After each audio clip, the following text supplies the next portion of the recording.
Weirdly, Orion wasn't pushing many advantages that affected the legitimacy of the ceremony. The attendance protocol was being respected. Each family within its representation limits, each contingent placed in the sectors the rules established. From a purely formal perspective, it remained a ceremony conducted as it should be, the protocol intact, the forms observed, every visible requirement met. But from any other perspective, it was a balance of tensions wearing ceremony as decoration.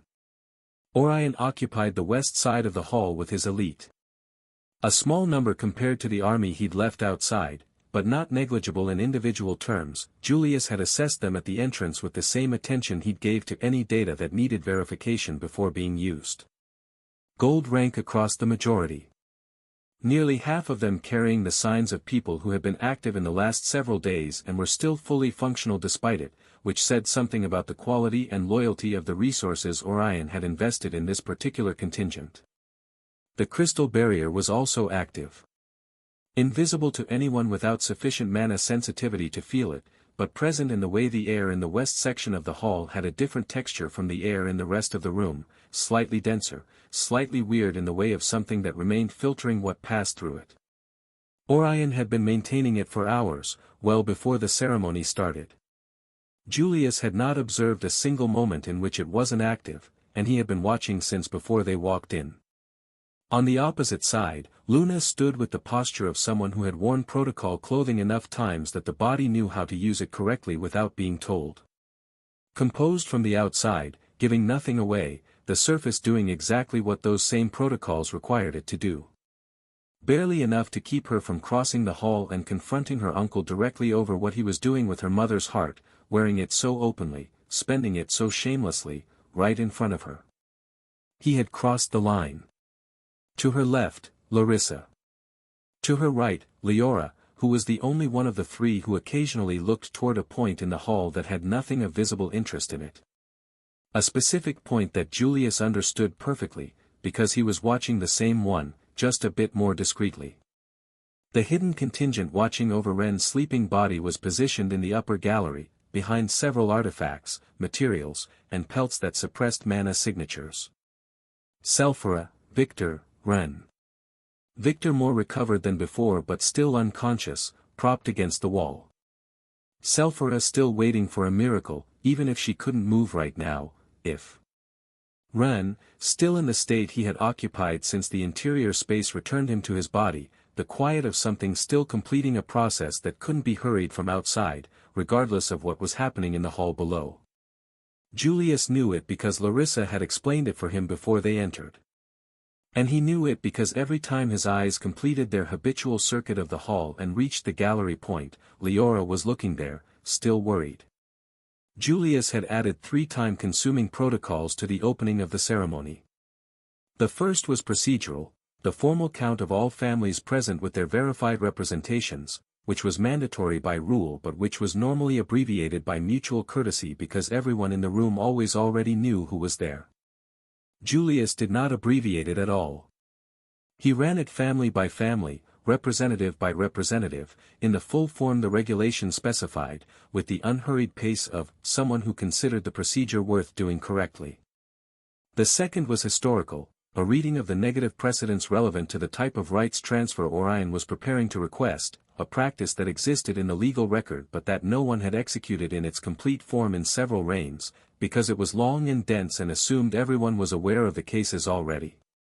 Julius delivered it in its entirety, watching Orion's side of the room while the master of ceremonies read, noting who shifted and who didn't, watching for the reactions that protocol couldn't fully suppress in people who weren't expecting to sit through the whole thing. Orion's reaction, from the outside, was almost nothing. Julius noted that too. The third was ceremonial, an unusually thorough verification of the state of the ceremonial artifacts, each one requiring activation and confirmation by a Tamer of sufficient rank before the main session could begin. A legitimate requirement, applied with a thoroughness that was itself a message. Orion accepted all of it. Not with enthusiasm. But still with the patience of someone who can afford to wait since the time passing is time during which his position doesn't worsen. Julius watched it in how Orion responded to each extension of the protocol, a slight gesture of acknowledgement, no objection, no visible impatience. Even when the family count took several minutes per family that under normal circumstances would have taken seconds, Orion exhaled lightly and resettled into his position like a person who arrived to an appointment with time to spare and is mildly inconvenienced but in no danger. Julius filed that observation. The confidence of someone who doesn't need things to go quickly because the things that matter are already secured. He feels like the barrier solves everything, Arturo said in a voice low enough that it barely existed. It hasn't failed for a single moment since he arrived. Unfortunately, we don't have any reason to think it's going to fail now. Julius didn't answer out loud. He gave the small nod that meant received and moved on. Beside Luna, Larissa tilted her head toward her by 1 degree. The kind of movement that communicated something in the right context without looking like communication. Luna didn't respond visibly. But her eyes, which had been holding the forward-facing calm she had installed since leaving Ren's room, moved briefly toward Orion with an attention that had nothing ceremonial in it. A look she pulled back from as quickly as it had appeared. From the other side of Luna, Leora's gaze drifted toward the gallery. She caught herself. Looked forward. Then looked toward the gallery again. Larissa placed a hand on her arm with the discretion of someone adjusting another person's posture, nothing more. He's fine. You're going to give away the position, she said, the words shaped more than spoken, barely enough breath behind them to carry the distance. Leora looked forward. The main section of the ceremony began when Julius had exhausted every available procedure and nothing remained that could be extended without violating the same protocol he had been using as a tool. The line between using the rules and breaking them was a line he knew precisely where it was, and he had run the preparations right up to it without crossing it. The master of ceremonies, a man old enough to have conducted these sessions through enough different political climates that his face had developed a permanent quality of having seen worse, which on this particular occasion was doing only moderate work, took his position at the center of the hall. He had the expression of someone who would have preferred not to be here and had the professionalism to do the job well anyway. The New Year session for the recognition of rights and transfer of ownership is now open, he announced, with the volume and diction the protocol required, the words placed with that very specific deliberateness of someone who understood very well that what he was saying was going into the official record and would stay there. In accordance with the norms established in the Code of Lineages and in the presence of sufficient representation from families with an active vote. Julius listened to the opening formula with the full attention reserved for words where meaning matters more than sound. Each line was a confirmation that the rules he had invoked to set this stage were still active. Each confirmation was another boundary on Orion's room to maneuver inside the hall. There were a lot but many weren't very useful. Yet the ones that existed mattered and were real, and real was the only quality that mattered in a room like this one. Orion listened too. Arms slightly crossed, the posture of someone waiting for their turn in a process they already know the ending of. His elite arranged behind him, motionless. The barrier active, invisible for many and yet constant. The same texture in the air on the west side of the hall that had been there since they entered, that Julius had not seen lapse for a single moment. Julius glanced at the gallery once, with the casual angle of a man checking the room. The darkness behind the artifacts showed nothing that shouldn't be there. But there was also no sign of the agreed signal. So Ren was still sleeping. The ceremony continued. The master of ceremonies had been conducting sessions of this nature for 50 years. He had seen negotiations where both sides wanted an agreement and only needed the format to reach it. He had seen sessions where one party arrived with the decision already made and the protocol was merely the mechanism for putting it on record. And he had seen, less often, but often enough to know the category when it appeared in front of him, sessions where the hall was a battlefield with chairs and courtesy forms instead of weapons. Where every procedural exchange carried weight that the words themselves didn't show, and where the people in the room were simultaneously conducting two separate conversations, only one of which was audible but much less important than the other. This was that third category. The fight of this one was about time. He had known it since Julius Dravenholm insisted on the full formal representation count, which was a procedure that existed in the rulebook and that no one had executed in its complete form for several decades because it served no practical purpose when nobody abused the rules it was designed to prevent abusing. They were losing, and the second part would be the important one. He had confirmed it when Orion Starweaver left his army outside but was in no rush. And he had no remaining doubt as he managed the transition from the defense merits phase to the ownership claims phase, the point where everything that had been developing just below the surface was going to start being said out loud.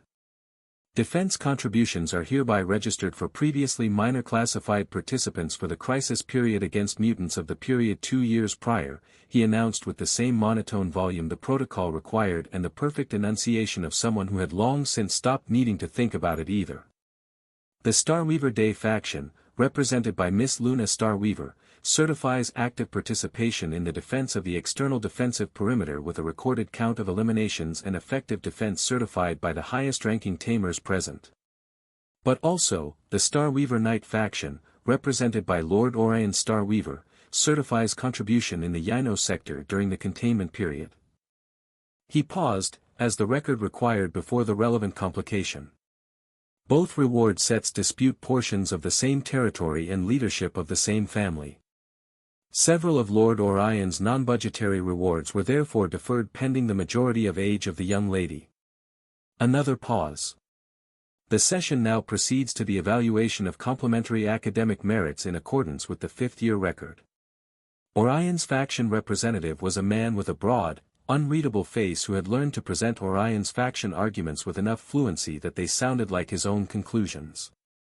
The Master of Ceremonies had seen him operate in 2 previous sessions, both of which had produced outcomes that were convenient for the opportunistic faction in ways that, reviewed afterward, had a clear shape to them.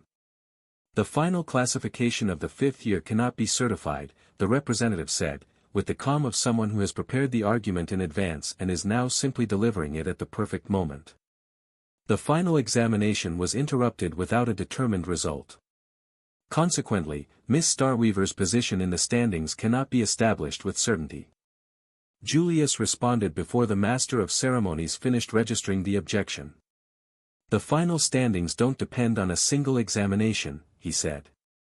The points accumulated across the first 4 confrontations place Miss Starweaver in second position independently of the result of the interrupted examination. If she won that last confrontation, she finished second. If she lost it, she also finished second. The margin over the third-place finisher is sufficient that the result of one examination cannot alter the accumulated standing. The battle had barely begun. The Academy records are available for verification, Julius added, without raising his voice. The representative produced a response that the Master of Ceremonies registered without giving it his full attention, because he already knew it wasn't going to change the result of the argument. Julius was correct on the numbers, and everyone in the hall with sufficient judgment to evaluate that knew it. Luna, from her position, didn't change her expression. The Master of Ceremonies had been observing her with discretion. He was someone who had spent years learning to read people in formal spaces, the skill developed not through study but through repetition, through the accumulated experience of watching people try to manage what their faces showed in rooms where showing it cost too much. Miss Starweaver was a young tamer with the posture of someone who had indeed worn protocol clothing, since before she had the judgment to choose it herself. No visible tension. But there was something in the stillness of her eyes when they moved toward the west side of the hall that was not neutrality. It was the exact opposite of neutrality, scarcely contained with considerable effort. To her left, Larissa Dravenholm. To her right, Leora Ashenway, whose attention divided itself between the hall and somewhere else with a frequency slightly higher than decorum advised. Luna's global second-place standing of the year was registered with little to no problem.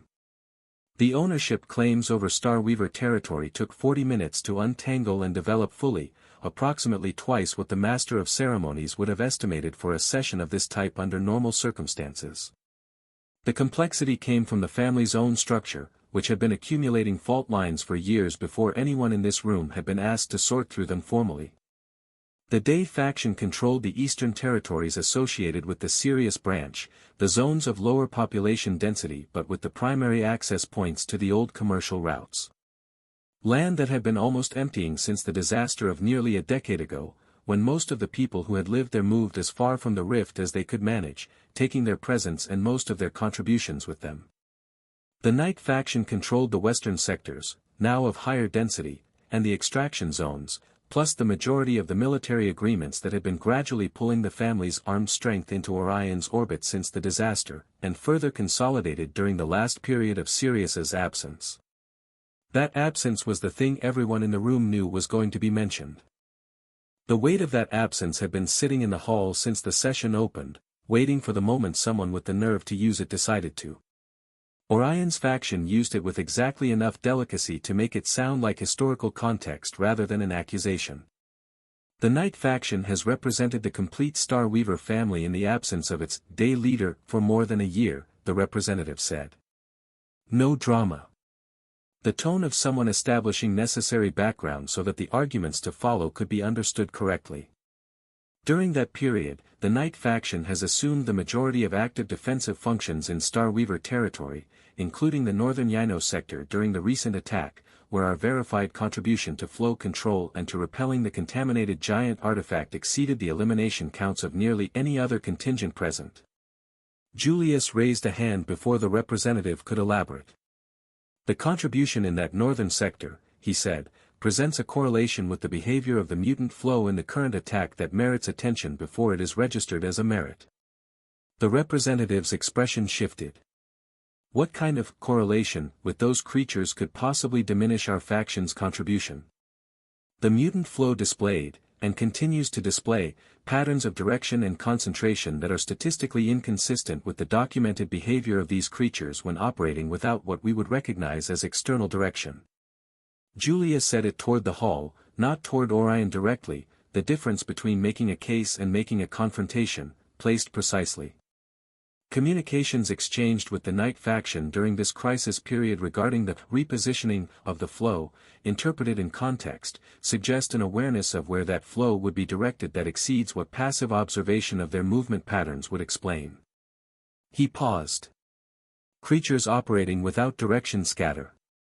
Creatures that concentrate respond to something.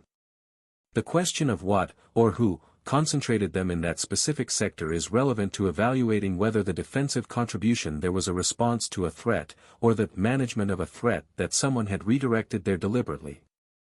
The hall processed that slowly. The Master of Ceremonies registered it without comment, because his function was to record, not to evaluate. But he noted the quality of the silence that followed, the kind that happened when something landed in a room where everyone was paying close enough attention to understand exactly what had just been said. Orion realized the representative was getting nervous, so he moved for the first time since taking his position. Not sharply. Just the adjustment of someone who had heard something he had considered possible and was going to handle it the way he had prepared to handle it. Lord Dravenholm is offering an interpretation, he said, with a calm that was almost admirably complete. The messages he mentions can be consulted. In none of them did I write or accept that I was capable of controlling the mutants. What I did was use available information about their movement patterns to anticipate where to concentrate offensive resources and to suggest defensive repositioning that would allow you to manage them more effectively. A deliberate pause. Anticipating the behavior of a known threat is not the same as controlling it. If Lord Dravenholm has concrete evidence of direct control, he should present it. If what he has is a reading of my words that lends itself to assumptions, that is not evidence. It is interpretation. It was the kind of accusation that required documentation, and Julius knew that perfectly well. The representative tried to recover the flow. Then the management of the mutant flow during the most critical period was maintained thanks to its director, said Julius, interrupting again. The temperature of the hall changed. Not abruptly, the kind of change produced by words that land in a space where everyone is listening closely enough to register exactly what was just said again. Julius said it in the same tone he used for data, because accusations delivered at the same volume as facts are sometimes more convincing than the ones accompanied by emphasis. Lord Dravenholm persists in suggesting that I control the mutants, Orion said. The calm was still there, still almost perfectly maintained. That would be a notable ability. But again, Does he have evidence of that? I have the movement patterns calculated, Julius replied. The behavioral patterns of creatures that attack where they find the least resistance are consistent with their documented nature, said Orion. That they concentrated in the southern sector when that sector had fewer defenders requires no additional explanation. Exactly. The southern sector certainly had fewer defenders during this period, and I can demonstrate that, stated Arturo from his position, with the voice of someone who has done the arithmetic and trusts it. But also in the previous attack, where your faction made its supposed contribution, there were different weaknesses in the wall that were not exploited. A dramatic beat before the attack. One of your two arguments doesn't make sense then. A good portion of the room stirred at that, the particular movement of an audience recognizing that someone had just been placed in an uncomfortable corner. Orion considered it for a moment. And what then? It doesn't matter what the truth is. He said it with the deliberateness of someone changing the terrain rather than defending the ground he'd been on. Even if I had that capability, even if so, then my contribution to keeping these creatures away from this city for years would be considerably greater than this castle has ever acknowledged. The conditional had been placed with precision, neither confirming nor denying, seating the argument on both possibilities simultaneously. And the reason would not be corruption. On the contrary, it would mean that my understanding of these creatures surpasses that of anyone else in this hall. That I have invested years in studying them, in understanding their patterns, in developing the means to work them in a controlled way. The crystals came out from beneath his cloak with the gesture of someone presenting a tool, not a threat, a demonstration. The crystals organized themselves in the air with fluidity, rotating in patterns that exhibited control of extensive practice without requiring further commentary. The display was calm. Technical. The opposite of corruption's common feralness and rage. This is not a threat. It is the difference between reacting and preventing. He let that settle for a moment before continuing. And unlike a certain small monster, I do not fuse with these energies. I do not contaminate the bond with my beasts with something I don't fully understand. I don't take into my body a power I cannot explain, and certainly I don't take shortcuts that compromise what I am in exchange for a power I can't control afterward. Orion raised one hand, and the black crystal steadied above it. The beam he directed toward the ceiling was powerful, genuinely powerful, the kind of output that shows the power scale without needing to be aimed at anything, and precisely vertical. Technical in its execution again. Without even the residual energy at the edges that made people want to step back. It was a demonstration designed to look like an advance in technology. What I offer this city is not corruption, as Yino was corrupted by using power in their bodies. This is applied technological understanding. And unlike what this hall witnessed just hours ago in the Academy Coliseum, the thing that feeds on external energy until it overflows, that requires others to contain it because its bearer can no longer contain it themselves when the dangerous corruption consumes them, I have shown no corrupted reaction of any kind in my own person.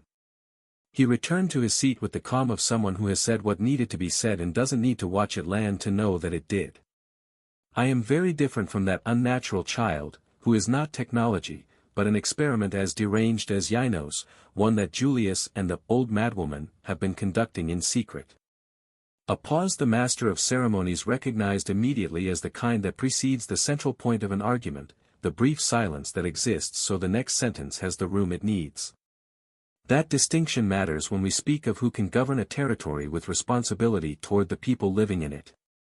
Someone who does not contaminate his bonds with corrupted energies but is capable of domesticating those energies for the good of the people. Someone with the understanding and the discipline to use that power without being consumed by it. He looked at the hall. Someone like me.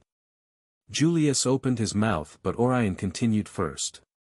And before anyone attempts to deny the truth about Patender, there is a witness to the recent incident at the Academy Coliseum, he said, shifting angle with the smoothness of another prepared movement, a pivot that doesn't look like a pivot because it was built into the plan from the start. Orion's intelligence network had worked in the end. Someone had gotten close enough during the attack, drawn by the enormous visible pulses of black energy in the Colosseum, even when the energy itself was too compressed by the void effect to be felt at distance, and had strayed close enough to understand the scale of what they were looking at. Someone who approached when the corrupted energy pulses couldn't be sensed from far away, but who, upon getting close, felt them exceed any documented scale. Orion's tone didn't shift toward alarm. It didn't need to, since he wasn't performing surprise. He was establishing another record. What this witness observed does not correspond to any known fusion technique. It does not correspond to any beast-tamer bond documented in the kingdom's records. Orion's eyes moved across the hall with the calm of someone confirming that the expected reactions were occurring in the expected places. We are speaking, of course, of Tamer Ren Patender. And there is more. Since this is not the first incident of this kind involving him that has been concealed from the general public. Luna didn't change her expression. But the mana around her, perceptible to anyone with sufficient sensitivity, had a variation that the master of ceremonies could not have described as passive in any sense. Larissa was also stirred, but placed a hand on Luna's arm with the discretion of something that looked like a gesture of support and had a different purpose entirely. That first mutant attack on the city produced similar reports from my intelligence, Orion continued. Less detailed, because the individual wasn't as close to the situation, but he had sufficient perception for that mana pattern to be recognizable when it occurred again. An energy that belongs neither to the tamer nor to any known beast. That absorbs corruption instead of expelling it. He let that land for a moment. That grows without control, and that could destroy us. Another pause to let the people make their own conclusions. Which is why I find myself compelled to fight for this noble cause through unconventional means. The castle has known this pattern, they has known it since the beginning. He looked at the hall, still not at Julius. And it has chosen to conceal it. Julius finally responded as Orion paused to not seem affected, and with the voice of someone who has managed enough pressure in enough rooms that one more doesn't change his register. Tamer Ren Patender is a young man born in Yano with a verifiable 5-year record at the academy, he said. His progression is documented. His techniques are clean and have been supervised and have contributed meaningfully to many people. The presence of corrupted energy during a mutant attack of the kind we recently endured is not unusual in tamers with prolonged exposure, as was demonstrated in Yano, and there it is. The acknowledgement. Orion moved on it immediately, with the timing of someone who had been waiting for exactly that opening. The prince's own verifiable statement documents today what I have not been permitted to verify until now. His voice stayed level but gained a dramatism to it. Is being touched by corruption an acceptable excuse for attacking one's own allies? How many beasts does that boy have, exactly? Is there anyone in this hall who can answer that with certainty based on direct observation, and not on what he himself has chosen to show? Is this transgression of multiple corrupted bonds not precisely what Yano did? The silence that followed lasted long enough to matter. The energy my witness described in the Colosseum has no origin in any documented natural bond, Orion continued. What does have documented origin in the legends is the behavior of entities that need to disguise themselves to approach those who would not otherwise grant them access or confidence. His voice still wasn't accusatory. It seemed like the voice of someone sharing a concern they considered legitimate, the tone a person used when they wanted the audience to feel they were being trusted with something difficult. Was the boy actually some strange entity in disguise? Things that genuinely help do not require that kind of approach. Things that do require it have ulterior reasons for doing so. Was it not already a warning sign that something that powerful needed an innocent face? Arturo spoke before Julius had finished formulating any powerful response that would clear the air. If we are discussing evidence and assumptions, what Lord Starweaver describes as evidence is also correlation, and the interpretation of a single biased witness, he said, with the contained voice of someone who has decided not to raise it because raising it would give Orion exactly the kind of reaction he was looking for. A tamer who has made documented, direct contributions to the defense of this city deserves considerably more than insinuations before his reputation is discussed in a formal session, and in his absence. These are not insinuations, said Orion. They are questions the castle should have answered before we arrived here. Questions that anyone in this hall has the right to ask about exactly who they are protecting and why. A pause. Such as this one: where is he? The hall went still. Where is Tamer Patender? Orion repeated. Not with urgency. With the calm of someone asking a question whose answer they already know and are patient enough to let the room supply. This session includes the conferral of recognitions on the new adults of the 5th year. The first place finisher should be present, right? If his contributions are as extraordinary as we are told, if he is truly the young prodigy being presented to us. Why isn't he here? He is recovering from injuries sustained during the defense, said Julius. I understand. Orion nodded with the condescension of someone accepting an explanation they are not convinced by. And these injuries are so severe he cannot appear in public after getting healer treatment by a healer even briefly? The attack was intense and his contributions were considerable, said Arturo. The protocol provides for representation in cases of justified absence. The protocol provides for many things. Orion turned toward the hall, not toward Arturo, the shift from addressing an individual to addressing a room again. What it does not provide for is the first-place finisher receiving his lands, his titles, and his recognitions without being present to confirm that he accepts them and that he is in a condition to assume what they entail. Another pause, placed to land where Orion wanted it to land. Unless the intention is to administer them on his behalf while the tamer who supposedly earned them never returns to public life. An experiment that went wrong. A boy who absorbed more darkness than he could manage and who can no longer be shown because what he would show would not be presentable. He let that image settle into the room before continuing. And in the meantime, the castle manages what he earned in his name, with the convenient advantage that the titleholder will never be in a position to claim anything. That is another accusation without basis, said Arturo. It is a proposal for the protection of the titleholder. Orion directed it toward the Master of Ceremonies, not toward Arturo, the deliberate choice of addressing the record rather than the argument. If Tamer Patender cannot present himself in person before this session concludes, I propose that his recognitions be suspended or delegated until he can confirm his acceptance directly. A brief pause. For his own good. The problem was serious. Ren hadn't woken. Despite every minute Julius had managed to extract from the ceremony's margins, every procedural extension pushed as far as it could go without breaking the rules that were also their protection, the time they'd bought had run out without producing the one result they needed. Julius counter-argued. Arturo added context. Objections were formulated that were designed to make the conversation last rather than to resolve anything, each one a measured response to a specific point, each one giving the clock a few more seconds to run while the gallery above remained silent. The Master of Ceremonies managed the turns with the meticulousness of someone who understood that his function at this moment was to be the format that kept this in the official record. Every objection registered. Every counter registered. The room talked and he just held the structure around it. Julius's argument wasn't weak. Arturo sustained it with the solidity of someone who believed what he was saying because he had real arguments to believe it, not just a position he'd been assigned to defend. At several specific points Orion had extended his argument too far, past the place where the logic began to give under the weight of its own implications. The room noticed some of those moments. The people with enough context to evaluate them noticed all of them. But the Master of Ceremonies had been doing this for 50 years. And he knew the difference between winning an argument and planting a seed.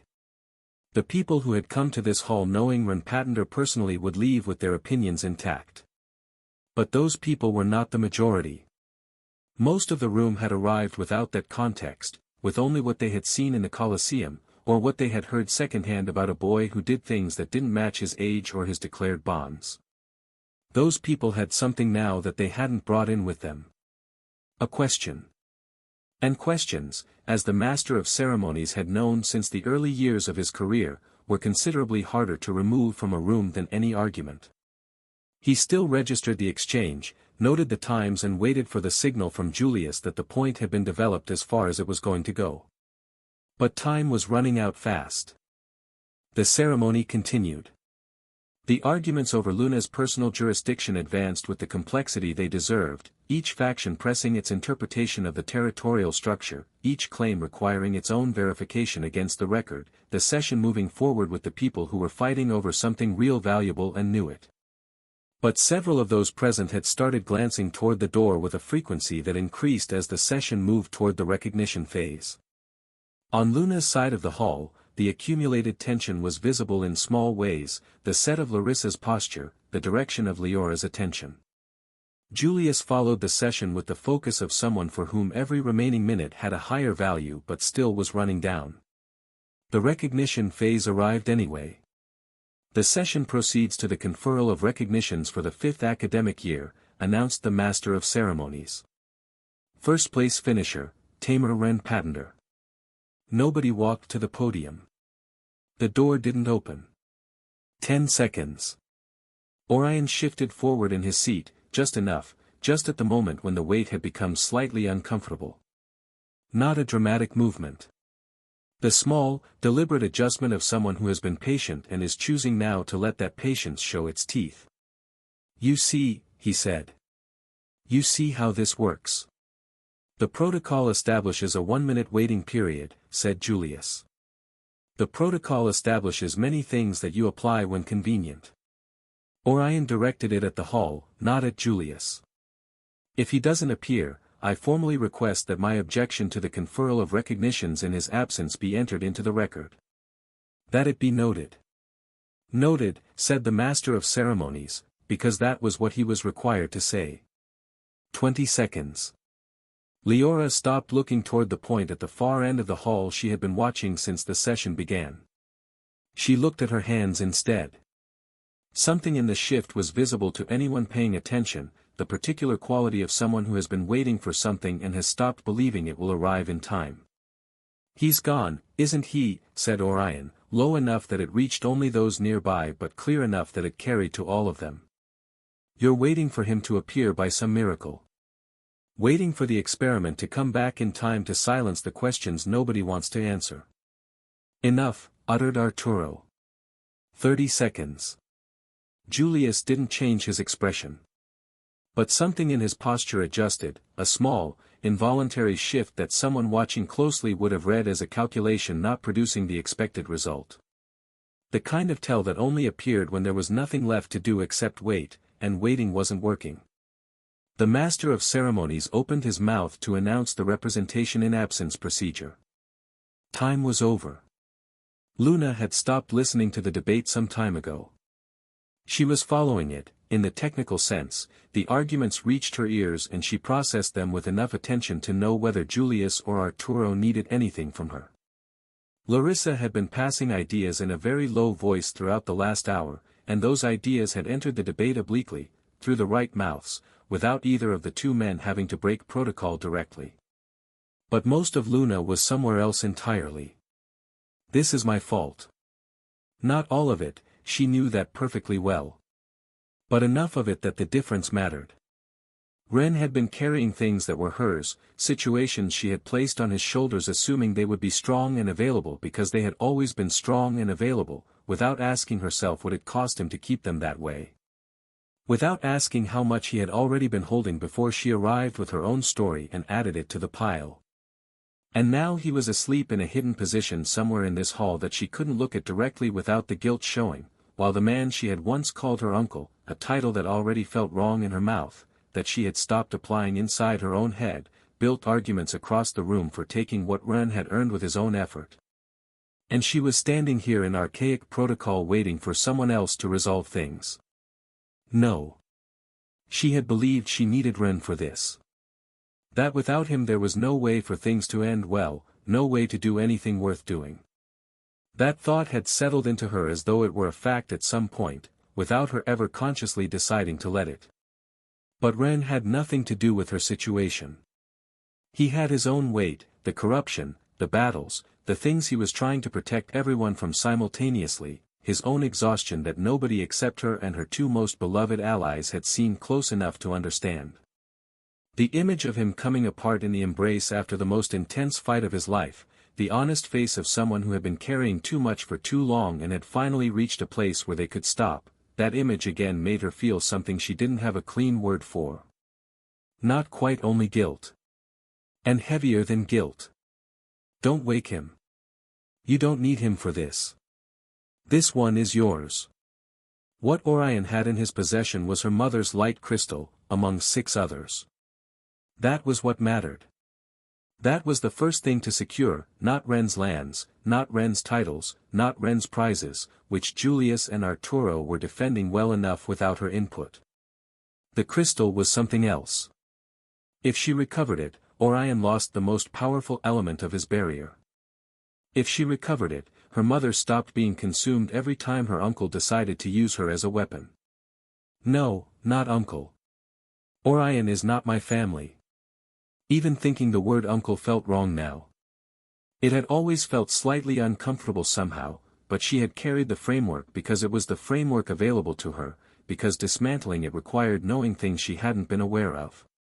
She was very aware now. Your family didn't destroy thousands of civilian lives in your own territory to politically bury a brother. Family didn't use the crystallized essence of a brother's woman as a negotiating instrument. Family didn't look at a niece as a tool from across a ceremonial hall with the filthy look of someone who believed they had already won because they had bought enough pressure and threatened enough targets. She stopped herself from the rage before the thought moved to her father. Interrupted one problem but by something that will take you somewhere you cannot go right now. If she let her mind go where it wanted to go, she wouldn't be able to keep the face she had to keep in this hall. Her father was crystallized somewhere outside, in a place nobody had told her precisely, having tried to obtain the third nucleus to open the door that might have given back at least the other part of her mother that was missing. He had been that way for over a year. The not knowing where was the part that was hardest to manage, because she couldn't go looking for him if she didn't know where to look. That was also something to resolve. But first the crystal.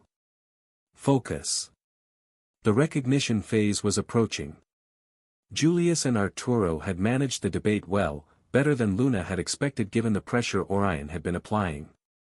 But Orion hadn't used everything he had yet, not on Luna's specific situation, since his priority was the genetic key. He was likely waiting for his moment to even attack if needed.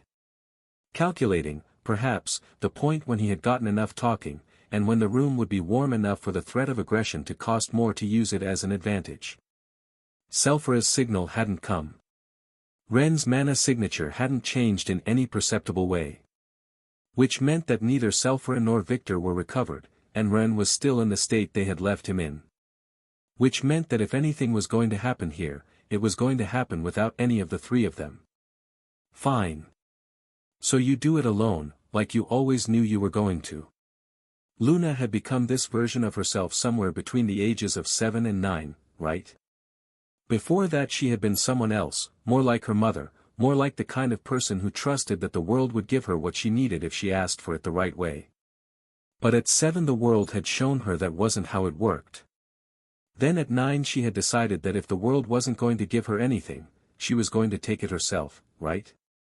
So this was not the moment for surrender or for regret. Ren had been a happy parenthesis. The delusion of being some princess in distress from some romance book. A precious parenthesis, more precious than she had expected when it started, but a parenthesis nonetheless. Parentheses ended. Don't worry, she told him somewhere he couldn't hear her. You already did your part. Protecting everyone from that terrible corruption. Giving us more power than we ever would have found on our own. You already did too much. The image of him coming apart in the embrace returned without asking permission. The weight of that body giving way because there was nothing left in it to stay standing. The face of someone who had been carrying too much for too long and had finally found a place where they could put it down for a moment. Luna set her back teeth together, quietly. I'll handle it from here. The master of ceremonies the first recognition. Ren's name. The door didn't open. So he announced the start of the representation in absence procedure. Julius argued another minute. The last one. Luna counted the seconds of the minute without wanting to count them, feeling faintly ridiculous for counting them, unable to stop. Orion was already talking in his close circle, already building the argument he had prepared for exactly this moment, and the proposal to leave the recognitions in suspension was exactly as reasonable on the surface as it was exactly as impossible to accept underneath. Julius responded. Arturo responded. Larissa couldn't intervene directly, but her posture communicated things that reached where they needed to reach. 30 seconds. He's not coming. Luna accepted it. She began calculating what she could do from her position, what move in the ceremony's logic would let her intervene without breaking protocol in a way Orion could use against her. The board was narrow, but there were squares left on it. 40 seconds. Leora had stopped looking toward the far end of the hall. 50. It's fine. It's fine. Whatever has to happen is going to happen either way. The master of ceremonies opened his mouth. The door opened. A small burst of light appeared in the center of the hall. The door opened at the same moment, letting in extra light from the corridor, adding to the distraction. Ren Patender appeared in the center of the hall. Luna didn't process what she was seeing for exactly 3 seconds. Then. He's awake. He's awake, he's standing and walking, and he's. Externally, Luna Starweaver did not change her expression. Internally, something that had been held tightly since they walked into this hall released all at once with the specific violence of an emotion that has been under pressure too long and finds an exit before anyone can stop it. Don't cry. Do not cry in a ceremony hall with Orion watching. But he's there. He made it. He actually made it. His head was down. He was moving strangely. This wasn't the Ren she knew from the ballroom, easy and present in himself. But it was Ren. MOM, the most absurdly stubborn boy in the world, just appeared at the last possible second. Like this is one of the books Leora pretends she doesn't read. A small burst of light had appeared in the center of the hall. The door opened at the same moment, letting in extra light and adding to the distraction. Ren had appeared. Externally, Luna Starweaver was trembling slightly with shivers and emotion, yet she didn't move. Internally, she was having the most intense reaction of her entire life in a room full of people who couldn't know it, in front of a man who didn't deserve a single one of her emotions, wearing the same expression of perfect neutrality she had learned to carry and that her mother had called, once, your precious statue face. Lykia Starweaver would have screamed. Luna Starweaver smiled 1 millimeter. Luckily enough to express the internal mayhem. You have to be okay. You have to be okay. You have to be okay. Ren walked. His pace was regular, the posture was correct, the clothing was appropriate to the occasion.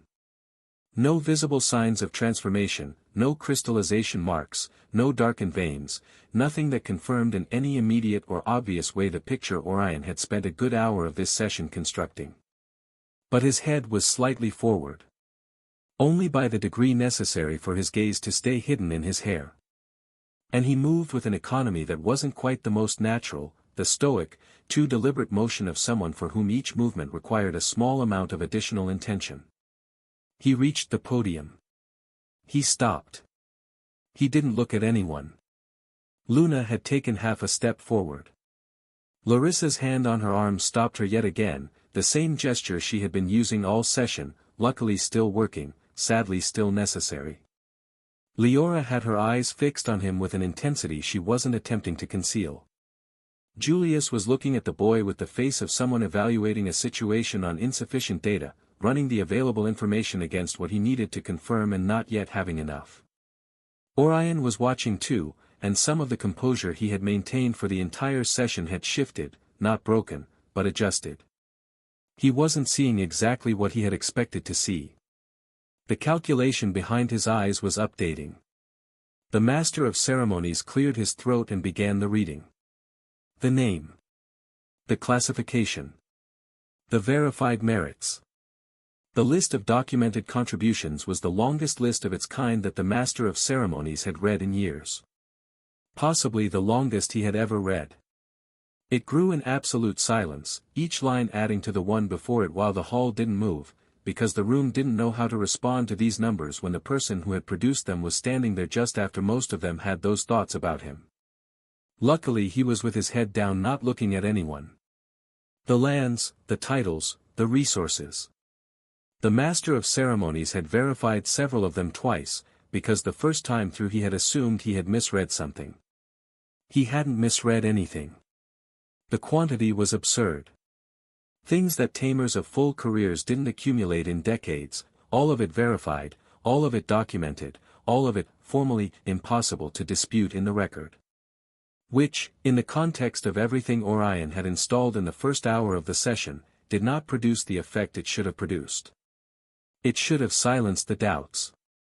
A list that long, that clean, that thoroughly verified should have been its own answer, the kind of record that made the questions asked earlier look small. But it didn't. Every line was one more line of something too perfect, too complete, too impossible for a young man his age. And a figure so young, standing in the center of the hall with his gaze on the floor, offered nothing that made it easier to believe him as an ordinary person who had arrived here by ordinary means. No expression directed at anyone and no physical acknowledgement of what was being read didn't help either. Just presence, quiet, like waiting for it to be over. Orion saw all that and said nothing during the reading. He didn't need to. The hall was doing it for him. The silence that followed the last line of the recognition lasted exactly as long as Orion needed it to last. Then someone from the Night faction spoke. A question. Not the main representative this time, a different voice, from a more lateral position, with the tone of someone asking a genuine question. Is there precedent for a list of this magnitude being transferred, including territories and jurisdictions of this scale, to an entity whose nature has not been verified in any way more transparent than the castle's own internal judgment and its word? The master of ceremonies registered the question because registering questions was his function. Julius responded before anyone else could. As I have already stated, Tamer Ren Patenter is a citizen of Yano who entered the academy on his own standing and has a 5-year verifiable record there. His nature has been supervised by the same instructors who oversaw every other student during that period. There is no basis for suggesting the castle managed him as an experiment of any kind, and considerably less basis for the word entity at any point. The official records document only what you and the castle permit to be documented, said Orion, with the calm of someone resuming an argument he had already established to his satisfaction. Like what we witnessed in the Colosseum appears in no official record because nobody has registered it yet. What we are requesting is that independent verification occur before this session proceeds to the transfer. You already made ridiculous accusations and you were wrong, Julius said.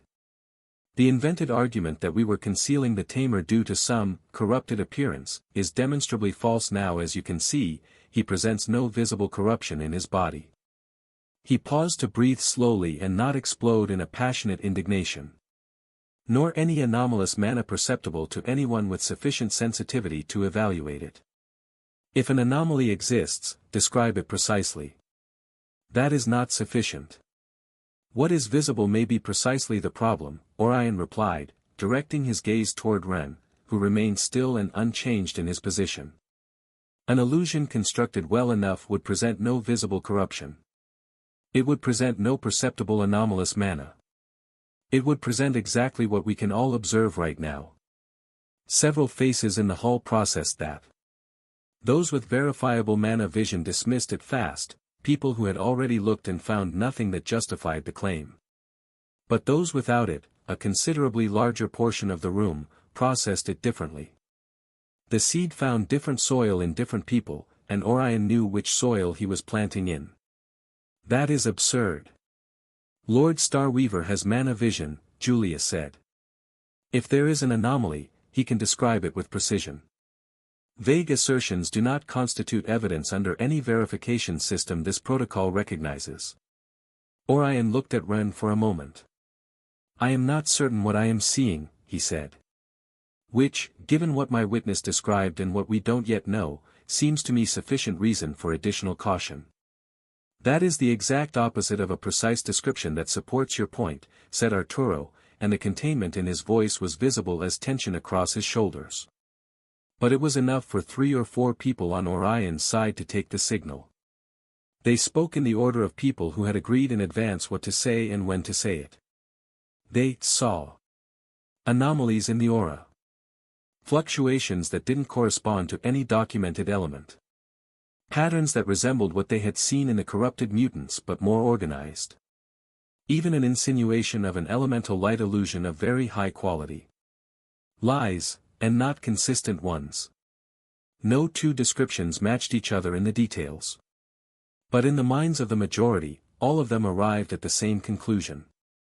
Arturo refuted them point by point with the efficiency of someone whose mind moved quickly and who even seemed to have prepared the responses because it was that logical, but his irritation was becoming more visible with each exchange. Julius had more composure and added the technical framing that made most of the vague claims dissolve the moment they were asked for precision. Larissa, still unable to intervene directly, adjusted her posture in a way that reached Arturo as a reminder of a specific argument to relax, which he incorporated without the connection being visible to anyone watching. But the damage wasn't the kind that technical arguments repaired. Julius saw it in the faces while he spoke.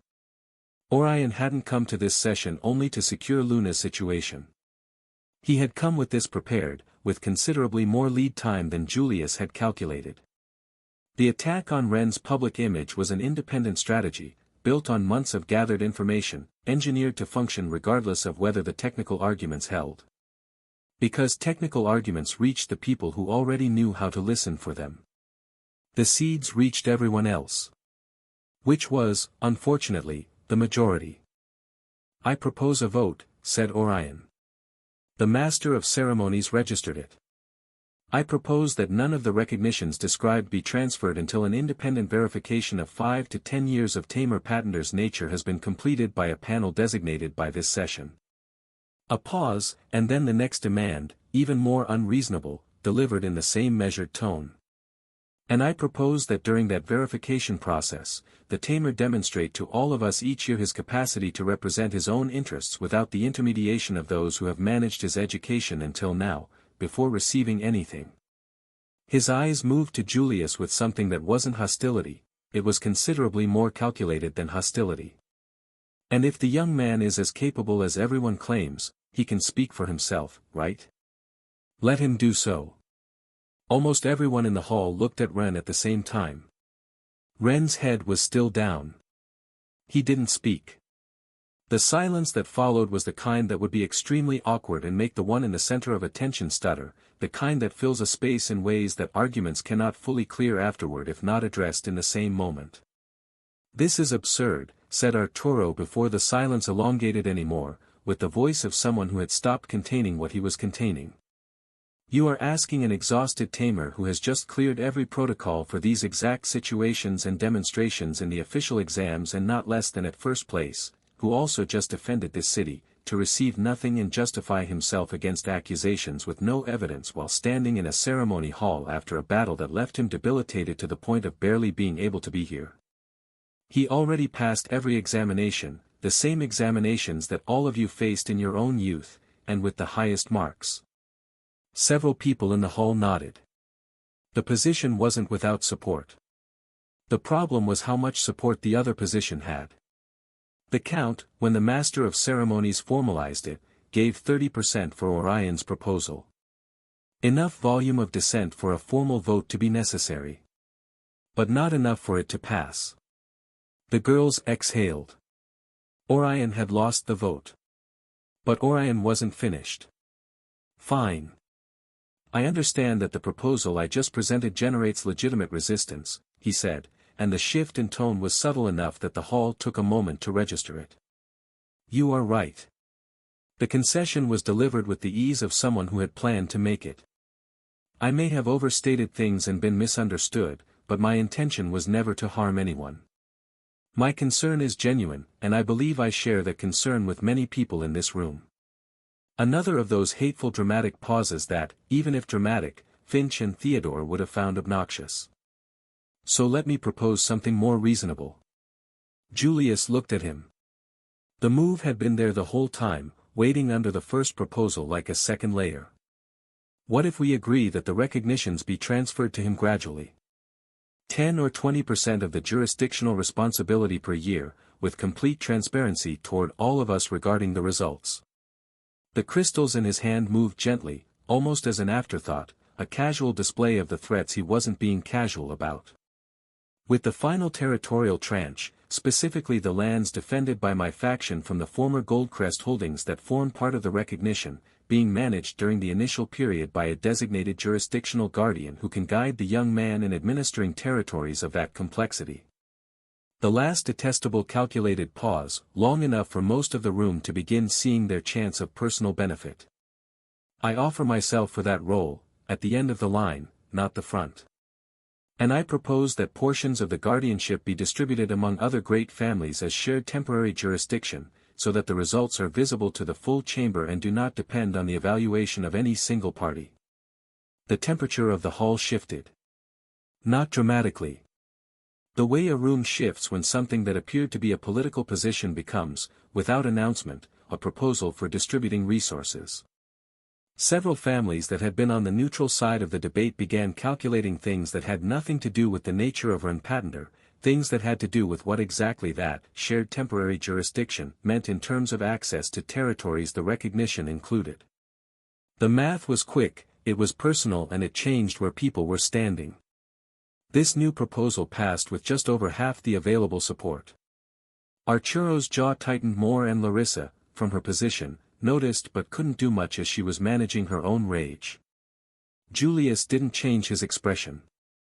But his eyes ran the calculation that was made when evaluating a move that could no longer be undone, not whether it had happened, but how much real damage it represented and where.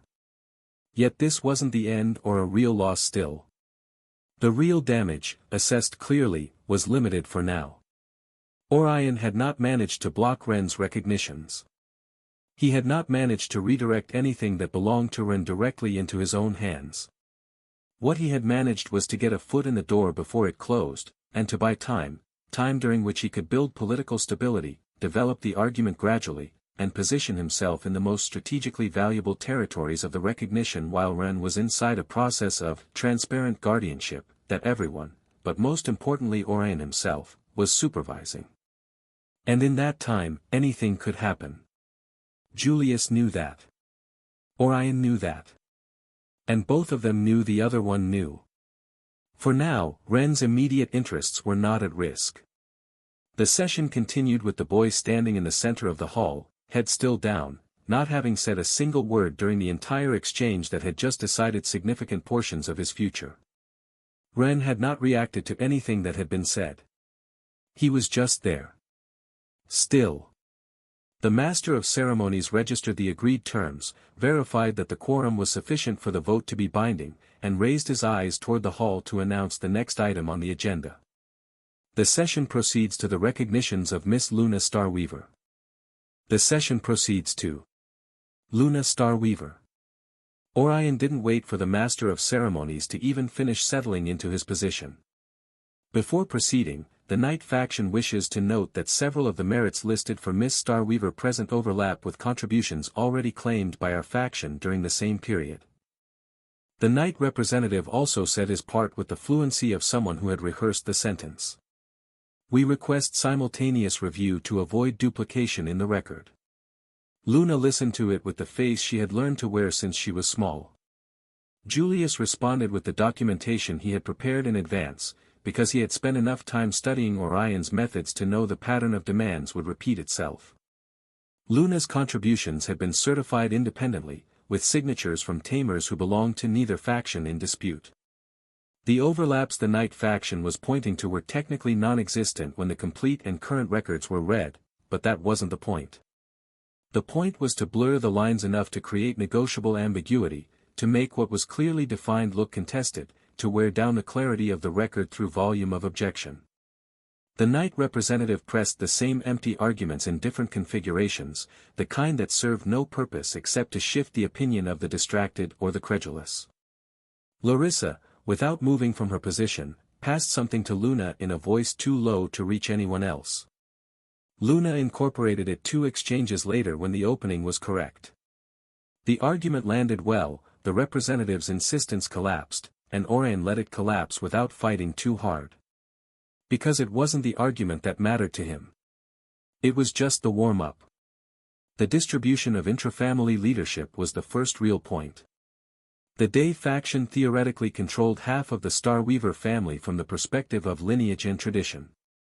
But in practice, the Night faction controlled the majority of the active military force and the extraction territories, over 80% of the operational infrastructure, accumulated gradually over the last years of absence, disaster, and deliberate consolidation. Orion's argument was that effective leadership should correspond to whoever had actual operational capacity, and that a 15-year-old with no independent governing experience didn't meet that criterion regardless of her lineage and what he called a few little exams, however traditional they were.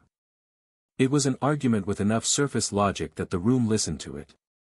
Lineage does not automatically confer competence, said the Knight representative, with the tone of someone presenting a reasonable consideration that just happened to align with everything his faction wanted.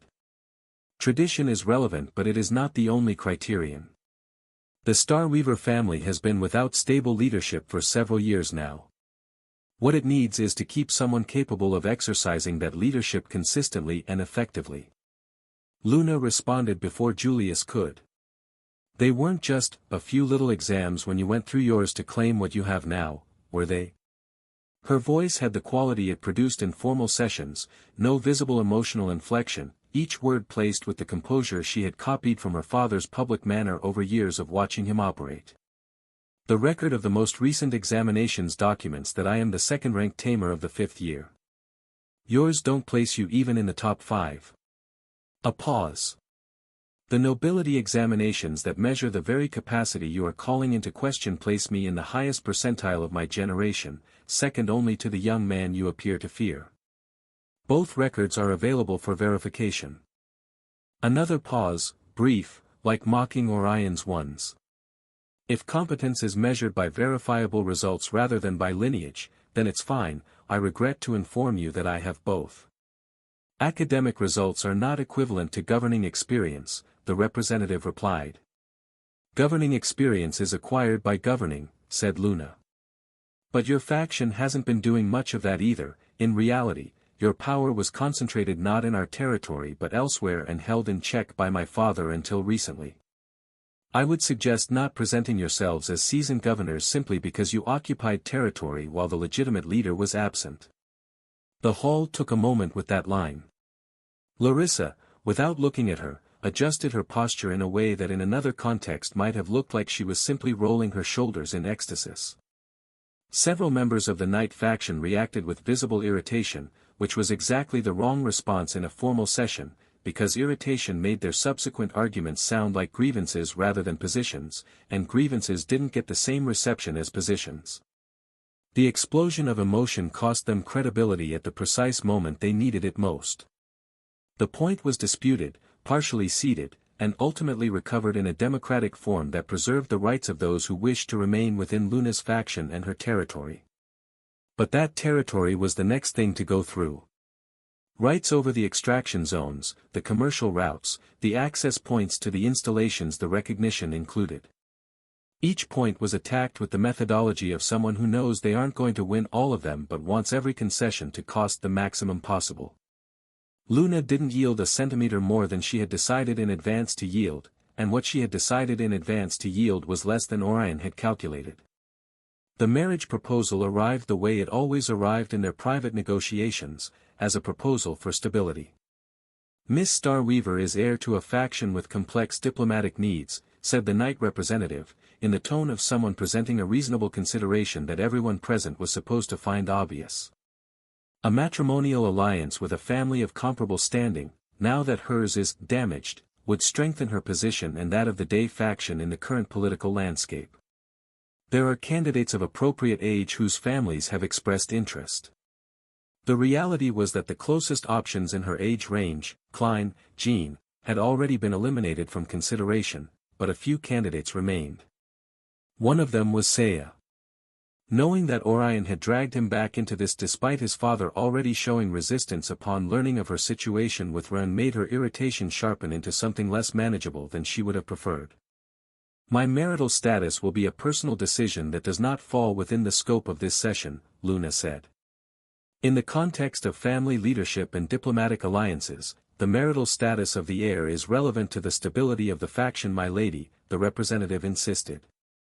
The stability of a faction is built on verifiable results and real political alliances, Luna replied. Not on the personal life of its leaders being treated as a negotiable resource. Orion intervened directly on this point. Miss Starweaver is of course free to make her own decisions. He said it with the dissimulated calm of someone conceding something that cost him nothing to concede. Though there are decisions that generate consequences which affect the faction as a whole. The associations an heir chooses affect the perception of the family. A pause during which his gaze moved to Ren, standing in the back section of the podium with his rewards rolled and a scroll in his hands. Particularly when those associations, the kind that a capricious adolescent might pursue, involve figures whose nature is currently under discussion before this chamber. It was the same mechanism they had used with Ren. The same angle of entry for injecting doubt, for manufacturing enough uncertainty to demand concessions in the votes that followed. The name didn't need to be said directly. The reference landed without it. Even if only a little for now, it worked. The hall understood who he meant without Orion having to say it. Luna felt something in her chest that wasn't her wolf's mana but something more intense and her own. No. Not here. Not now. You won't give him anything to use against you. 3 seconds, 4. 5. The time needed for the internal temperature to drop far enough that her face stayed the face it needed to be before speaking. My personal associations do not affect my abilities and do not require the approval of this chamber, said Luna, and her voice came out exactly as it required to come out, flat, without fractures, without the heat Orion was looking for. What this chamber can evaluate are my verifiable merits and my capacity to represent the interests of the Day faction. Both are in the record, unlike your baseless assumptions. Saya went unmentioned by her. Even with support from the Night side, the proposal had neither Luna's engagement nor the social pressure momentum Orion had required to make the marriage a proposal with real weight rather than an insinuation. Since what Orion wanted, beyond the territories and the titles, was to leave Luna with as little economic and social power as possible while surrounding her with obligations, hundreds of problems to manage, disputes to maintain, things demanding her attention every hour so that controlling her became a matter of simple pressure.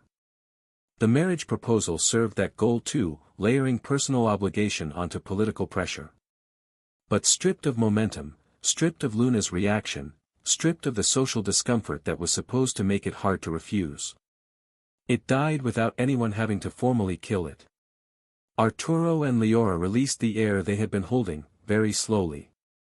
The most resistant argument was the association with Ren. That one, Orion wasn't ready to let go of yet. Miss Starweaver has collaborated closely with Tamer Patender during the academic period and during the recent crisis, said the Knight representative. Given that this Tamer's nature is currently under scrutiny by this chamber, we maintain that the proximity of that association is relevant to evaluating Miss Starweaver's judgment. It was the weakest argument in technical terms but the hardest to answer without the answer appearing defensive. The kind of argument that didn't need to win, it only needed to make the response look like it was trying to hide something. Julius took that point, and though he hated framing Ren as something to be distanced from. Close collaboration between Tamers in proximity to corruption during an active defense or period of study does not corrupt either party or constitute a judgment about the nature of either, he said. If that criterion were applied consistently, it would need to be applied to every Tamer who operated within the same perimeter during the same period, including the instructors, and including members of the Knight faction itself who fought using corruption. Including Lord Orion. The argument didn't gain additional ground for Orion. It didn't lose any either. It was registered as a disputed point, which was the protocol's way of handling things that didn't resolve through a perfect argument but through accumulated impressions and the passage of time. A mark in the record that sat there, quiet, available to be referenced later. Still, without further significant disputes or immediately relevant power challenges, Luna's recognitions were finally delivered, with the objections registered and the concessions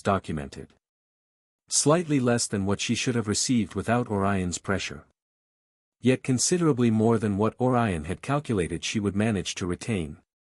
The Master of Ceremonies read the final list.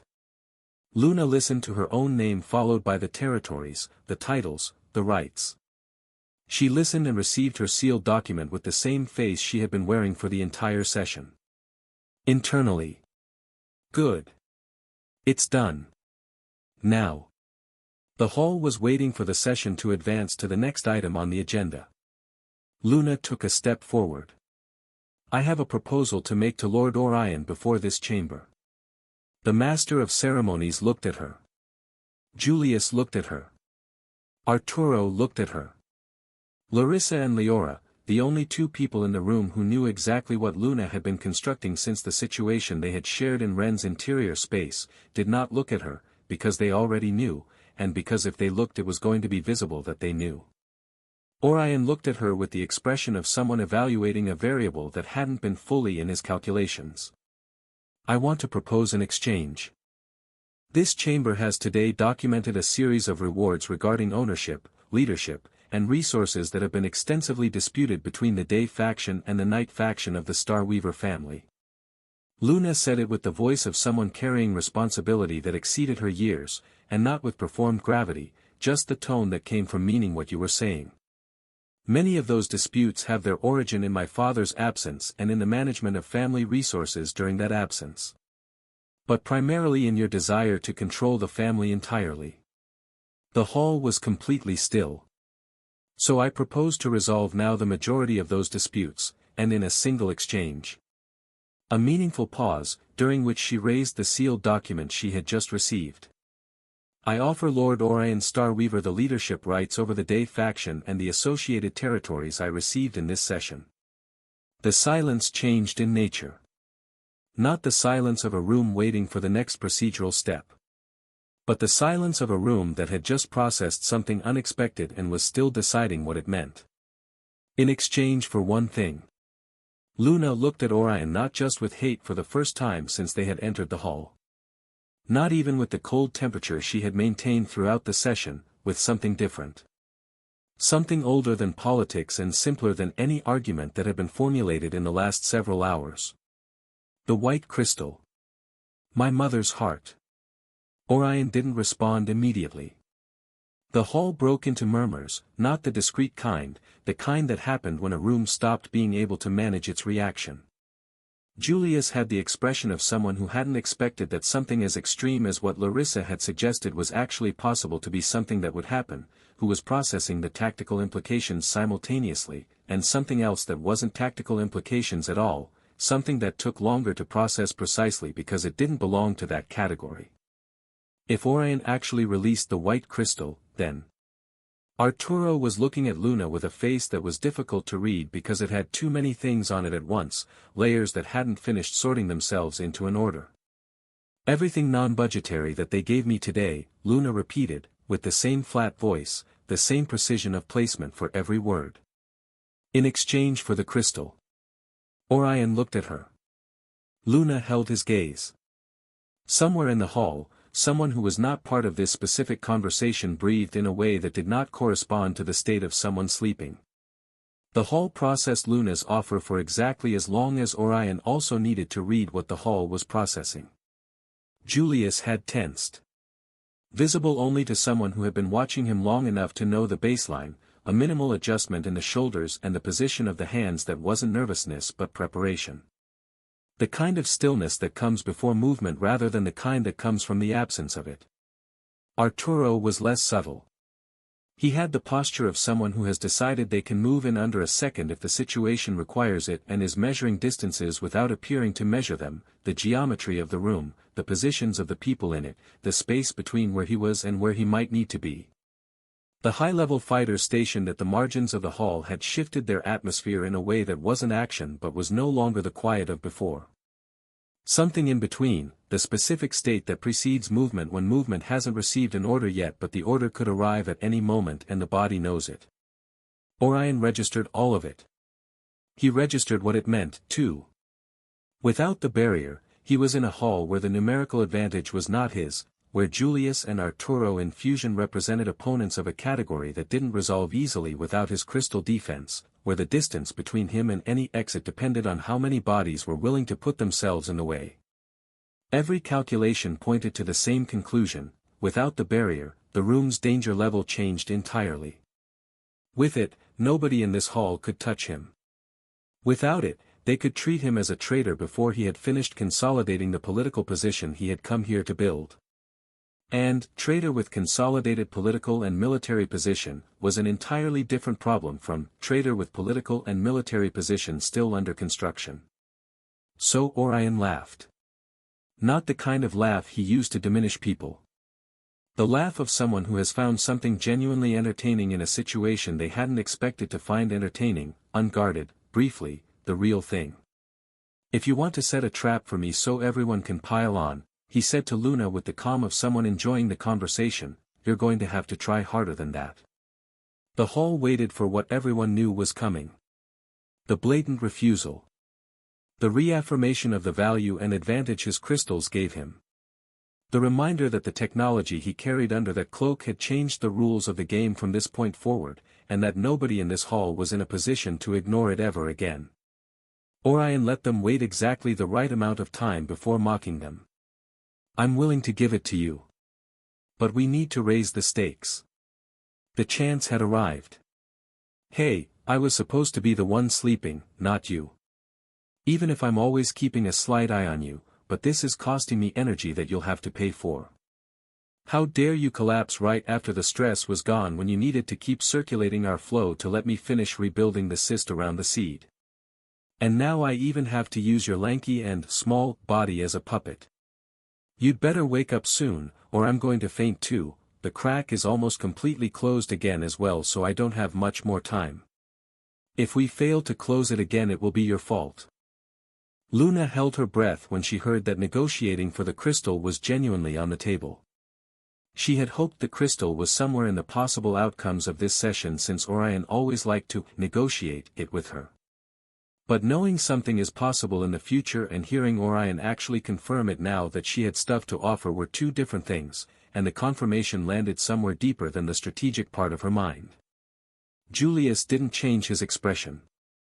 Yet something in him went still, the specific stillness of a person who has heard something unexpected and is recalibrating before they show any of it. Truly, not joking. But that alone isn't enough for me. Orion looked at Luna directly. Not the way he'd been looking at her during arguments, scanning for weak points in the position. The way he looked at something he'd already decided was his and was simply determining the terms of collection. "I want you married to Saya, the attractive young man's son of one of my finest allied families. And subordinate to my management for at least 10 years. And then he showed a smile that had nothing warm in it. "The white crystal will be yours to carry the rest of your life. I won't force you to use it beyond what's absolutely needed. But you'll follow my instructions and open every door I need opened without protest." He turned toward the hall. The gesture of someone who wanted what he was saying to reach everyone, not just the persons in front of him. "If this is what you all want, I won't back down the way you think I will." He took out the white crystal for the room to see. It pulsed in his hand, pushing a light that was visible to everyone in the room now, those with mana vision and those without. Not quite a threat, since it had the shape of a barrier. The kind of display that communicated something without having to name it, that asked the room to do the work of understanding what it meant to see this object in this person's hand in this context. "I don't need this to handle anyone who comes at me here," he said. "But if you want me to accept your terms of ditching my defense, I want everything we're negotiating put in writing and sealed." His gaze returned to Luna. "Including the allegiance from the most meek yet ambitious young star weaver in the room." Luna didn't react to the insult. She moved forward instead, offering more, not from desperation but to make clear the covetousness he was trying to attribute to her had no footing. That she was dropping everything just because she saw that kind of clarity that comes when you've already decided what actually matters and everything else is just noise. "I'll give you my crystal's budget as well." The voice was flat, without the temperature Orion had been searching for throughout the session. "And I'll renounce the name. I have no interest in being a star weaver. No interest in recovering the lineage or carrying what it requires. Give me the crystal, and I will dissolve my side of the faction and the name completely. I leave the road clear for you to lead the entire family without contest. The whole process that differently from everything before it. Several of those present looked at Orion, waiting to see whether the ground they believed was firm beneath his proposal had been firm and not just sand. Was he really going to let go of his barrier? Everyone held their breath.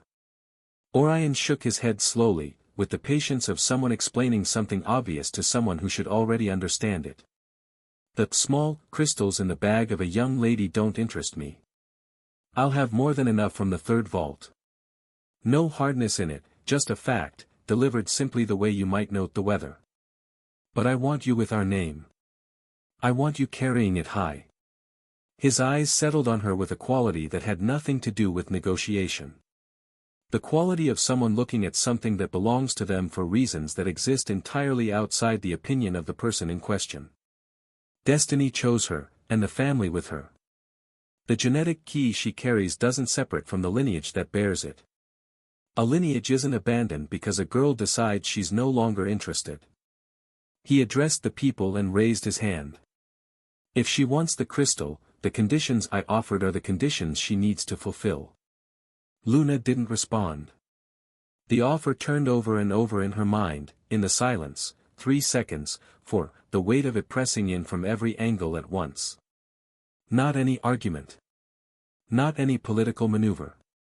At that moment, swirling in his mind for those few tense seconds, was the most difficult thing she had ever had to look at without being able to touch during the entire session. The one thing that had to do with whom she had the least armor against. Her mother. The crystal was right there. In Orion's hand, pulsing with a light she had been looking for her entire life. It was an object and an important person simultaneously, and it was the last living thread back to the years when the world had been simple and safe and full of a voice that loved with an intensity that was almost unreasonable in how it felt to receive. Every time Orion used that crystal in combat, in demonstrations, in moments exactly like this one, a little more of that light spent itself and didn't come back. She could end that. She could recover it. Right now. With the conditions he had placed on the table. 10 years. Subordination. Maria. Run. She turned and looked at him without meaning to. For a fraction of a second she thought she felt something, a small, strange pulse from his direction, faint enough that she couldn't be certain she hadn't imagined it. When she looked, he was still where he had been. Still at the back of the podium, head down, having said nothing for the entire time they had been in this hall. Present in the technical sense and not quite present in any other. But looking at him, something resolved itself clearly in the part of her that had been refusing to look at it directly. I can't choose between them. I love them both too much and I can't. Orion read the silence. He had spent years developing that particular skill, reading the silences of people who couldn't afford to show what their silence meant, learning to distinguish the silence of rejection from the silence of genuine internal conflict. Luna's silence was the second kind. The crystal changed the math in a way nothing else in this session had, and he could see that it did. He fed his energy into the crystal and let it do what it was born to do. The white barrier expanded, not aggressively, technically defensive in its shape, but it bloomed bright enough that every person in the hall could see it without trying. The light pulsing at its center was visible from every angle, from every position. Nobody needed to imagine what they were negotiating over. The source of everything was right there, above his palm, radiating with an intensity that wasn't natural, that was forced, deliberated to be seen. The essence will exhaust faster in my hands. Your decision can't take too long, or there will be nothing left to negotiate, said Orion, with the surface pleasantness of someone slowly twisting something inside you while smiling about it. Every moment you take to decide is another moment that. Luna's eyes stayed still. Her cheeks stayed still. Her lower lip didn't. It gave under her teeth without her having decided to press them, the specific kind of loss of control that happens not in the mind but in the body, below the threshold where conscious management reaches. The blood arrived before she could stop it. A small line at the corner of her mouth, bright against her skin. Leora saw it. Larissa saw it. Arturo saw it and closed his jaw so hard it cracked audibly. His hands, which had been still at his sides, moved fractionally toward a position they hadn't been in before. Even Julius, but no one could do anything about it, not against that barrier. Several people in the hall who had no particular stake in either faction looked at Orion with a temperature they hadn't had 2 minutes ago. Not anger exactly. The specific discomfort of people watching something they hadn't come here to watch. Orion opened his mouth to continue. Someone interrupted him before he could. Forget the marriage. The voice came from the back. Not loud, but with the specific texture of something coming from a person who is containing themselves, slightly dulled at the edges, without the projection it normally carried. Coming from a person operating on the minimum necessary to function. Ren had his hand raised. He wasn't looking up. His head was still down, his eyes still toward the floor, his posture still carrying that careful economy of movement that didn't match the person the hall had expected when the door opened. But the hand was up. And in the hand was a scroll. Give her the crystal without taking her freedom, said Ren, in the same dulled voice, without lifting his eyes. In exchange, I'll give you all my rewards too. The hall made no sound after a collective intake of a strong breath. Luna produced no sound either. Orion looked at the boy standing in the center of the room, hand still raised, head down, scroll in his grip, and for the first time in the entire session his expression did something it had not done before. It became uncertain. Not visibly in any way the hall could have told just by looking. But the calculation behind his eyes had changed texture, the way a man's face focuses when he sits down to a game he thought he understood and finds a piece on the board he hadn't accounted for. He took a moment to study Ren properly. The hand wasn't trembling, the scroll was the real one with the seal and the offer was what it was. Ren's recognitions, all of them added to Luna's, placed on the table in exchange for the crystal and Luna's freedom. Orion had sat through the entire reading of that list and he knew precisely what all of it wasn't. The territories, the rights, the jurisdictional access that had taken Julius and Arturo an hour to defend. It wasn't a small thing. But what caught his attention was not the offer. It appeared the energy coming from the boy. Faint still, barely perceptible to anyone who didn't know exactly what to look for. Orion knew what to look for. He had spent years learning to read it in the mutants, in the crystals, in the movement patterns underground that almost no one else had been willing to study up close. And what he was feeling around Ren Patender wasn't the clean residual mana of a Tamer. It was something else. Something that told him, with a quiet and specific certainty, that the situation had made this particular Tamer very angry. Interesting. Orion let the curiosity lead him before he spoke. What a strange situation, he said, directing it at the air more than at Ren directly. And yet obvious, in some ways. Why didn't you speak before? Why now? Why at this precise moment and not when your own rewards were being disputed? He tilted his head with the expression of someone working through a simple puzzle, the first answer presenting itself almost as a joke. Could it be that you have feelings for my niece and simply couldn't bear watching her bound to another man, even at the cost of everything you own? He said it the way someone says the most absurd answer first before getting to the ones that actually interest them, as a tease, as a throwaway. His real calculations were running underneath, the genetic key, the third vault, whether giving him the scroll was a feint designed to get him to release the crystal and the barrier with it before all the Tamers on the room collapsed on him. Ren didn't answer immediately. The silence stretched a second longer than it should have. Then. Before, I just couldn't speak. Said simply. Without explanation or apology, the way someone states a physical fact. And it was exactly that. Ren had woken abruptly, pulled upward by something between the last reserves of his mushroom's effort and the mantis bond still functioning at the edge of its capacity, a final push that had gotten him to control his own feet and into this hall with just enough left in him to stand. He was still very tired and far from his peak, in fact, like many others, he was still severely worn down by the ongoing battle with the mutants, and his bonds weren't fully repaired, only his bond with his mantis was active. For most of the others on his side, it was the same, severed, weak, or barely stable bonds due to the recent battle.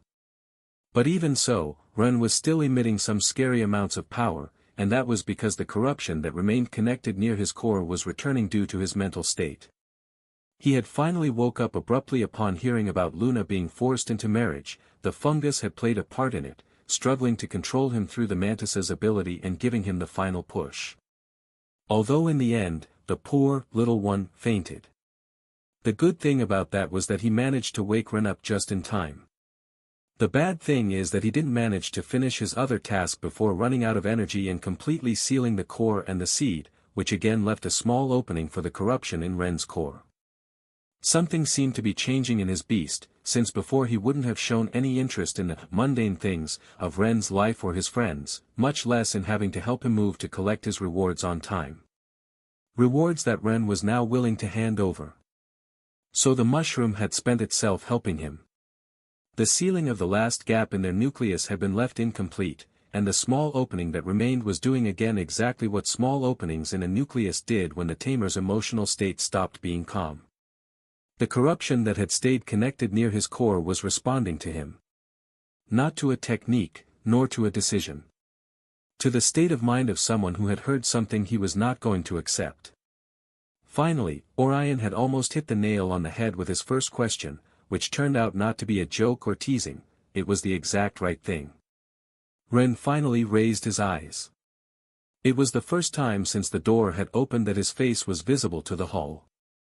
"But I can speak now," Ren said. "And whether an important friend like her matters to me the way you're suggesting or not, that doesn't change what I said. I would have given all of these rewards without hesitating. It wasn't even a decision. The hall processed that. Orion processed something different. Orion filed it and kept his expression easy. The energy around Ren had not moved in the way he expected from a lie, even a skilled one. It hadn't jumped or pulsed or done any of the things energy did when someone was working to keep their face ahead of their intentions. It was still, dense, sitting exactly where it had been when Ren started speaking. Quiet in the way that true things were quiet, without the slight defensive pressure of something being managed. Orion laughed. Not with cruelty. With the genuine amusement of someone who has just been surprised by something they hadn't predicted and finds the surprise itself worth appreciating. The walking experiment that Julius and the old woman had been protecting for years was in love with his niece. Had said, it wasn't even a decision, in that dulled, barely functional voice as though it were the most straightforward thing in the world, the kind of fact that didn't require inflection because it had never been a question. And all that youngster's crush was doing was making something dangerous grow. Orion felt it as a subtle, directional pressure, growing slowly, with that chaotic energy that answered to emotion rather than to craft. It was perfect. Orion had arrived at this session with a negotiation plan. Luna married to Seiya served multiple purposes, kept her occupied, layered obligation onto obligation, spread her attention across 100 protocols that would consume her days. But he was not a person who ignored better options when they materialized in front of him. What Ren was offering wasn't a small thing, and it came without the political friction the Seiya arrangement would have generated. He could work with this. But he needed to take advantage of that energy first. He studied it with more attention while he thought it through. Dense. Close to something he recognized from extended study of sources most people found too uncomfortable to approach. And growing, not rapidly, not dramatically, but with that gradual growth that had no ceiling until whatever was feeding it stopped feeding it. He needed to understand its range before he closed anything. Before he signed anything or surrendered anything. The easiest way to expose original corruption was well known to anyone who had spent enough time watching it operate. Feeding it. "I'm sorry," said Orion, with a cordiality that wasn't false exactly but was assembled from components, chosen, placed, delivered at the right temperature, but my niece is extremely important to this family. I won't have her mixing her regal blood with that of a nameless commoner who obtained what he has through experiments of questionable outcome. A gentle pause, almost thoughtful. She deserves someone of appropriate lineage. I'll make her understand that one way or another for her sake as much as anything. Luna, furious, opened her mouth. But the energy around Ren jumped instantly, so high it was palpable without the need of big sensitivity to mana, taking everyone's attention. Orion had felt it, that fraction of a second where something contained stops being contained, where a threshold is crossed not through decision but through the limit simply arriving. This was perfect. The veins along Ren's neck darkened, very slightly still. Not a transformation yet. Just the body's honest report on the state of what was running through it. You won't decide for her. The voice was still dulled, but it wasn't the same anymore. Something had moved underneath it, not volume, not projection, just a quality that hadn't been there before, the difference between a still surface and a still surface with a current running beneath it. Orion felt the heat of that energy from across the room. And he understood. This was not a performance. Not something arranged with Julius or Selphra beforehand. It would actually work way better for him to manufacture an incident he could use as a pretext. The boy was genuinely furious, and the energy he was carrying, the energy that had no clean Tamer signature, that sat dense and directionless near his core, was growing with that fury the same way the mutants intensified when Orion added his energy in the crystal flow. Obedient to emotion states. Love, Orion noted to himself, with a genuine amusement he hadn't expected to feel today, was a tremendously predictable variable. The marriage of her niece could wait. There were other ways to manage that particular problem once the more immediate one was resolved. But this. Was it better to get the rewards or get rid of this? He looked at the energy with the eyes he had spent years refining for exactly this kind of reading. The density of it, its proximity to what he recognized from the crystals, from the patterns underground, from the specific texture that corruption carried when it had found a host and settled in close to something important. And above all, the potential. No visible ceiling. Something that hadn't yet reached what it was capable of reaching, that was still early in its growth curve, that was right now responding to the anger of a fifth-year student who had barely recovered from a battle that should have finished him. What it would look like in 3 years, in 5, in 10, if it was allowed to grow. Negotiating with the castle's experiment would have been profitable, yes. The offer on the scroll was real and the territories Ren was willing to surrender represented genuine strategic value.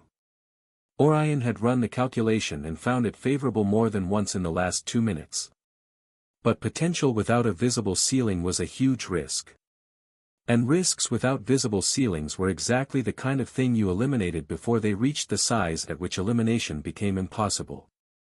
If the hall saw the boy covered in that energy here, if Orion gave it the right provocation and let it do what it was already trying to do, no one in this room could complain when Orion acted. It would be self-defense. In front of witnesses. With the precedent of the Colosseum still fresh in every mind present. Orion let the last trace of cordiality go. How touching, he said. The tone was new, something designed to find the specific place where it would cut cleanest. The plebeian monster is in love with my niece. The crystals in his hand pulsed. And what exactly do you offer her if you want to ruin that good marriage chance? Unknown origins. A family of provincial tamers carrying a name that nobody recognizes. This power you can neither explain nor control. She is a star weaver. She carries the blood of one of the oldest families in this kingdom. And what you're offering her is. He touched his hair, then tapped his temple with the air of someone thinking very hard about nothing. Nothing. Once you bestow me that scroll of paper, you have nothing left. The veins along Ren's neck darkened another degree. My family is. Orion didn't let him finish. He pressed faster, because momentum was the point. Your family. The cadence of someone who knows they're pressing exactly where they want to press. What are they? A pair of useless nobodies from a province nobody names. What does your family even do? Sure to do with licking the crown boots, but not something that justifies their son believing himself worthy of. The energy around Ren broke. Not outward. But the air in the space around the boy changed, perceptible to every person in the hall at the same moment, those with sensibility and those without, those with mana vision and those without, because this kind of change didn't require special sensitivity to register. The kind of thing that made the back of the neck aware of itself. The black veins climbed his neck and reached his jaw. Orion looked at him and saw exactly what he had spent the last 2 minutes constructing conditions to see. What Orion saw looking back at him was a beast. The thing near Ren's nucleus that had been sitting quiet and contained since he woke had responded to the only reliable trigger corruption had always responded to, the emotional state of its host, rising with his anger, taking advantage of the gap in the nucleus that the mushroom had run out of energy to close before it passed out from the effort of waking him at all. Orion needed to eliminate him. That was the calculation completed, not in this moment, not as a reaction to the anger or the energy, but as the conclusion of a longer analysis that had been running since the recognition list was read. The fifth-year student who had restructured the beast cultivation landscape of the entire kingdom by sharing knowledge he should have guarded jealously with both hands. Who had taken techniques developed through his own growth and handed them freely to the people around him, not as strategy, not as alliance building, but with the dumb generosity of someone who didn't understand scarcity as a tool or strategy. Who had changed what the next generation of tamers was capable of not through competition or exclusion but through the opposite, through making everyone stronger, more capable, harder to rule by conventional means. The threat was not only what he had now. The threat was the trajectory, the growth curve of something without a visible ceiling that was also, somehow, raising the ceiling for everything around it. A power like that, given a decade to mature, would not be an obstacle. It would be an impossibility. But if everything went according to plan, that problem would be solved today. Eliminating the young prodigy after he showed his true colors would remove a piece from the board before he could become a decisive factor in the larger conflict. And with Selphra and Victor out of the picture, everything was aligning perfectly for the moment when he would finally achieve all the goals he had pursued for years of patient planning. Ascension. Not merely to a higher rank of power, but to a position where he could reshape the kingdom according to a vision that others in power would have dismissed as too radical. It was an ambition that transcended a simple desire for personal control and entered the territory of a genuine belief that he knew a better path to the future than the obsolete structures that currently governed. That was why all of this had been necessary. All of it leading here. Self-defense, in front of witnesses. The Colosseum should still be fresh in everyone's mind. His crystals continued their orbits around him, each one representing a specific accumulated advantage, deployed now with the understanding of how their systems interacted, how power flowed. The game was reaching its peak. He had every intention of being the only one still standing when the dust settled and the new order emerged from the wreckage of the old. That was why he had brought it to this point. Not something that justifies their son believing himself worthy of. Ren didn't think about the fusion. Didn't think about the mantis, which was the only one of his beasts with anything left to give. Didn't think about the state of his bonds or the percentages or any of the things he had learned to calculate before committing to a fight. The framework that Lin had built into him over years, the mental checklist that ran automatically before his body engaged, none of it activated. He thought about Luna's face with her lip bleeding. And he moved. The corrupted energy he had been carrying near his core since he woke latched onto his legs and catapulted him forward with a speed that wasn't his, speed that was borrowed, that hurt in the tendons because the body hadn't been prepared to absorb the force of it, hadn't been braced, hadn't asked permission from the joints and the muscle and the bones that were going to pay for it afterward. He felt it immediately and completely and still didn't care. He crossed the distance in under a second and drove his fist with everything he had. The white barrier stopped him like a wall of compressed stone. Orion smiled. His beam hit Ren directly. Ren's fingers didn't buckle when hitting the barrier. He had them locked the way Lin had taught him, maximum structure through the impact, no wasted flex. And the barrier, to its credit, didn't feel like a conventional impact. The energy of his punch simply ceased at the point of contact. Absorbed, with the same indifference with which the ocean absorbs a stone dropped from the shore, not even registering it as a disturbance worth acknowledging. Orion smiled. 2 crystals rose from his hand, one deep black, one a dark corrosive purple, spinning in separate orbits before synchronizing into a single rotation. The beam that emerged from that combination was the darkest possible color of corruption. Not the purple of a standard corrupted technique. Something below purple, something that absorbed the light around it as it moved. It hit Ren directly in the chest. The hall held its breath. But Ren didn't move back. He extended his arms toward the incoming beam and let it in, the most counterintuitive thing he could have done and exactly what the interior of his nucleus had learned to do over the last several fights in a way he still didn't fully understand, but that worked. The corrupted energy he had been carrying near his core since he woke recognized the new arrival and incorporated it with the fluency of something finding its natural channel. The beam didn't disappear inside him. It circulated.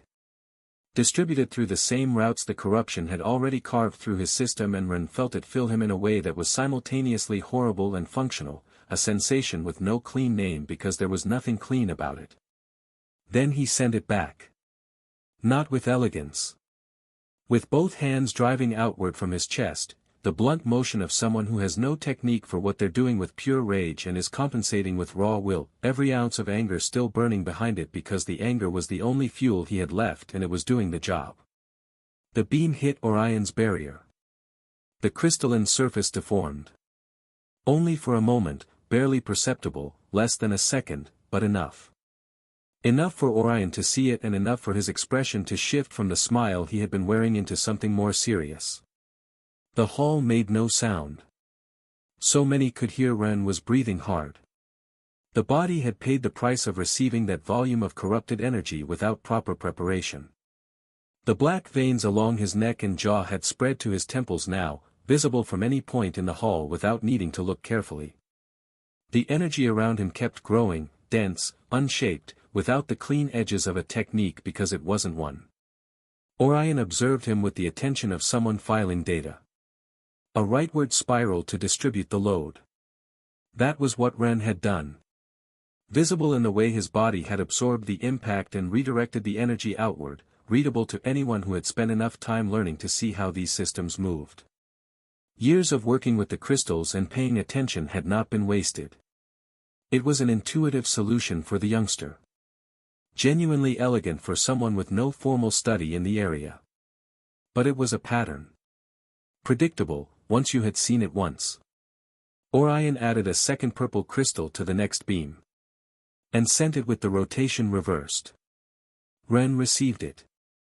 His arms came up, his channels attempted to do what they had done before, but the energy coming this time rotated in the opposite direction from everything his nucleus had organized around the first attempt, and he couldn't shift it fast enough. Like two puzzle pieces that look identical until you try to fit them together and find they were cut in mirror image. The circulation jammed and pressure built in nodes that weren't equipped to handle it. Ren held for 2 seconds, the 2 longest seconds since he had woken up, and then the system gave in and the beam sent him backward with all the force he hadn't managed to absorb. He landed badly. There was no way to land well from that. He stayed on the floor for a moment with his chest burning from the inside out and the taste of blood in his mouth, different from before, because this came from the lungs and not the lips. "Do you see?"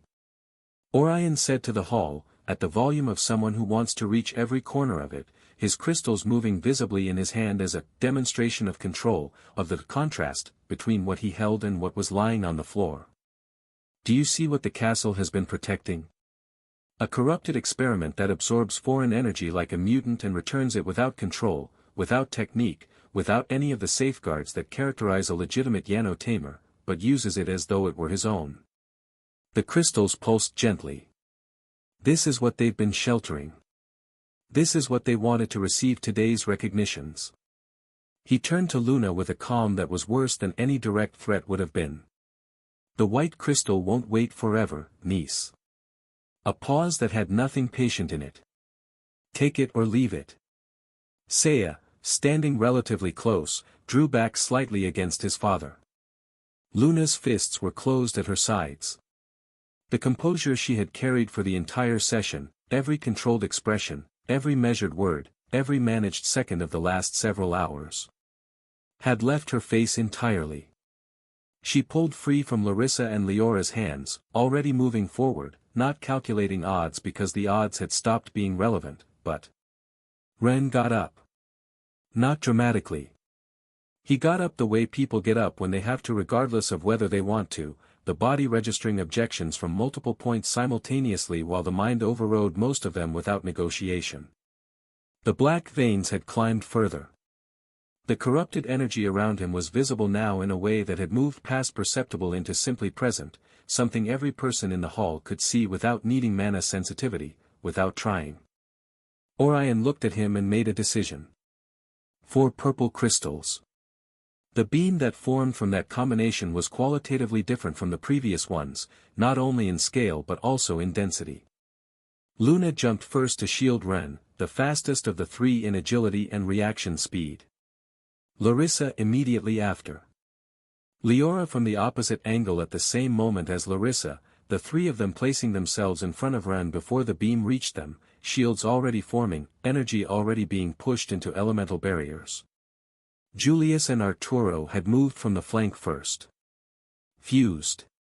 Simultaneously, without a word between them, they combined their barriers with the coordination of 2 people who had similar qilins and had grown up learning to read each other's timing and no longer needed to announce it. They drove the combined force of their 4 bonds in front of Ren, interposing themselves between the beam and everything behind them. They held it. For a second and a half, they held it. The kids ended up trusting. But then Orion added another crystal and the balance broke. Julius and Arturo absorbed most of it before they were sent flying, but most was not all. What remained punched through the gap between them and reached the girls and Ren with the residual force of something that had been enormous and that, even diminished, was more than exhausted bodies could receive without damage. The hall came apart after the explosion. Julius's and Arturo's soldiers along the margins pushed forward and raged. Orion's moved to intercept them. The Starweaver brothers, who had held their positions quietly behind Orion through the entire session, slipped beneath their brother's barrier where its coverage protected them. The ceremony hall became something else. Orion sent several black beams toward specific positions at the margins, tamers of sufficient rank to change the shape of things if they entered active combat, each beam arriving with enough precision and power to occupy its target with the immediate problem of surviving rather than advancing. "Stop," he said. Not a shout. Just the volume of someone who knows they don't need to shout because the weight of what they are is sufficient. Julius Dravenholm is on the floor, Arturo Dravenholm is on the floor. Selphira Ashenway and Victor Dravenholm are also incapacitated. A pause to let the inventory reach everyone. If you want to do this the hard way, you will lose. Not because I'm stronger than any one of you individually, but because I am stronger than all of you simultaneously today, in this room, on this side of this barrier. So today, in this hall, you will listen to me. The crystals moved in a slow orbit around his hands. The only outcome of continuing is more people in this hall getting hurt and me winning at the end anyway, just with a higher body count on your side on the way there. His people had Julius's contained now. Good. Orion turned toward where Ren should still be on the floor with his niece and the other kids dumbly protecting him just enough. I only have one more thing to do. Push those girls aside and then this is finished. He walked toward them while the settling dust from the last exchange shifted. And a figure stepped forward from it. Not Luna, not Larissa, nor Leora. Ren was standing between Orion and the girls. Nobody had seen him get up.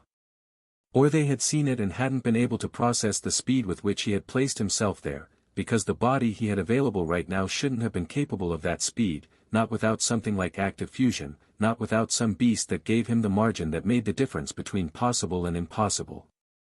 I'm awake, he had said to the girls, very quietly, before taking the powerful step that put him between the beam and them. A short sentence. Just that. Now he glanced at Luna from the corner of his eye. The corrupted energy had been building around him since he absorbed the beam, and it was still growing, but differently from how it would have grown before, differently from how Orion had calculated it would continue to grow. Not expanding without direction. Not simply feeding on Ren's emotional state the way Orion had read it doing, the way the subjects from Yino had always done when the corruption in them found the heat of genuine feeling. Something in the way it was circulating was alike to what had happened at the very end in his interior space to help him push Celthia away, the final experience of learning to embrace what hurt rather than resist it, the moment when the three girls' energies had entered the vortex and found a way to coexist that none of them could have found separately. Those patterns, that learning, that power and that something that had moved through him and left a changed shape in the channels it had used, all of it was still there. This power was already a little more his than corruption's. It was not a perfect counter or a perfect cure. Not 100% controlled the way Lin would have approved in the clean command of a trained martial technique applied with precision and understood from the bottom up. But, a little more his was the difference between a little and nothing was everything right now. He still looked at Luna. "You're worth more than all the rewards combined," said Ren. The voice was still dulled at the edges but it had better direction now, it arrived where it was aimed. "And you're worth more than that crystal, I don't care how much it matters to you." Not something said because it sounded right. Something said because he had been thinking it for a long time, turning it over in the part of him that worked on problems quietly while the rest of him was occupied elsewhere, and because standing here now, with her pained face in his sight and everything that had just happened still in the room, it felt like the most accurate thing he had ever tried to say. "You're alive and free. That matters more to me than anything else." He held her gaze. "You don't have to sell yourself for anything or anyone. Not ever." Luna felt something strange move through her. The white crystal in Orion's hand pulsed. Orion looked at the energy around Ren with those eyes that had spent years learning to read the kinds of patterns corruption could have, and he didn't find what he had expected to find. The corruption was still there, present, dense, real. But it wasn't doing what it should have been doing. It wasn't driving Ren toward the loss of control he had calculated so many times with the meticulousness of someone who had run the experiment before in other contexts. It wasn't responding to the anger the way every Yino subject had responded to comparable emotional states, nor was the flow working the way the mutants responded when the crystal flow was adjusted, the way every piece of his model predicted it should. It was doing something else. Orion's expression changed. He drew out the remaining purple crystals. 7. 8 counting the black one. The white one couldn't be added, it would slow the beam and compromise the barrier, and the barrier was the reason he was still standing in this hall without a ceiling on his available moves. Without it, the math could change completely. With it, he had many more options that Ren's body, exhausted and already past what it should have been able to sustain, should not be able to handle. The beam that formed from those 8 crystals had no precedent in anything he had fired in this hall. The brothers beneath him tightened their grips against the surge of force as it built. The energy visible before it even left his hand deformed the air in the hall and made several people instinctively close their eyes, which weirdly accomplished almost nothing, because what they were reacting to wasn't really light, and closing your eyes against it was the body doing what it knew when it didn't know what else to do. But even in darkness, you could still sense and see it. Yet Ren didn't dodge. He only extended both hands. Despite the scream from Leora, despite Larissa's worried voice, he let it make contact. The first second was what the first second had been before, the energy finding its channels, circulating, distributed through the routes the nucleus had learned to use. But the volume was in a different category. He felt the channels saturating, felt the pressure accumulating in places that had already given everything they had, felt his body registering objections from every direction at once, the awful sensation of a system being asked to hold something it wasn't built to hold. Yet he didn't let go. He held it. One more second. 2. The black veins covered his face completely. His eyes lit with an intense purple that wasn't technique and wasn't intention, just the light that came when that much energy ran through something with not enough room for it. The energy churned around him and tore at him from the inside. 5 seconds. Then he sent it all back. The beam that left his hands was larger than the one that had entered, because he had added what he was already carrying, not much, but a difference, the difference between returning what had come in and returning something with a small yet significant weight behind it. Because when it reached Orion's barrier the crystalline surface bowed inward, a slow curve under pressure that wasn't an impact so much as an accumulated force looking for somewhere to go, entering the energy system too fast. And the barrier held. Almost entirely. Almost. At the point of maximum pressure, in the fraction of a second when the surface had absorbed more than it could distribute simultaneously, a round gap opened. Small, roughly a meter across. Less than a second before the system compensated and closed it. It wasn't a problem yet but a warning. Since less than a second was not enough for a real threat to pass through. Everything was still under control.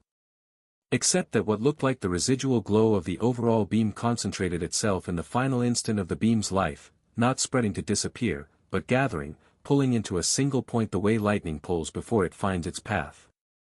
Like lightning? Finally, what seemed like the residue of the general lightning intensified its brilliance in the last instant, a concentrated light. And in the end, it thundered not as part of an explosion, but as a powerful spark, as if it were one of those lightning bolts that fall as punishment from the sky. The lightning entered through the crack before it closed. Orion had no time to react. The impact hit him directly in the face. It wasn't devastating, it was not the kind of blow that finished a gold-rank double Tamer in decent fighting condition. But Orion had been maintaining the barrier for hours, managing the crystals, absorbing the cumulative cost of a session that had demanded more sustained output than most battles required. His reflexes had been giving him fractions instead of whole responses for longer than he would have admitted, and this time the fraction wasn't enough. The impact took him off his feet despite his brothers holding him from below, sent him backward with enough electrical discharge that his nervous system stopped cooperating with his muscles for the duration of the fall. The crystals scattered. Ren had already identified his target before Orion hit the ground. Not Orion, since he couldn't finish him with what little energy he had left. Not more positioning advantage than he already had, not anything but one crystal.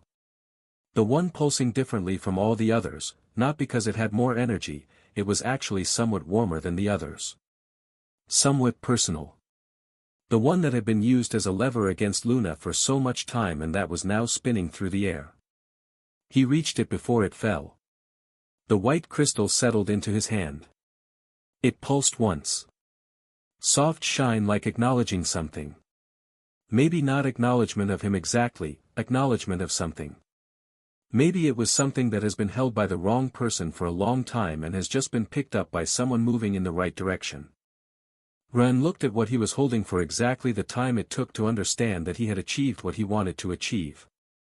Then he turned towards Luna, face covered in black veins, eyes burning with that light that had that bad color, body still active by pure stubbornness because any honest accounting of his reserves said he should have been on the floor several minutes ago. He didn't say anything heroic. He just shouted her name and threw her the crystal. Almost nothing had been left. Ren had known at the moment his feet left the floor, the instant he launched himself, covered in crackling energy, toward Orion and the crystal. His body had been registering its objections in real time and with increasing urgency through the last several seconds, and what he had just done with that final absorption and return of the big beam was the kind of expenditure that didn't come from reserves. It came from the debt column. Debt with a very high interest rate. The kind where the invoice arrives in your mind before the transaction even finishes clearing. It wasn't just the major bonds being dormant. The mantis was present but down to almost nothing. The corrupted energy he had been using as fuel had burned through him in the process of holding that last beam long enough for the barrier to crack, and what remained of his capacity to keep moving through pain and exhaustion measured in seconds. Not even minutes. What he had done wasn't a combat move, although it might have seemed that way because of the spectacular impact. But that spectacular impact, the barrier bowing, the crystal spinning through the air, those were just the visible surface of something that had nothing to do with a fight in the conventional sense. What was really important was that he had solved the barrier problem, and it was thanks to the sum of everything.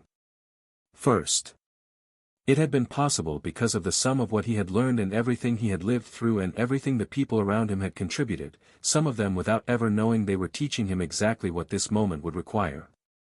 His energy, his development, his stubbornness and tenacity, everything that had been growing in him, all of it concentrated into a single point, a single moment, under conditions that would not repeat because the conditions themselves had required being spent to exist at all. The crystal had pulsed in his palm. Alive. That was the only word that instantly arrived in his mind.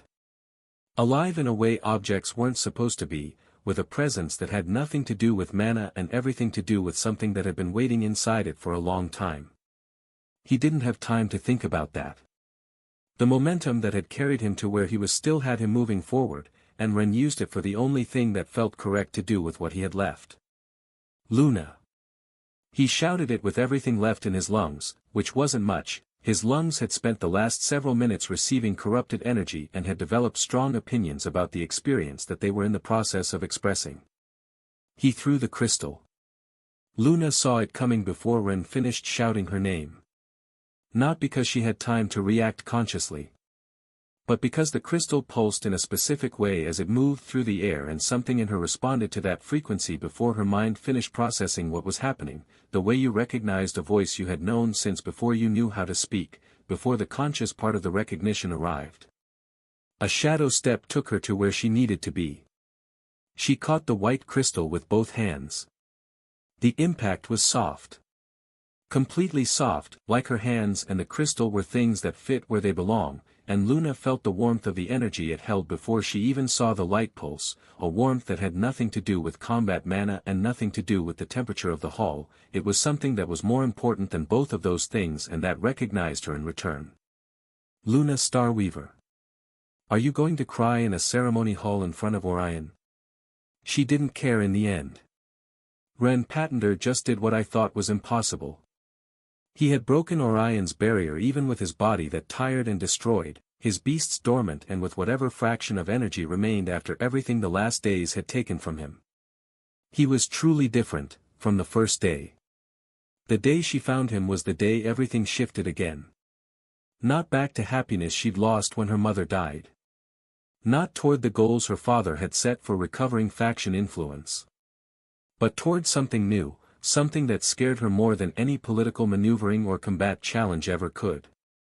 Because losing things you never had hurt less than losing things you'd come to depend on.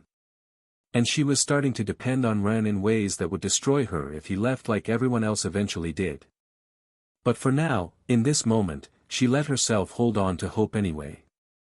Because sometimes you had to risk breaking to have any chance at finding what you will treasure. She had felt her heart skip when she heard him shout her name. Mom. Mom, how do I pay this back? How do I thank the most absurdly stubborn boy in the entire world for this? No, there is no way to pay this back. None, it's done. I owe him everything. Externally, the tears came before she could stop them, and it no longer mattered if they came because the crystal was in her hands and what she felt right now by holding it left no room for the composed expressions she had maintained for years. The essence of her mother pulsed again. Luna closed her eyes. It wasn't the crystal as an object. It was Lycia, or what remained of Lycia after rounds of depletion that had not been gentle, but she was still strongly present, still there in a way that wasn't exactly the same as memory but was recognizable with the certainty of something like the smell of childhood, or the texture of a specific hand that had held yours when you were small and the world was large and frightening and that hand was the thing that made it manageable. You are finally here. She made a promise in that moment without words, but with all the weight of something she had already decided before it was articulated, no one else. Never again. Not a single breath of what power remained in this crystal was going to be spent on anything. Not defense, not politics, not any negotiation regardless of what position it put her in. They would use her treasure again only after stepping over her corpse. And Orion, she thought, not with heat, but with the cold of something more permanent than anger, the temperature of a decision settled and filed, who has depleted it this much, I am going to make sure pays an extremely high price for what he has done. With my own hands if it comes to that. Luna pressed the crystal against her chest and let the tears be what they were for the seconds she could allow before the situation demanded something else from her. Which would be sooner than expected. A moment earlier. Ren still didn't have ground under his feet, and the inventory of what remained in his body was enough for one more thing that could be useful if he chose correctly.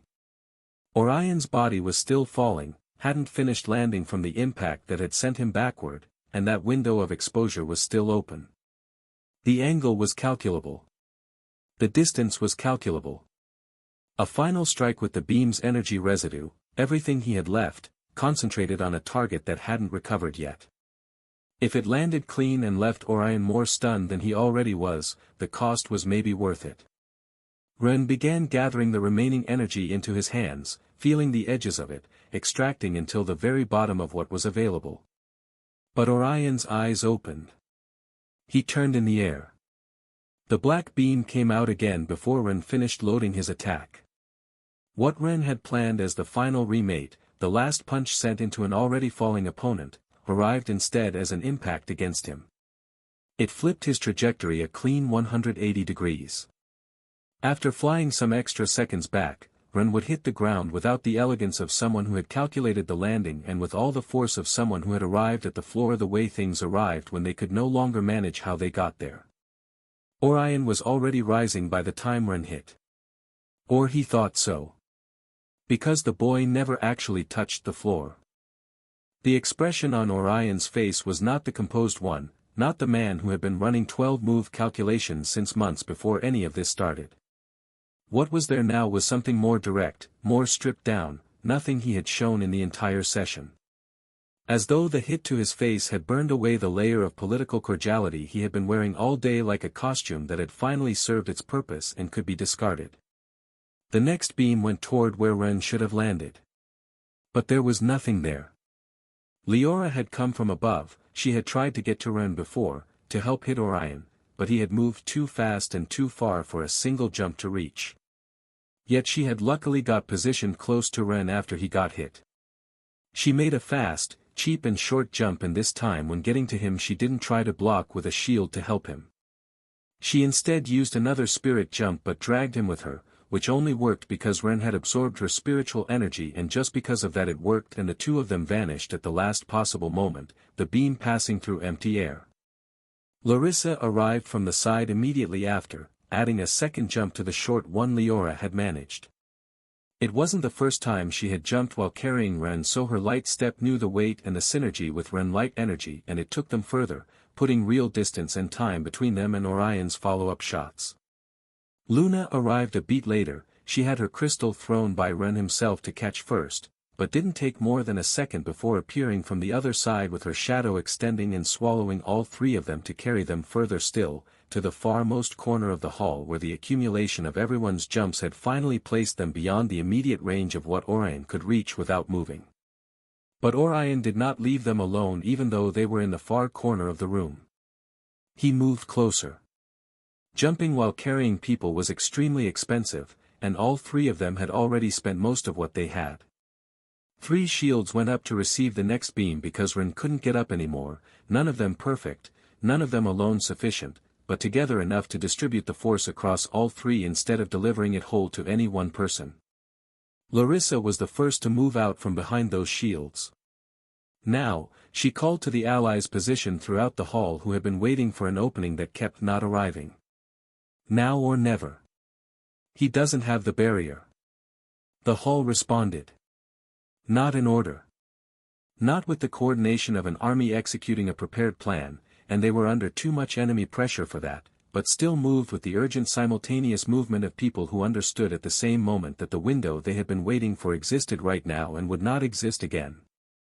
Orion had a response prepared for exactly this. He gave the signal.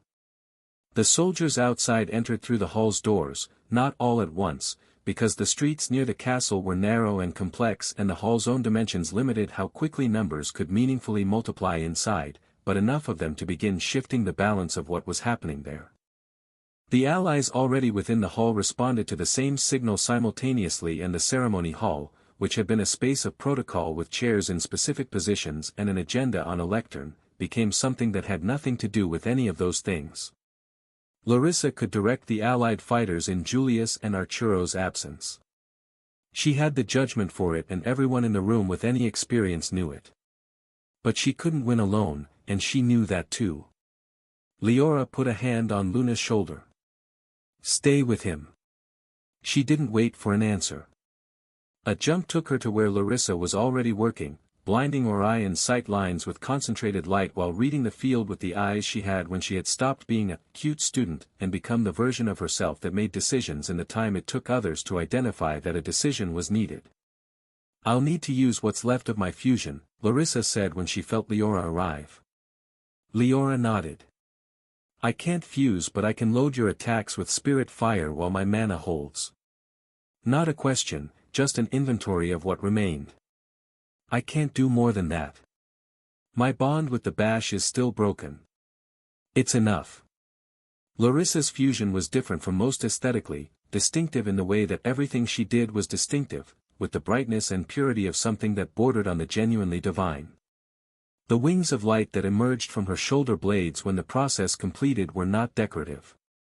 Neither was the branching antlers of light that spread from her head when the fusion settled fully into place.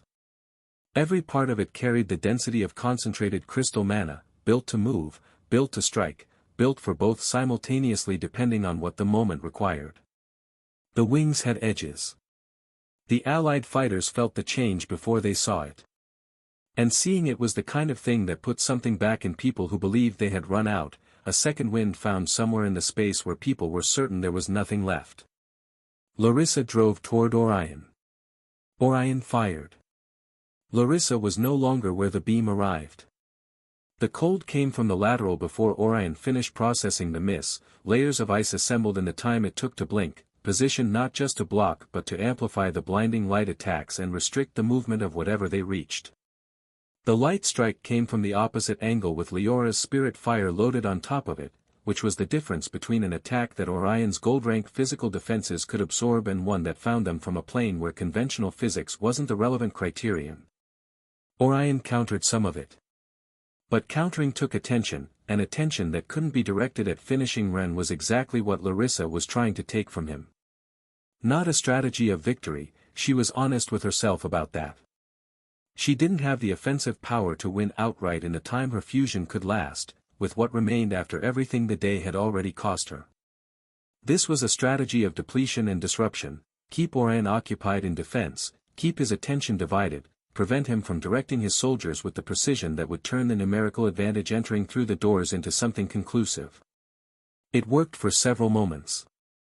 The allies used the openings Larissa forced with her fast jumps, ice and shoots to close in toward the center, tightening the ring around Orion degree by degree, the situation shifting from contained toward something that looked like it might actually end. Then Orion stopped being careful. The pulse he released wasn't targeted. It was circular, expansive, the kind that didn't ask who was standing where or which faction they belonged to. It simply pushed everything within its radius outward from the point where Orion stood. His own allies caught the edges of it. Several of them went down. He didn't adjust his approach. He didn't care anymore. The 8 stones in his hands generated a concentrated force after spinning together for a moment that was brief and terrible. Larissa received the blow. The huge wings absorbed part of it, which was what they were built for, but partially wasn't completely, and the remainder carried enough force to send her in the wrong direction, fast. Leora received her portion of the pulse without the barrier she would have needed and landed with that hard terrible sound of something that had taken damage and didn't yet have time to assess how much. Orion stood in the center of the space he had cleared. Only his brothers remained, a bit damaged but still anchored to his feet. His breathing was heavier than at the start of the session, not steady, not easy, the honest cost of maintaining this level of output across hours, but his eyes had recovered the cold calm of someone who had re-established control that everyone else had briefly believed was gone. Enough, he said. That's enough. 3 simultaneous beams to specific positions at the margins, each one aimed at some double with sufficient rank to change the arithmetic of the battle if they remained active. Not all of them went down, but all of them had to occupy themselves with survival rather than advancement. It's over, Orion said to the hull. The word landed like what it was, a close. The only people who could have stopped me today are out of the equation, and everyone here knows it's true. What remains now is deciding whether you want more damage, or whether you prefer this to conclude the only way it can conclude given the state you're all in. Nobody answered. But the silence was the kind that acknowledged he was right. One or two finishing blows to those already down and Orion would have no remaining resistance. The crystal that had been taken from him could be recovered. The moment to stop him existed right now, at this precise instant, and it had arrived too late, when no one had the energy left to use it, the sequence of events having depleted everyone in the wrong order. It was over. But no one was willing to say so. Not after coming this far, not like this. Then you're in a hurry to die. The ceiling of the hall answered for everyone. When it exploded. 3 simultaneous impacts from above, no warning. The ancient stone of the hall, something that had been holding for centuries and had finally decided it was done and gave way. Zhao came through the center with every blade feather already deployed before the dust had a chance to settle, the owl and raptor fusion already visible above him, wings open but already closing at the attack angle of something falling from height with insane top speed.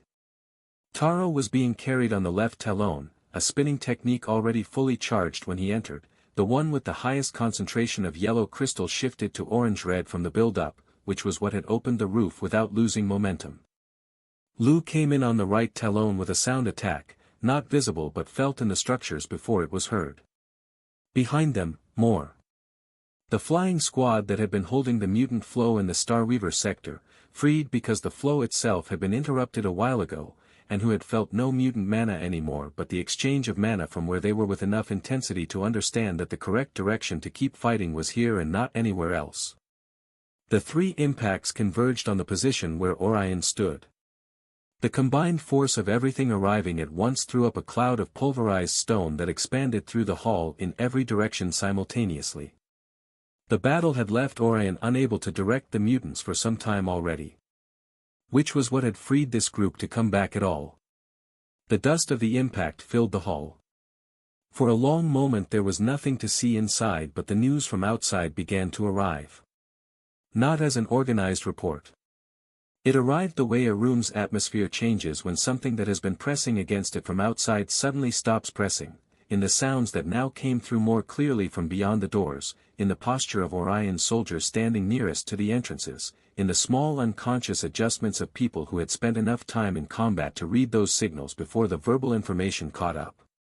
The forces that had been pushed south had come back.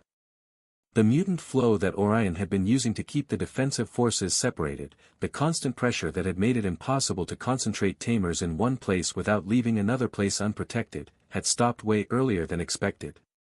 First as a pause, then as a genuine absence. The Tamers who had been paying the cost of holding that flow without rest, hour after hour, finally had enough breathing room to send scouts out and understand that the pressure wasn't coming back soon. And then to decide what to do with that information. What they had decided was obvious to anyone with a view from above like Zhao. Most of them came in through the rear of Orion's army. Not in numbers that changed the equation decisively. Orion's plan had been constructed too carefully and too far in advance for a last-minute repositioning to undo it completely. There were still considerably more soldiers on his side. But the difference between a comfortable numerical advantage and a numerical advantage that required constant management to prevent erosion was the difference between an army that could press forward into the hall and one that had to watch its own flanks while doing it. Those were not the same thing. So the pressure inside the hall dropped 1 degree. Only 1. But it was perceptible to everyone in the room who had enough experience to feel the difference. Yang came through one of the lateral doors, reading the field in the seconds it took him to cross the threshold, already redistributing the soldiers he had brought before anyone told him where to put them. Lin came in behind him with her left arm held at an angle that suggested the fighting outside had formed opinions about its condition, but with eyes that had the same quality they had when she was evaluating her students and deciding how much more they could give. Those eyes moved across the hall and landed on specific people and things in a sequence that wasn't random. Wei arrived with his fellow instructors. Director Ignatius came with the guards who had been able to respond, fewer than would have been ideal, but present. The temperature of the hall changed. Not the real temperature. The other one, the one that shifted when the balance of people willing to keep fighting moved in a direction and the side losing ground felt it, even without saying it. Orion's allies registered it. Julius's registered it too. Larissa, still on the floor working through what Orion's pulse had done to her, registered it from where she was and decided it was time to get up regardless of what her lungs thought about that decision. She had a task that couldn't wait. Leora was out, and the fusion light that could treat internal damage was going to disappear when Larissa's fusion ran out, and internal damage needed treatment, at least enough to ensure that the internal damage did not claim his life soon. So she would crawl if she had to. Everything was relative. Nothing was decided. But it looked possible in a way it hadn't looked possible 30 minutes ago. There was new hope. The dust from Zhao's entry and Taro's and Lu's finally finished settling. The center of the hall, where Orion had been standing when 3 simultaneous impacts came through the ceiling, showed the accumulated damage of several energy exchanges in a space that had not been designed for any of them. Ancient stone, fractured. Furniture that had occupied specific positions since before anyone present was born, reduced to irrelevant debris. The allies of Orion who had been standing closest to the impact when it arrived were on the floor, some still moving and some not, but Orion himself had dealt with most of them himself before the attack came, with his indiscriminate pulse, and that detail registered differently now that the dust had settled. Since Orion was outside, Orion's army, which had arrived with such confidence a few hours earlier, was being pressed from 2 angles simultaneously by forces that didn't outnumber it but exceeded it in something harder to calculate and harder to compensate for. They knew what they were fighting for. That kind of consistency didn't replicate the way money and crystals replicated power.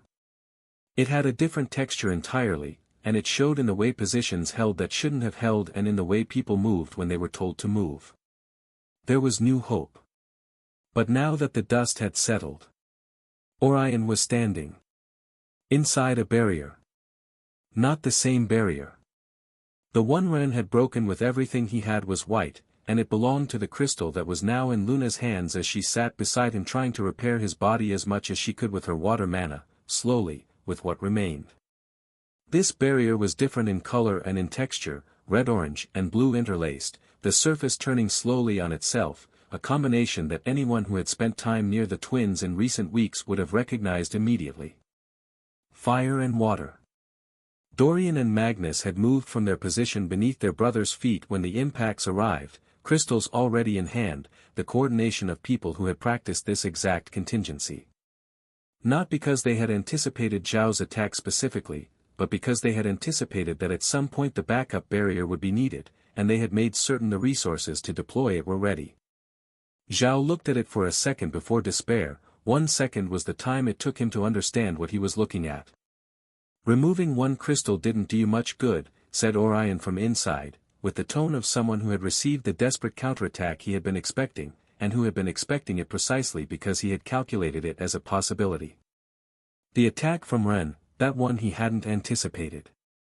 The split lip Ren had given him was still there but had become a detail, something filed under cost of doing business. It didn't matter in the end. And what you brought in from outside doesn't change much either. He looked across the hall with the serenity of someone who had not lost count of the available resources even as the hall changed shape around him. We are close to even, yes. Perhaps we're not quite as far ahead in numbers right now, I'll accept that. But being even in armies with me inside a barrier is not the same as being even without it. Nobody answered immediately, because nobody had an immediate answer that was also an encouraging one. Julius was on the floor alongside Arturo. They had paid the price for trying to block the 8 crystal beam without sufficient time to build real shields. Larissa was studying the new barrier with the eyes she had when she was calculating something whose result she already didn't like. Zhao, who had arrived with enough information from outside to understand the general state of the situation, had the expression of someone who had added up the numbers and not arrived at the conclusion they wanted. The problem had returned to its original shape. The fire and water barrier was not the white barrier. But it wasn't anything less important either.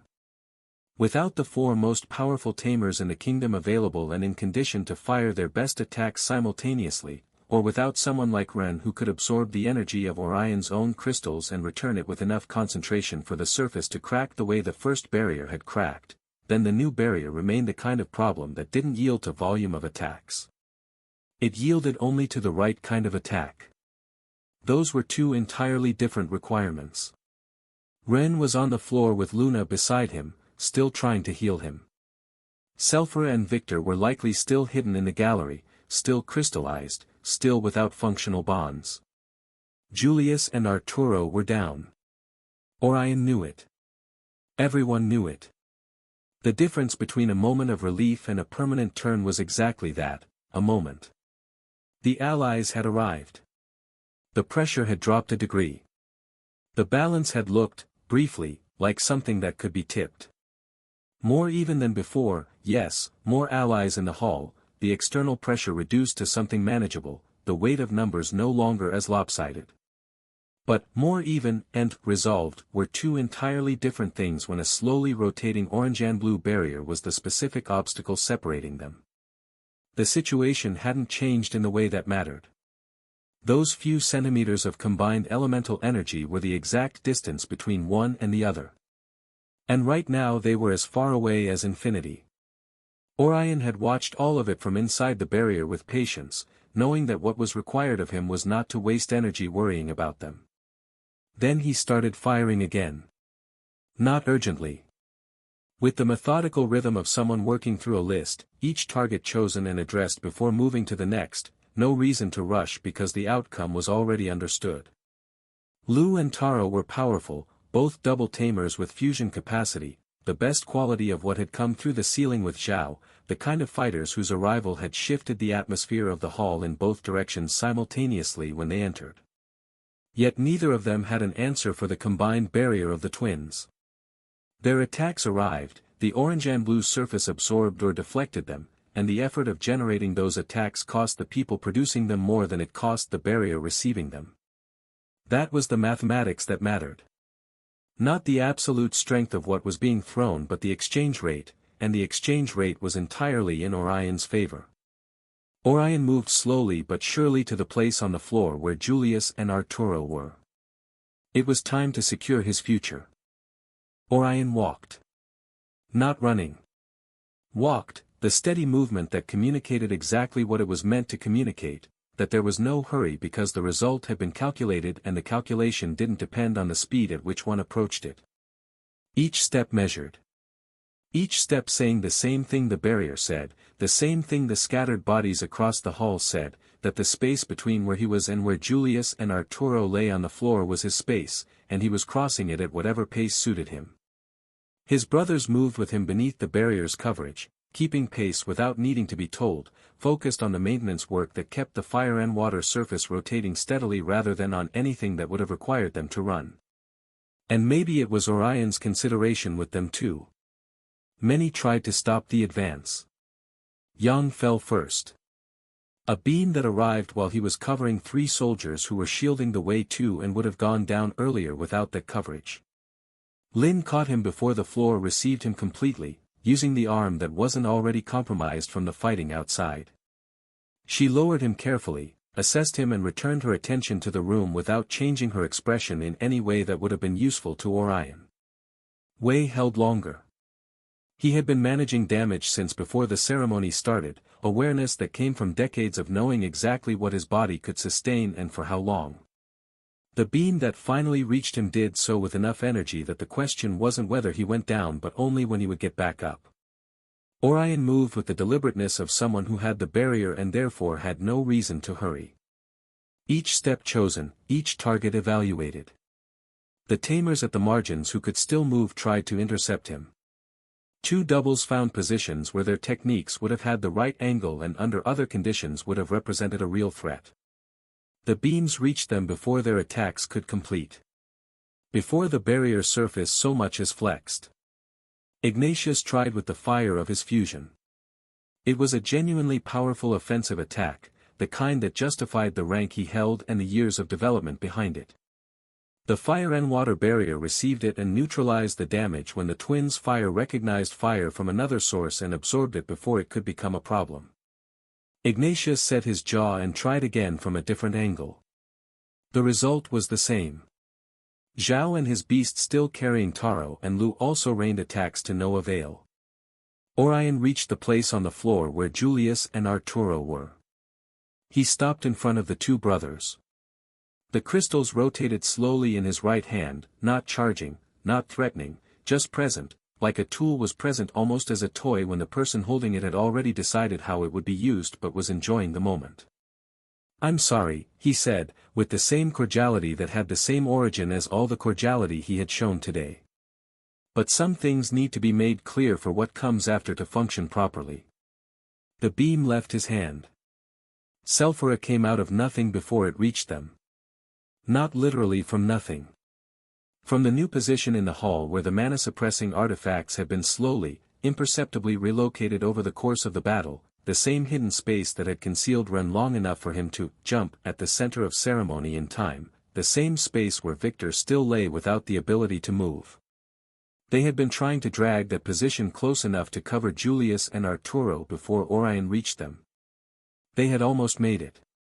Sulphura had been managing exactly where and how they moved for the last several hours, looking for any angle from which the concealed group could affect the battle without exposing themselves before the moment was correct.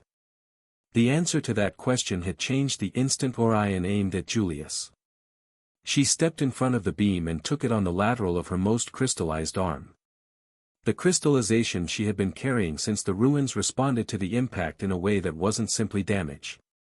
It was as though the mana already integrated into her structure recognized the incoming energy and made a decision, not to resist it, not to deflect it, but to incorporate it, extending the crystal network already present in her system outward rather than absorbing the blow as raw force. The existing formation accepted the new energy and grew from it. A curse and a blessing at the same time. Sulphura went to one knee.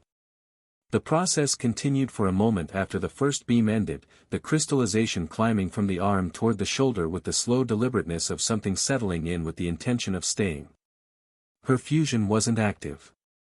Her defenses didn't have the platinum tier coherence that would have let her system fully resist a beam of that density.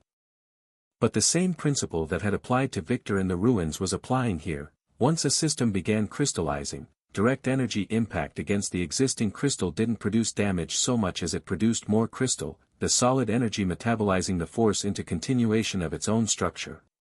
Orion would have preferred to inflict ordinary damage. The spiral beam that had done the work in the ruins wasn't what he was using now.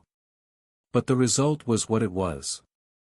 Meanwhile Min, Hikari, and Kira had moved the moment Sulphura did. Not toward Orion, not toward Sulphura. In the opposite direction entirely, toward Julius and Arturo, with the coordination of people who have agreed precisely what to do when the moment they've been waiting for arrives. Exactly what Sulphura had asked of them, planned in the quiet of the concealed position across all the hours the battle had run. Hikari took Julius from one side. Kira took Arturo from the other. Min pulled the artifacts around them and extended his somewhat recovered invisibility over the retreat, the cover that worked as long as a Manavision user wasn't actively looking for you in a location they already knew to search. Under normal circumstances Orion would have found them in seconds. But the open space of the hall, and Sulphura kneeling directly in front of him, occupied the attention that would have gone to the search. Umi slipped away in a different direction at Min's instruction. Orion still looked at Sulphura, kneeling, arm crystallized past the shoulder, the process still visibly advancing through her system, with the expression of someone assessing whether an obstacle had been sufficiently neutralized. "Insufferable," he said. Without raising his voice particularly, the word didn't need volume to be derogatory. Always an insufferable old woman. The crystals in his hand rotated. "Your part is over. Don't involve yourself any more in what has no solution." Sulphura raised her eyes from where she knelt. The crystallized arm had reached the shoulder and the advancing edge was already moving further, unhurried, with the patience of something that had found a viable path and had no reason to hurry along it. But her eyes had the same quality they'd had in the ruins when she told Victor that she would not sacrifice him, that same specific steadiness of someone who has already passed the point where physical circumstances are the primary consideration. "If you achieve things this way," she said, her voice carrying the slight compression of a throat being worked around systems that were no longer fully cooperating. "You're going to spend many years trying to stabilize what will be left of a fractured government." Orion opened his mouth. "I wanted to negotiate," he said, and the cordiality was gone completely now. What was underneath it was more direct, less constructed, the actual register of someone who had been managing his presentation for hours and had stopped needing to. "I came with reasonable proposals. Terms that anyone with any sense would have evaluated rather than throwing themselves into combat like animals. I extended a hand and you were the ones who decided you preferred this." His gaze moved across the hall, the bodies, the debris, the ancient stone fractured and scattered across what had been a ceremonial floor. "Now you're harvesting what you planted. Or," said Selphra, "you spent months planning exactly this and still couldn't convince the people you needed to convince that you'd leave them room to function afterward, so they had no choice because you cornered them too badly." Orion looked at her for a moment. Then he shrugged, with the naturalness of someone who genuinely didn't care which version the other side believed. "You're too old for this," he said. "You've always been too old for the modern era I'm going to bring. You should have retired decades ago with everything you accumulated." The crystals pulsed once. "But if you want to be the first one I send into the void, you're in a good position to go first." The beam this time pressed harder. Selphra received it with what remained of her body as a shield to give time to the younger generation. Ren saw it with his now barely opened eyes. The crystallization in Selphra.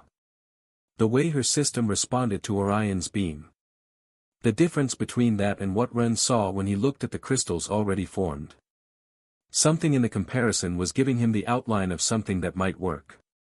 But the knee that had been holding Selphra gave, and then the second knee followed, her body responding to the accumulated weight of everything it had received, the hours in the ruins, the climb up the stairwell, the tunnel, the ceremony hall, all of it presenting the final invoice simultaneously and refusing to continue negotiating with her about the terms.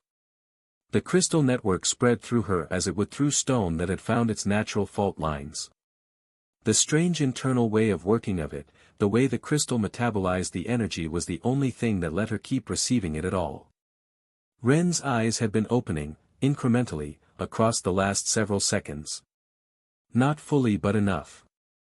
Enough that what he was registering wasn't the blurred peripheral awareness of someone still mostly under.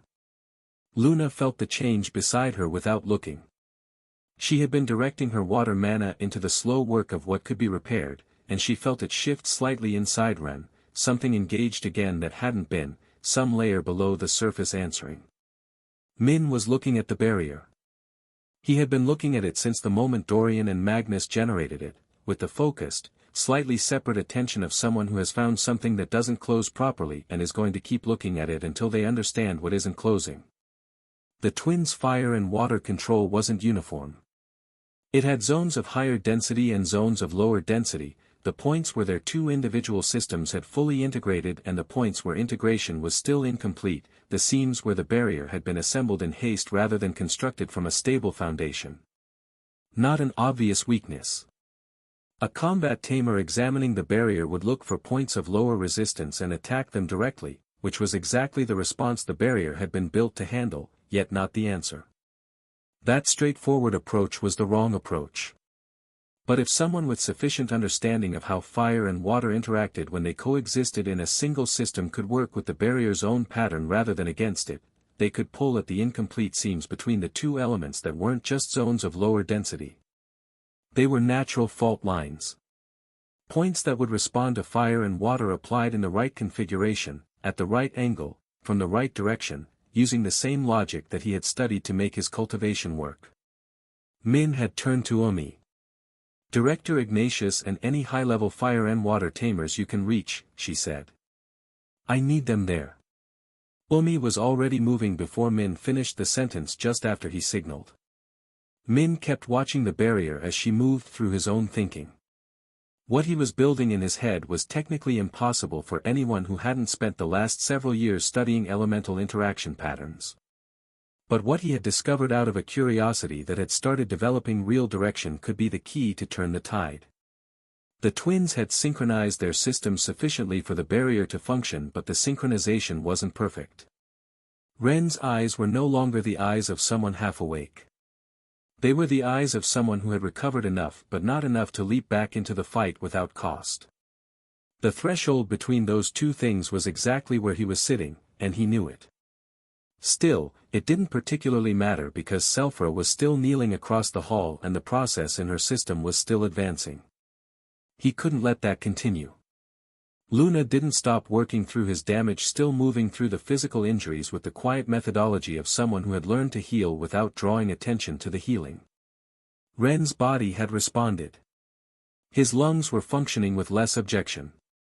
The ribs that had developed strong independent opinions about several of the impacts they had received in the last hour were still of those opinions but expressing them with less intensity. He was better now, but his mana system was a different problem. The real one.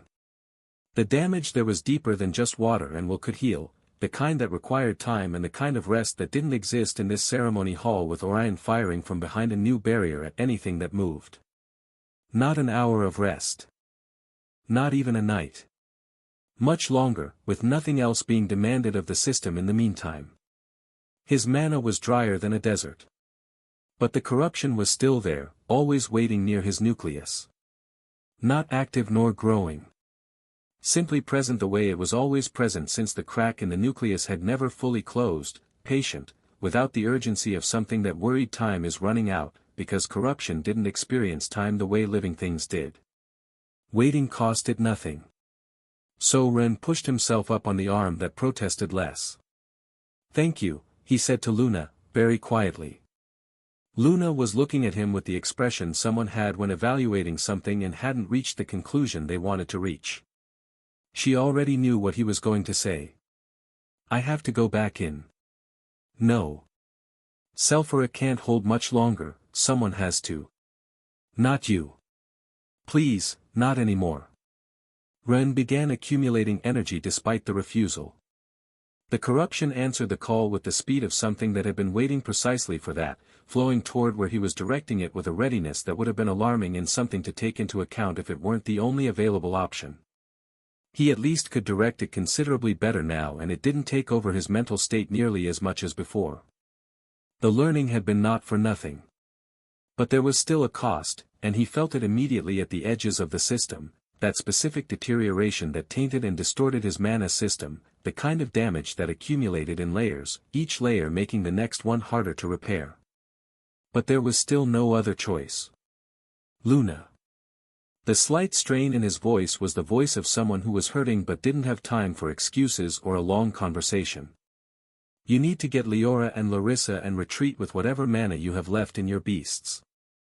Don't give Orion the crystal back under any circumstances, Anne." "You're asking me to leave and leave you here?" "Yes." "No. I'm not doing that. If saving the VIPs, if that's the argument, then I'll go fight and you retreat instead." Ren looked toward where Selphra was still kneeling, the crystallization visible from where he was, climbing steadily, and Orion pressing her with the patience of someone who had a new barrier and the principal threats lying on the floor around him and no particular reason to hurry. "Luna, you don't have enough energy for an attack that breaks that barrier. Not without your fusion, not without a stronger light and shadow synergy, so. Neither do you. Not anymore in pure mana, but if I pull the corruption again. The corruption has already destroyed your system too many times today." She said it with the certainty of someone who had run the damage calculation when healing and was not willing to have it ignored. "If you take on more damage here when all the healers are down, there won't be anyone left who can repair it and you will die. If that's still the argument, then I'll take the same risk. I have more usable mana than you right now, even if it's not much. I can pull Orion's attention, and that is exactly what I'm going to do if you're not going to leave with me." Ren opened his mouth. "And Leora and Larissa," Luna continued before he could speak, "would agree with me too." It wasn't an argument about the battle. It was the kind of argument that landed differently because it wasn't about the battle, and both of them knew it, and neither of them had time to keep stretching it. Ren exhaled. "Listen," he said, faster now because the margin was measured in the state of Selphra's posture and that state was still moving in the wrong direction. "Even if you use everything you have left in a final fusion, the only thing you'd accomplish is depleting what remains and leaving Orion able to recover the crystal you love so much, because you won't be able to hold it in that condition. It's better to protect what we already won. He held her gaze while the purple energy he was rotating continued to build faster than it should. The crystal is with you. That shouldn't get undone. The pain was sharp and immediate in his damaged system, but he didn't stop. Get Leora and Larissa, pull back with that and protect it, because losing any of you would be too much for me. Let me handle what's left because more of my friends are still out there and I can't let any of you. Run. Min's voice came from the side at the exact moment Ren was about to complete the energy charge, envelop himself in lightning and launch forward. He turned at the urgency in it. Min was standing with his eyes still returning to the orange and blue barrier. Min had arrived just on time. Stop. Ren was about to refuse and jump anyway but. Selfra's sacrifice has to be worth what she asked of us at least.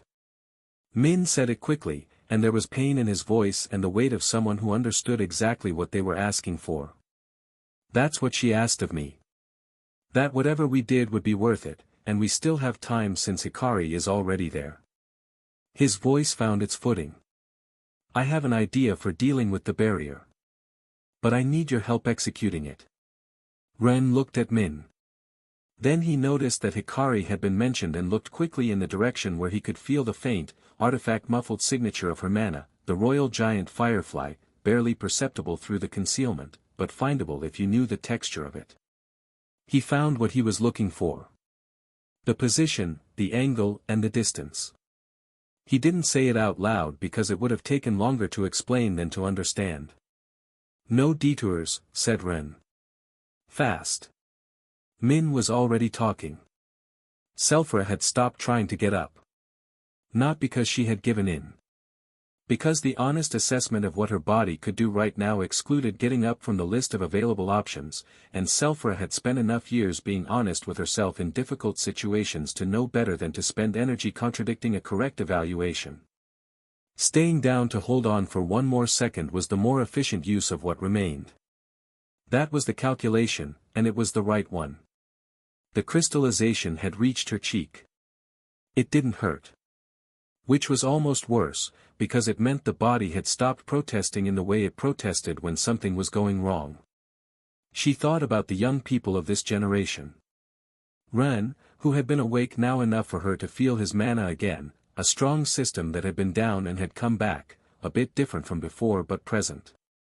Julius and Arturo, who were probably in a safe position by now thanks to Kira as agreed upon. Lionel, who had reached the same end she was approaching now, much earlier. From the essences she could still sense and their locations, they were close to finishing whatever they had planned. Fortunately, they all seemed too occupied to ruin it by doing something dumb like trying to save her. She smiled. It was harder on the left side, with the crystallization that had climbed from her neck settling into the muscles of her cheek, but possible. A small asymmetric smile, which was fine. Symmetry was overrated. And it was worth it. She had lived long enough. More than long enough. More than anyone she had record of, and asking for more after everything she had been given was the kind of greed that was easy to recognize in others and difficult to see in oneself. It was enough. It had been more than enough for a very long time, and she had simply been reacting to things too fast to stop and acknowledge it. The process was about to pass the point of no return, she could feel it without feeling it somehow. Selfra closed her eyes. Then someone she hadn't been able to feel jumped in front of her. What a waste of. Victor Dravenholm rose with the crystallized arm extended forward as a shield between Selfra and Orion, despite everything today, despite everything in the days before today, despite being in a state that by any honest measure should not have allowed him to be standing. He was standing anyway. His mana signature was so faint she hadn't detected it. The bond reserve she would have expected to feel from him simply weren't there to feel. One more moment, he said, with the voice he had when he had made a decision all the way through and the decision was done. Just resist one more moment. Selfra opened her eyes. She looked at Victor. Victor didn't look at her. He was looking at Orion with the attention of someone who has decided that this is the situation and the rest of the details can be processed afterward, if there is an afterward to process them in. Selphira found herself wondering, not for the first time today, why these young people refused to let her rest. I don't want to see another statue of someone I care about very much. Victor said, to the air more than to anyone specific. Selphira understood in that moment exactly what Victor meant by that. Dragarian, his father, crystallized by his own choice because it was the only way the city survived. Victor, who had seen that image as his definition of what it meant to hold power and responsibility simultaneously, what the endpoint of that combination looked like when it was fully expressed. And who had also carried that image not only as inspiration but as something heavier, something that had shaped how he thought about what he was willing to lose and what he wasn't willing to lose anymore. Who had suffered it, grieved it, and now losing her family, she had told him. What had become clear in the ruins, when she had told him he was one of hers. Selphira let the smile be complete this time. The crystal seemed to accommodate it as though the structure had decided to allow her this much at least. Idiot, she said, with all the affection the word could hold when it came from someone who had spent enough decades in this to know exactly when an insult was being received as precisely the opposite. Orion had been maintaining the energy flow and the crystal rotation with enough concentration that the dramatic moment in front of him hadn't registered. But he didn't particularly like the image in front of him now. Victor standing with the crystallized arm extended forward. Selphira kneeling behind him with that smile that bothered him more than it should have bothered him, given that she was no longer an operational threat in any meaningful sense. He exhaled. Fine, he said. Better this way. I had these two as unfinished business and the asymmetry of half-completed objectives was irritating me. He raised his hand. But behind him, inside the barrier, Dorian said something. In the kind of voice someone used when they didn't want to cause alarm but when the urgency of the thing and the weakness of their own nerves overcame the preference for not alarming. Brother, the barrier. Orion lowered his hand 1 centimeter at the unmistakable tone in his brother's voice. Magnus spoke from the other side of the barrier at the same moment, the voice of someone looking at something they don't fully understand, which was precisely what was frightening about it. The barrier isn't responding. Orion turned.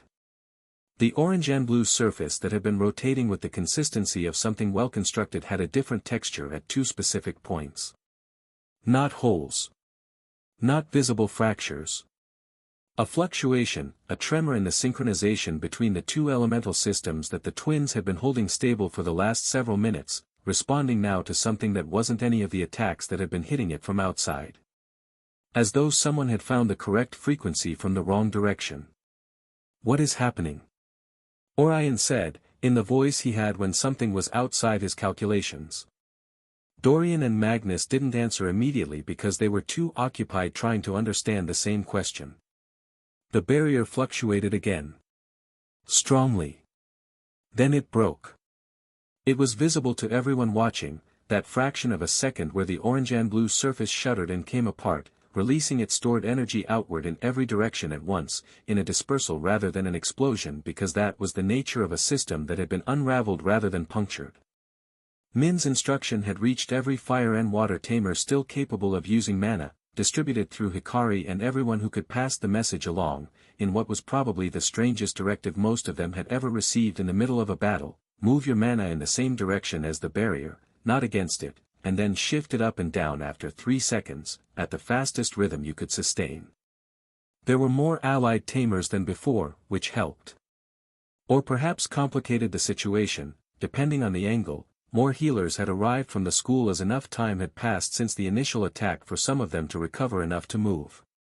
But among them, Ren's parents, who despite Finch's efforts, since Ren had specifically asked him to keep them occupied and out of the danger, had found their way here anyway, which was the kind of outcome that was probably inevitable in retrospect. And a group led by Klein, Trent, and Roran with the gold and high silver ranked classmates who had recovered enough to support. The way they had destroyed the barrier made no sense to anyone thinking in terms of mana used for attack or defense. It made complete sense to anyone thinking in terms of resonance and equilibrium though. Min had carried the largest share of the water side, because the healers who would normally have contributed had been treating wounded for hours and their reserves were nearly symbolic. He was the exception, held in the concealment group with the VIPs long enough to have something real to give when the moment arrived. He had controlled the final mana movements that were the ones requiring the least mana but counting the most complex and numerous and small chaotic changes, the kind that only someone who had studied the interaction patterns between opposing elements at close range so intimately could execute with the necessary precision. The twins felt what was happening before they understood it. Dorian tried to compensate and his compensation had fed the pattern rather than interrupting it. The adjustment applied force along the same axis that was already being exploited. Magnus did the same on his side with the same result for the same reason. The barrier they had built on the synergy of their two elements was being used against itself, its own energy converted into the instrument of its dissolution, working from inside the structure outward, and there was no way to defend against something that used your own technique as the vector.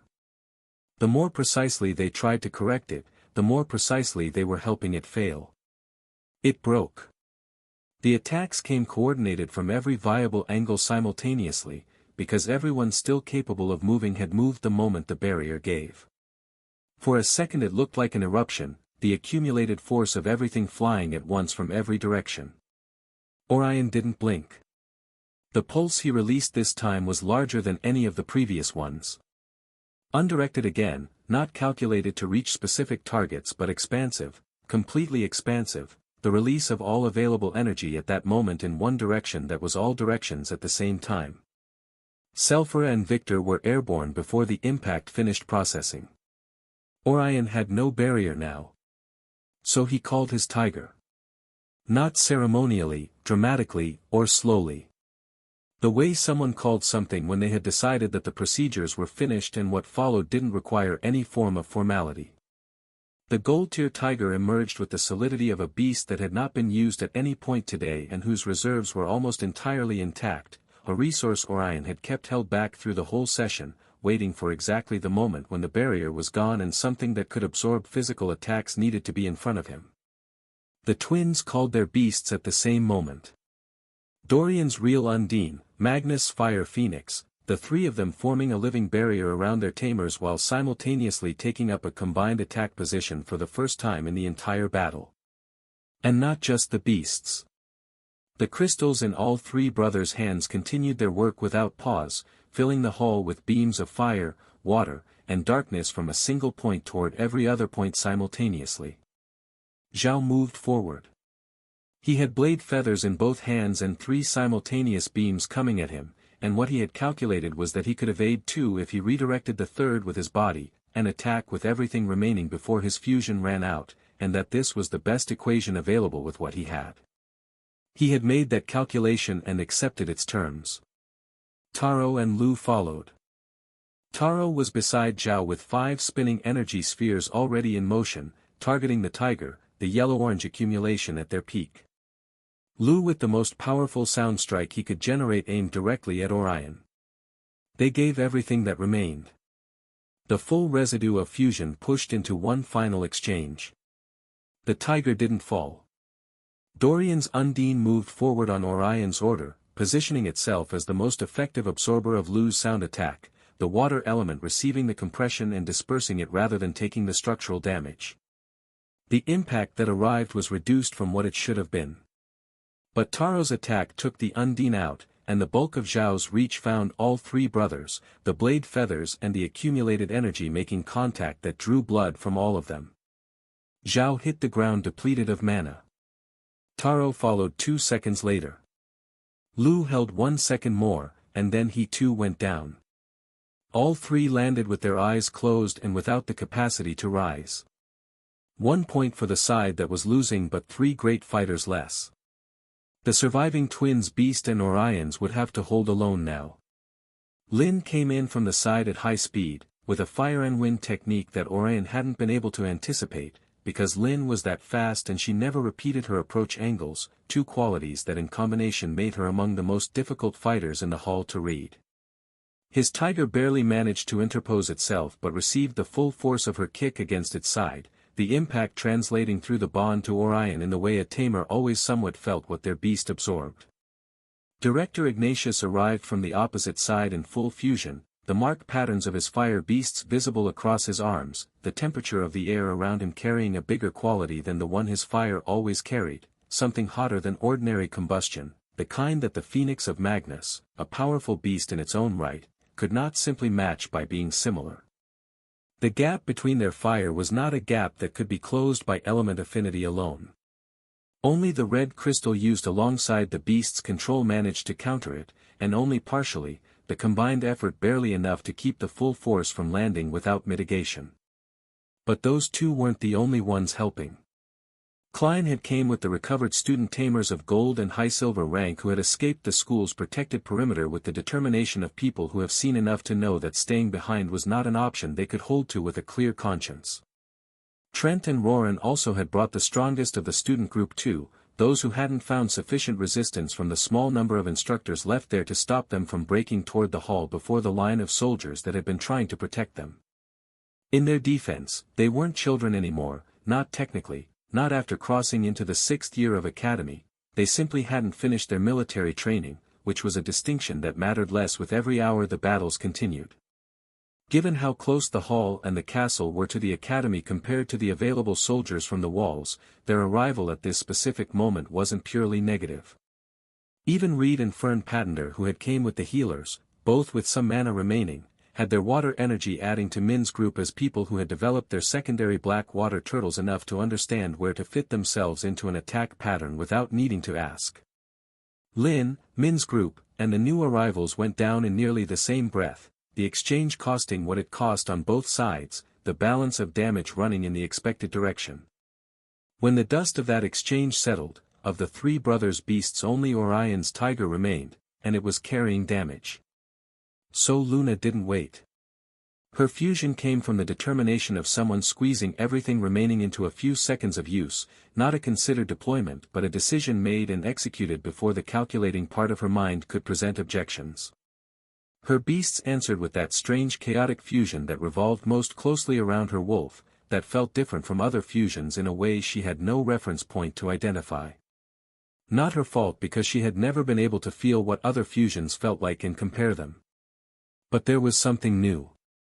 The moment Luna finished establishing the fused bond, a strange synergy arrived from the white crystal. Not something she had called for. Something that responded, as though the essence of Lycia within the crystal had been waiting for exactly this kind of contact, with beasts of this specific synergy and energies this intense. Maybe something to do with the patterns controlled by an ancient fusion technique unlocked by Ren's strange light beast and refined by high-quality cultivation over years. Maybe that strange wolf. Something in the energy recognized something in the fusion, and the recognition moved toward connection. But Luna blocked it. Not with cruelty. Just the firmness of someone who has made a decision and holds it even when holding it is harder. This energy would not be spent. Not now.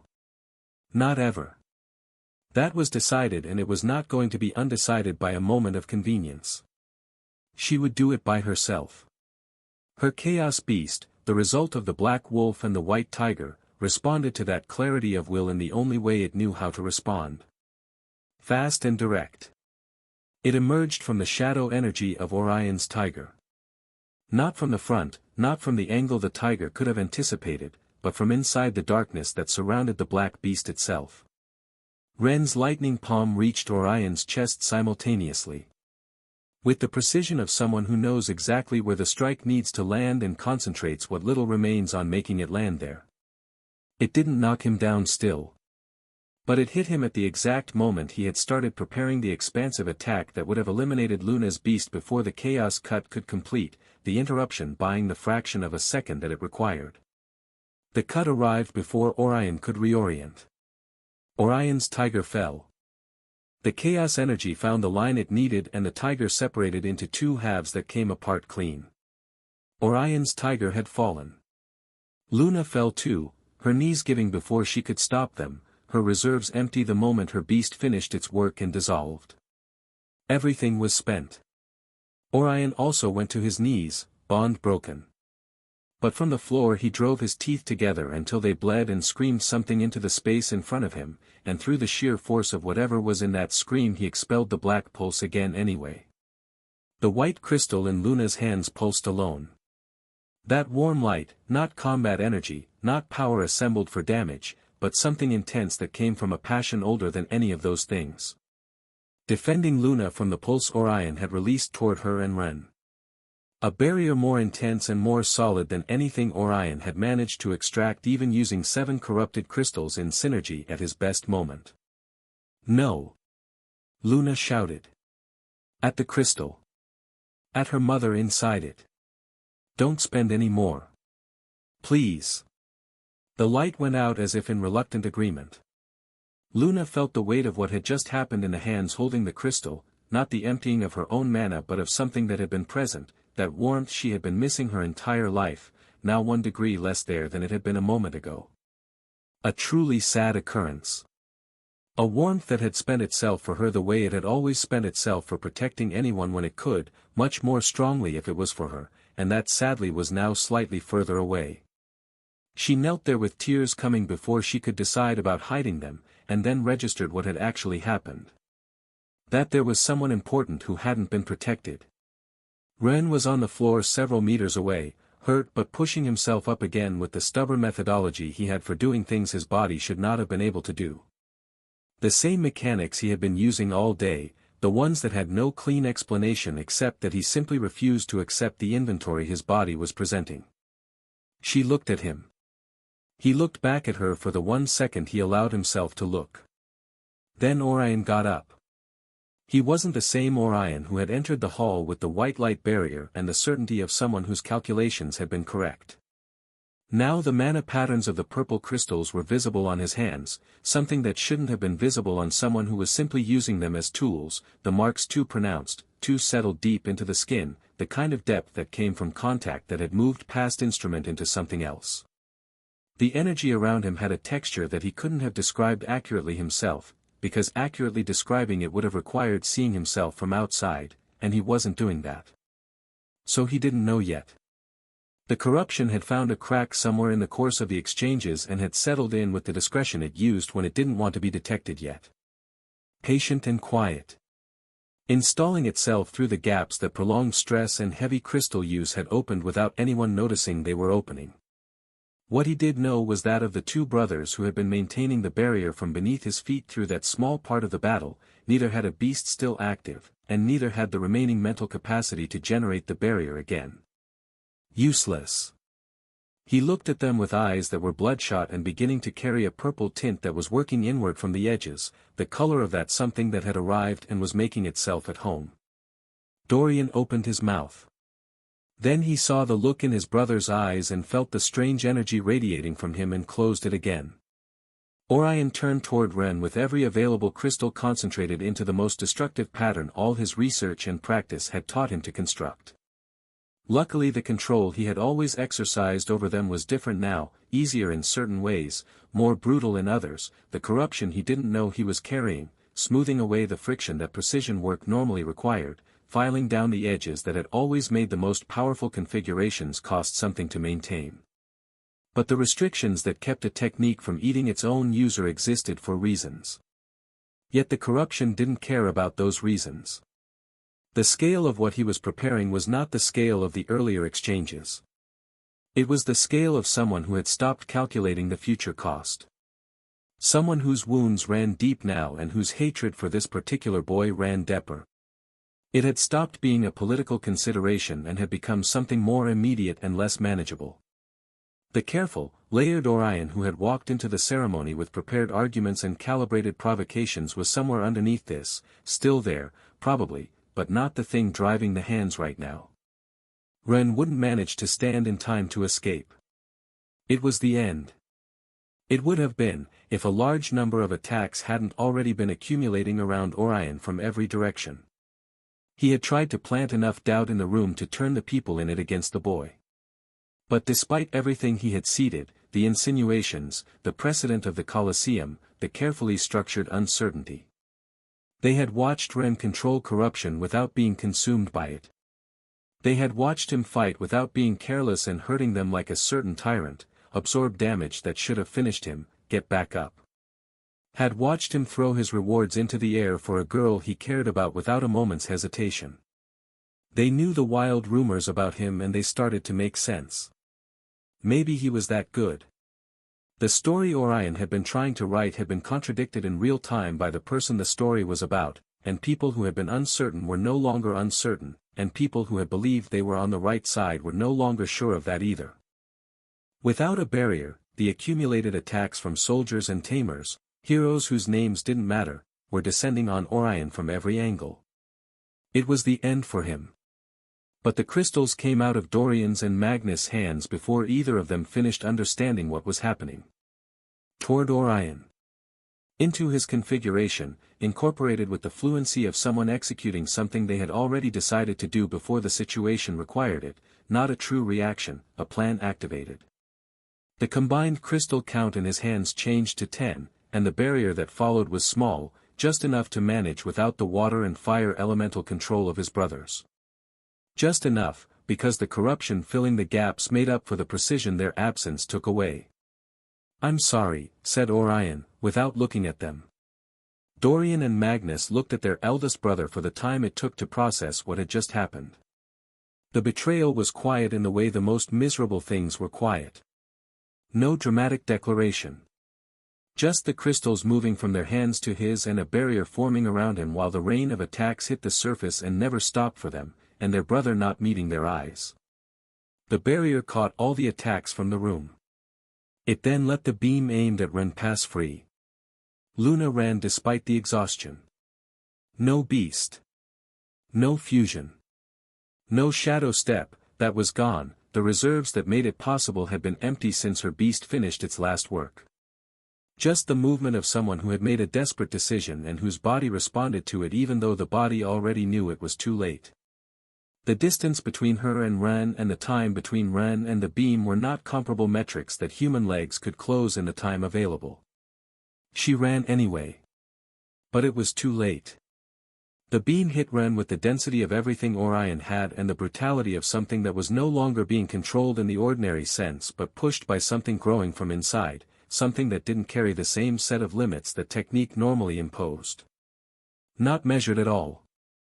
Just full force in a direction, released through a person who was no longer fully the author of how much force was being released. Yet Ren was already on his feet. And he received it with his hands. Because Ren was Ren, and because apparently facing things head-on was the only way he knew how to face them. He tried to take control of the largest beam he had received in the entire battle with the lowest reserves he had carried at any point in his entire life, and he let it enter his system the same way he had let previous ones, through the same damaged channels, through the learned routes, through the pattern that the interior golden space had taught him to use. The system protested in ways that had no name in any medical category yet. The black veins covered everything visible on his body instantly. The blood that had already been present in several places became evident in nearly all of them. The bones in his arms that were holding the flow took the kind of damage that should have pulverized them, surviving only because the angle was exactly right and because something that wasn't luck but a miracle was still deciding to hold. Ren set his teeth. He accumulated the power. Orion saw him still standing and added more from his growing rage. He opened the connection to the crystals that the corruption was facilitating, that frictionless access to energy that had previously required fine synchronization, and what came through the exchange was something the crystals hadn't produced under his control before today.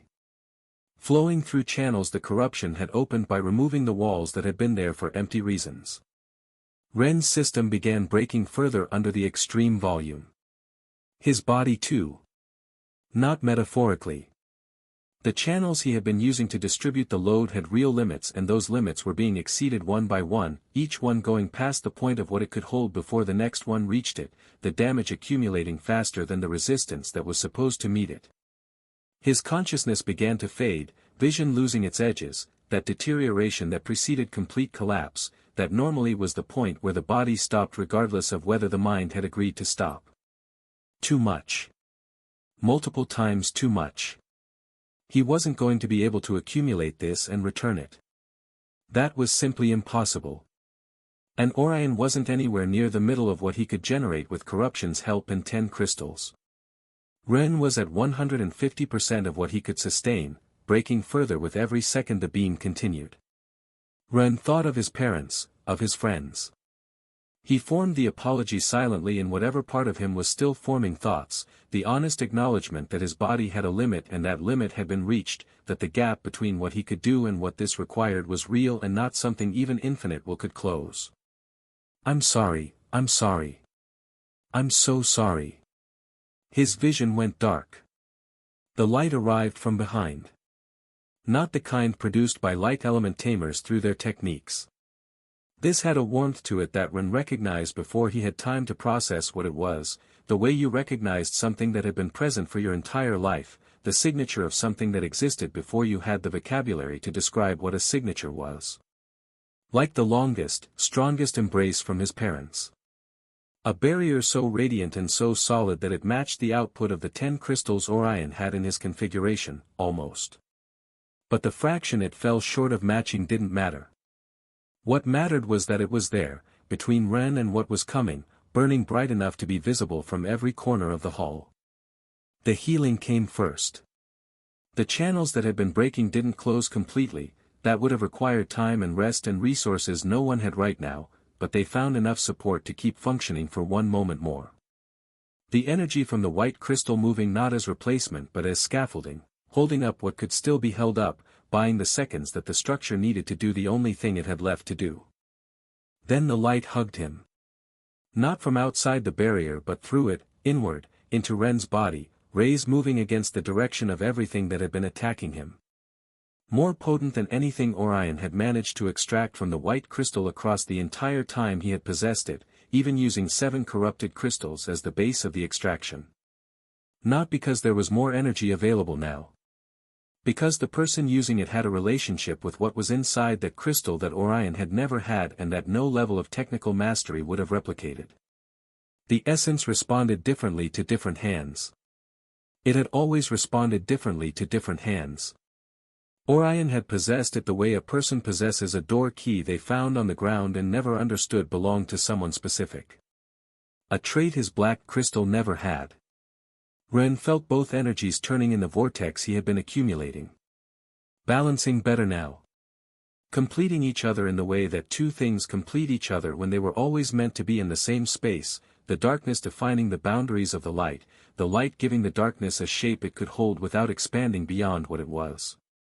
He could accumulate and return it now. Because of Luna. Luna who had promised that not one breath more of the remaining essence would be spent. Luna who was now behind him with the white crystal raised between both hands, tears on her face.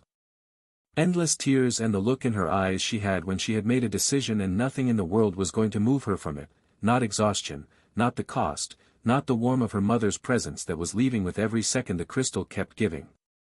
Ren didn't waste it.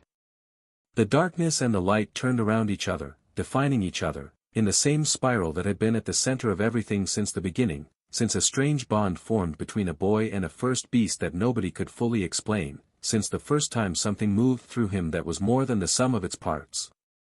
What they formed together wasn't light and wasn't darkness but something that drew from both without being reducible to either, a third thing that could only exist at the point where the two met. The control of the energy arrived with it. Complete, not partial. Complete in the way that something is complete when it finally finds what it was missing. Ren returned the beam. Affecting not only at Orion as a directed strike, but also at the network of purple crystals floating around his body, the source of what had been arriving, the amplifiers through which the corruption had been extending itself beyond what Orion could consciously manage, the infrastructure of everything that had made this afternoon possible for him. The energy of the impact filled the crystals. The barrier Orion had generated with them fractured the moment the beam made contact, not absorbed, not dispersed, but reversed. Each crystal returning the energy it had stored directly back into the net system that had charged it. The corruption that had been using the crystals as amplifiers discovered suddenly that the amplifiers had become conductors running in the opposite direction, the current it had been riding turned back on its source with the full force it had built. Orion had exactly the time to understand what was happening. The energy from every crystal reached him simultaneously, each one discharging its accumulated contents directly into the person who had been directing them.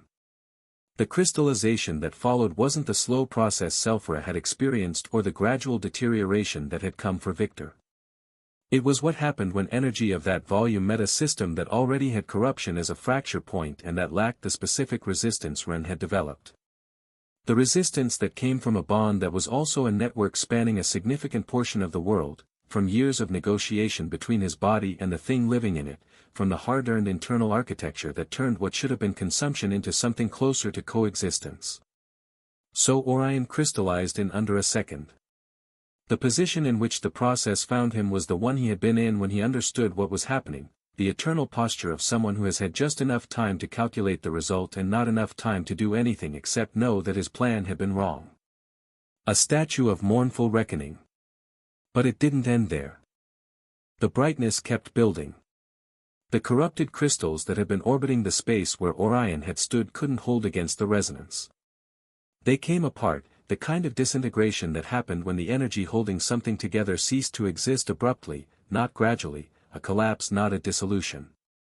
The dust they became fed back into the connected network in the ethereal web of mana like anything that had served a purpose and was now releasing the energy they had held into the larger current that moved through everything. The hall went silent.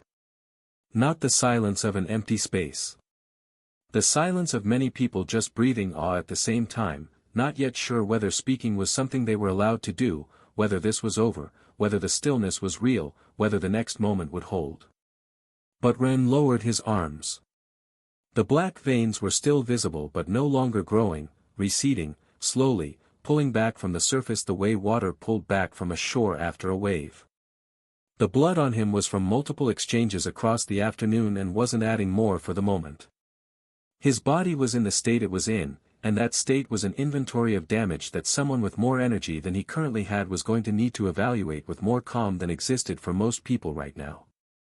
He noted it the way he noted things that were true and that he wasn't in a position to do anything about immediately. So he turned. Luna was on her knees with the white crystal held between her hands. The energy remaining inside was barely a breath of light, the kind you needed to half close your eyes to see, almost nothing of what Luna had sworn would always remain. Her hands were shaking. She was still holding it like letting go was the one thing she wasn't willing to do. Ren knelt beside her. Or fell. His legs had developed strong independent opinions about how much further they were willing to carry him, but he arrived where he needed to arrive. He leaned toward her. "Thank you." Barely a sound. The breath behind a word more than the word itself. Luna raised her eyes to his. She had spent everything, her body had already sent the notice that it was going to collect what was owed very soon, regardless of whether the mind had finished with what it was doing. Thank her. Both of them with voices equally quiet, equally spent, saying the only things that remained to be said. They lost consciousness at the same moment. Around them the hall began the long work of becoming a hall again. Those who could move moving toward those who couldn't, the cries of healers searching for those who needed them most, the soldiers who had changed sides at the last moment, not knowing exactly when they had switched, but knowing that they had. Those who had followed Orion surrendered after feeling the greatest power they had ever felt. Vanish in front of them. In a place with no coordinates on any map, an entity suffered. The suffering wasn't physical, there was no longer a body to contain it. It was simply the only thing available to something that had lost most of its attributes and been left with the most useless of all, awareness of what it had failed to accomplish. Consciousness without agency, without purpose, without any of the instruments it had spent so much time constructing. Just the knowledge of the gap between what had been planned and what had resulted, with nothing to do with that knowledge except hold it. What remained of what had once been a more complete and tangible being drifted through the network without direction, without goal, trailing nothing. It was like a scream traveling through a data or energy system, a sad, shrill thing that moved through the spaces between everything without reaching anything, without arriving, finding no surface to land on and no echo to confirm that it existed. A pain without an outlet in a space without walls. Painful not in the way that pain teaches something, but in the false useless kind, the kind built on invented reasons, the kind used to construct the argument that everyone else is responsible and never oneself. The kind a person holds on to too tightly because abandoning it would require acknowledging something their egocentricity can't afford to acknowledge, even as holding tears them apart. A painful immaturity that had nothing to do with age. But something stopped it. Not with gentleness, with something that might have been mercy, or might simply have been a positive interest, because the stopping was good, the suffering paused, and in that pause what remained of Orion had the only thing still available to him, a moment to think. Did you like it?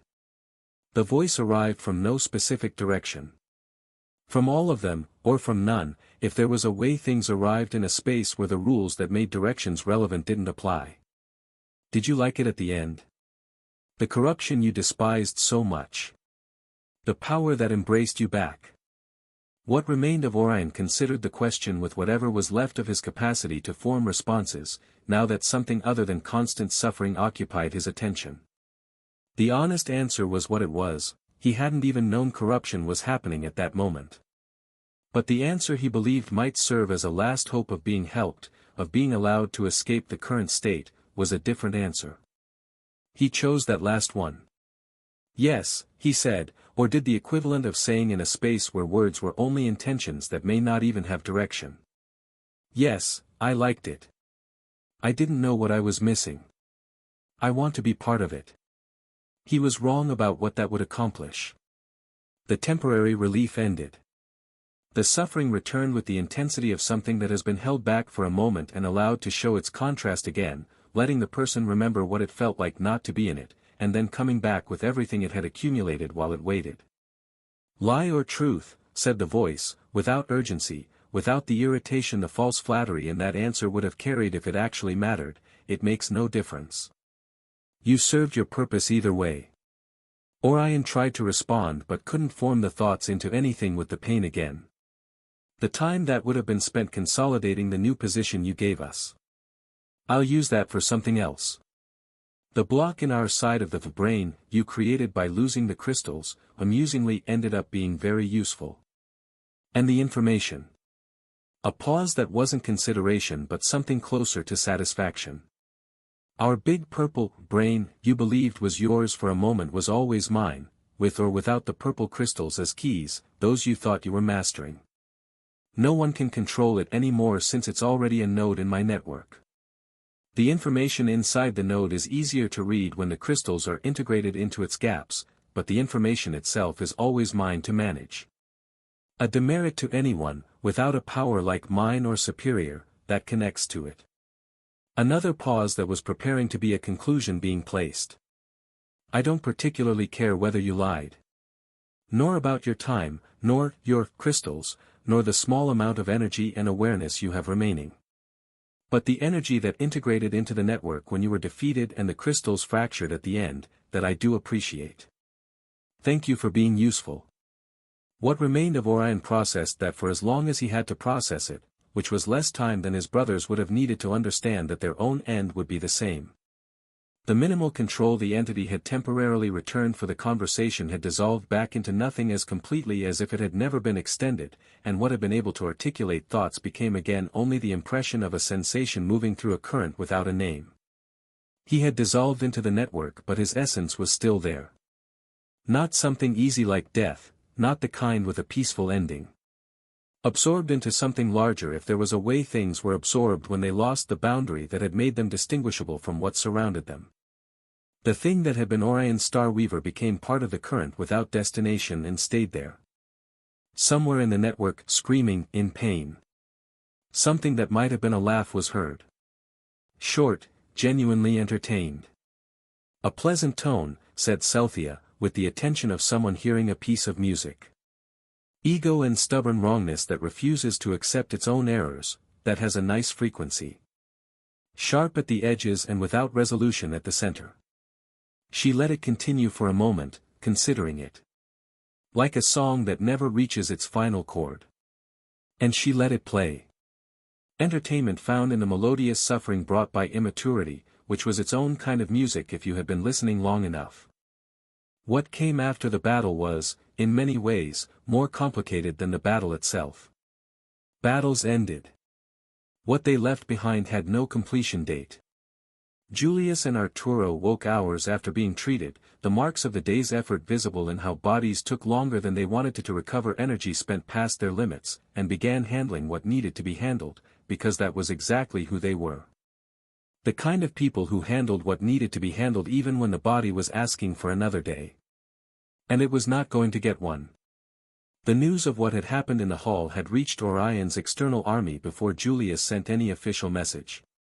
Soldiers who had slipped out before the situation fully closed had described what they witnessed to the lines outside, and what they described sounded exaggerated, and was still real enough for the formation to begin coming apart from the margins.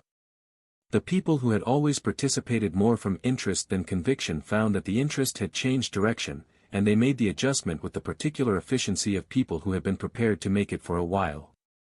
Aldrich, who had spent the entire day with the expression of someone working through a calculation that had a splinter in it and who hadn't been able to decide whether to act or wait, watched how things developed for exactly the time he needed to confirm that his caution had been correct. Then he moved to contain what remained of the opportunist army like someone who understood that being on the right side at the right moment had a specific value, and who had been working toward being in a position to claim that value since before most people in the room had known the question would be asked. The casualty count was the kind of count made when something ends that many people bet more on than they should have. Sad the way those counts were always sad, and providing the specific comfort that nobody in their right mind used to comfort anyone, but that was still true, it could have been worse. Given the scale of what had been in motion, it could have been considerably worse. The fact that it wasn't was partially luck and partially the accumulated decisions of everyone who had spent today making the right small choices in the narrow windows those choices were available. Selphora and Victor survived. Which defied reasonable calculation given the state in which they were found. They had been disabled but were alive, perhaps by a miracle or because they were so stubborn. Both incapacitated for an indefinite period, the recovery from the crystallization impossible still, which the people who knew them found more noteworthy than the injuries themselves. The school took time to find its rhythm again. Those who could move moved toward those who couldn't, the healers calling out for the worst cases, directing themselves by the signatures of mana that were faintest, the ones that needed reaching first. Soldiers who had changed sides somewhere in the last hour, not always knowing exactly when the change had happened, knowing only that it had, began the process of figuring out what came next and where they stood. Orion's remaining followers, those who had been held together by his certainty and by the enormous force that had always seemed to sit behind him, ready to be called on, felt the absence of it at the same time. That power was gone. The certainty went with it. They set down what they were holding. The hall was quiet. In the silence, something that had been pressing against the city from underground, through the soil, through the stone, through the roots of the ruined network the mutants had been building for months, released its pressure. 1 degree was enough for now. The afternoon light that had been coming in at an angle through the hall's high windows had shifted toward evening while no one was looking. Gold and low, touching the fractured stone and the scattered chairs and the faces of the people still standing and the faces of the people who weren't, without distinction. Ren Patender and Luna Starweaver lay unconscious on the floor of the ceremony hall. Around them, the people they had fought beside and the people who had fought for them and the people who had arrived too late and the people who had been here from the beginning sat or knelt or stood in the specific stillness that came after something finished. The city started the long work of accounting for itself. The first ordinary day after something extraordinary was always the strangest one. The second was easier. By the third, people began to remember how to occupy the shape of their lives without the shape being defined by crisis. The recognitions the ceremony had left incomplete or disputed required additional sessions held in considerably calmer conditions, and the results of those sessions were, in most cases, what they should have been from the beginning. When the room was only a room and the arguments were only arguments, the outcomes tended to follow the logic of the evidence rather than the logic of who had the most force behind them. Those who had been decisive in stopping the revolt would also receive additional rewards on top of what the recognition had already assigned. Ren would be awaited until after his recovery, and he was approximately a week away from bringing his Wolverine to gold and his Mantis to silver. The days lost during recovery didn't change that in any significant way.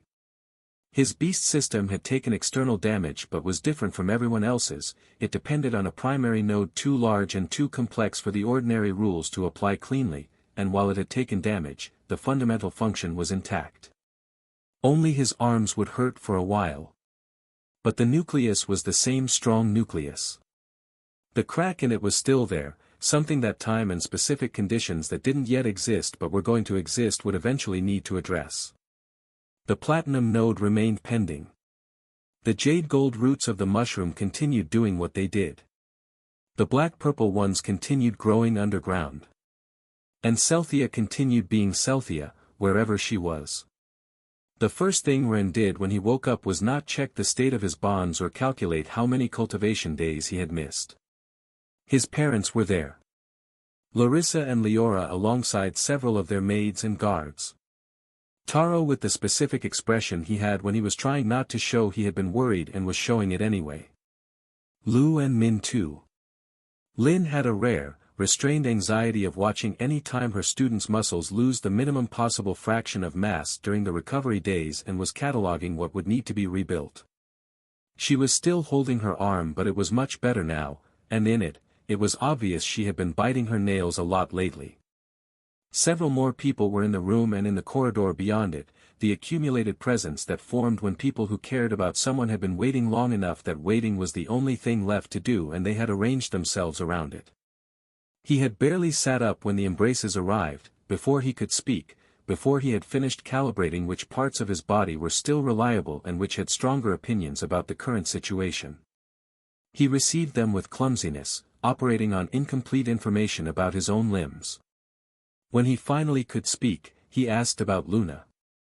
He hadn't seen her among the people who were standing. Leora pointed. Her bed was nearby, positioned in the same large VIP recovery room with the specific placement of someone the healers had arranged for access without interference, close enough that whoever needed to be near could be near, not so close that the two requirements worked against each other. Luna, like Ren, hadn't moved since they'd brought her in.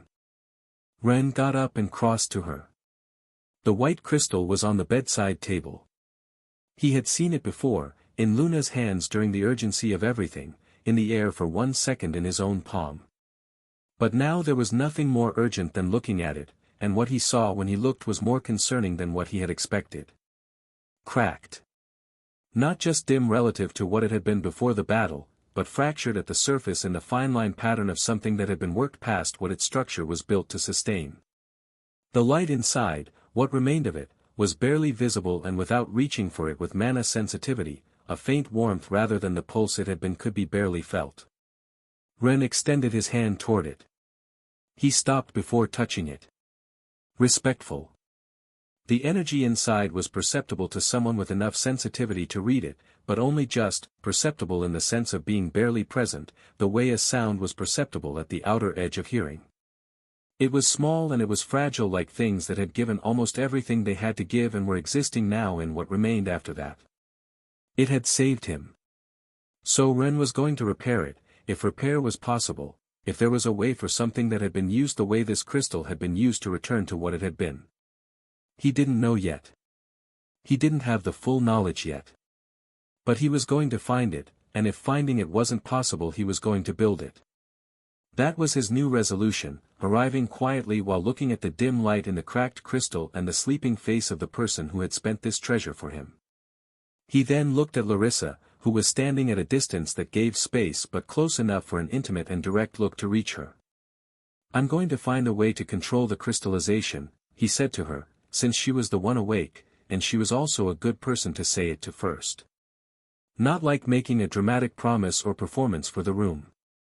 He just felt like needing to state for her, Luna and even Leora, if taking Selphra's state into account, the declaration of a fact that hadn't happened yet but was going to happen, stated in the same register as a decision already made. Whatever it costs. Leora smiled with pure happiness. Larissa smiled in the way she smiled when something confirmed what she had already thought. Because she also understood that he didn't mean only the crystal on the table, or only Selphra, or only the condition Victor was recovering from. But also about Dragarian, since she knew Ren well enough by now to hear the full scope of a sentence in its short form. To repair, heal, and free everyone, Ren added. Larissa nodded. Luna had been awake. Unfortunately, funnily unfortunately, only a short while after Ren opened his eyes, and too late, by just enough margin to constitute a genuine problem, when he had already gotten up and crossed the room and was standing near her. No. No. No, no, no. You woke up late. You were supposed to wake up before him. Now he's going to see you with that just woken up face and you're going to be red and there is absolutely nothing you can do about it. She kept her eyes closed. It was a terrible solution. It was the only solution available. You were supposed to be less exhausted than him. You were supposed to have time to compose yourself. Lykia Starweaver did not raise someone who would fall asleep while the boy She stopped. She love. Tried hard but still replaced the word she had been about to use. She had decided to accept it, but changing that fast from what she had been almost all her life was hard. The one who matters too much to her wakes up first and says those things in front of everyone but her. The crystal on the bedside table she had felt again. Mom, The crystal was on the bedside table. She had felt it the moment Ren approached and his gallant and manly energy woke her up, that perception she always had of what was inside it, present even when she wasn't holding it, present even when she was horizontal and pretending to be asleep. The energy inside was so small and so fragile it barely registered.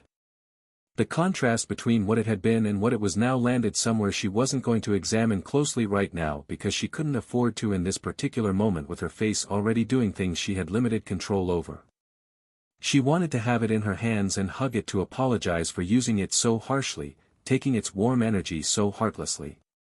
I'm sorry. I'm sorry. I'm sorry, I'm sorry, I'm sorry, sorry, sorry, sorry, sorry, sorry, I'm so sorry. The apology came fast and constant and entirely internal, directed at the crystal and at what was inside the crystal with the full worried focus of someone who understood that an apology didn't undo anything.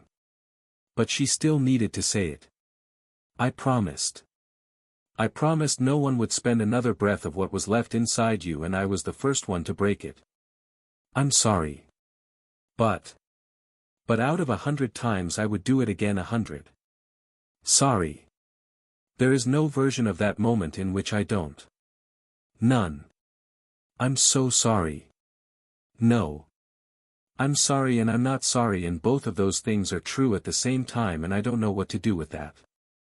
The silence of the crystal was the only thing a crystal could provide. Then it weirdly wasn't. Something arrived in Luna's mind that was closer to a warmth coming from inside, not necessarily from the small mana amount remaining but from something that didn't have a physical place. Like an ethereal rune made of 2 words, or the impression of 2 words, or what her mind did with something that wasn't exactly language but arrived in that form because that form was the one her mind could process. A sensation that was halfway between dreaming and being inside Ren's internal space. Love's good. Luna didn't move a single muscle at the message worthy of Lykia's motto. No. It's my imagination, she told herself.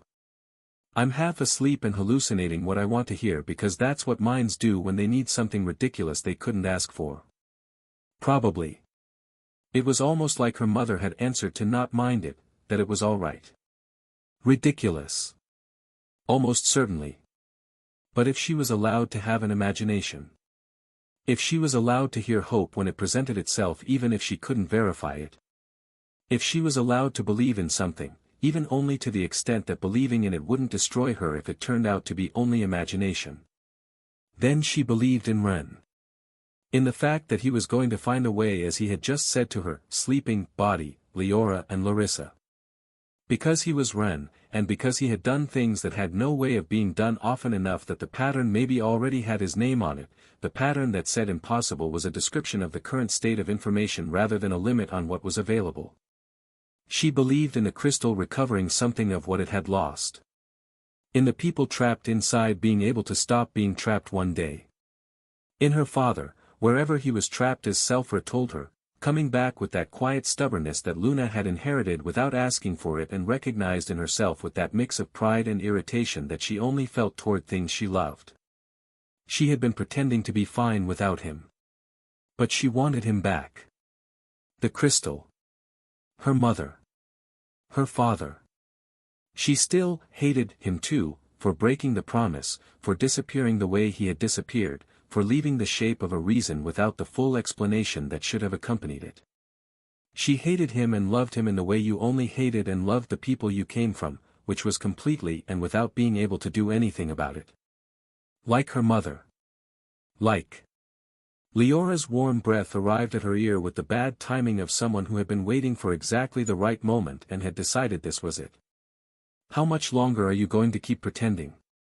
Luna kept her eyes closed. Kept her face still. What she couldn't keep still was the color of her face, which climbed from somewhere below her collar to reach her ears with the speed of something that wasn't going to wait for permission.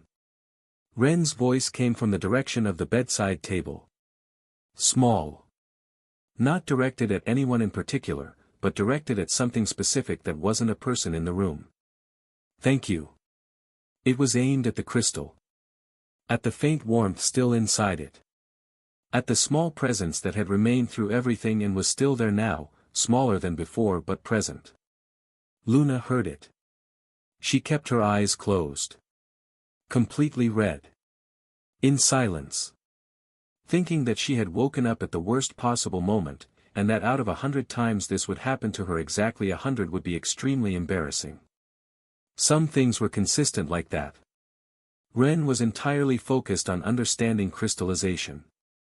The last time he had looked at it differently was on the floor of the ceremony hall, his body in the state it was in, his consciousness fraying at the edges, watching the process move through Selfer's body in real time with the kind of attention that only existed when something mattered deeply enough to cut through everything else. That moment of seeing it clearly, combined with the additional understanding the mushroom had briefly opened to him during the reconnection before going back to sleep, had given him an insight he hadn't had before. The mana flow in crystallization was not chaotic. What he had seen in that moment was the opposite. Order, a very specific, geometric order, the mana unit solidifying not at random but following frequency patterns that organized the molecules into structures which repeated at very small scales, small forms echoing larger ones at every level of magnification if you knew what you were looking at. If you knew the runes. The geometry was consistent. If you knew the runes. The geometry was readable. Any mana crystal was accumulated energy that had transitioned into behaving as a solid, and affected the surrounding mana system by fusing with the tissue as well. That was all it was. And what became solid after being fluid, given the right conditions of density and frequency, could, in theory, have those conditions reversed. If someone knew precisely which conditions to modify and in which order. In theory. The practical side was where the actual problems lived. The first order of work was analyzing whether the solidification process caused damage to the transformed tissue, and whether reversing it would cause additional damage. Two different questions, and no one knew if the answer to the second one didn't follow automatically from the answer to the first. Beyond that, the available tools were also limited. Beasts with mana absorption capacity were the most direct instrument, but that absorption came packaged with a complication, because a tamer's mana system and their physical vitality were intertwined in ways that weren't easily separated. The mana and the body were two systems mostly occupying the same space. One system expressing itself in two registers, and pulling one without disturbing the other required understanding and precision that just parts of beasts with absorption capacity simply didn't have. Evolutionarily didn't even need. Why take just one if taking more is easier? Maximum parsimony. Then there was the scarcity problem. The ranks where absorption existed in the form Ren needed were specific to a narrow set of beasts, and in certain ecosystems those beasts lost the ability in intermediate ranges before recovering it at higher ones, or didn't recover it at all. Several silver-tier beasts had it. From gold upward the situation became significantly more complicated and rare. Certain ranges of high gold and platinum lost the capacity before recovering it at high platinum or diamond, and at those levels the force involved was too great for the precision this kind of work would require. The window was narrow and the beasts inside it were not common. Zhao had been a gold rank crystallization problem, Julius and Arturo around high gold and low platinum, Selphra and Victor were maybe a mid-platinum rank problem, Sirius high platinum and maybe Dragarian was somewhere in diamond. All different, so some of them didn't have any option in their rank. But the most fundamental problem was that absorbing crystallization wasn't the same thing as reversing it. Not remotely. What Zhao, who had accumulated small crystal fragments in his system, needed, was one thing, essentially extracting what had become a foreign object, repairing the damage it left behind, and allowing the tissue to recover over time with healer support and careful management. Tedious. Potentially dangerous if any crystal was too big or positioned badly. But the kind of problem that had a normal, surgical path through it. Arturo and Julius had been the intermediate cases, closer to Zhao's situation in principle even if more severe in degree. So as a warm-up they were good for Ren. But when the damage was at Selphra's level, or Victor's, or beyond. Impossible. A waste of time to try any resemblance of surgical techniques. Absorbing a fully crystallized arm was the same as removing the arm. There was no softer way to describe it. More developed bodily crystallization wasn't a foreign object inside a tamer's body. In the case of Selphra, Victor, or more, it was the tamer's body in a different state, the organs compromised, the internal systems functioning partially at best in the cases where they were still functioning. Extracting that and waiting for regeneration would have required, at the absolute best, high-level recovery potions that no longer existed, potions capable of regrowing limbs or organs from essentially nothing. In the case of complete statues, it was simply a path that didn't lead anywhere useful. To reverse the process there, you had to go to the origin. Modify the molecular geometry of the crystal back toward what it had been. Return the flow structure and the tissue from their solid state to the state they had come from, and to do that, you had to know the patterns. The bond signatures of the affected tamer-specific beasts, because every person's crystallization carried the fingerprint of their own mana system, their own specific combination of bonds, in the language of the runes that structured everything underneath the surface of cultivation. Not impossible in the sense that Ren had spent the last week convincing himself it wasn't impossible, the week before that, and the time during his recovery, all of it feeding an understanding that had grown significantly. What had given him the most hope was seeing Selphra, the movement in the crystallization process, the way the mana arranged itself in patterns so close to runic structure that the resemblance stopped being coincidence. The rune was trying to preserve something, a perfect map of the original form, encoded in the crystal's geometry, written in the same language that underpinned all mana cultivation but rarely read this way. If the original structure was preserved in the crystal's code, and if he could read it, then he didn't have to reconstruct what never had been lost. He just had to translate it back. His understanding of the runes wasn't perfect yet, even if he was possibly the person who understood them best in the world right now. But it was sufficient to know that if he could read the pattern encoded in the crystallized mana, he could extract the map without damaging it. What he was on the edge of discovering, if it proved possible, was something with implications far beyond the immediate situation. Essentially a form of mana-based cryopreservation, the crystallization process understood not as damage but as a state that could be maintained, read, and reversed under the right conditions.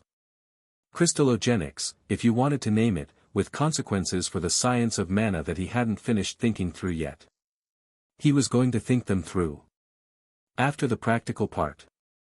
Ren was eager to test the theory in practice, but he wanted more control first, and more control was close, because today his Wolverine and his Mantis were going to advance to the next node together, the combined progression giving bonuses of 50 and 30% respectively that in some categories stacked up to 100% and in the minimum cases still reached 60. A substantial help for what he was trying to do. Today was the day. The Mantis reached silver with the same quiet reliability that Ren's secondary beasts tended to show when they weren't in the middle of a crisis, no fanfare, just the solidity of something that had been accumulating what it needed for exactly as long as it needed to. It was that easy. Cultivating any of the three secondary beasts was nothing compared to the daily cost, pain and complexity of the process his mushroom required, a price he had long since built into his routine without treating it as a burden. He was perfectly used to it, so any other process even felt like a massage. For today's first massage last requirement, he absorbed a costly speed rune toward that end. The 50% speed and attack increases were the mantis's primary yields, and they installed into the system with the naturalness of something that had been waiting there already, latent in the bond, needing only the node to give them a channel. The Wolverine reached Gold 1 15 minutes later. The neutral elemental rune, more expensive and rare, acquired at considerable cost, integrated even easier, with a cleanness Ren hadn't expected. As though the material had been waiting for Ren's elemental system to reach exactly this level of maturity to demonstrate what it was capable of. His elemental control was too big.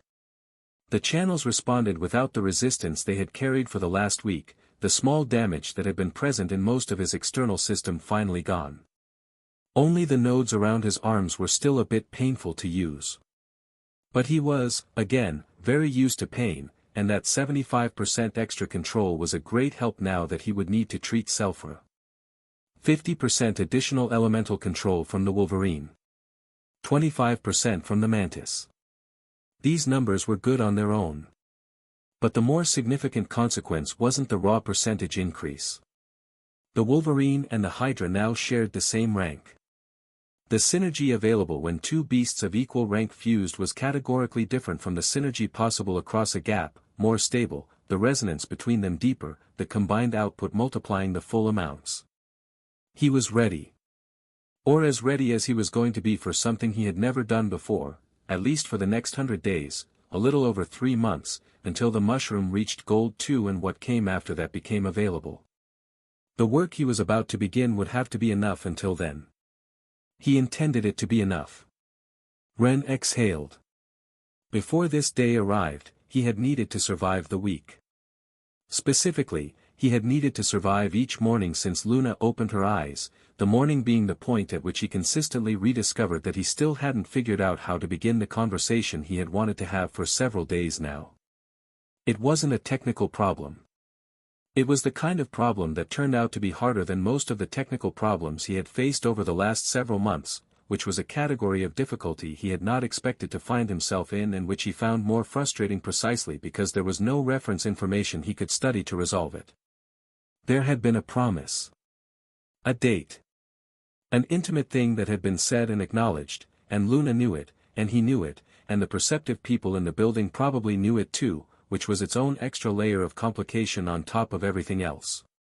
Leora had tried to help first, because Leora noticed things with emotional temperature before anyone had finished organizing them into words. That was simply how she was wired, and she had been that way since before Ren had known her well enough to recognize it. But she had also noticed the way Ren looked towards Selphra's room every time he passed the corridor, with the particular tension of someone who wanted to do something and had too many things already in motion to do it well. So she had reached the correct conclusion. Ren was not going to be present the way he needed to be present in a conversation with Luna while Selphra and Victor were in their current state, and he felt the pull of the obligation he had assigned himself every time he passed their doors. Larissa had arrived at the same conclusion through a different route, a little later, and they had ended up in the same place. Together they had made a decision that, if they had consulted Ren about it, he probably would have appreciated it in the abstract and then worried and argued about in the specifics. Which was why they didn't consult him. The right day for Luna wasn't now. It was the day after Ren made the first real practical advance in the reversal process, after he had demonstrated to himself that the theory worked outside of his own head, when the weight of his self-assigned obligation was 1 degree lighter than it was in this moment. For that day he would be less focused on what he owed and more focused on what he wanted to say, which was a distinction that mattered more than he had probably understood himself. Luna had been entirely in agreement when they proposed it, and had been noticeably more relaxed for the rest of the week. Which said everything that needed to be said about how worried she was about the situation. Leora and Larissa were not less nervous for what the day implied, both the procedure itself and what would follow between Ren and Luna. There were things neither of them was going to be able to feel nothing about when the moment came, things with their own weights and their own unanswered questions still pending. That was true and they both knew it. But that was how much they cared about Luna.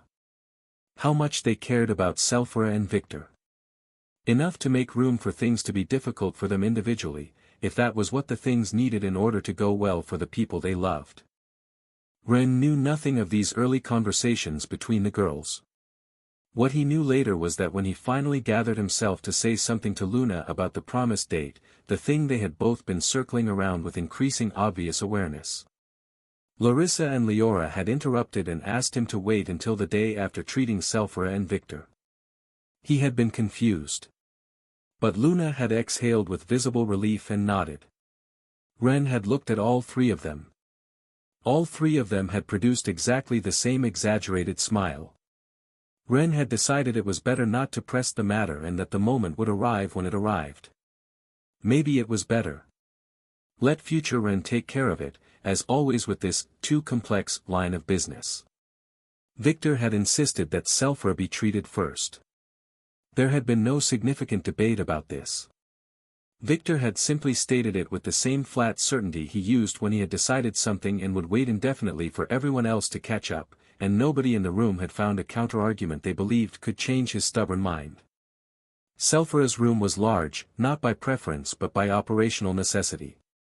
The dozen healers maintaining her stability needed room to work.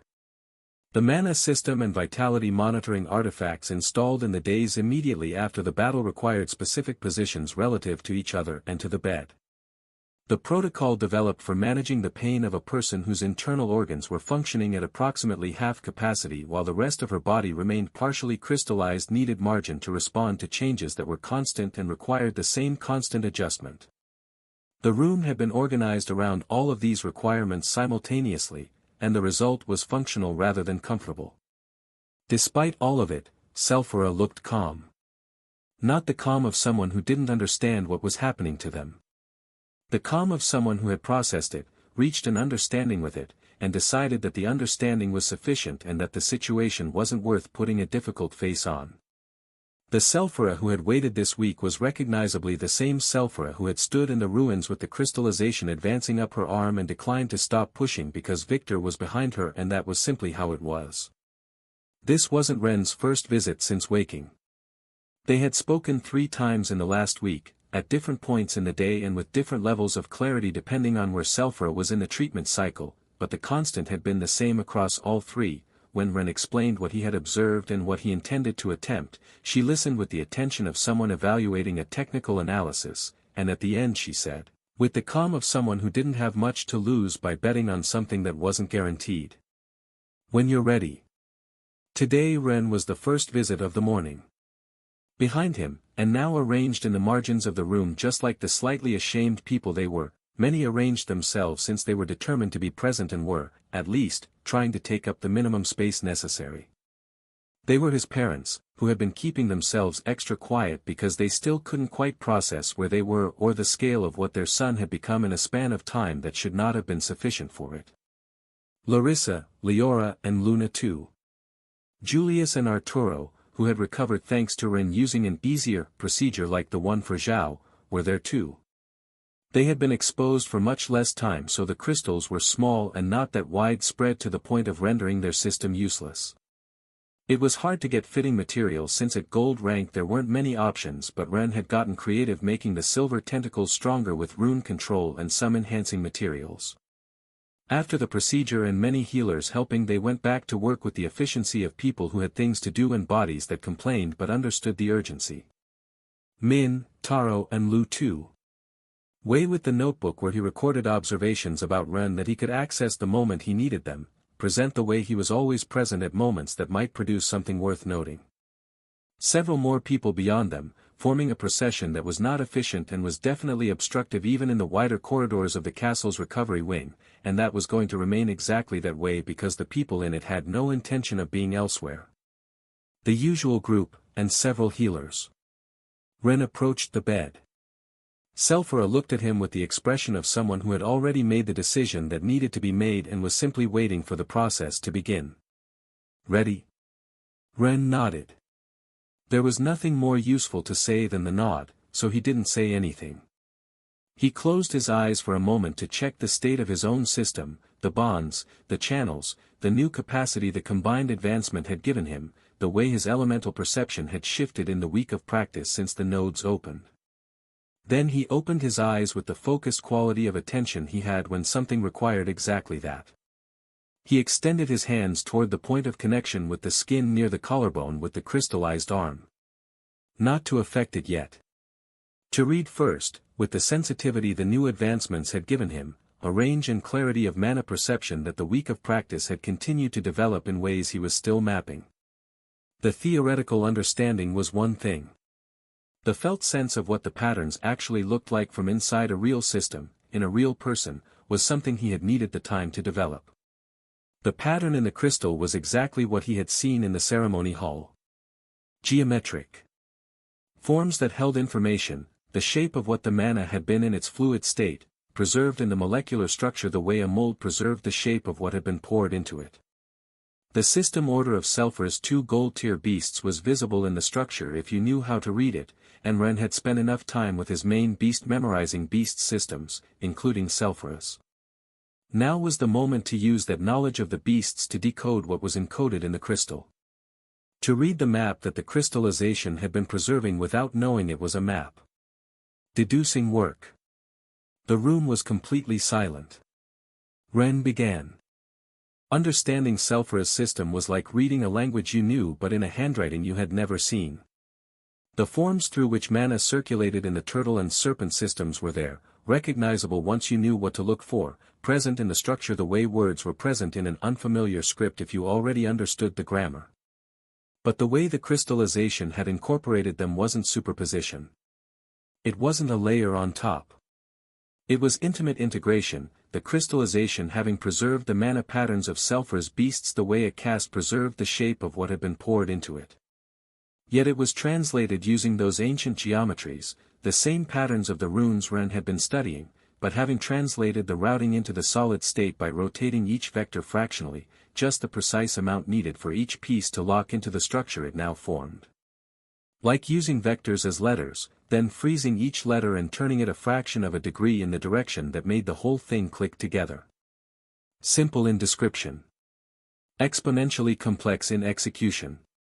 Ren spent considerable time just reading enough to understand a small percentage of the complete 3D map, not because he didn't understand how the rest of it worked in principle, but because grasping the actual scale of the connections, the way each section related to every adjacent section and to every non-adjacent section it happened to be geometrically linked to, required more than knowing the principle.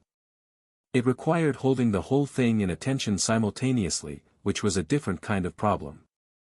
What he had in front of him was a three-dimensional puzzle assembled organically, following what appeared to be a law of mana that resembled relative parsimony. Like if at a certain density, the magical energy rotated the components of a system until they fit, each piece affecting adjacent pieces in ways that depended on the specific position of the pieces further out. So the order of disassembly mattered the same way order always mattered when undoing a knot, moving the wrong thing at the wrong moment didn't loosen it. It pulled it tighter. The mechanism sounded straightforward. Rotate the runes back. Reverse the lock in the order it had been locked. The difficult part was knowing where to begin and how to continue from there without the accumulated state of everything already moved affecting the next move in ways that couldn't be calculated. Not without reading what was there first. Ren chose the first entry point with the same methodology he and Wei would now have used for any process requiring precision, finding the place where the margin for error was largest and the cost of being wrong was smallest. The surface of the skin away from the neck, closer to the chest. The outermost layers where the crystal was thinnest and the connections to the surrounding tissue hadn't had time to fuse as deeply as they had further in. He began rotating the first pieces. The first micro-rune gave with the ease of something that had been waiting for the correct movement to be free again, its energy returning to the ethereal without resistance. The mana system and the tissue and the nerves beneath it came back to live just as they had been before, unchanged, the reversal clean. The second, the same. The third found a little more resistance but resolved. A small section of crystallized tissue on the surface of the shoulder began to give, the geometry shifting from solid crystal back toward tissue, blood and systems moving the ethereal energy. The crystal freed its captive parts, losing the perfect translucency that had characterized it. Almost half a square centimeter recovered in a few minutes and getting faster, easier. Everyone in the room held their breath at what they were watching. Those with enough mana sensitivity to perceive at that scale watched without speaking. They were looking at dozens of micrometric rotations and rune adjustments moving in the sequence the young Tamer directed them, the kind of work that shouldn't have been possible to hold in a single mind at once and that he was holding. The crystal was giving. The molecules returning to living material, from rigid geometry towards something more fluid, the crystal at that point dissolving back into what it had been before the process claimed it. Then Ren moved to the adjacent section. The adjacent section wasn't as thin, and it was part of a more complex network than the surface he had been working on. The sparks of mana, so to speak, arrived before he could anticipate them. The wrong movement at a connected point in the crystal had released tension that the surrounding system had been holding in equilibrium, and that tension sought the only redistribution available when the system no longer contained it the same way. Mana energy got liberated in chaotic states of transition, without the structure that had been organizing it, acting on the organic tissue surrounding it. The skin and muscle in the area around Ren's error was destroyed. Ground and burned and altered, a result of mana in transition meeting organic material that hadn't been built to receive it. A small irregular sound in her breathing. Very small. Almost inaudible. The sound a person made from pain, but not just any pain, and not just any person.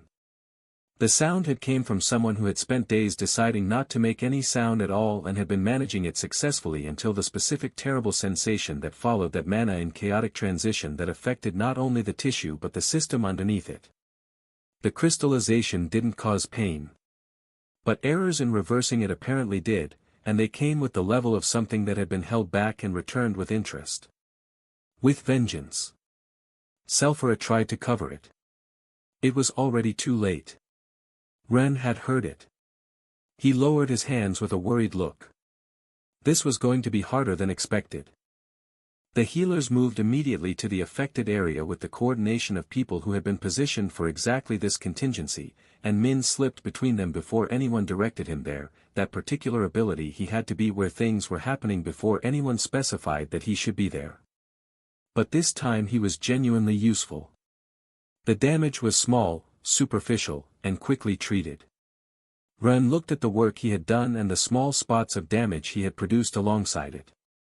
The tissue affected by the transitional mana sparks was what it was, destroyed in the most concrete sense, the combination of mana in unstable transition and organic material producing something that was neither one thing nor the other and functioned as neither. A darkened, acrid mass that resembled something, not quite corruption, not identical to it, but close enough in the superficial appearance to make the comparison unavoidable. More accurately, it was the result of a mana process applied to material not designed to receive it, dark and lifeless, but at least without the additional components that made corrupted damage different in the way it interacted with organic tissue. It was still deeply concerning. But the skin around it could regenerate. The healers could clear the damaged material and the living tissue surrounding it would fill the space over time with proper care. The muscle too. But not the organs. Nor the deeper nerve systems and mana pathways. No, those systems didn't have the capacity to reconstruct themselves from nothing once they were lost. Each error deeper in the tissue was a loss of something Selphara wasn't going to recover. Every layer further from the surface was a layer where the margin of error was narrower and the cost of exhausting it was permanent. And the map extended inward through Selphara's entire body, from the surface of her arm down through every system the crystallization had reached, all the way to the places where the processes she needed to stay alive were running at half capacity inside a structure that was holding them in stasis. A puzzle where every wrong move made the remaining moves harder, and where some of the pieces couldn't be replaced once broken. Ren understood the scale of what he was looking at. He looked at his own hands. He hadn't practiced on anything except theory. There was no functional equivalent of Selphara or Victor that he could have worked on before this moment, no version of this problem scaled down to something that would have given him the experience he needed without also being the real thing. What he had in front of him wasn't an academic exercise. It was a person who had stepped in front of a beam to protect people, and who had been running her body at half capacity for weeks because the crystallization that heroic decision had cost her was still there, holding her internal systems in compromised stasis while the rest of her waited. Selfra's hand landed on his shoulder. Ren looked up. "Relax," said Selfra. The voice had the additional effort of someone for whom speaking now required a process it hadn't required before, but it was firm in the way Selfra was firm about the things she decided to be firm about. "What you're doing looks extremely complicated. It was before you started and it still is." A warm acknowledging smile. "But you've already produced miracles for all of us before." She held his gaze. "I trust you." Ren took a moment. Then he nodded. "Thank you." Very quiet. Then, in the same register, with the tone of someone who knows what comes next is going to require something unpleasant for everyone in the room, "and I'm sorry for what's coming." Selfra withdrew her hand from his shoulder and rested it on the bed. "Ready." And then added with a daring smile. "And don't be pulling your punches. I have a very high pain threshold from doing idiotic things like you." What followed were hours of intense focus and pressure. Ren had understood the mechanism. What he hadn't fully understood was the scale of the tangle beyond the surface, and the only way to understand that was to keep going and encounter it. There was no shortcut through that understanding. You couldn't see the entrance of a maze and navigate it perfectly, you had to walk it, feel where the turns were, learn which ways were dead ends. He went slower. Much slower than at the beginning, because the speed he had used at the surface was no longer the correct speed here and the errors that incorrect speed produced were the kind that didn't get repaired. The margin that had existed at the outermost layer, the wider gap between what was recoverable and what wasn't, had narrowed with every centimeter of depth, and narrow margins required slow, careful hands. He tried different approaches to the same problem. Some didn't work and left the small patches of damage he now expected as the cost of learning, the price of practical knowledge that theoretical knowledge couldn't fully replace. Others worked better than expected and taught him something about the pattern that the failing approach hadn't. Each error was information. He processed it and kept moving. The shoulder recovered ground. Not completely, and not with the cleanness Ren would have wanted. But the crystal in that zone gave way at enough points that when the healers evaluated the area at the end of that section, they had muscle and skin to work with as anchors where before there had been only translucent stone. After 3 hours Ren was sweating. He had the expression of someone who has found the correct rhythm of something and doesn't want to break it even though the body is sending multiple notices simultaneously about the cost of maintaining that rhythm. More than 85% of the work remained. But he could move faster now than in the first hour and he had no intention of stopping. He looked toward the fully crystallized arm and began to redirect his attention. "The arm can wait," said Selfra, with the calm of someone who has run a calculation and arrived at a conclusion they want to present before the situation advances on its own. "Before you exhaust yourself on something less important." She paused. "What you need to learn isn't in the arm." Ren looked at her. "Further in." Selfra held his gaze with the patience of someone who has made a decision for herself and doesn't need to be convinced that it's correct. "Minor damage in a non-critical zone won't finish me. I've already been living with some of it for weeks and I'm still here." Another pause. "Try a little further in." Ren looked at Selfra's crystallized arm. Then he observed toward her torso, using the enhanced perception his beasts now gave him at their current rank, and assessed what was in the lower zone Selfra was indicating. It was a big chunk of crystal covering part of the ribs and organs on her left side. The workplace asked would be around the final section of the descending intestine. The part closest to the hips, a section the doctors present could suture and regenerate with small roots techniques if something went wrong. Not a zone where errors had no consequences, but the non-regenerable zone where errors were most manageable relative to any other part of the interior. The best available option for the next step of learning. He saw the determination in her eyes and made the decision. But first. The fusion arrived with the solidity of two beasts that had reached the same rank, the kind of resonance that wasn't available across a gap and that changed the quality of what was possible, not just the quantity of power. The diamond scales of the Hydra extended across most of his body, but now with a prismatic iridescence that shifted depending on the angle, the multicolored light of the Wolverine's full elemental spectrum refracting through the Hydra's crystalline surface, the two systems expressing their union visibly. The doctors looked at the fusion. His friends and family observed at it too. He had roughly 30 minutes in that state before the mana cost of keeping the huge boost became unsustainable, assuming he didn't push the output to extremes. But even then. Now he was going to end up unconscious regardless, and Luna was going to have to wait longer.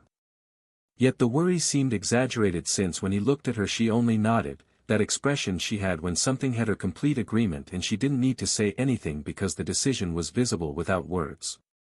Everyone understood that if he was going to make real progress, he needed to do it seriously. The window was open. He wasn't going to waste it. He went back to work with the time limit of his now tripled capabilities that he couldn't afford to squander. Despite the enhanced capacity, the first 2 minutes deeper and were like the first 10 of several hours ago, slow, meticulous, the progress measured in small recovered patches of tissue and small patches of damage produced alongside them. Manageable. Ugly, but manageable. Then Ren finally reached the center of the thoracic region, a deeper and more interconnected zone in the crystal. Not the geometric center, nor the absolute midpoint, but a location where the connections were still exponentially more, from the peripheral threads he had been working with to now the cables that held together a larger section, where each node he touched had 12 neighbors instead of 2 or 3, and those neighbors had their own dozen of networks reaching outward in every direction.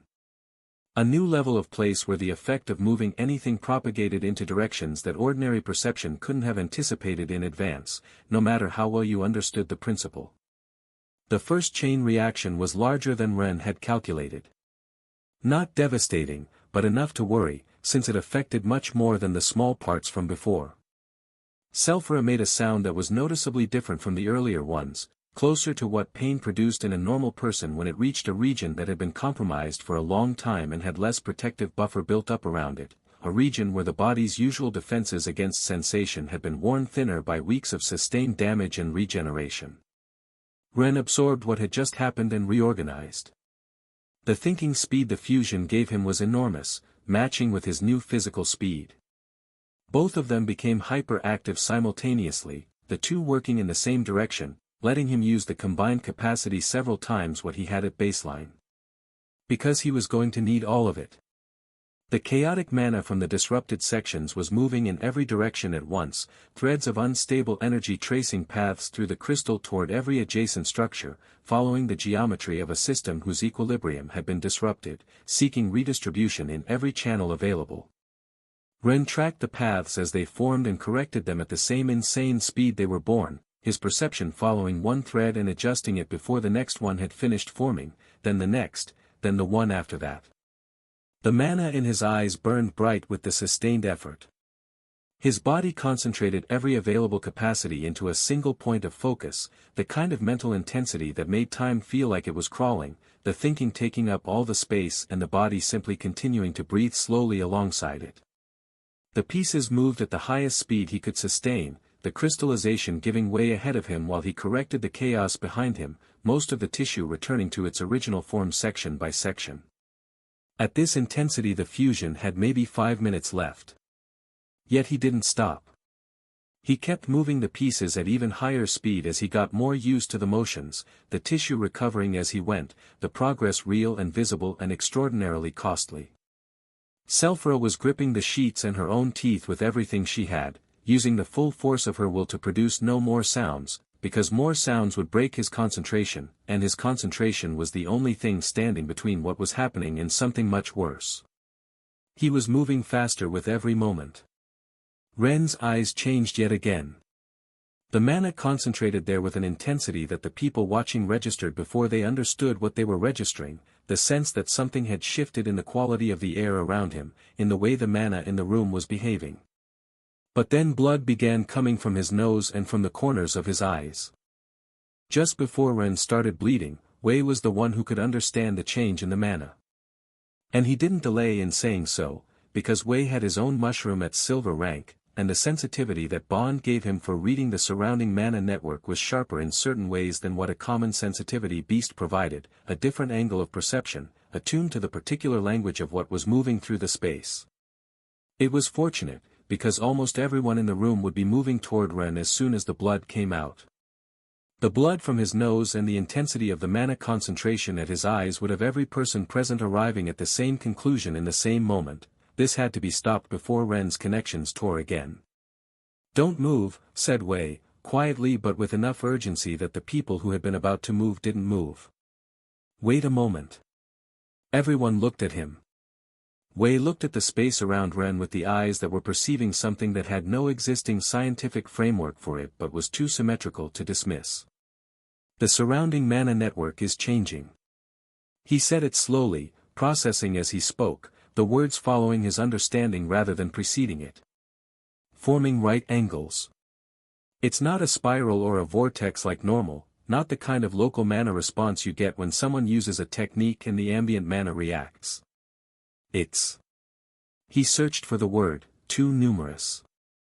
"Extremely numerous and made of small changes but growing more complex. It's starting from where Ren is working and propagating outward in all directions, following very small, rune-like, forms or patterns. But then blood began coming from his nose and from the corners of his eyes."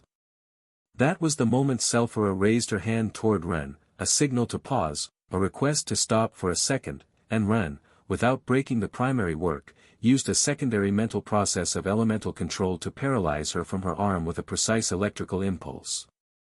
Not enough to hurt, just enough to hold. Because the gesture, however well-intentioned, would have disrupted the most delicate moment of a process where disruption could have produced more unwanted chain reactions. Most of the others registered what had just happened and came a step closer anyway. Ren also sent a gust of wind. Not too violent, just enough to push everyone back from the work radius and communicate that proximity was not something the next few minutes should accommodate. The girls understood within seconds that fighting through it would only make things harder for someone who had clearly decided what he was going to do. Larissa understood first. She had assessed Ren and reached a conclusion she didn't like but wasn't going to argue with. She looked at Wei. Wei understood quickly. "We have no choice. He's using perhaps 1/100th of his total concentration to keep everyone still with his elemental control." He arrived directly at the question the look was asking. What he's doing in the crystal is at least 100 times more complex than everything else he's doing simultaneously. Trying to stop him now doesn't make sense, and I'm almost certain that within his immediate area right now, he's capable of preventing any of us from fusing. Nobody moved after hearing that. Selphira had stopped feeling pain, and not only because the electrical stun had ended. The pace at which Ren was reordering the pieces had outrun the pace at which the chain reactions could produce damage before being intercepted, and what was now reaching the viable tissue was the correct form of energy returning to its place rather than the chaotic form of transition mana arriving without a channel to receive it. The crystal throughout the descending intestine zone gave way. Enough that when the doctors could finally evaluate, what they found was organs where stone had been, tissue with blood moving through it where there had been translucency, the internal mana system in that specific section finally able to access the channels that the crystallization had been blocking. A body working as a body rather than as partial statue. Ren was bleeding more from his nose. Then from the corners of his eyes, then from his ears, the physical expression of a cognitive system running over the absolute limit of what it could sustain, the vessels in the areas of highest neural load finding the seams where extreme pressure expressed itself. His huge vitality was the thing that held him standing, and his tenacity, the same deep resilience that had gotten him through the ceremony hall and the years before it and every fight before that, and he used every bit of it.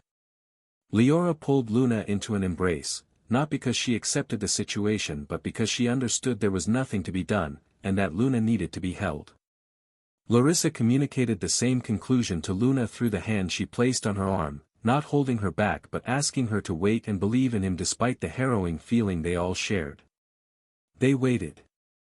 The fusion had been active for just under 4 minutes when the concentration reached the limit of what the system could sustain simultaneously. The moment Ren felt it he stopped. Stopped every process he could stop at once, letting the fusion break rather than stopping it slowly. The high-speed process he had been running lost the velocity that had been keeping it clean, and the chain reactions he had been intercepting in real time reached the tissue as big sparks. But he was already working in a recoverable place. Those small mana sparks affected just superficial tissue along the hip and leg, not the organs that had already been freed and were now in a good situation with the healers checking them the moment the wind and the electrical pulses ceased. Only the surface that had been connected to what he was working on received the tail end of the abrupt transition. Surface damage. The kind that healed. Ren dropped to his knees. He said something. Not a complete sentence, fragments of a conclusion his brain had reached in the last moment before his brain decided it needed a rest. Something about not having it now. About having understood the complete pattern for just a moment. About perhaps being too fast to try with the small power he had right now. Larissa, Luna, and Leora caught him before the floor did, the three of them jumping at the same moment. Reed and Fern Patenter reached Ren just after with the expressions of people experiencing exactly two simultaneous feelings at maximum intensity, neither of which was the appropriate feeling for the present moment and both of which they were managing with considerable difficulty. Min was already moving towards Selphra alongside the healers. Ren lost consciousness in the girl's arms with the face of someone who was still processing something even in his sleep, the small contractions in his hands, the expression of a person who hasn't finished solving the problem even though the body has decided that today is finished. Selphra looked at what had been done. A section of her body where there had been crystal for weeks was now damaged muscle and skin that the healers could work with. New parts of several organs that could now function without stone pressing against them. Mana systems that could begin recovering what they had been trying to recover without success for the entire time she had been in this room. The procedure hurt considerably more than being caught in the crystal since that didn't hurt. Which maybe was, in its own way, exactly the right sign. The process had been a success. An exhausting, drawn-out success, but a success. Ren had healed and woken from the first collapse and gone straight back to work. He spent the rest of that day on Selphra's arm, working at the pace the lower risk of that zone allowed, spending his energy without taking damage, finishing without another blackout. The second session was calmer than the first because the arm was a manageable space after everything he had already navigated. A day later he returned to the internal work, mid-level this time, deeper than the first interior session, the pattern clearer in his head but the connections considerably denser than the outer layers had been.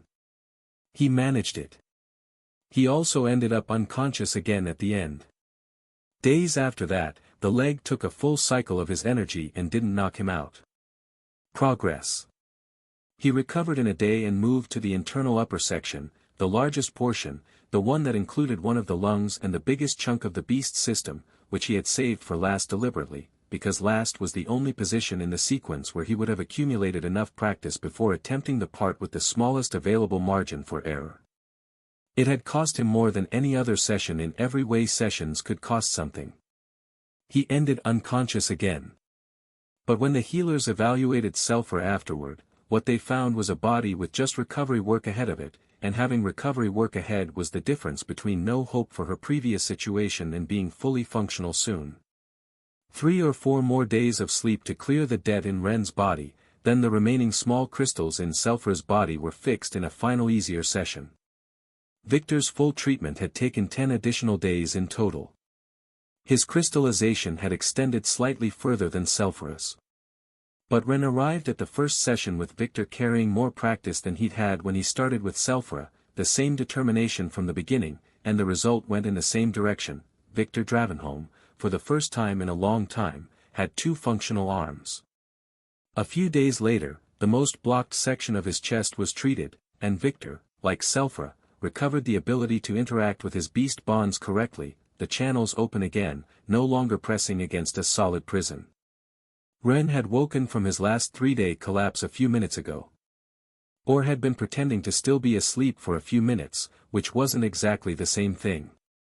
His eyes were closed and he was perfectly aware that someone was sitting in the chair beside his bed, sitting with that stillness of a person who had been there long enough to find the least uncomfortable position and settle into it.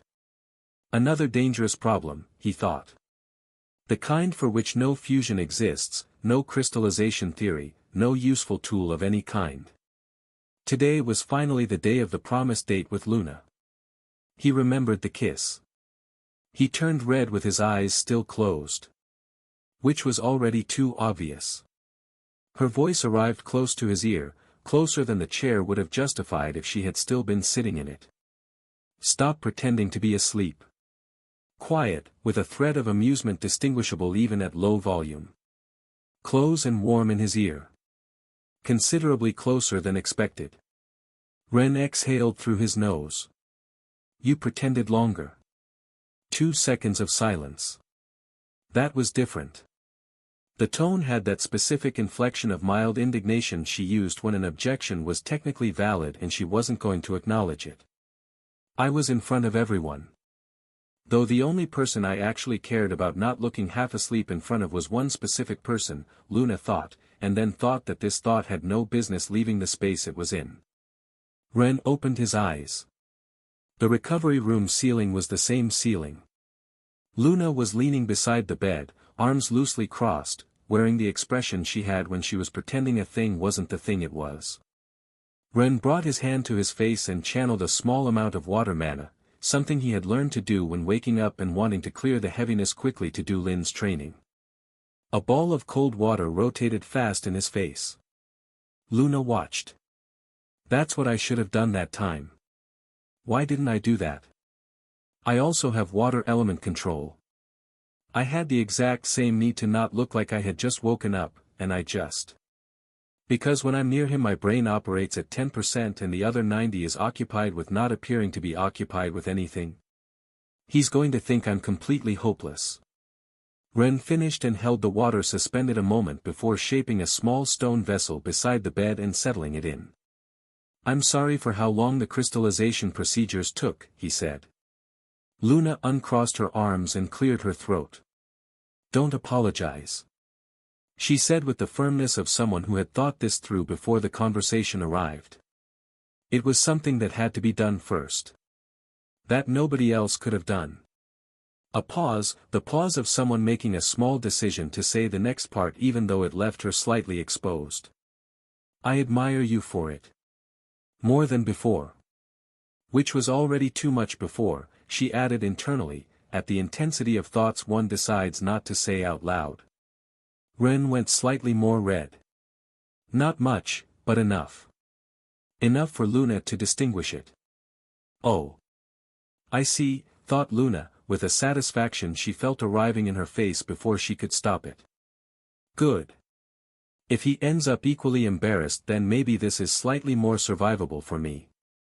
The truth is you're too brilliant and too talented, she said, with the boldness of someone who has decided what follows is completely justified. Your mind is the most extraordinary I've ever encountered, certainly the most brilliant in the world, so extraordinarily capable that I can't even imagine everything you've discovered across your life and now in this time with the crystal treatment. Ren looked at her. Then he laughed. Short, genuine, the kind that came out when something surprised you at the exact moment you had been bracing for something else. Your mana is as honest as always, he said. You don't have to exaggerate. I'm not exagger. Luna. Luna closed her mouth. The tone had shifted, the particular shift he made when there was something more serious he wanted to say and needed the conversation at a different pace to say it. Luna recognized it because she had learned to recognize it, and the transition caught her slightly off guard because she hadn't expected it here. I did discover something else. What? The slight catch in the transition was smaller than it felt from the inside, but it was there. Your mother's crystal. Luna looked at him. Can you show it to me for a moment? The crystal had lived in the shadows of her chest since the day of the ceremony. That was where it had ended up naturally when everything resolved, and where it had stayed, because Luna's body didn't want to stop hugging it and had decided it belonged there with the same instinct that made hands move towards something before the mind had finished deciding to reach. She felt it constantly, not intrusively, not as a weight or an active reminder, but the way you felt things that had become part of you without requiring thought. She was fiercely protective of it.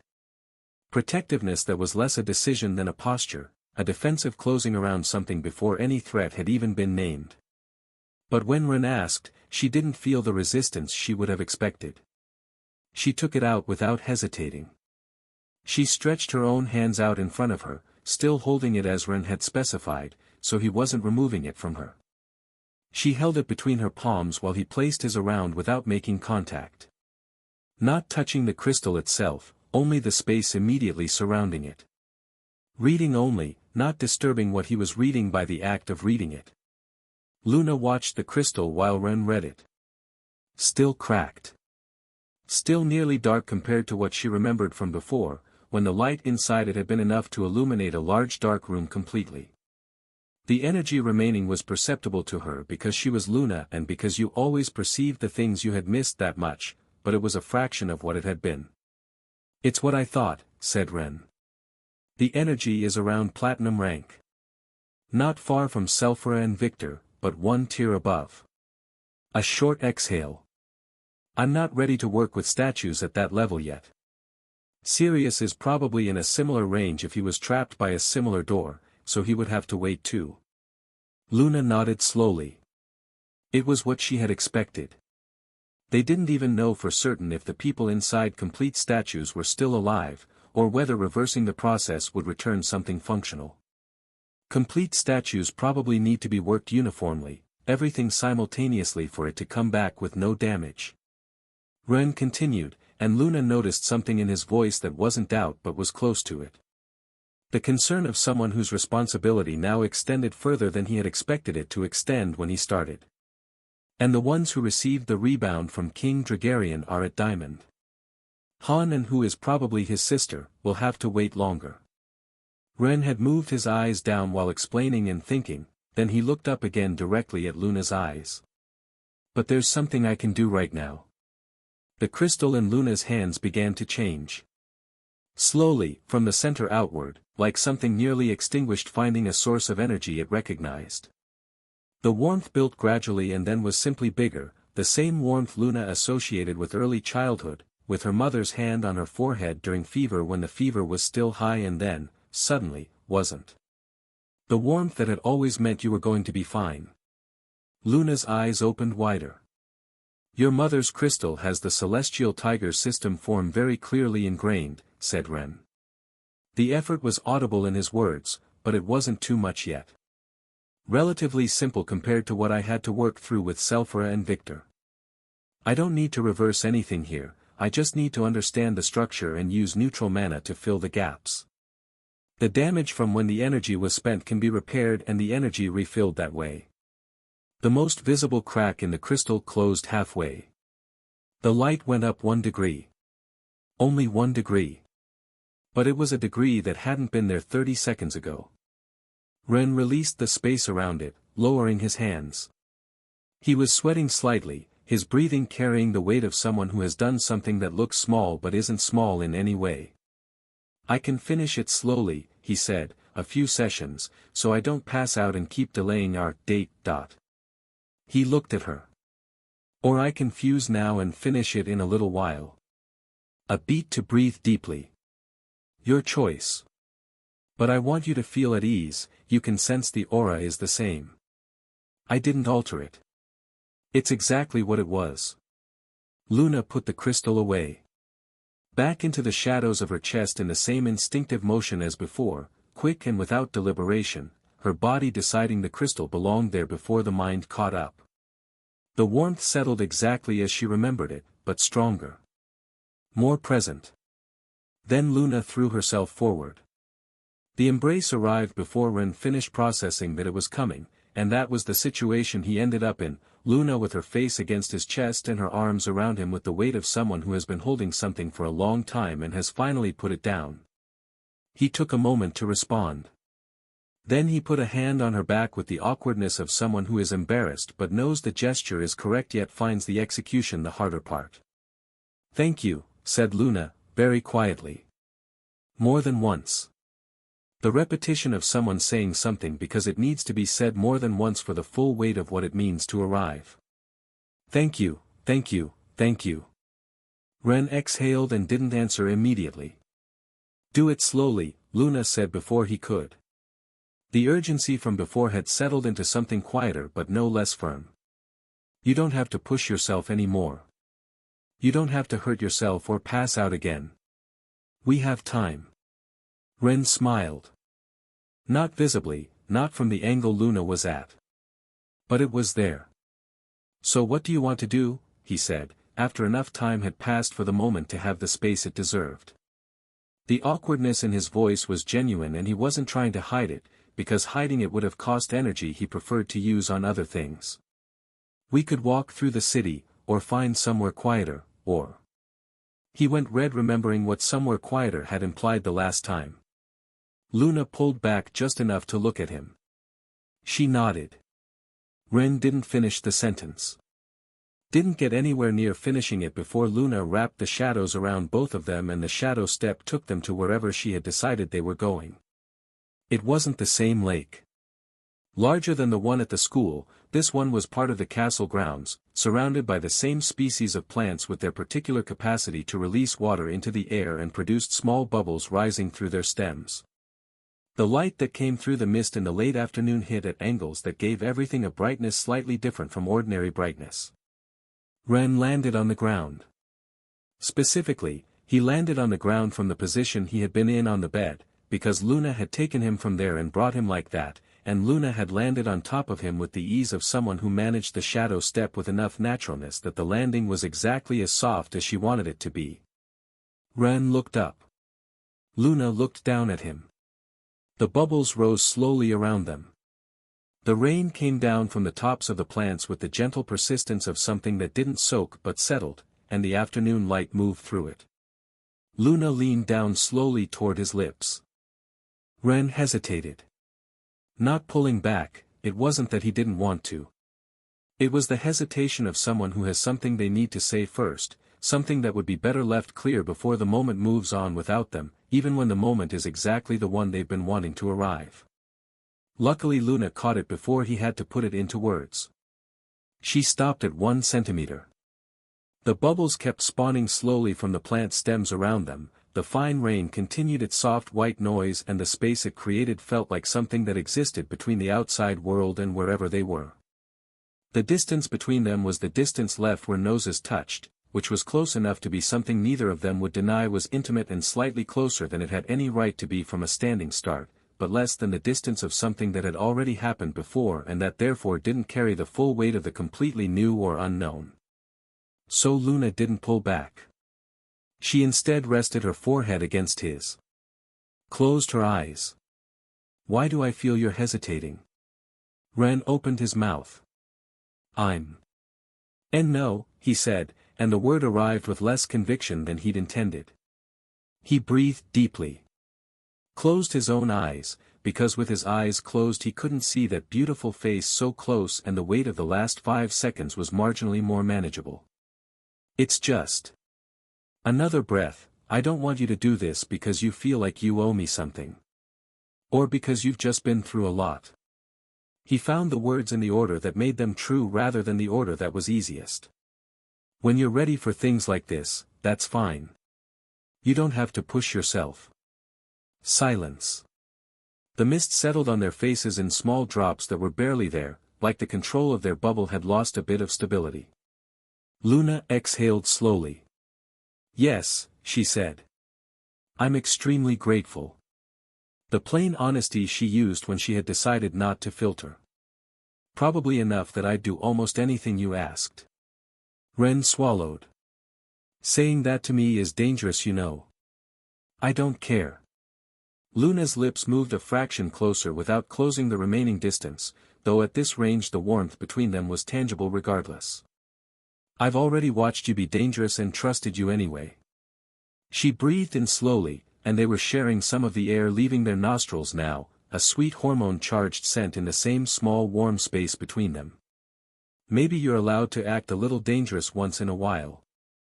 Because you think about other people too much. It would maybe do you good to think about yourself more. Ren breathed in, and the scent of her, the combination of rain and earth and shadow mana and something he'd never found an accurate name for, made everything considerably harder. But he held on. I still feel a little guilty. Luna's exhale was the exhale of someone who has accepted that certain people are simply this way and that arguing with them has a low return that she has already calculated. Then blame me again. And she closed the distance. It wasn't like the first time.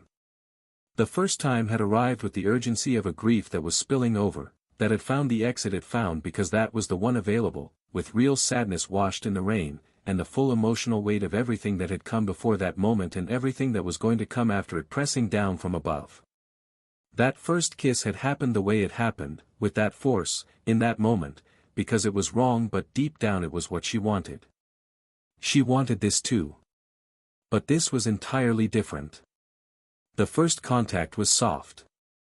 Just a touch, the kind that verified the thing was real, that asked the nervous system to confirm and receive confirmation, yes, real, temperature and texture both present, and the texture was one the brain had been attempting to categorize for a long time through descriptions that never quite reached the reality of the thing itself. The thing they were feeling now. Then another kiss. A little longer. The sensation moved through Ren's back the way electricity moved, involuntary, nothing he had a real frame of reference for except that the corruption had promised something at this scale of intensity, had offered that same full-body awareness as a lure, and yet this shared absolutely nothing with that. This was a different category entirely at the same scale of feeling. It didn't promise anything because it didn't need to promise anything. It didn't try to convince him he should want it because it was already too deeply present in their instinct. The kiss grew. Slowly. Without either of them making a conscious decision to let it grow, it simply found its own pace the way things found their own pace when you stopped trying to set one for them. Luna's arms were around him. Ren's hands had found the places they made sense in the last few minutes, though not yet the places they felt like they ultimately wanted to be. Neither of them measured the time. The rain continued to fall and the bubbles continued to rise and the afternoon light continued to do what afternoon light did through fine water in the air, and none of it required their attention because the only thing requiring that attention was exactly what was getting it.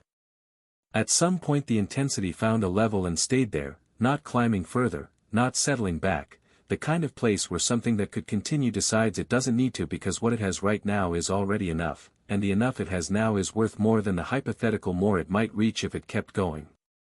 When they finally separated, both their lips had the small irritation generated by people who had discovered what they didn't know about something by doing it too much for the first time, without the instruction manual, with more enthusiasm than technique and with enough genuine willingness that the result was still what it was regardless. Luna rested her head on Ren's chest. Her arms tightened around him. Ren didn't move.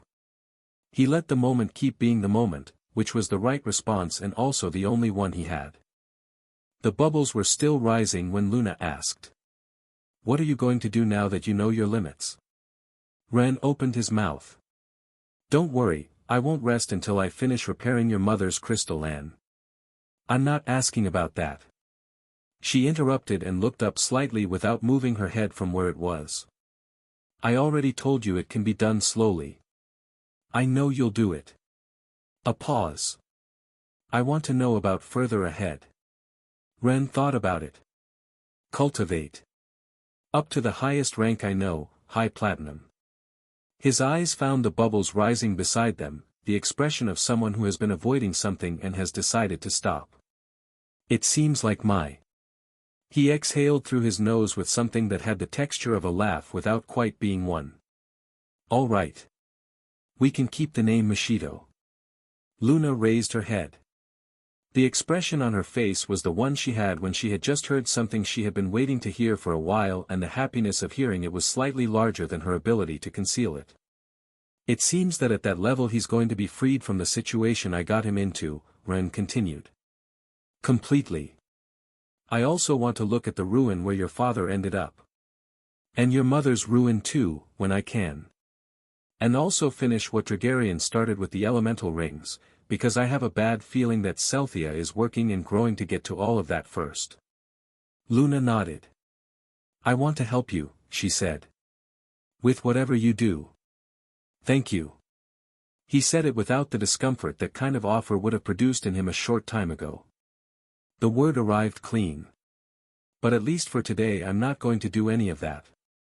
He healed her lips first. Then went back to the kiss. Because a teenager who has just discovered something like this was likely going to find it very difficult to stop. Luna arrived late to her room.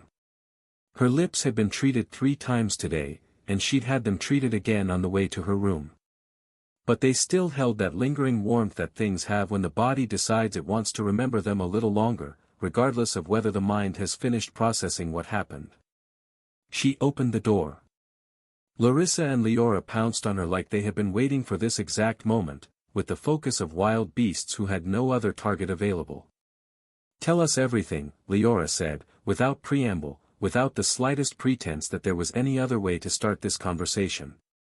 Larissa had the expression of someone who had already formulated the first question and was waiting for the right moment to blurt it out. Luna looked at both of them. There isn't enough calm in the world to handle this. But they deserve to know. Both of them deserve to know. She sat on the bed. And she began to talk. "Tell me everything," Min said.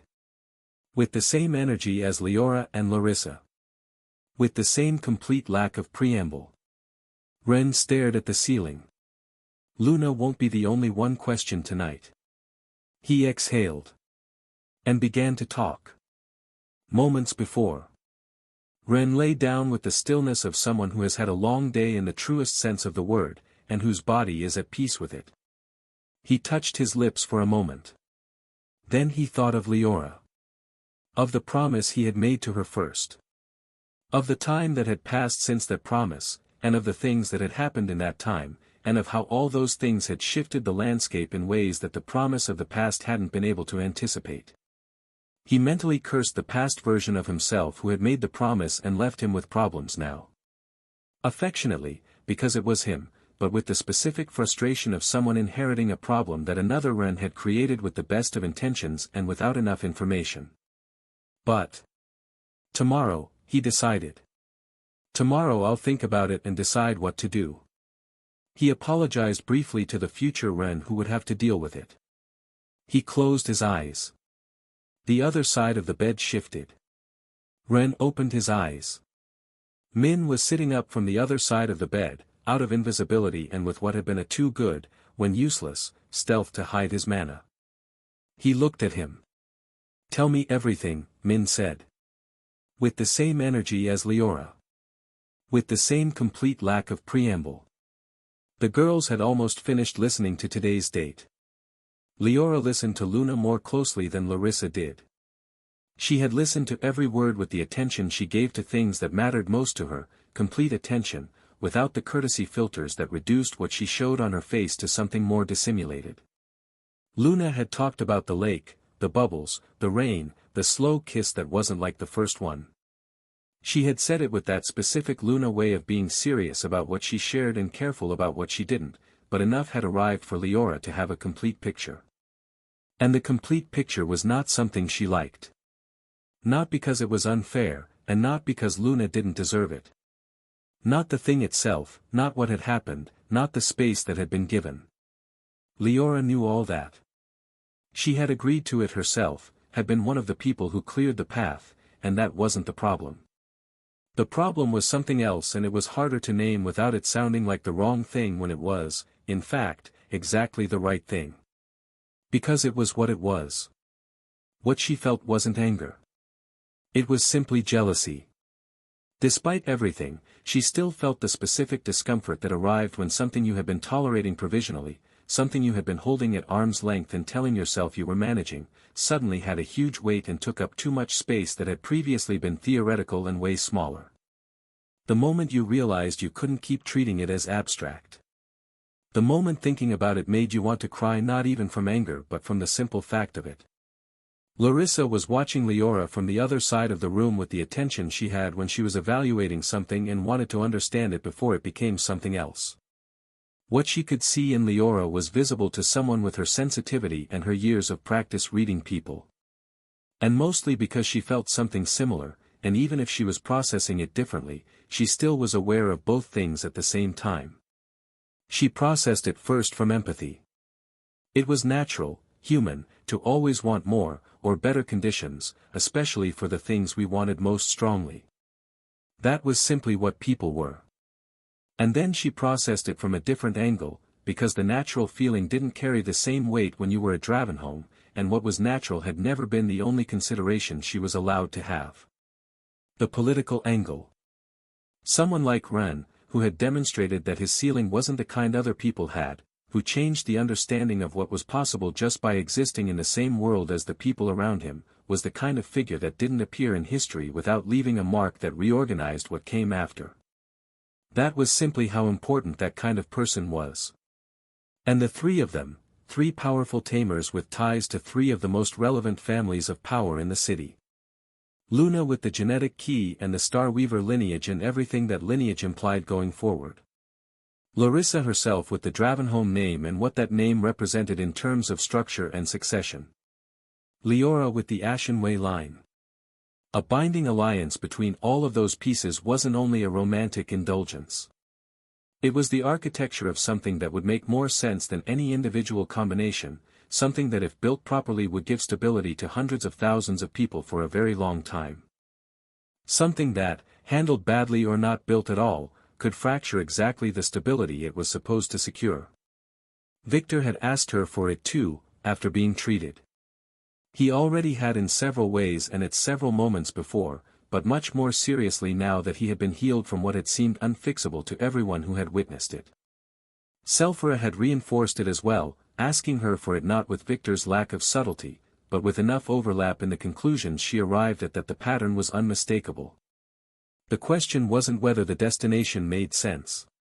The question was how to reach it with Luna and Leora together without the journey destroying that multivectorial union she needed to arrive intact. Larissa looked at Leora. Leora was looking at the floor. It's not going to be easy, Larissa thought. And it shouldn't be easy. If it were easy it would mean they don't love him enough. But Leora already looked this dim, and Luna was somewhere in the sky right now, raining on that celebration to talk about something like sharing felt like exactly the wrong timing and exactly the wrong approach. Larissa was still searching for the correct angle to begin when Luna spoke first to Leora. I understand how you feel. Leora looked up.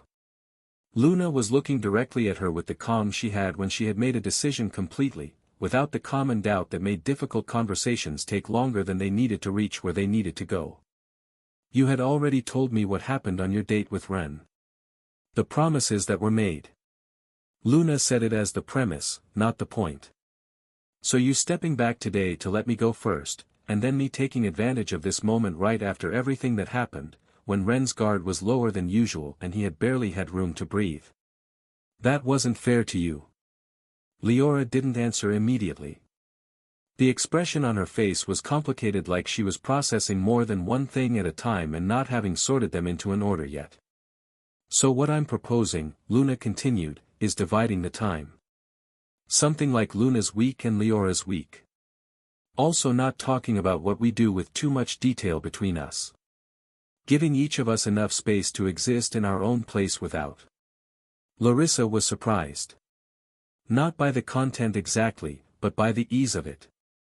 Luna was being precisely as practical as Larissa had hoped to be, and she was arriving at a conclusion on her own that Larissa had calculated would require at least 2 difficult conversations before anyone could raise it without it sounding like either insane, a betrayal or a fantasy. But it was happening. So she watched the path open and looked at Leora, expecting her to take the most obvious available route and let the tension come down. And Leora said, "No." Larissa blinked. "What you're doing is wrong," said Leora, with the voice of someone who has listened to enough to know what they need to say and who says it because not saying it would be worse than saying it, even though saying it was hard. "And you can't fool me." Her eyes moved between Luna and Larissa and back. "Ren wouldn't want you to sacrifice yourself like this. No matter how grateful you are." Larissa understood now what Leora had understood. And Leora was kind of right. Luna was doing this from the enormous debt of gratitude she carried toward Ren. As though it were a favor she was doing for him. As though she owed him enough that generosity had stopped being generosity and had become the most indirect form of continuing to pay a debt that the other person had never asked her to pay. If they built this relationship on that foundation, if Luna conceded from that place instead of from one that was genuinely fair, then every moment of that dynamic would carry the shadow of that origin above it. Luna as the martyr. And beyond that, Ren, who thought too much about everyone else, would notice. He would see it eventually. And then he would have another weight to carry. Be honest, said Leora, looking at Luna directly. It doesn't matter if we fight. If you're not honest, then things can't keep going like this indefinitely. When it eventually breaks open it will be worse, and it won't be healthy while it lasts either. If it's this kind of arrangement then I'd rather. Luna didn't answer immediately. She looked at Leora. Then she reached into the shadows of her chest and took out the crystal. It was brighter than this morning. Not dramatically, but the degree Ren had added was perceptible, that specific warmth Luna recognized in a way that had nothing to do with mana perception. Ren is repairing even something like this, she said, quietly but without the fragility from before, something closer to the steady voice she had when she had reached a conclusion and was holding it. I can't compare myself to him in any way that would justify trying to support him alone. I'd only be a burden and get in the way of his full potential. Larissa nodded. That was the correct argument from the political perspective she managed. Ren was too significant for any individual set of interests to claim alone, possibly including the three of theirs combined. Something that was a key to the entire world didn't get administered well in small parcels. That's how big wars start. But Leora jumped in. That doesn't work either. Both of them looked at her. That's not love, that's low self-esteem and admiration. Leora went red but said it with the voice of someone being more direct than was comfortable but who had decided that discomfort was the least important cost of this conversation. It's not love. She went redder saying the word again. But she kept going anyway. You can't build a family on that. It's not enough. She looked at the crystal in Luna's hands and then at Luna herself. It has to be real love or it doesn't work. Silence. Larissa searched for the next argument, the one that left the idealism aside and arrived at something more concrete, something that didn't depend on the word Leora had just put on the table with such difficulty, the word that was also exactly the one that made everything so hard. Luna got there first. It is love. Leora looked at her. I love Ren. Luna said it with a flatness even she didn't expect, saying it out loud to another person for the first time. Truth that has been known internally for long enough that saying it out loud doesn't change it, only makes it exist in more places. But it isn't only him. She paused, finding the right way in. When we synchronized our power to help him, when we connected to his internal network. I could feel our energies working at the same frequency, toward the same purpose, and I have never felt less alone than in that moment. That's when I understood. You have been my support all the worst part of my life. She looked at both of them. I love you too. Leora didn't respond. And even though it hurts, Luna continued, even though there's a part of me that wants everything for itself and wants to fight that with everything it has. I wouldn't want to be one of the two who ends up outside after losing the fight. And I wouldn't even want to have to fight you. She put the crystal away.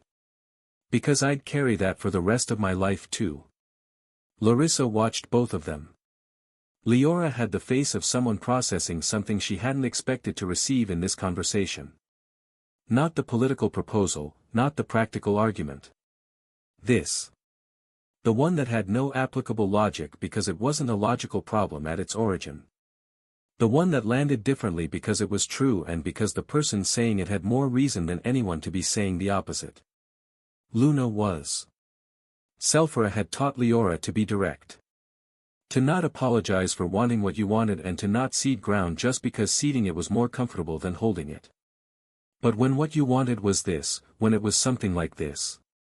It was too much to digest. Luna was incredible. The size of what she had just said and the ease with which she had said it and the fact that it was Luna saying it, of all three of them the one who had given the most and had the most debt on the other side of the scale. Luna was. Leora opened her mouth. The door opened. One of the girls' guards leaned in with the expression of someone who had been waiting for the right moment to interrupt and had decided there was no longer a right moment, only a moment, and this was it. I'm sorry, said Hikari, with the discretion of someone who knew exactly what she was interrupting. Selphra sent for you. She says she wants to speak with you ASAP. The three of them looked at each other. Larissa was the first to stand. Leora followed with the face of someone who had considerably more to say and had just discovered she was going to have to hold it a while longer. Luna was a storm on the inside but looked calm on the outside. They walked out. The conversation was incomplete. Selphra almost certainly already knew that. The real question, the one underneath all of Leora's resistance, the one that hadn't been answered yet and that nobody in this conversation was positioned to answer, was whether what they felt for each other would survive over time in a dynamic where all three of them were giving something they didn't want to give. Whether love would be something sustainable or whether that same love would slowly consume them. That was the question she needed someone to answer from a place none of the other two inexperienced adolescents like her could speak from. Selphra's room smelled of medicine and of the flowers someone had brought and placed on the windowsill hoping the smell would help, exactly the kind of well-intentioned useless gesture that one appreciated regardless. Selphra was sitting up in bed, back against several stacked pillows, the arm Ren had freed resting on the sheets with some awkwardness of a limb still learning to be a limb again. Mayo was in the closest chair, legs crossed, wearing the expression she had when she knew something the others were about to discover and it was costing her active effort not to jump ahead or start laughing. Maria and Matilda moved at the room's margins with the composure of people who had learned to identify when Mayo needed to be stopped before she opened her mouth. They were too late. Ah, said Mayo when the three of them appeared in the doorway, with the tone of someone confirming a prediction they had made far enough in advance to feel satisfied about it. The young ladies have arrived. I hope Hikari stopped them on time from fighting each other bloody over the prize. Maria hit the back of her head. Matilda hit the top of her skull at the same moment, with enough coordination to suggest they had either practiced the movement or had done it enough times that it arrived on its own. Mayo rubbed her head with a weird expression revealing that it hadn't hurt but who preferred that it appeared to have. Selphra laughed. Short, genuine, the one that came out when something surprised her in the right way. Then she put on the face she had when she had decided something required real attention. Sit down. The three of them sat in the center of the large room near the bed. Where are you in the discussion? Larissa spoke first. She did it with the efficiency of someone who had summarized difficult conversations enough times to know what to include and what to leave out without the summary losing the relevant information. The proposal to divide their time. The political argument for why an alliance between the three of them and Ren made structural sense. What Luna had said, relayed almost without alteration, because what Luna had said didn't need editing. Selphra listened without interrupting. But when Larissa was about to speak about Leora, Selphra stopped her and looked at Leora directly. Leora didn't need to be asked. Luna wants to be a martyr for all three of us, she said, with the direct voice she had when she had stopped calculating how what she was about to say would sound. She thinks she's paying back an enormous debt and she's calling it a decision in love. And Larissa is being political instead of thinking about what she actually feels and wants. Her eyes moved between the two of them.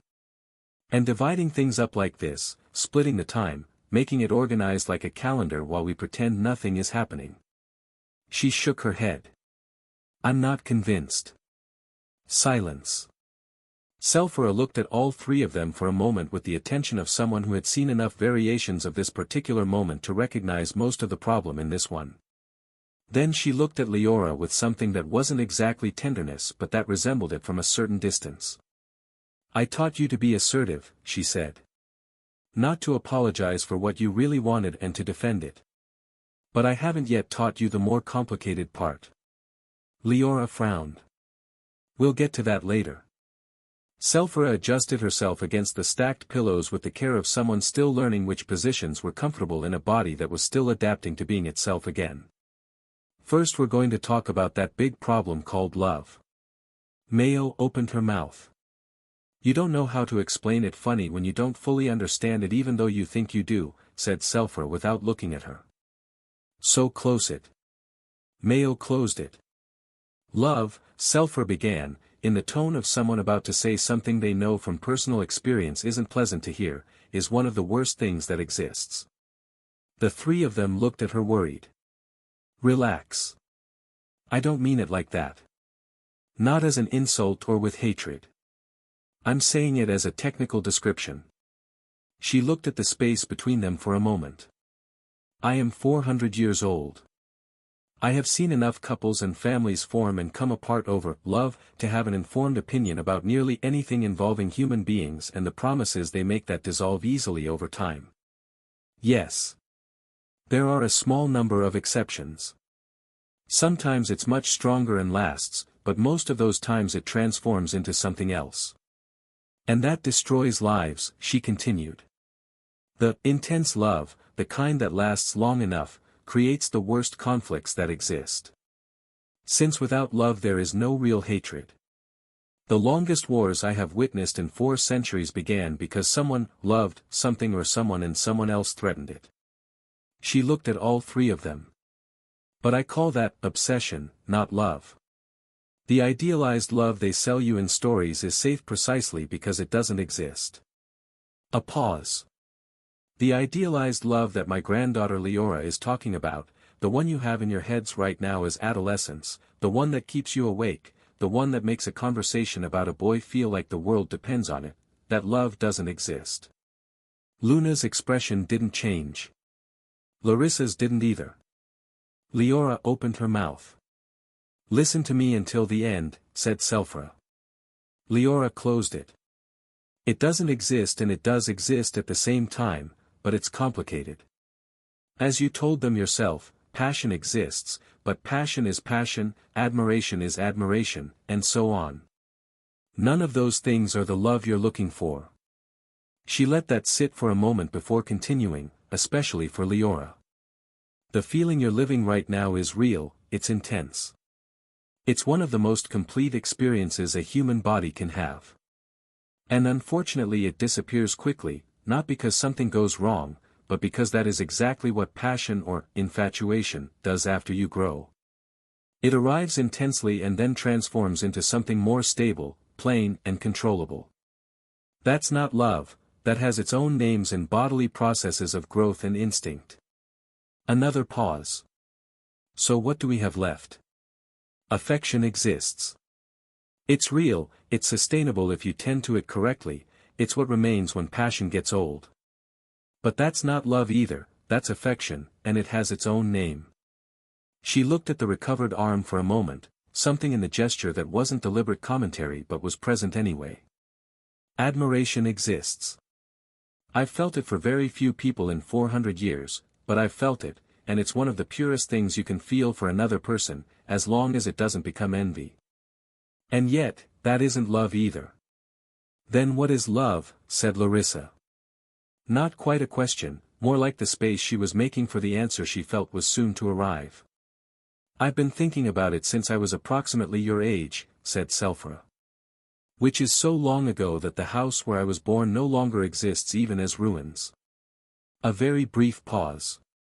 The closest I've come to defining idealized love without it collapsing under scrutiny is this: to love is simply to realize or want that something becomes part of you. All three of them were quiet. A mother understands this instinctively because she carried another person inside her body. The bond is physical before it becomes emotional. But it functions in any direction, with any person, in any kind of relationship.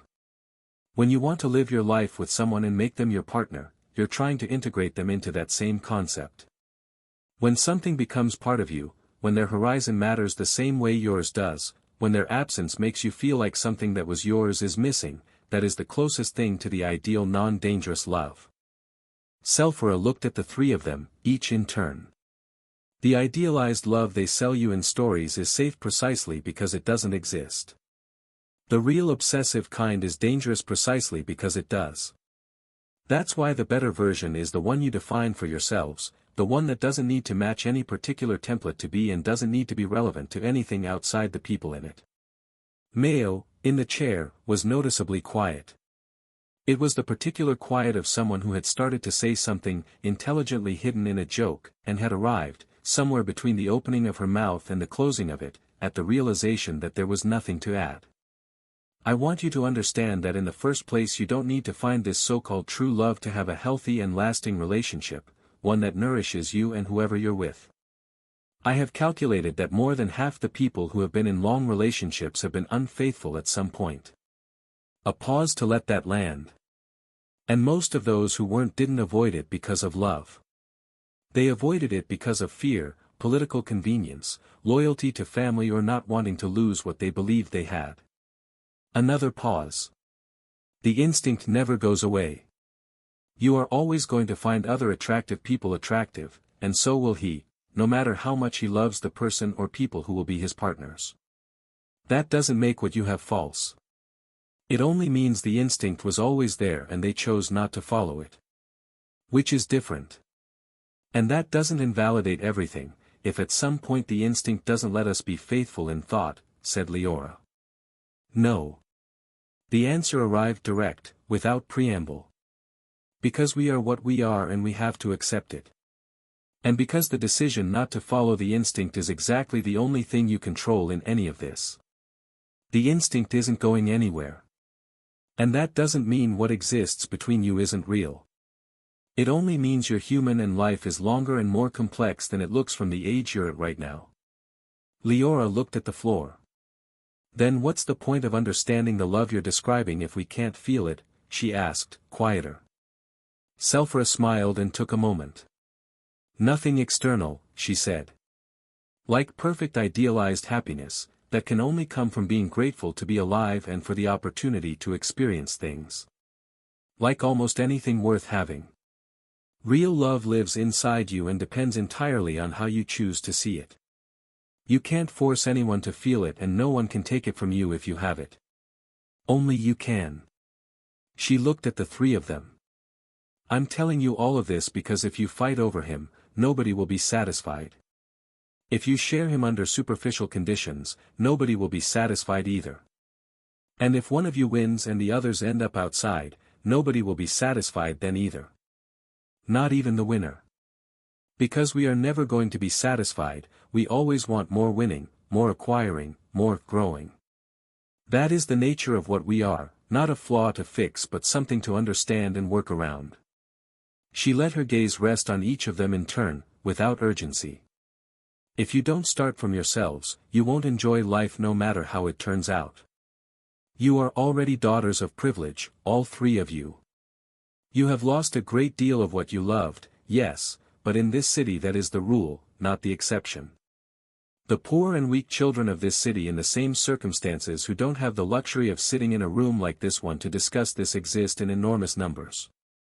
That doesn't invalidate what you feel. But it does mean there are things to be grateful for before you complain. So if it's not love but gratitude, if it's Luna conceding or if it's sharing. Those are not bad situations in your context. Make something good of them. Enjoy what they offer and find the advantages. You're not ordinary girls. You carry enormous responsibilities on your shoulders. Be mature enough not to wait for the mistake to try to understand now, from the harder place, from someone else's experience. Then she looked longer at each of them one by one. She looked at Luna first. Luna Starweaver, she said, in a tone that was serious, more direct, but without the hardness she sometimes carried when she was direct with people she considered less significant, you are going to find this easier than the others think. You already understood that you want what's best for him. You already understood that you want what's best for them too. But watch yourself for a very common mistake. Luna looked at her. If you give because you want to give. Not because you feel you have an outstanding debt. Not because suffering feels more honest to you than enjoying. Selphra held her gaze with enough steadiness to reach past the expression and into her soul, into wherever the younger woman was deciding things. Suffering is not more noble than happiness, it's only easier to hide. She let that sit. Embrace everything you're accepting, or don't accept it. There's no middle ground that works over time. Luna nodded once. Selphra looked at Leora. You perceive emotions with more clarity than most people. You feel them more strongly too. That's real and it's part of who you are. A pause. So Leora Ashenway. You're going to have to learn that feeling something strongly doesn't make that feeling more important than everything else. Life is longer and more complex than it looks from where you're standing right now.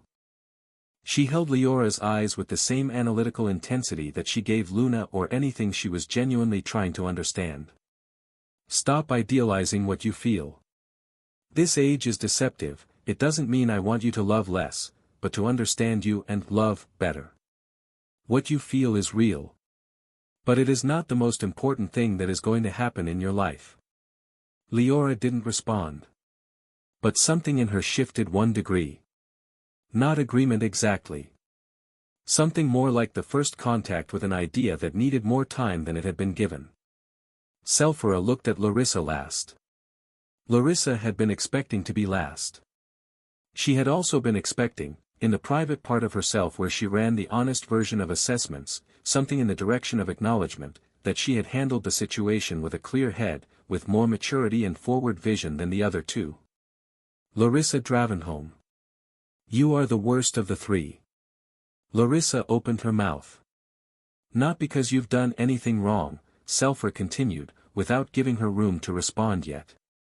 But because you hide the most. You've been behind political logic in this entire matter as though that made you objective. She looked at Larissa directly, the same unsparing attention she had given the other two. It doesn't make you objective.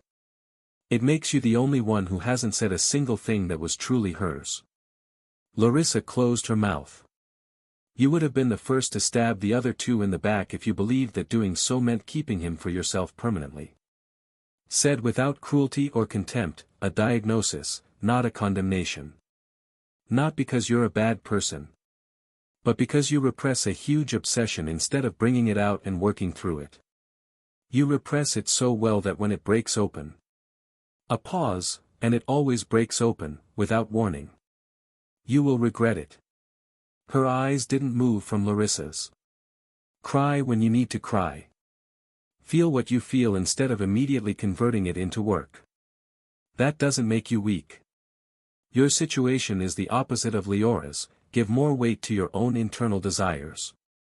A longer pause. But remember the same thing I told Leora, feeling isn't the most important thing. And repressing it doesn't make you stronger. It only makes you more dangerous, to yourself and to the people near you. Larissa pressed her teeth together and fixed her eyes on a point on the wall. Something in them went slightly glassy before she managed the rest of it. Nobody said anything for a moment. Mayo, who had been quiet for longer than anyone in the room could have reasonably asked her to be quiet, looked at Selphora with something that was close to genuine respect. And you, she said. Quietly for once. Without the teasing tone as always. 400 years and all of that. How are you managing it? Selphora looked at her. Then looked at the recovered arm, still learning to be hers again. Terribly, she said. And smiled, the smile of someone who has arrived at a certain peace with an answer that isn't the one they would have chosen but that is the honest one. But that's my problem and I prefer it that way. Ren had been cursing himself for a while. Not out loud. The internal kind, the kind one did when tracing the chain of decisions that had brought them to a specific point and finding at each step a previous version of themselves who had made a choice with good intentions and insufficient information about the consequences. The Ren who had made a promise to Leora. The Ren who had made a promise to Larissa. The Ren who had assumed things would resolve themselves. The he who had made a promise to Luna. The he who had believed that being kind and not leaving anyone out was simply the right approach, and that the complications would come later, and that later was a future problem. Okay. The future had arrived. His parents were in the room collecting the last of their things. They had been at the castle since after the battle, first because neither of them had moved from Ren's side while he was unconscious, which had been its own extended and difficult period, and then because the castle's staff treated them as VIPs and neither of them had found sufficient reason to argue with that. But the house in the noble district that Ren had bought for them had been sitting empty for weeks with employees who hadn't been paid, and Ren was going to return to the academy soon, which meant the natural moment to leave was this one. His mother folded clothes with the efficiency of someone who had done this in enough different spaces to have developed a system. His father checked that nothing had been left behind with the expression of someone who was actually thinking about something else entirely but needed his hands occupied while he did it. The embraces arrived the way they always arrived, with the warmth of people who had known you before you were anyone and who therefore carried a version of you that no one else was ever going to have. His mother took his face between her hands and looked at him the special way she checked that he was still the same person. His father gave him the kind of pat on the back that fathers gave when they had too much to say and didn't know how to say any of it, and the pat had to carry all of it. But, Dad. Reed stopped with the bag halfway lifted. Can you stay for a moment? Reed looked at Fern. Fern looked at Reed. Then she looked at Ren with the expression of someone who had understood exactly what this was about and had decided it could wait in the next room. Call me when you're done, she said, and walked out with the bag Reed had left halfway and with the composure of someone who was not even slightly curious. Reed sat down. Ren sat across from him. Inside Reed Pattender's head, there was cursing as well. Quieter than Ren's internal cursing, but with the same structure, a chain of moments where he had assumed that the difficult father conversations were going to arrive in forms he had seen in other fathers and had more or less prepared himself for, and that instead they were arriving in forms for which no preparation existed because his son was not the kind of situation for which manuals had been written. Ren began to talk. Reed listened. 3 girls. Promises that had grown in the course of things and had run into each other. The important point, he didn't want 2 of them to step away from his life if he chose one. Reed processed that for a moment. Internally he thought that this would have been a more manageable situation if Ren had brought it to Fern, who had opinions about everything and delivered them with a clarity that Reed had always admired and occasionally found exhausting. But Ren had brought it to him.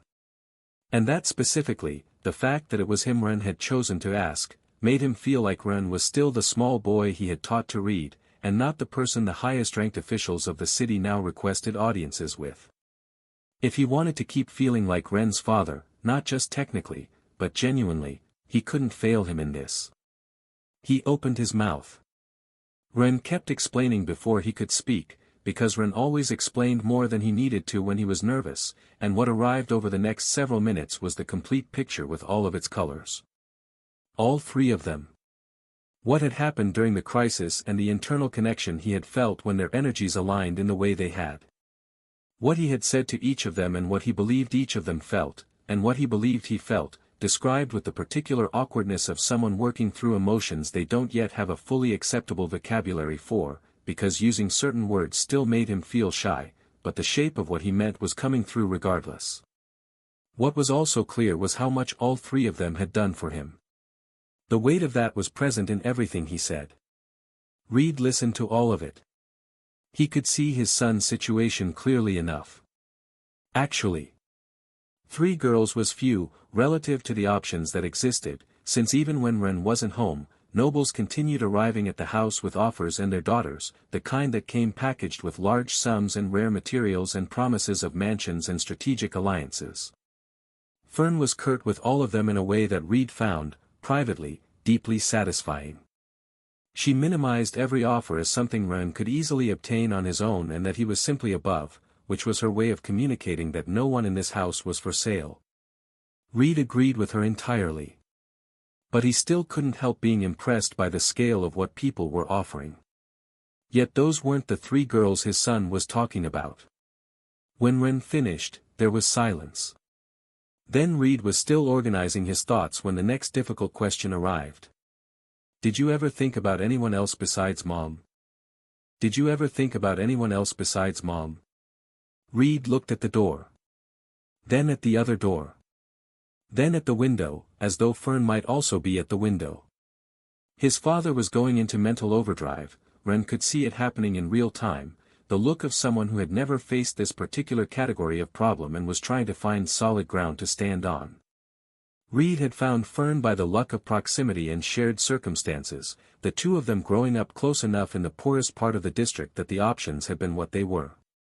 They were both reasonably good-looking, which had helped, and being poor had never left room for the kind of thinking that involved maintaining more than one household, not when your own wife was helping cover expenses and you were barely managing that. No. Honestly, we were too focused on having someone like you that all our young years were gone when we realized. Because of your isolated situation and Mom's situation, Ren continued, with the careful delicacy he had when he was touching something he thought might be slightly disrespectful, not at all, right? Now that I'm thinking about how you two are, asking someone like you this question feels wrong. And the past in which Fern had had trouble conceiving was one in which the issue of feeling less and talking about other partners had existed, but that story had ended in mutual support so as not to destroy the value of what they had. But Reed realized that this was not helping his son in any useful way, so he left most of that out. No, he said. But not because other girls didn't appeal to me. Being young and living where we lived. He ran a hand over his head and scratched the side apologetically. Your mother appealed to me considerably more than anyone else. It just wasn't a hard choice for me. Ren nodded. Thought for a moment. If you had needed to choose between two girls who were her equals, he said, who you liked practically the same amount, both of whom you knew well, both of whom had done a great deal for you, both of whom cared about you. How would you choose? Reed swallowed. The question settled into the space between them and stayed there with the weight of questions that don't have answers, not because nobody has thought about them hard enough, but because they weren't designed to have answers. They were designed to make you sit with the discomfort of not having one. Reed thought about it. Not quickly. With the honesty of someone who understood that his son needed something real, not something comforting. Being poor, he said at last, in the voice of someone finding the right words in the right order, honestly, you can't think about more than one wife without thinking about starving. So I never thought about it that way. I'm sorry, that's just the truth. A pause. Ren started to open his mouth but Reed kept going. But I understand what you're asking. It's natural for men to find women attractive. Nobody I know is outside that. Nobody. He looked at his son directly. What I can tell you with certainty, and this is the most serious thing I've said to you in a long time, life with a partner is not all love and it is not easy. If you multiply that more than once. A pause that carried its own weight, you've been warned about the consequences. Ren swallowed. You're right, he said. I need to think about this very carefully. Yes, said Reed. And for the first time in the conversation he sounded like the father of someone who was about to make a potentially very costly mistake. Yes, so you need to tell them. The door opened. Reed jumped out of the chair with the reflex of someone who had been responding to that specific sound in that specific way for decades. Fern was in the doorway. She didn't have the face Reed had been mentally preparing for during the last several minutes. No crossed arms. No temperature in her eyes. Not the particular quality of stillness that in Fern preceded things one preferred she not precede. She was looking at Ren. Don't be a coward, she said. If you want something, pursue it with conviction and don't waver. Reed and Ren looked at her simultaneously with the same square-eyed expression. Fern walked in, closed the door behind her, and sat beside Reed with the composure of someone who had been waiting for the right moment to say what she had to say and had calculated that this was precisely that moment. A few days ago Selphra and Victor consulted me about something, she said, in the direct tone she used when there was no reason for detours. And Julius had already been sending messages to the house before regarding that too. It wasn't the first time nobles had arrived with offers designed to connect themselves to Ren, she had encountered enough of them, with their mansions and their sums and their rare materials, to have a practical understanding of what a mistress was. But those conversations had been about mistresses. The messages from Julius and the consultation with Selphra and Victor were about something structurally different. Official wives. Connecting houses to the Dravenholms or the Ashenways. The scale was not comparable. Reed looked ahead with the expression of someone who had just understood why his wife had found all of those earlier offers so unimpressive. Wait, then she was just selling to a bigger. Ren said nothing. What's behind this decision is not an ordinary partnership, continued Fern, looking at her son with the attention she had always had for him, the kind that educated more directly than lectures. It's something larger than that. A pause. I couldn't imagine sharing your father, and under our circumstances someone giving him a child before I could bring you would have destroyed younger me, she said, and Reed found immediate reasons to study the wall with great interest, but our life was far from that kind of world. I couldn't live with that. Not unless he were at least a king. Reed, deflated, would have spouted if drinking tea. But you are a dragon, my dragon, said Fern, with the calm of someone stating a geographic fact. And king falls short of you. Silence. Several young ladies can fit in a dragon's mouth, she continued, and in those words there was the echo of someone who had spoken a very similar sentence in different circumstances. As long as you respect them. As long as you care for them and want what's best for them. And if connecting yourself to all the great houses of this city is part of what that implies. She looked at him, that is no less than what you deserve. She held his gaze. But if you decide to do it, stand tall and firm before that responsibility. Without wavering. Ren looked at her for a moment. Then he looked at his father. Reed was also looking at Fern. With the expression of someone who had been married to a person for more than 40 years and still occasionally encountered a version of them they hadn't met yet. Then Reed looked at Ren. The two of them looked at each other. The same thought was clearly moving through both of their minds simultaneously, the thought that there were people in the world who were completely unpredictable in ways that defeated any prior preparation, and that one of those people was sitting between looking perfectly calm about it. They both exhaled. At the same moment.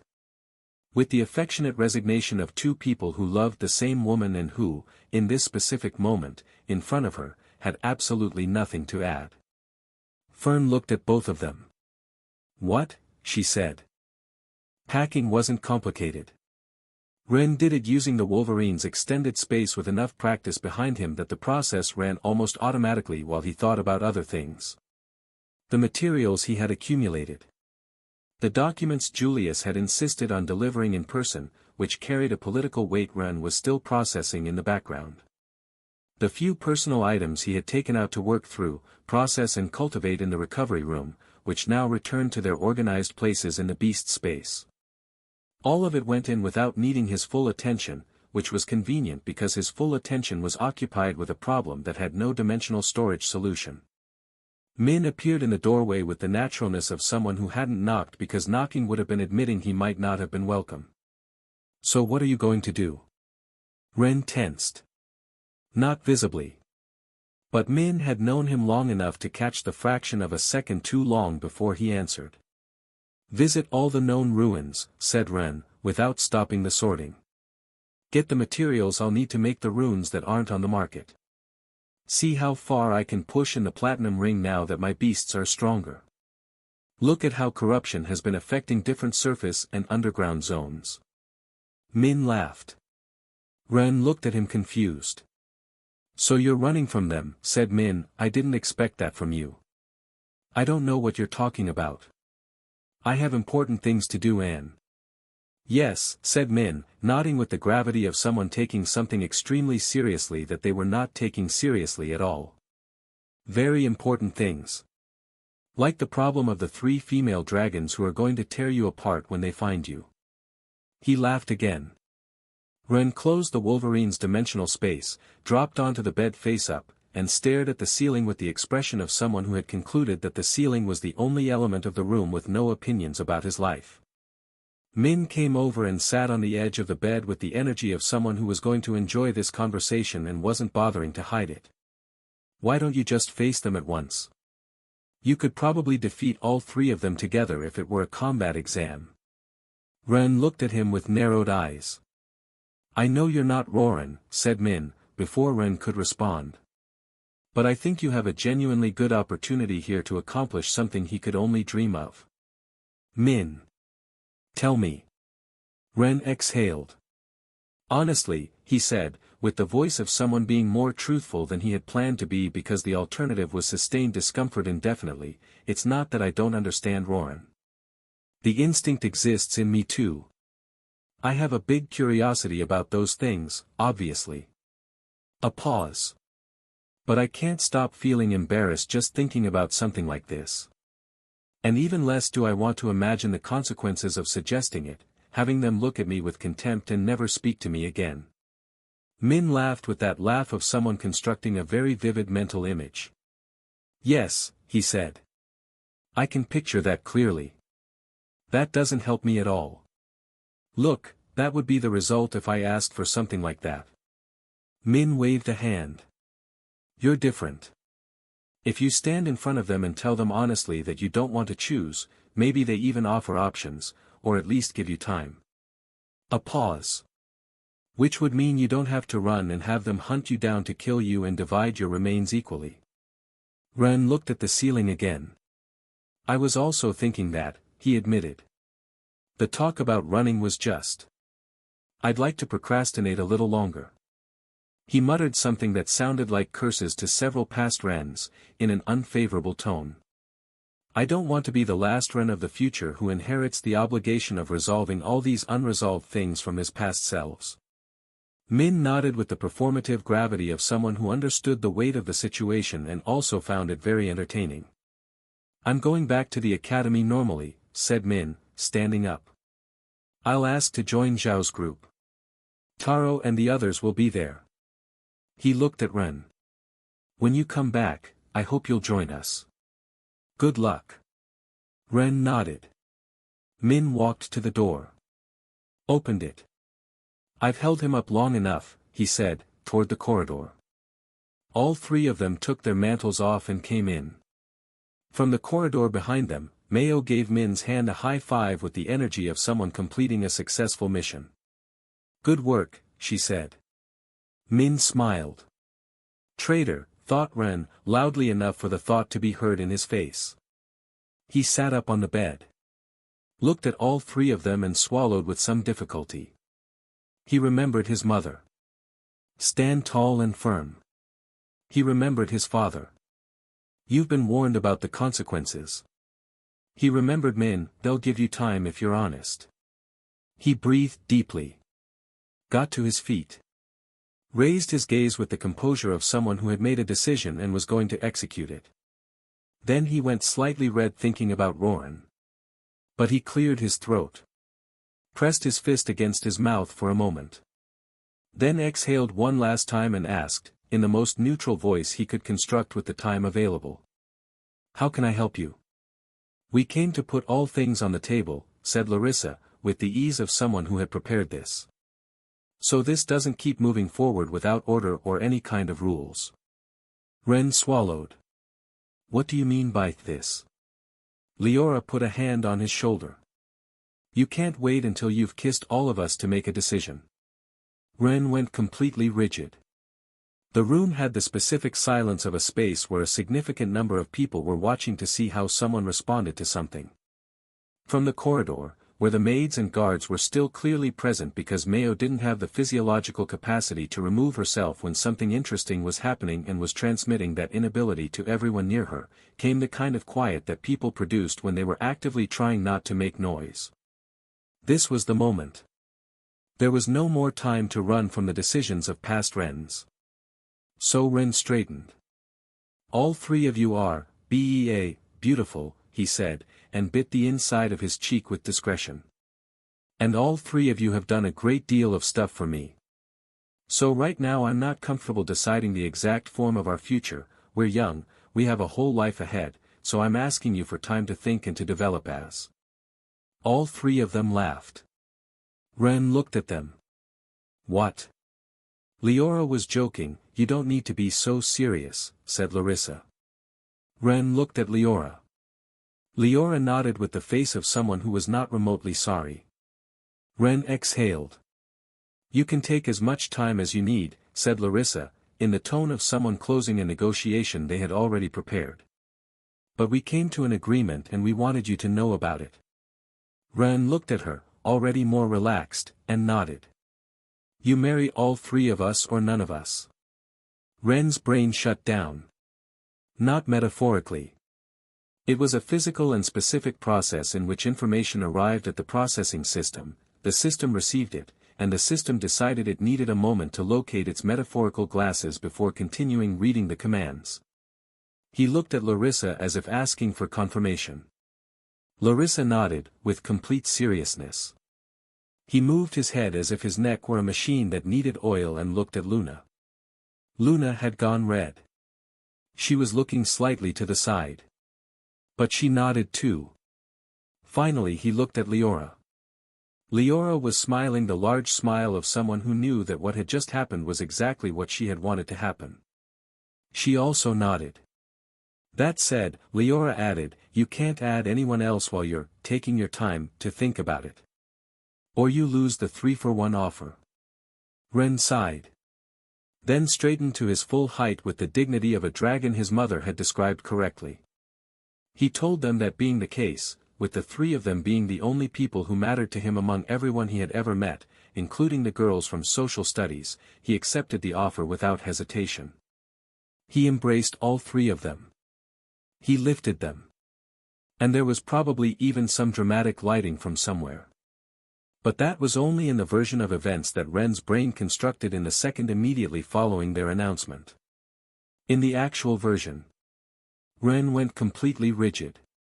Produced something unintelligible. And disappeared. The shadow step took him to the corridor, which was full of maids and guards and mail, so it immediately took him further, and the process of finding a location without witnesses required 3 additional jumps because the castle turned out to be inconveniently populated in every direction he tried. There is no way I'm doing anything like that in front of everyone. Especially not in front of Mayo. Not in front of the guards. Not in front of anyone with eyes. He ended up in a section of the garden that was usually empty, back against a wall, his heart operating at a rate that no tamer should be sustaining without an active beast involved. Who am I kidding? I couldn't even act intimate with one of them in front of the other two. Just thinking about having that kind of conversation with all three of them at the same time had done something to the regulation systems that normally functioned well under pressure. A private conversation with one of them, heart rate elevated. 2 simultaneously, probable system failure. All 3 at once, heart explodes, certain death. He felt 3 presences. Each one with their specific mana signature, recognizable because he had spent enough time in proximity to all 3 of them that his system registered them before his mind had to do the conscious work. The particular weight of Luna's shadow energy. The clean precision of Larissa's light. The warmth of Leora's fire. All 3 of them were approaching. With fast jumps. Ren surveyed the garden, calculated escape routes, and cursed every past Ren who had made decisions that had put him in this position again. 1,110 days to get here. 3,000 from the beginning, from the day the cultivation journey started. Nearly 3 years since he had walked into 6th grade and into the battle against Orion. General Ren hadn't just counted the days. He had lived them, which was different, and the difference showed in the way his body moved now, at speeds that would once have required conscious direction and now simply happened, the way breathing happened, the way balance happened. The way it only became genuinely fun to reach half the velocity needed to break the sound barrier while mounted on his enormous golden mantis, the air parting around them with a sound that had no good description except cutting the storm. The world had expanded enormously. And in that new world, the Fire Mountain had been watching him from the distance for a few hours now with the specific indifference of geography that didn't know time existed. But today, the Guardian was going to know that Ren existed. Now an important military leader at the wall, betrothed to the 3 most prominent houses of Yano/Yino, and a few months after his mantis reached Gold 1. Ren had taken a few days to test what that meant in practice. Around 1 year of cultivation still remained before his mushroom reached Platinum 1. But with the mantis at Gold 1, the Wolverine at Gold 2, and the Hydra at Gold 3, the threshold he had been approaching for a long time had finally opened. The 3-way fusion. It wasn't like the fusions other double tamers used. Conventional fusion divided the beasts into equal portions and assembled something that was half of each, structurally coherent in the language of the runes precisely because the division was clean and the result had a clear shape that wasn't too hard to translate both ways. Both halves present, both contributing, the configuration readable. But a beast that was 1/3 of each of three different sources risked losing the coherence that made each organism functional. Three languages in the same sentence, all three present, none of them fully itself. The grammar breaking down at the seams where they tried to coexist. So this fusion worked differently. The strongest beast, in this case the Hydra, was the foundation. The other two amplified it from inside, adding their capacities to the existing structure rather than fragmenting it. The Hydra didn't become less itself, it became the frame within which the others could express what they were without any of them losing the thread of what they were. The Hydra had 3 heads, finally. The Wolverine gave the prismatic elemental quality, that multicolored property that turned the diamond scales into something that caught light from every angle simultaneously, each facet holding a different frequency, the whole surface alive with it. The Mantis gave her wings and her edge, and beyond those the precise sense of multi-eyed angle and timing that let 3 separate heads coordinate as though they were one mind with 3 perspectives looking outward from it. The wings emerged from the fused beast's back with the span required to move that much mass through the air at speeds that the size would have made impossible to anyone who didn't understand how power bonuses and mana rewrote the rules. Even as a result of the fusion. Functional in the way that things were functional when they had been grown for a purpose rather than added to one. Ren's primary beast existed within that fusion in the only place where it made sense, at the convergence point of the 3 beast systems, not yet awake but serving as the central node, the root system that everything else grew from. Still dormant, but still present since the day it had decided to wait. The power of the fusion reached levels Ren could feel rather than calculate. His perception multiplied across 4 simultaneous viewpoints, not switching between them but holding all at once, the way a chord held all its notes rather than playing them in sequence.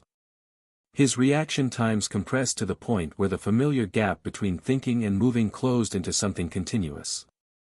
Its system was so entangled that it was the first time Ren could merge with the power and say with certainty that he understood what his beasts experienced in fusion.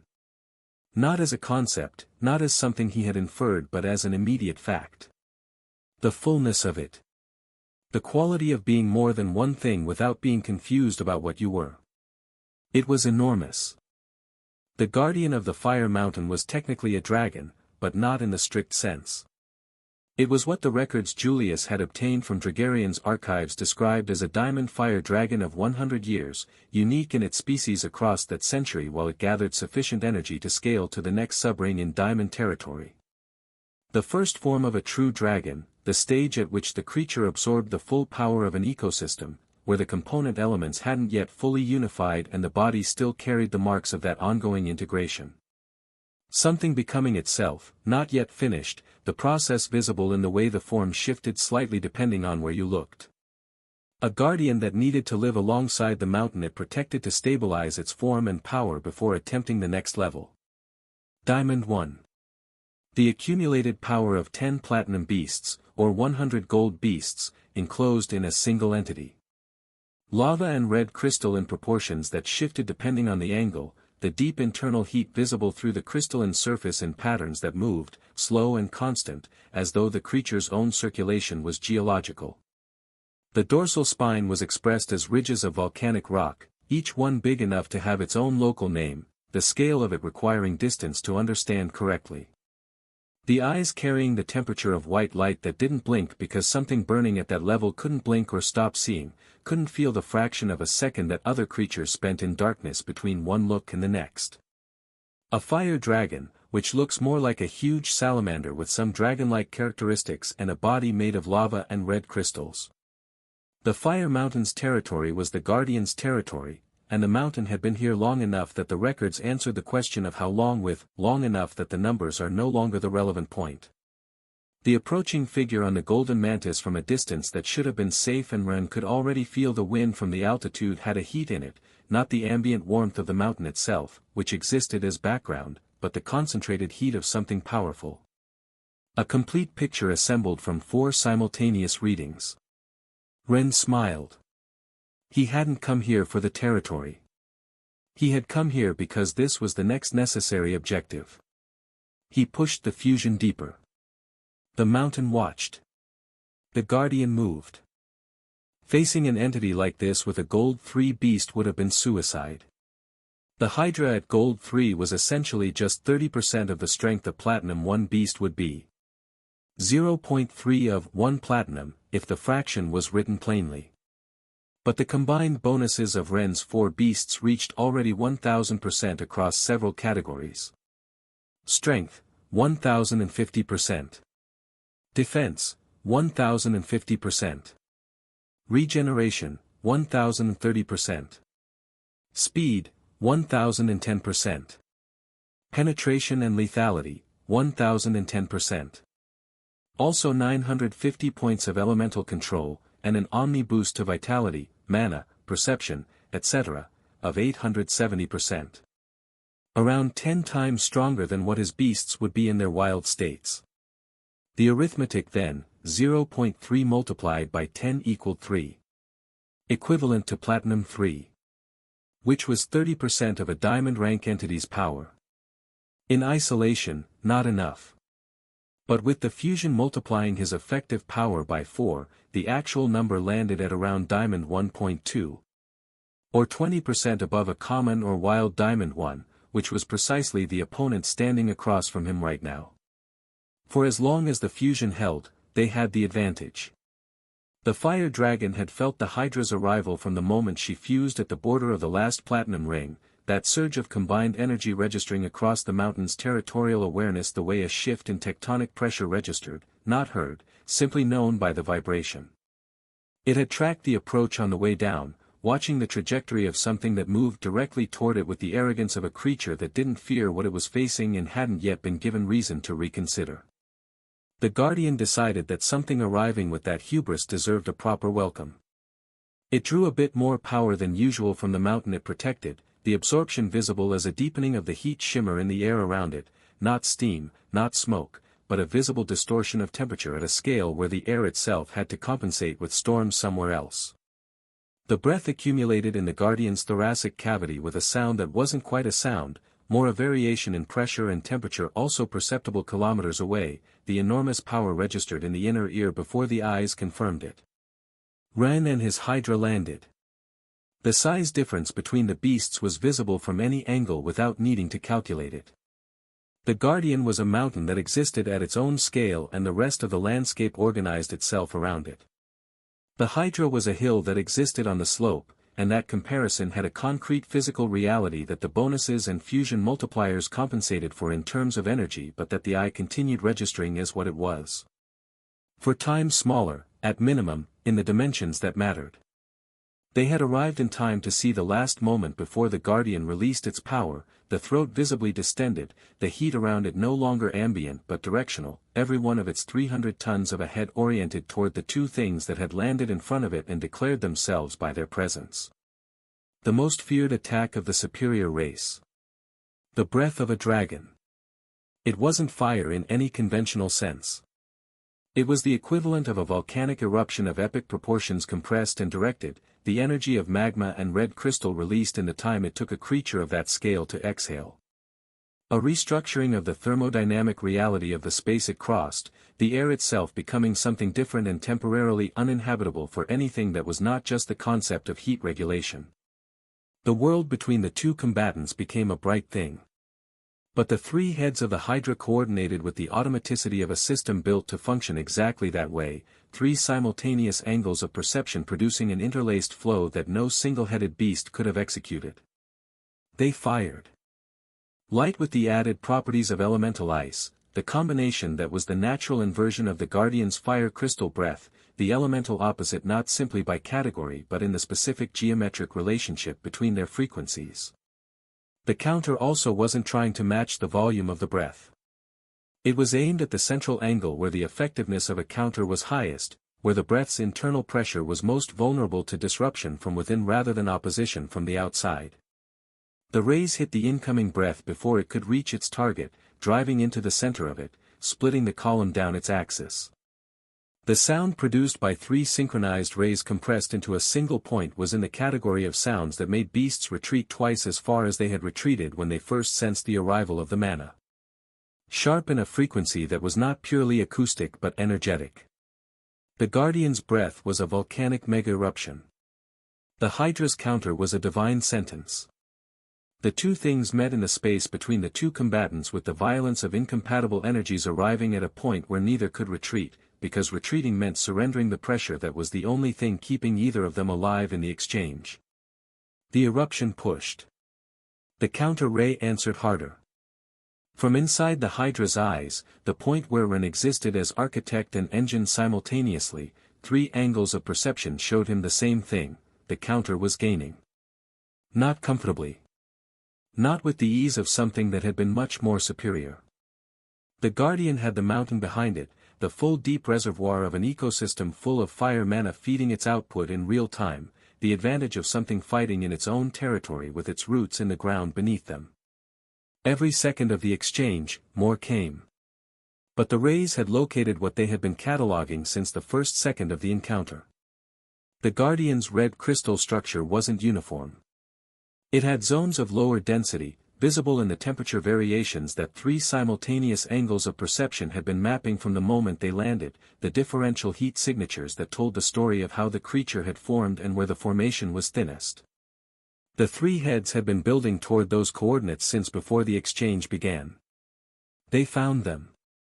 The rays adjusted fractionally, the angle changing in a small way that no external observer would have noticed but that the Guardian structure understood immediately as a different quality of pressure.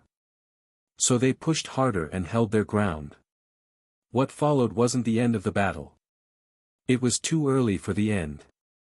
But it was the point where the Guardian understood that what stood in front of it was not an ordinary challenger attempting to seize its mountain. Ren felt it too. The difference between a fight you were losing, a fight that was even, and a fight where the margin belonged to you rather than to the opponent. This was the third. The wings opened completely, full span, the mantis's gift expressing itself in the architecture of a creature that now needed what those wings had been designed to provide. The Hydra rose onto her rear legs. The Guardian, for the first time in a span that was a question whose answer no longer mattered as much as the simple fact of it being the first time, tilted its 300 tons of neck toward the target moving upward and recalculated. Ren thought about how different this was from the situation 2 years ago. The power he carried now had been worth every one of the 3,000 days that had built it, each one contributing something to the sum that was here right now, this moment, this specific exchange with something that deserved everything he had brought. After getting this elemental ring, only 2 more would be needed. The second phase of the exchange began. Day 2000 since Ren had begun his cultivation journey. A few months after the Orion situation, Ren had advanced his primary beast to Gold 2. Thanks to that, he finally finished repairing Luna's mother's crystal. The crystal had taken several dozen sessions to recover the brightness it had possessed before, and it hadn't been able to surpass 90%. Not perfect brightness. Not until Ren had accumulated a little more knowledge and a little more power. Then he was finally able to hit that 100% restoration. He had wanted to know whether at that point he could reinsert the crystal into the statue that had lost it, but that would require opening the last door of the Star Weaver ruins and finding out whether said statue was among what lay behind it, and the door also required 3 enormous platinum cores of which 2 were still missing. But at least the brightness it had possessed before Orion, that, it had back. The expression on Luna's face when she held it that afternoon was not one Ren described out loud. It was the kind that didn't need words, and Ren had thoroughly enjoyed the gratitude that followed in several different ways. Shortly after, the opportunist nobles and the Knight faction, both now significantly weakened, had handed over the platinum core they held as part of the post-war agreements, along with free access to the ruins that had produced the water and fire crystals. Only the nucleus that was almost certainly in the ruins guarded by Sirius's statue and the corrupted beasts remained. But first, there was a significant benefit to the newly free access to those ruins. It placed the 2 crystallized figures within those ruins, one person apparently from Yino and one with Goldcrest features, within Ren's operational reach for the first time since the Sirius problem had existed. He had read their systems over the weeks prior. He knew the maps. He had brought every tool available. The ruins had the specific silence of places where something large had happened long enough ago that the echo had become atmosphere. The two crystallized figures in their positions inside the main chamber were invaluable to anyone who could use them, and the only person who understood the full context of that, what they implied, was Ren. He managed to repair and reinsert the water and fire hearts. That part worked with little to no trouble. But the regression was a different conversation. He focused the first experiment on the right-hand little finger of one of the statues. The smallest available target, the lowest relative complexity, the smallest cost of error. With Machido at gold 2, with all the accumulated practice from Selfer and Victor, with the complete map of the statue's system read and reread over the preceding weeks. He used his double gold fusion and nearly passed out. The result, a fraction of a fingernail. With its respective small piece of little finger were transformed back. Living tissue for a few minutes before the disconnection from the rest of the statue cut the circulation and what he had recovered died in his hands. Not pleasant. A terrible result. It was, however, a piece of the information he needed. At his current level he could reverse this process in small fragments. What he couldn't do was keep those fragments alive without unlocking the entire circulatory network that sustained them, and that network required reversing the process at a scale his system couldn't yet reach.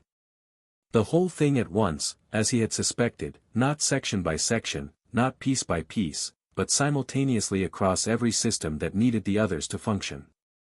The difference between Selfer and Victor, who had their central system free and their most important organs functional, and a statue that had no active system at all, was the difference between reading 1,000-step code against knowing all the steps from memory and being able to recite them forward and backward at high speed, or like having to write code for the first time from nothing while keeping the first line running. He needed to grow considerably more. A faster and more expansive mental capacity. More power, more precision, more everything.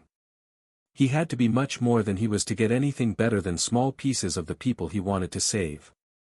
At least that conclusion wasn't as devastating as it might have been. The hope remained alive because the result had been alive, even if only briefly, and the girls made that clear to him with an attitude that grew progressively more affectionate. The girls had been losing their embarrassment at a rate that was inversely proportional to the time passing and to the embarrassment Ren continued having at full intensity. The day Ren had attempted the tactical retreat from the castle garden and found 3 pairs of feet following his shadow steps closely with a determination that he would have genuinely admired in another context, he had announced screaming that he would speak with each of them one at a time. That he accepted the responsibility of making them happy, as his mother had said. But that he needed time for this not to produce the emotional equivalent of attempting a 3-way fusion without having the beasts at the correct rank. After that the girls grew progressively braver, watching him go red gave them somewhere to put their own nervousness, and they discovered that the conditions suited them better than they had expected. Bothering him as a team, they found, was significantly more enjoyable than facing him individually. Ren did not find this particularly fair. But the solution, revenge, he had found to balance the situation was not one they found particularly bad either, and it was the only arrangement that let all 4 of them keep growing without anyone accumulating too much advantage over the others. Because Ren was also learning and maturing in that area, thanks to this. So his retaliation consisted of, every time he had time alone with one of the 3, or every time he completed something significant, he became more assertive than his current level of facial redness would have suggested was possible. The day he repaired Luna's crystal, Ren had made her regret having teased him together with Larissa and Leora, though the end of the altercation was pleasant for both parties. Ren was fighting back. His father's chivalrous advice, filtered through the logic of his age, the advice of his classmates, of dubious practical value but offered with great confidence and something that was his own, that had been waiting for the right moment to emerge, all of it combined to produce a version of Ren in those situations that each of the 3 girls, separately, found consistently unexpected in the most productive sense of the word. But together they always found a way to return the favor, with the frequency and enthusiasm of people who had found a preferred hobby and had no intention of releasing it.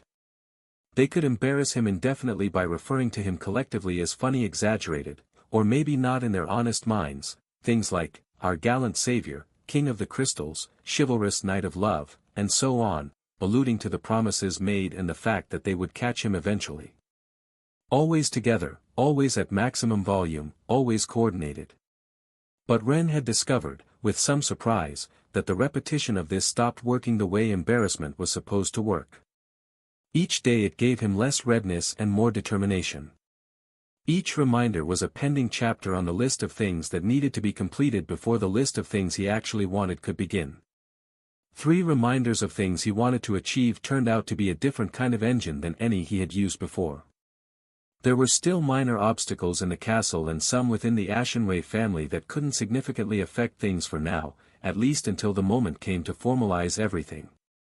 But to reach that moment, Ren had asked for time. He wanted first to give them everything they were missing, everything he could obtain with his maximum effort. The girls, one by one, had been relatively easy prey for that argument. Leora understood that for Larissa and Luna, having their parents present at the ceremony would mean something even bigger. As for herself, that one hadn't been a day of gallant Ren being particularly bold, where she was concerned, but she still played by very helpfully assisting the other 2 with their revenge. Ren was living a happy adolescence, but he had to master the crystals. That was where both lists ended. Around 2,200 days since Ren had begun his cultivation journey. The 7th year of academy arrived with the feeling of something outside changing category rather than level. The outer rings were different from before, not only in how dangerous they were but in the way the ecosystem functioned within them. The corruption filtering up from underground through the territory had found ways of consuming the silver and gold ring ecosystems that were less like direct invasion and more like accumulated influence, the way a tide changed a shoreline through repetition rather than through any single wave. The Tamers who operated there regularly collecting materials encountered a presence that was different from the one the rings had always carried, active hostility of something that had decided it wanted them gone. The Mantis reached Silver 2 on day 2190. Ren didn't celebrate much.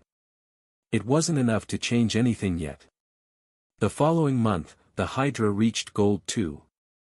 This time, with both improvements combined, the picture was a little more promising. The first thing Ren verified was the effect on his crystal work, specifically whether the distance between where he currently was and where he needed to be for the statues had changed. What he found was that the gap had closed meaningfully. The improvement was luckily nonlinear in the way that combined bonuses were always nonlinear for him. But still far from sufficient. He accepted that and kept moving. 8th year was approaching, along with the formal announcement of Ren's betrothal to the 3 most important young women in the kingdom. The preparations Julius, Selphira and Arturo had been building across the preceding 12 months were almost ready. That was its own kind of weight, different from the cultivation weight but present alongside it every day. But Ren was more focused on something more immediately intense that was coming sooner, made possible by the power increase he had acquired a month before the end of 7th year. On day 2490, when his Wolverine reached Gold 2 and the Mantis reached Silver 3, Ren had what the operation required to be safe. The plan involved 10 simultaneous active fusions. It required the city walls to be covered by the people best positioned to cover them in the main group's absence, a coverage problem Julius and Arturo had spent months solving in advance. And it required coordination between people who had fought together long enough that the coordination was about execution rather than about basic understanding, the kind of synchronization that couldn't be trained in a week. The elemental dragon guarding one of the mountains at the beginning of the Diamond 1 ring was not the kind of adversary measured in terms of absolute difficulty. It was the kind measured in terms of how many operational systems you could sustain simultaneously in its presence without any one of the 10 failing at the wrong moment. If they could manage this, only the fire ring, the light ring, and the darkness ring would remain. With Taro, the 3 girls, Min, Lu, Zhao, Lin, Selphira, and Victor, all fused in their best available conditions, the dragon had been defeated without excessive difficulty. Not easy, but normally defeatable, and the difference between those 2 things was precisely the gap they had spent the previous year preparing. Every decision in those 12 months had been made with this specific threshold in mind, and the threshold had been accurate. The 4th elemental ring came into Ren's hands as a major victory. But their return nearly became a major defeat. The hybrid corrupted beasts had been waiting for exactly that opening, 10 of Yano's best tamers outside the defensive perimeter for long enough that the pressure on the walls had reached the point where Julius and Arturo, without the main group, had been forced into decisions about what to hold and what to temporarily let give. The kind of decisions that consumed resources faster than they could be replaced and that left marks in the defensive structure that took weeks to repair. They arrived back barely in time. By a margin nobody would have chosen to repeat. No one knew if the corruption had gotten its objective this time. The meeting that followed had the kind of silence at the end that meant everyone had reached the same conclusion simultaneously and nobody needed to say it out loud, but someone had to say it anyway because that was the function of the silence.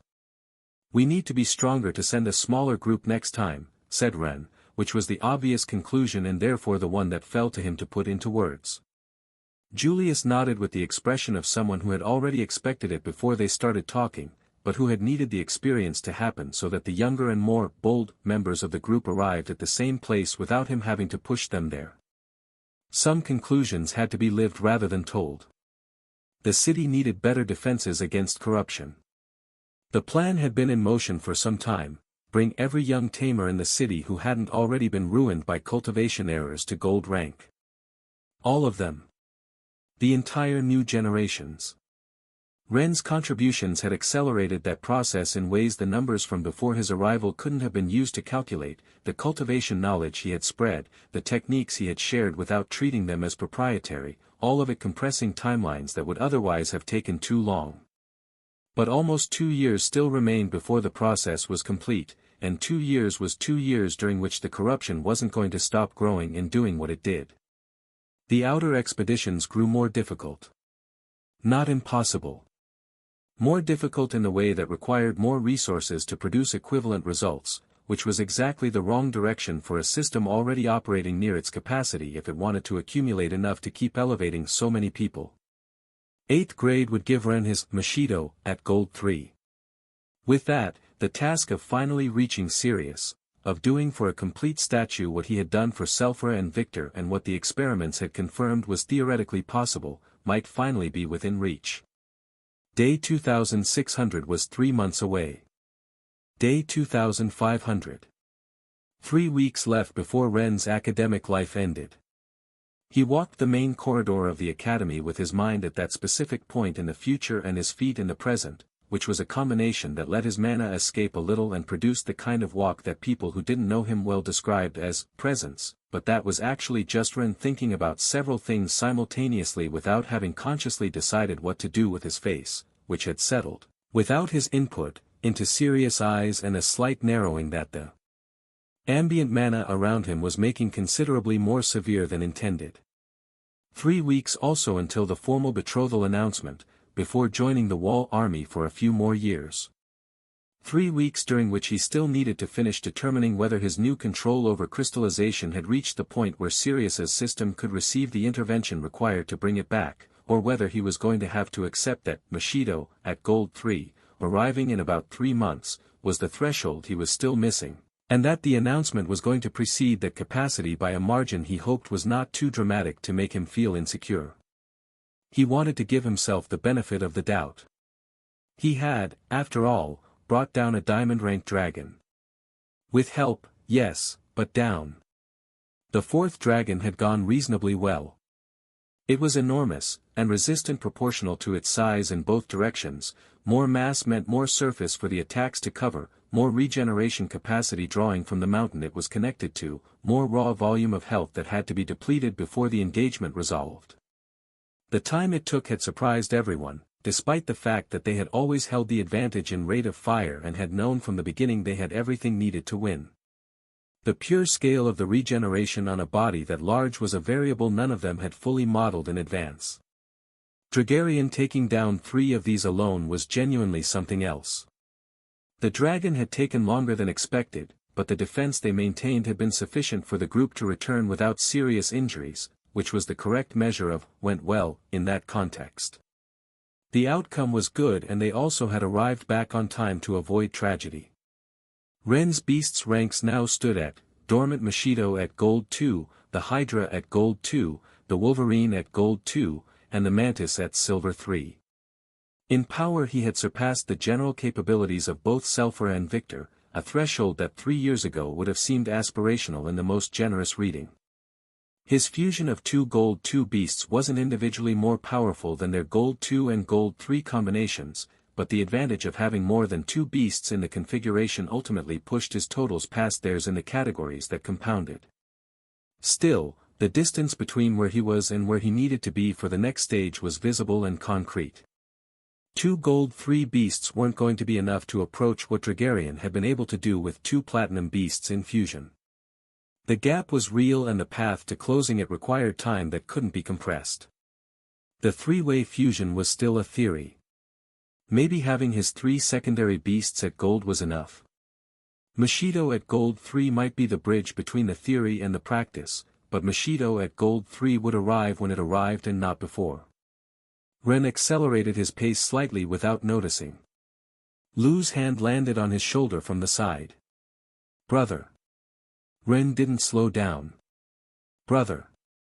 Lu matched the pace with the ease of someone who had spent enough years alongside Ren to have calibrated exactly which walking speed corresponded to which mental state, the fast, distracted one being among the more recognizable entries in the catalog. "You're frightening the younger years." Ren looked ahead. Then looked to the sides. The corridor, which under normal conditions had the standard circulation of an academy with several hundred students moving between classes, currently had a specific geometry, 2 lines of people flattened against the walls at the angle that living beings produced when something their nervous system had classified as dangerous was occupying the center of a corridor they needed to cross.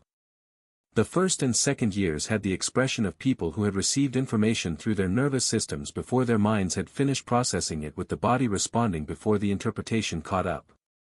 The third, fourth, and fifth years had the expression of people who already knew what they were looking at and had decided the wall was a reasonable position. Some female students of various years had expressions that didn't fit neatly into the frightened category, reactions that were more accurately described as fast breathing close to hyperventilating, or what appeared to be sudden intense warmth and red faces that had nothing to do with the ambient temperature. Lu raised one eyebrow. Ren exhaled. "You're right," he said. He relaxed his gaze and reduced his pace to something the younger generation's nervous systems could interpret as notable VIP walking, rather than primordial manometeorological event with unknown intentions. The corridor relaxed perceptibly. "Take it easy," said Lu, settling into the new rhythm without remarking on the transition. "You're the strongest tamer in the city now. You made that giant dragon explode and you still haven't reached your limit. There's no reason to be this." He made a vague, serious face gesture toward the general state Ren had been projecting without meaning to. "Thank you for waking me up." "You're right, we have time," said with the direct sincerity Ren used with his friends. "I should relax." Lu shook his head. "No, thank you." The tone of someone who has been waiting for the right moment to say something and has decided this one is good enough. "For asking them to extend my enrollment last year. Being able to finish the year with everyone, that means a lot to me." Ren looked at him. Leaving having only covered through 7th year, Lu continued, with the voice of someone being more honest than he usually was about things, would have sat badly with me forever. Like an incomplete task you carry even when there's nothing left to do about it. "Well. The Wall Command wanted you as soon as possible," said Ren. "But when I told them you were part of my most central and important team and that I wanted to attend graduation with you in my year, getting the extension wasn't difficult." Lu looked at him with the face of someone processing the most important and deciding whether to address it or not. "I also told them I'd make sure your power increased further before we left for the wall," Ren added.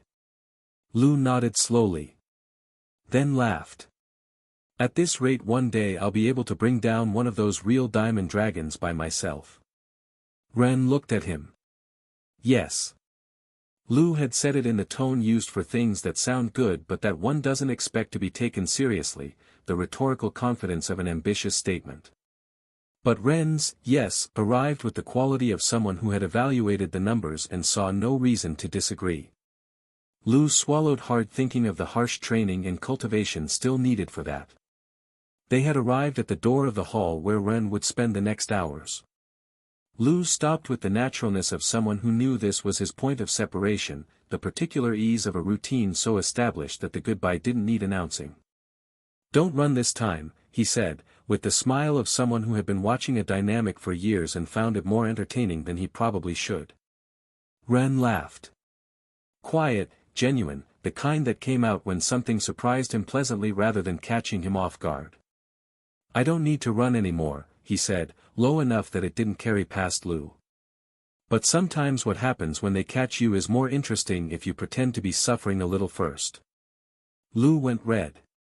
Looked ahead. Then looked at Ren with the expression of someone who wasn't certain they had heard what they thought they had heard from whom they heard it. Ren was already pushing the door open, his back to Lou, without any kind of expression that would have confirmed or denied anything. Lou remained in the corridor for a moment. Then continued on his way with the face of someone who had new information to process and preferred to do it in motion. Larissa was already in the classroom. Not on the bench where they usually sat.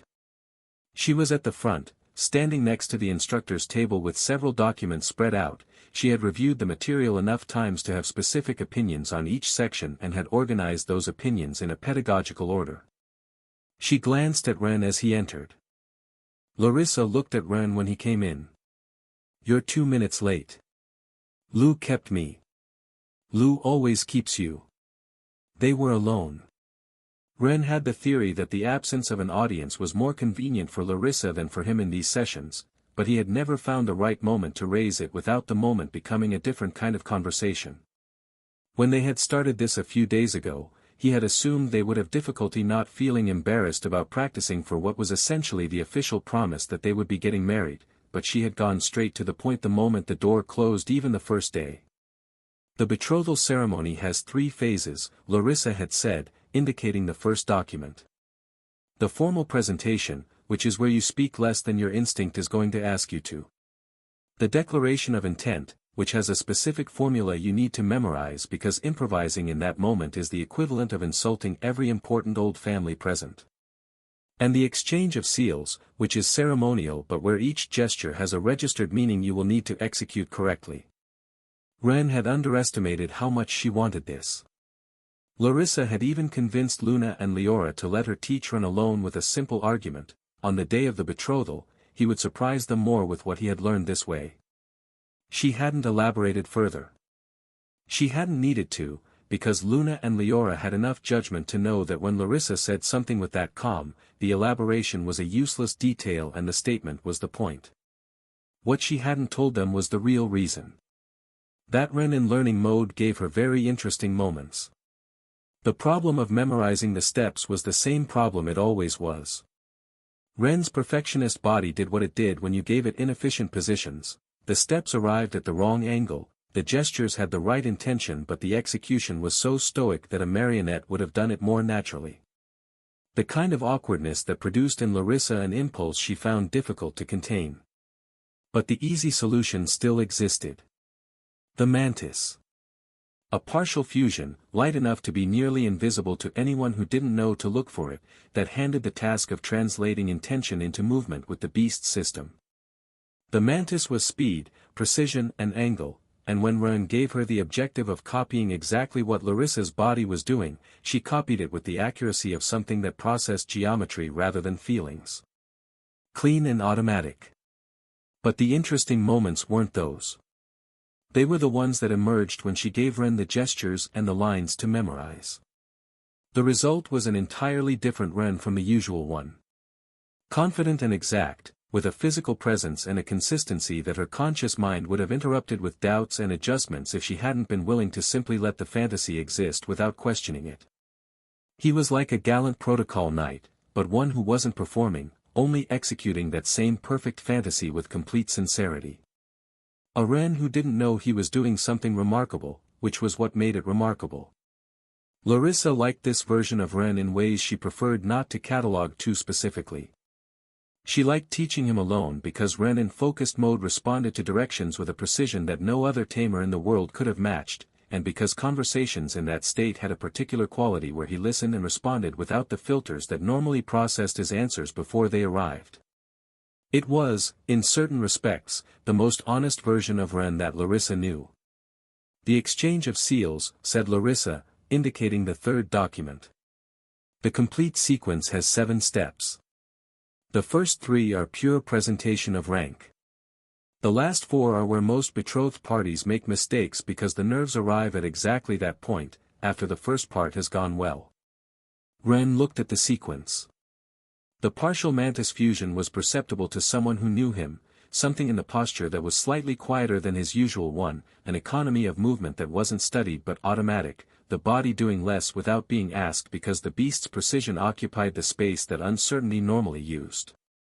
Step 4, Larissa continued, demonstrating the hand position, is the one with the most significance. If you execute it incorrectly, it reads as an implicit rejection of the alliance even when the intention was the opposite.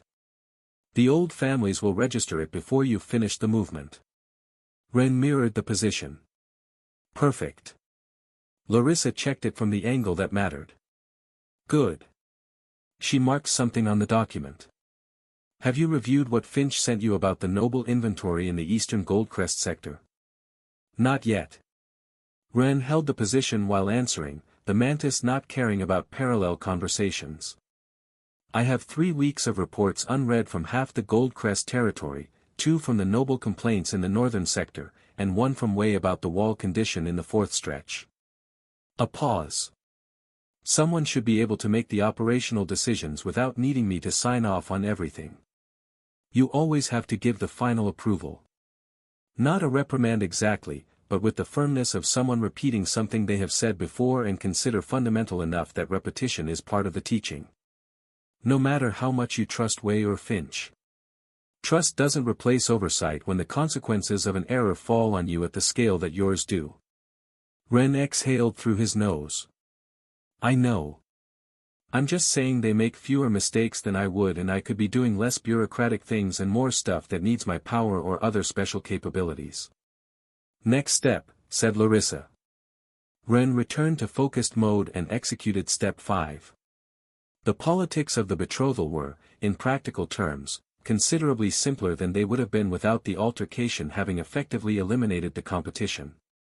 Orion's faction had survived the post-war period in the state in which structures survived when the elements sustaining them disappeared suddenly and they didn't fully collapse. Barely functional. The opportunistic nobles weren't destroyed, but permanently precarious was a good way to describe their situation. The fines and penalties that Julius, Arturo, and Selphra had imposed with the authority of the agreements that the losing side was required to accept had been calculated with the precision of someone who wanted the maximum possible payment without drowning the payer to the point where drowning became a reason to resist. That calculation was intentional. A destroyed faction had nothing to extract and a martyr's grievance to organize around. But faction that was intact but permanently precarious had obligations to meet and no surplus to fund resistance with. Better to have them working their entire lives in that almost slave-like condition, not entirely unlike the position the iron-ranked tamers of the generations before Ren had occupied in the old system, than to give them nothing left to lose. Aldrich had negotiated from the paying side of that line too, because he had understood it was the only approach that let him and his family survive. He had been a competent negotiator, not in the sense of having obtained favorable conditions for his people, but in the sense of having identified the correct threshold where cooperation was the only option that preserved anything, and having guided the opportunist nobles and the once Orion-dependent Star Weaver factions toward that threshold with enough firmness that they crossed it before their alternatives ran out entirely. The result was an opposition that existed on paper and had the real power of a faction that had paid everything it could pay and was barely maintaining the minimum structure required to remain a faction at all.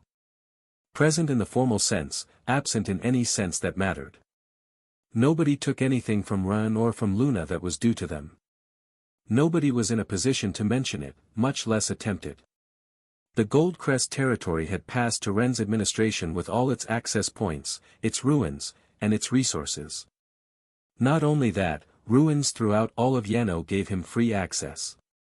Even those of Yano, including its strange brain, which Ren had felt an instinctive revulsion at touching and had not attempted to connect to his network again. He had obtained several mansions in the noble sectors of the city. Rights over the ruins installations that had produced the water and fire crystals. He had also obtained crystals in a quantity that took 24 seconds to read in full if anyone tried to state it completely.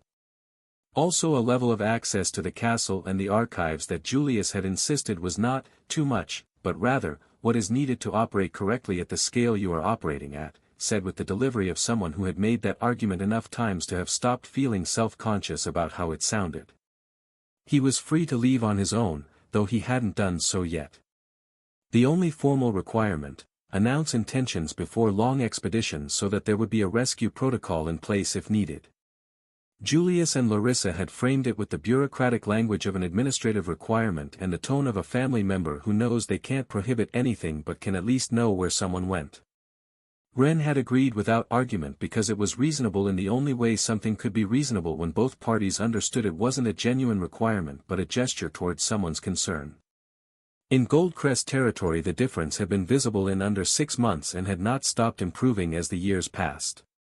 The resources Ren had injected, the systems he had introduced from what he had learned, the cultivation knowledge he had shared with the territory's working population, all of it had produced an effect that no analysis before his arrival could have calculated correctly.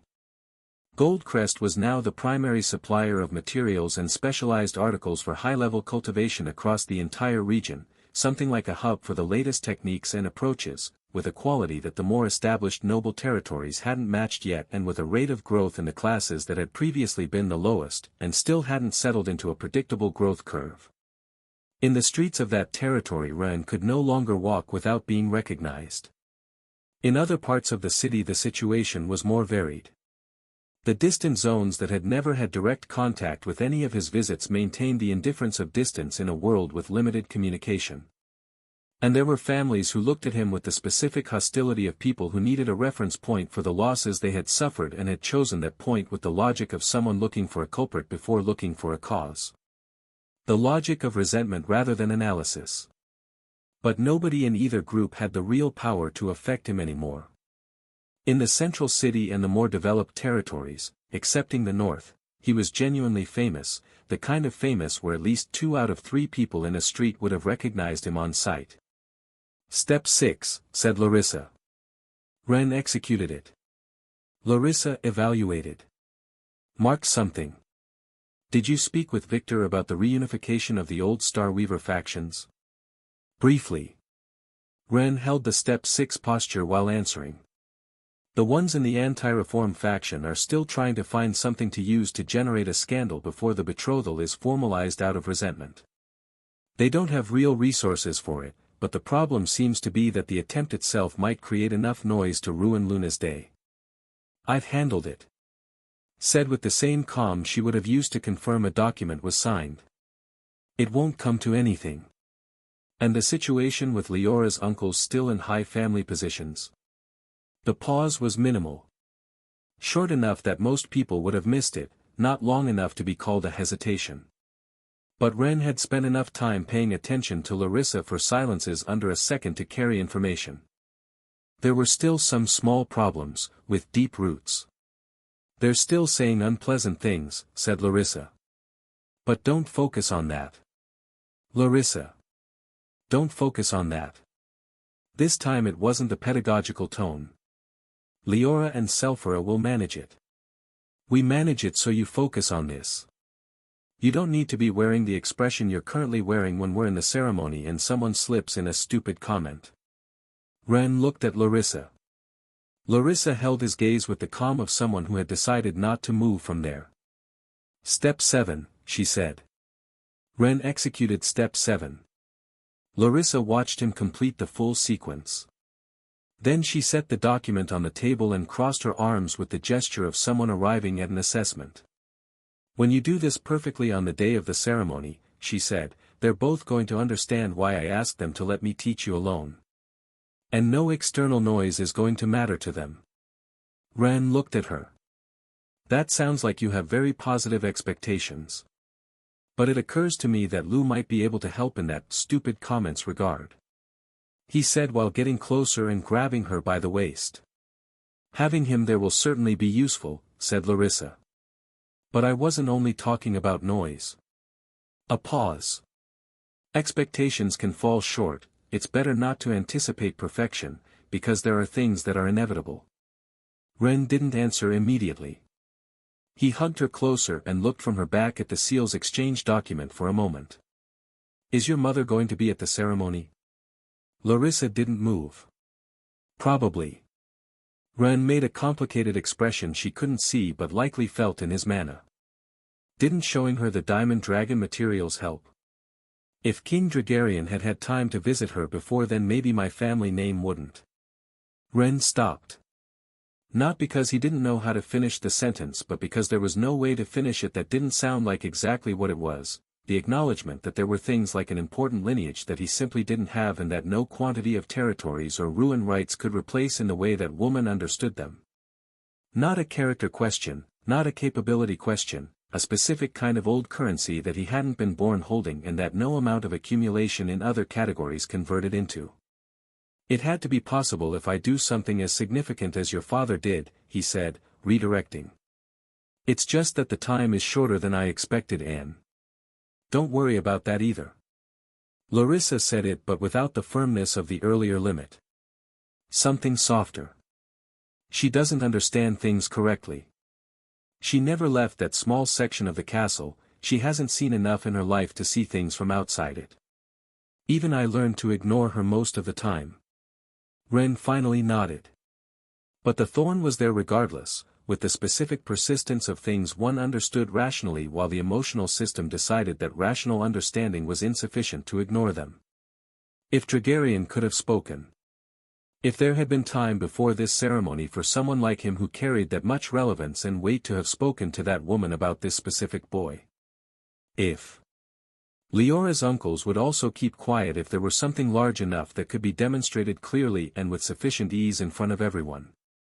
Even the anti-reform Starweaver faction still searching for a scandal to damage the girls' day, the noise they could produce was inversely proportional to the scale of what Ren had already done publicly and what he would do next. There were perhaps other ways of dealing with those things more directly, but Sirius was still crystallized. Ren knew that. He also knew what it implied, that the only way certain doors opened completely wasn't accumulating more territory, more accesses, more crystals, more victories against elemental dragons. Those were real and they counted, but they were counted in a different currency from the one that mattered there. What mattered there was a demonstration that he could surpass his own self-imposed walls and bring back legends with older blood that those that were talking couldn't dismiss. The crystallization was still pending. Larissa separated from him slightly to be able to watch his face and looked at him with the attention she had when she was processing something and wanted to know whether the other person had arrived at the same place. From step one again, she said. Ren released the thoughts for now. The mantis helped him relax the body back to its working state.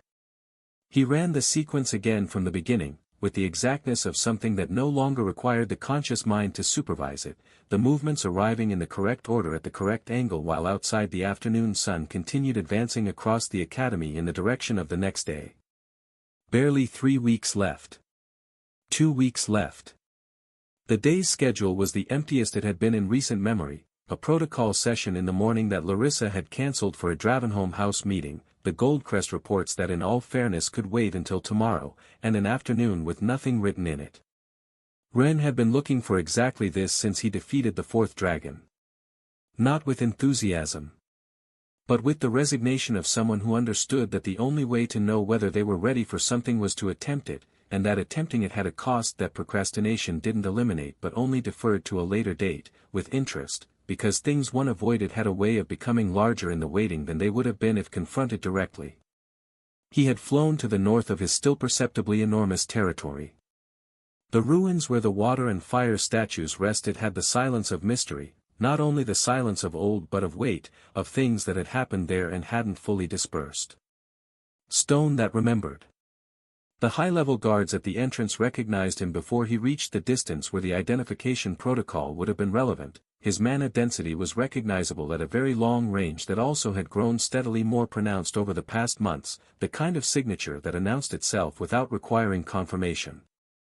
The captain on duty made the gesture he made every time Ren appeared without prior announcement, a hybrid of a salute and the implicit question of whether he wanted someone to accompany him. Ren shook his head as always. The captain nodded and opened the way, signaling his companion to notify the interior. They were about to feel that intense energy from the depths of the ruin again today. The deepest main chamber of the ruins smelled the same as always. Ancient stone and the residual energy of the statues with their reinserted hearts, which now made the entire structure glow in a way that had no equivalent in standard crystal architecture. The two crystallized figures in their positions were exactly as they had been on every previous visit, with the difference that this time Ren hadn't come to just practice mapping or evaluate. He had come to attempt something larger. That was what he had decided while walking here, with a certainty that had started developing cracks now that the chamber was in front of him and the two figures were in it, and the width between the theory of what he could do and the practice of actually doing it had become so short. He had to try if he ever wanted to resolve those deeper problems. But if I managed to bring them back, he thought, it might end being something bad regardless. That was the part he had been thinking subconsciously and had led to avoid trying and postpone for months. Fear leading to procrastination, because it was too uncomfortable to face the results of that possibility. If he succeeded in reversing the crystallization of these two statues, they would be people. But people who had been this way for too long. People who now might simply be bodies without life despite everything, the biological systems preserved in the crystal structure but no longer having whatever made a person a person.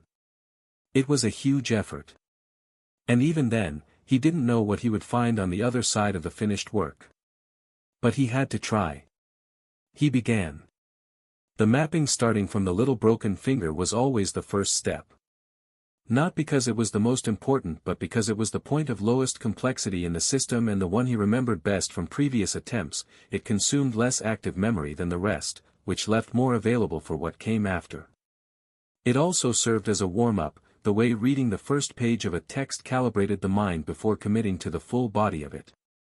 The male statue was the natural first subject. The logic of saving women and children first was apparently something he still defaulted to without deciding to. Ren continued. The little finger, the hand, the wrist, the forearm, the elbow with its articular complexity, a joint where multiple systems intersected and where the connections between bone and mana pathway were denser than in the straight sections. Then the full arm was finished. If the elbow was a place where the density of connections increased in a way that required slightly more time than he had calculated. The shoulder was worse, the mana circulation system branched wildly toward the torso, but despite these added complexities he still felt like he had significant capacity remaining. The system was responding. He kept going. The neck, part of the head, the upper spine in its full complexity. Then the torso downward, ribs, sternum. He had reached the sternum and stopped. The weariness was real.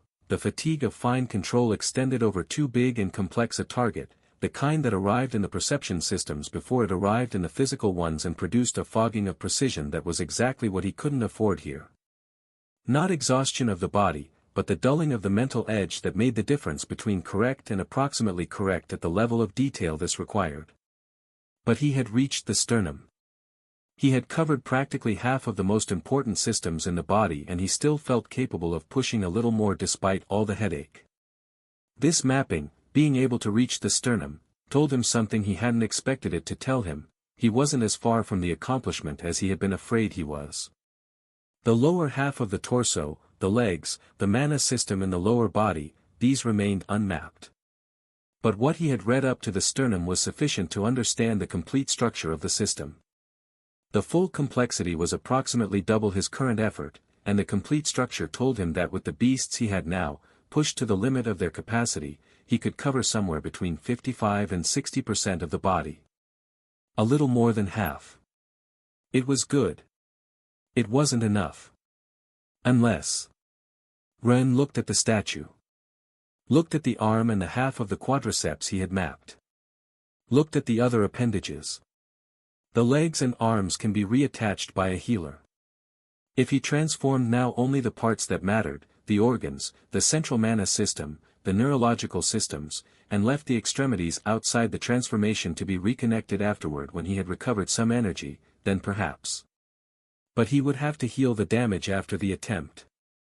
He would need to keep enough mana in reserve for that, and maybe he would also have to reopen the sealed wound to reconnect the extremities.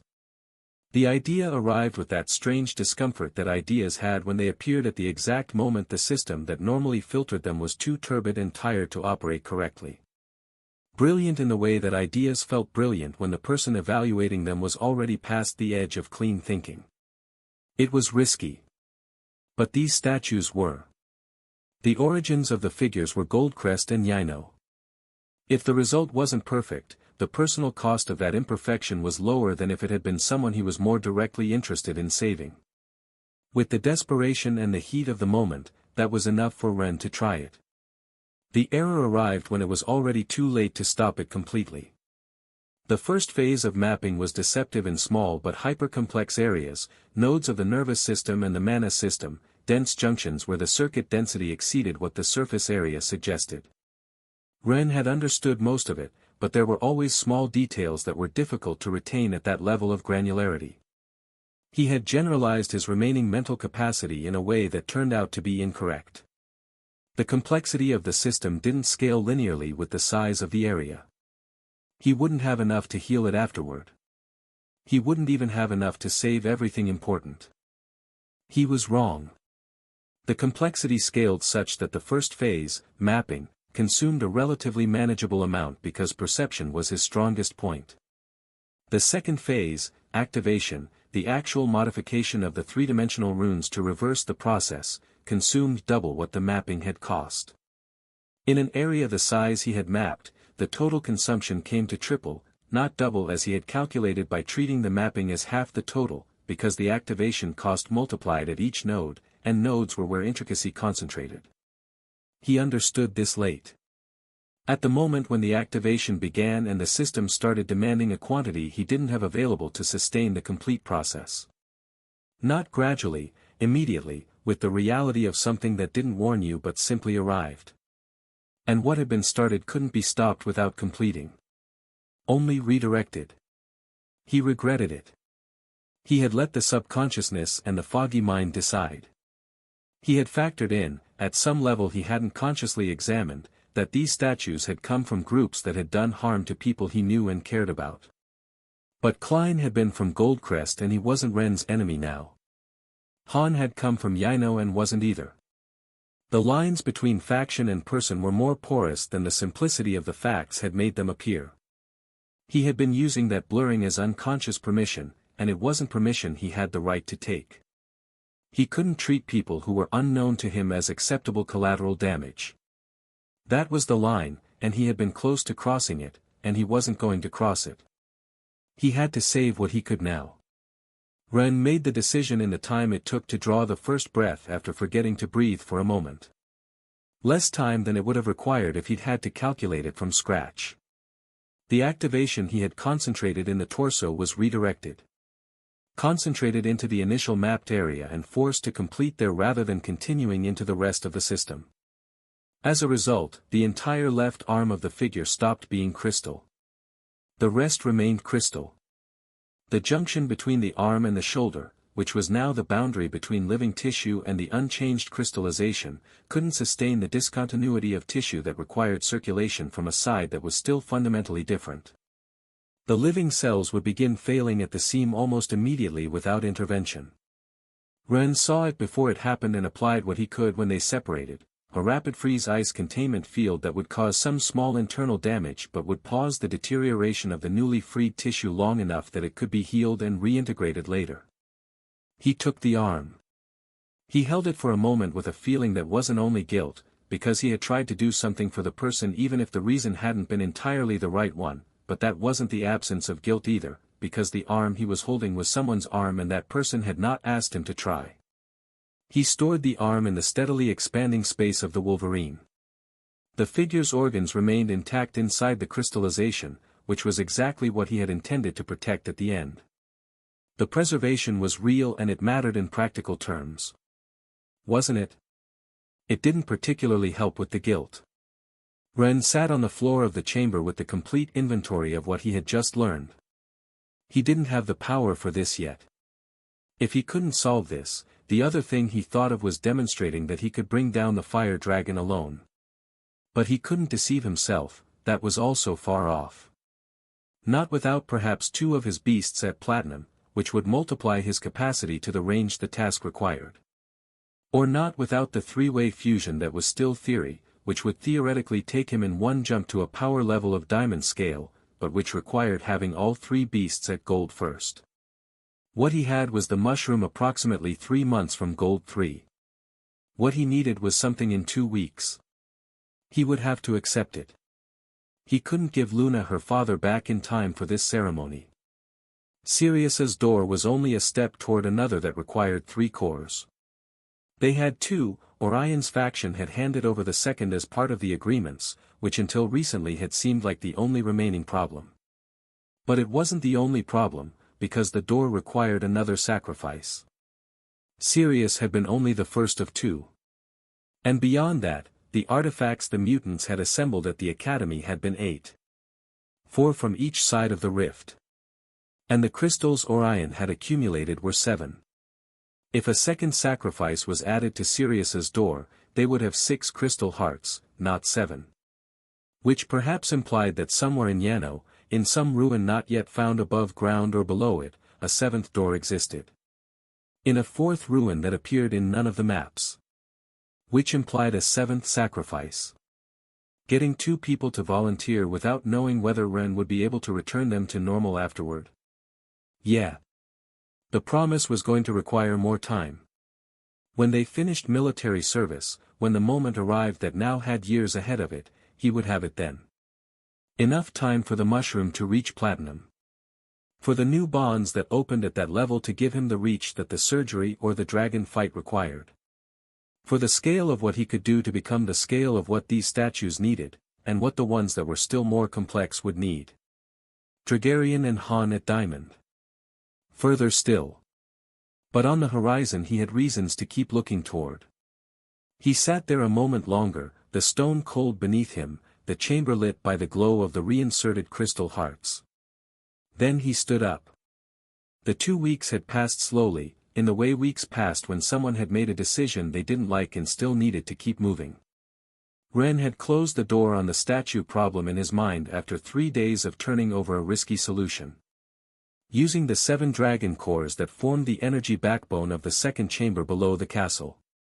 The same mechanism of power Dragarian had used. The idea had lasted exactly as long as the 3 conversations in which different people using different ways of saying the same thing had insisted that an overload capable of generating diamond-rank crystals in his system could end up crystallizing him in ways that had no known solution.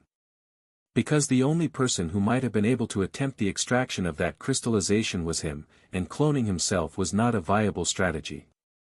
Selphira had been the last to have that same conversation. With the preserved arm now in her possession, she had said what she needed to say when Ren needed to hear something that wasn't strategy or tactics but the other kind of thing.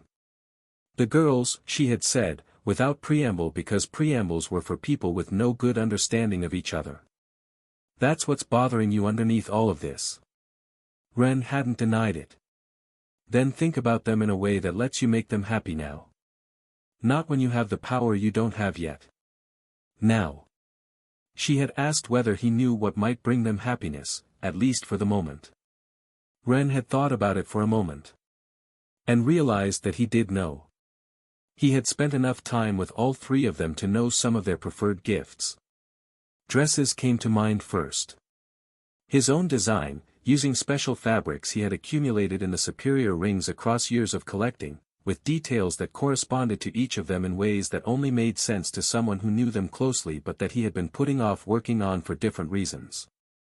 Luna with the shadows integrated into the weave from the dark beast's element in a way that was functional as well as aesthetic, actually built to work with her abilities. Larissa with a structure that reflected both her light and the brightness that arrived in her eyes when she released some mana. Leora with the spiritual fire translated into color in a way where the color wasn't the obvious thing but what appeared when the light turned low. The earrings came after when Ren realized he still had some time. Crystals in complex forms with advanced level runes. Not the basic runes that the ruins had in large quantities with low effectiveness, but runes that delivered the advantages of some larger artifacts in something that fit in an earlobe, designed with the understanding that only the precision levels available to someone with Ren's enhancements could achieve. He had finished all 3 pieces 2 days before the ceremony. And the sensation of having failed to give them what he had wanted to give them had reduced from something that pressed from every side to something that sat in the background, not fully resolved, but no longer in the way. The feeling of something that was exactly as it needed to be, and that the left additional time to fix small details would only improve his good mood. The end of academic year ceremony for 5th grade was, under normal conditions, the most important event on Yano's calendar, the formal recognition of the newest adults that the city had produced. The event where the weight of what someone had become was stated out loud, in front of witnesses, in front of the families that had sent them. But this year was not a year of normal conditions. The Master of Ceremonies, who had held the position long enough to have seen the event in many different forms, had understood since the preparation stage that this iteration would be more elaborate than what the program described.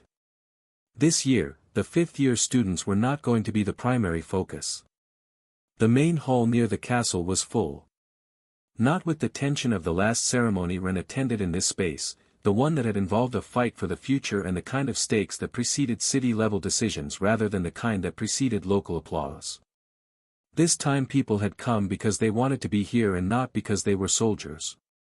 The energy of an event where nobody was waiting for something to go wrong. Conversations in low voices filled the space before the official program began, the warmth of rooms where the audience was already present rather than assembled. The hall today was no battlefield and finally was like other buildings being used for the purpose they had been built for, the stone and the acoustics cooperating with the occasion. The fight years couldn't shine this time. Because the 8th-year class of this generation was, by any available metric, the most exceptional the Academy had produced in any documented period. The Master of Ceremonies announced this with the satisfaction of someone who had been given the privilege of reading truths that sounded like exaggerations but weren't. The first recognitions covered the year's academic merits in standard order, giving the would-be protagonist at least some face. The Tamers who had reached maturity and were receiving their inheritance rights. Those who had established additional bonds with mushrooms and would soon be true doubles were called too, and those who had completed complex tasks of various kinds. Each name arrived with a brevity that honored the merit without taking time from the program that everyone knew was coming, and the Master of Ceremonies navigated the balance with the skill of someone who understood the difference between the visible program and the real one and knew how to keep the audience in the second while executing the first.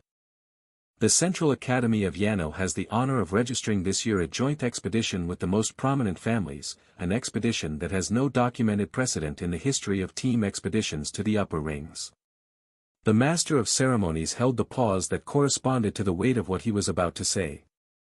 The elimination of the 4th elemental guardian dragon of the Diamond Ring, and the acquisition of the 4th of the elemental rings, which joins the ones already obtained, leaving in Yano's custody the rings of earth, water, wind, and wood, to be held for the improvement of the city's defense against the ongoing mutant siege. The hall processed that with the silence that large things produced when heard out loud and found to be larger than they had seemed in the abstract. The 10 participants of the expedition, led by Ren as the 11th, were called one by one. Taro came up first, larger now, a tall, muscular frame that carried an energy suggesting he was ready for a second expedition the moment anyone asked. Broad shoulders and a solid center of gravity that made the walk look deliberate even when it was casual. The energy of someone who had been doing hard things long enough that hard things had stopped changing his expression. Lu with the face of someone who still hadn't completely finished believing he was where he was, the look of a person who kept expecting the situation to correct itself and announce that a mistake had been made. Min with the settled calm of someone who had accepted long ago that the extraordinary was simply the category he operated in, the show-off instinct too genuine to contain. Zhao moved with the precision that wasn't only in the feathers he threw, it was in every step, every weight shift, the body of someone who had trained so long to be exactly where he needed to be that being elsewhere had stopped feeling like an option. Lin with that walk. Lightness and power at the same time, the legs that had kicked things much larger than anyone in this room had any business kicking, carrying her as though gravity was a suggestion she found reasonable rather than a requirement. When Selphra and Victor's turn arrived, the master of ceremonies did something that wasn't in the program. He stopped. He looked toward the section where Victor and Selphra were standing, with the expression of someone who had just received an instruction he hadn't anticipated and was fast calculating the cost of no complying. Lady Selphra Ashenway, he said, in the most formal register he had available, has requested that it be Prince Victor Dravenholm who presents her to this chamber. Victor, from his position, had the face he had. Not the face of someone who had made a bet and lost it, exactly. The face of someone who had made a bet, lost it, was reconciling himself with the consequences in real time, and was doing all of this while thousands of people watched. He cleared his throat. The silence had the quality of silence that formed when something unexpected was about to happen and the room had understood that before it happened, the held breath of an audience that had caught the shape of something coming. Victor sang. Not a long song. Not elaborate either.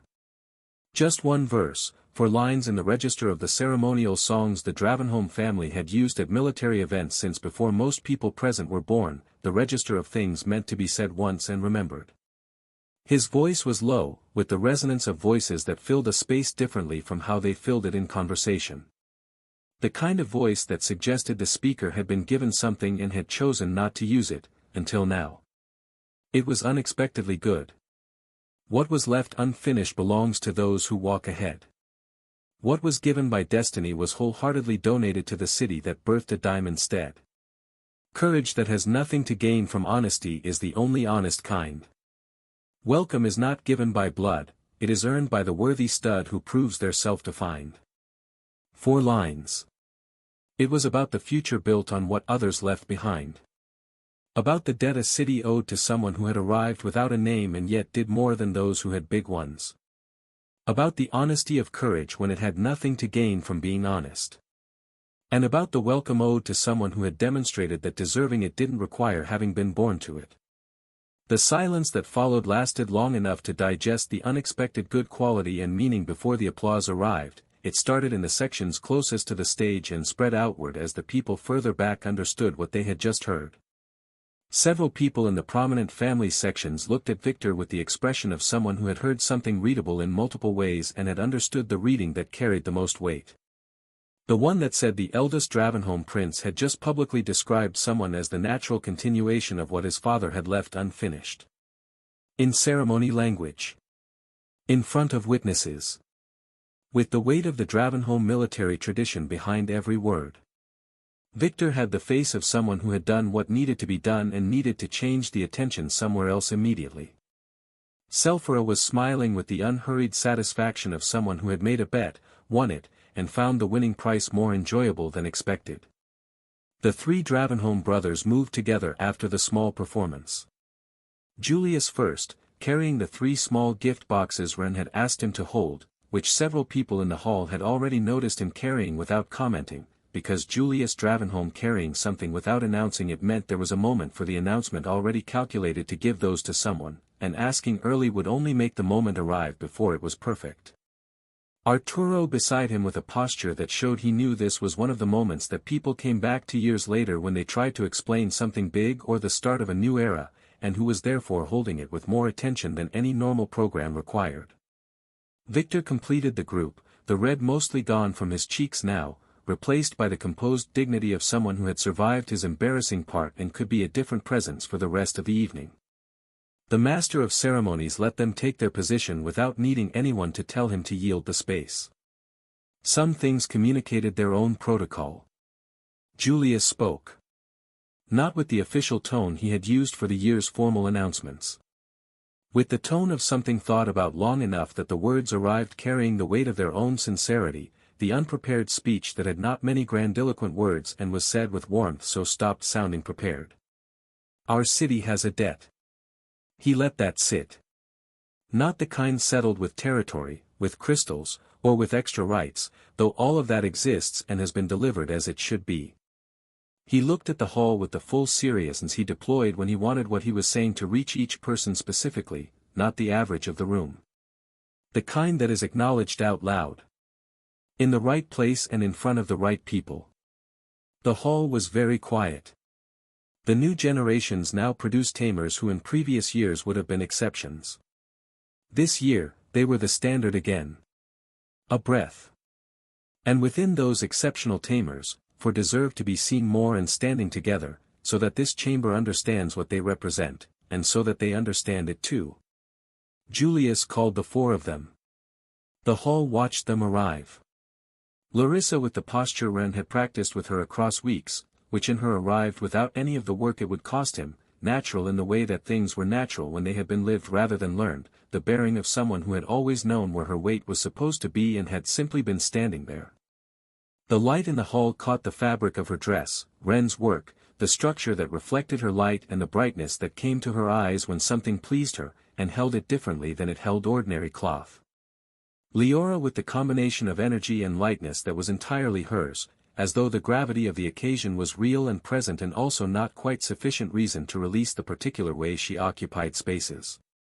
The color in her dress shifted as she moved, the spiritual fire translated into something that appeared when the light was low and wasn't obvious when it was bright, the kind of detail that rewarded attention without demanding it.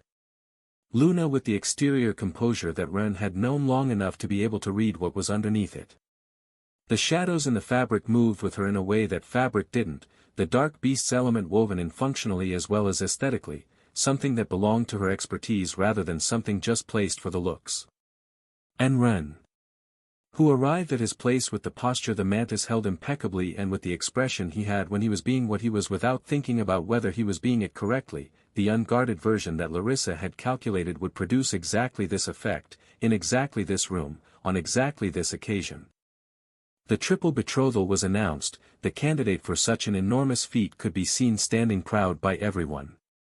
Ren was the central figure by facing the ceremony that tested his worth to be the fiancé of such important young ladies. The complex performance ended with the 7 steps. The same 7 that Larissa had corrected over 2 weeks with the methodical patience of someone who knows exactly where she needs to arrive and who doesn't mind having had that situation to herself, because the destination justifies it. The precise path from the waiting position to the center of the ceremonial space, the angles of the hands in the exact positions, the weight distributed the way the protocol established for announcements, appeals, and behests of this nature, each placement deliberate without appearing to be stoically deliberate. The kind of execution that worked because it looked like not trying. The mantis executed it. So it was truly not even trying. Not visibly cheating also. There was no active fusion in the sense the hall could have seen or felt, not the shimmer of scales or the quality of movement that announced a beast bond operating at the surface. This was something finer, a minimal interface between Ren's cerebellum and the beast, enough for the body to do what the mind alone had never managed without that additional layer of control. The result was exactly what Larissa had calculated it would be. She watched him execute step 4 and something in her expression did what her expression rarely did in public. There it is, she thought, with a shiver in her back and the satisfaction of a calculation that verifies. Exactly like that. Leora saw it from her angle and took a second longer than Larissa to process it, because what she was looking at was a version of Ren that didn't correspond precisely to any version of him she already knew, which meant it required an additional moment of calibration before the recognition landed. Then it landed. Oh, thought Leora. The "oh" was the category that didn't need elaboration because it already contained everything there was to say. Luna woke from her own thoughts at step 6. Who is that gallant? A fraction of a second. Wait. Another fraction. Ren. That is Ren doing that. Since when does he do that? Did Larissa teach him that? How? Externally, Luna Starweaver looked forward with the composure of someone following the program with appropriate attention. Internally she was having a crisis of considerable proportions. Larissa, she thought, with the intensity of someone arriving at a conclusion they should have arrived at earlier, knew exactly what she was doing when she asked to teach him alone. Step 7 arrived at the correct position. Ren stopped. The hall, which had been processing the last few minutes with the focused attention that impeccable execution produced, processed what it had seen in the silence that followed. Not just the performance of the steps, the complete picture of someone who had no business being uncertain about his place in this room, and who clearly wasn't. Nobody could object to that. And nobody could object, either, when the three princes and Selphra announced the welcome to the family and the pass of the betrothal ceremony, Ren formally promised to the three most important houses in the kingdom. Julius handed the 3 boxes to Ren with the now relaxed gesture of someone completing one part of a process and ceding the next to the only person who could execute it. Ren opened them. The mantis held him in the correct posture while his hands did what they needed to do, and the result of that combination was still exactly what Larissa had calculated it would be. The first pair of earrings arrived in Larissa's hands. Larissa received them with the composure she had for everything, which this time was her way of not doing exactly the opposite. She had the viewing angle that came from standing beside Ren, which meant she saw the crystal up close before the other two did. And what she saw was this, that the artifact market's idea of what was appropriate for high-level events, the things the noble families considered worthy of such occasions, didn't come close to what Ren had made. Complex runes integrated intricately into the small structure, not merely engraved on the surface but structured through the body of the crystal in 3 dimensions, built into the architecture rather than added afterward. The kind of work that required an enormous capacity for manipulation and a deep understanding not just of rune systems but of the mana system of the person who would wear them, because these runes were calibrated to function with the mana of their owner specifically, or not at all. He knows me, thought Larissa. He knows exactly the shape of my system. Something that wasn't surprising, she had understood this intellectually, but that landing in this small and beautiful concrete form carried a different weight from the same knowledge in the abstract. She put them on. The artifact activated and the sensation was that of something finding its correct place, adjusting to the circulation of her mana with the precision of something made to her specific measurements. Larissa kept the correct expression, barely. This is not a conventional betrothal gift. This is the work and pure dedication of someone who used time he didn't have. Scarce time that I know exactly how much it cost, because I was the one administering the little free time he had left. The second pair arrived in Leora's hands. Leora didn't receive them quickly. Not because she didn't want to, because there was a specific moment in that transition, the instant when the crystal was still in Ren's hands and not yet in hers, that she wanted to hold for one more second before it ended. She finally held them. The warmth was perceptible, not temperature but mana signature. The trace of the hours Ren had spent working them was in the structure of the crystal the same way the smell of a kitchen stayed in clothing long after you had left it. They carried Ren in essence. His jade mana was faintly present in the crystallized structure, but more than that, they carried the Ren who had been focused and quiet, doing something precise for a long time because he had decided it was worth doing. That specific version of him, preserved in the object. Leora put them on.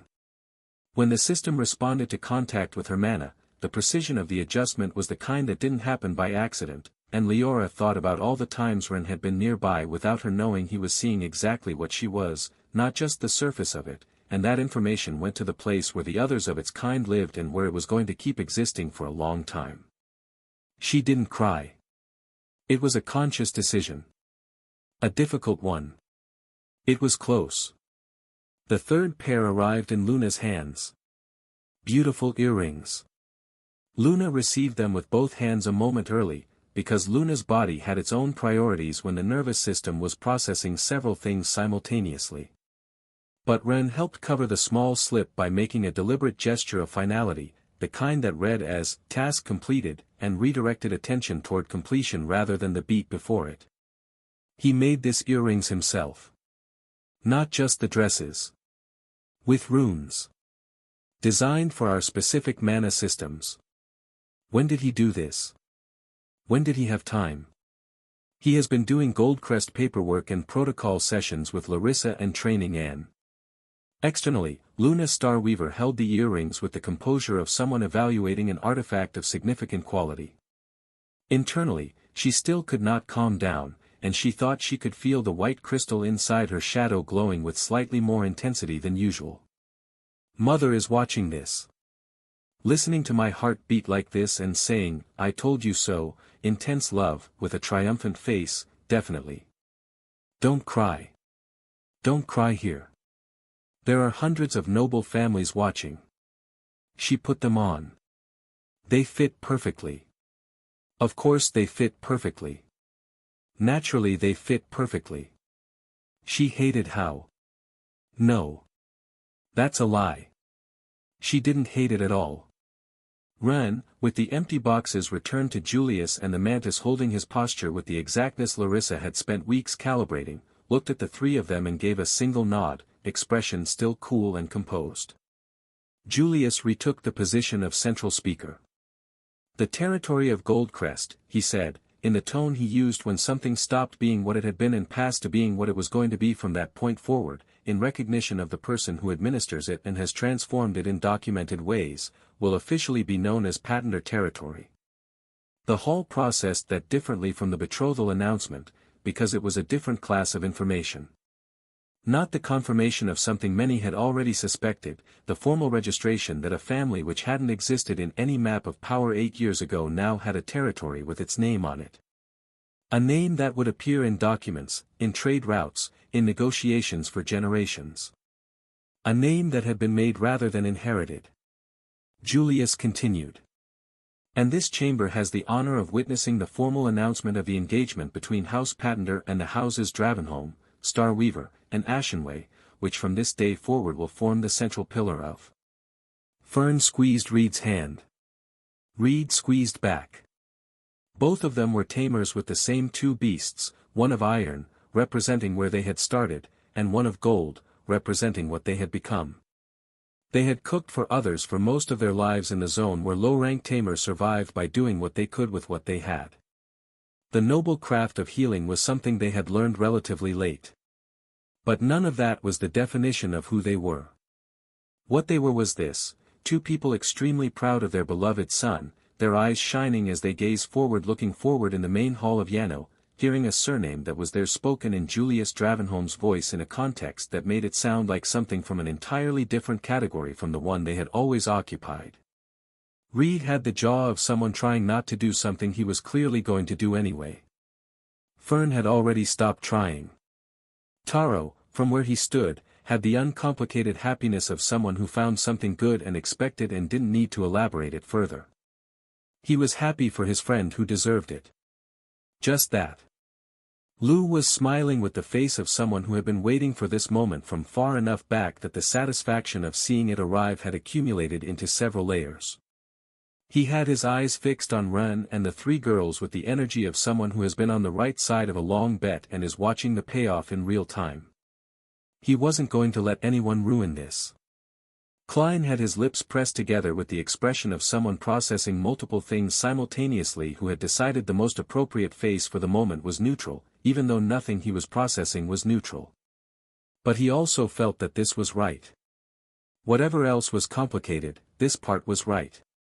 Mayo looked at Min. Min was already looking at Mayo.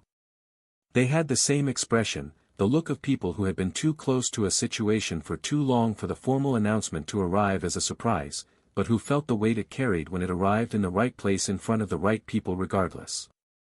Mayo reminded Min he had something to do. He had been positioned since before Julius started speaking. Position calculated, equidistant from the two groups that mattered. The active concealment capacity engaged from the moment Julius began, which meant the full mana suppression that very few people in this room knew Min possessed, because Min rarely needed to use it, and when he did he tended not to leave comfortable witnesses. Aldrich listened to the betrothal announcement without changing his expression.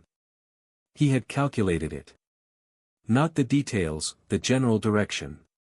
Selphora and Julius had spent years building a structure that made defensive and political sense simultaneously, and the element that had been missing during that time was exactly the kind of element that appeared when a generation produced someone who hadn't been in any prior calculation.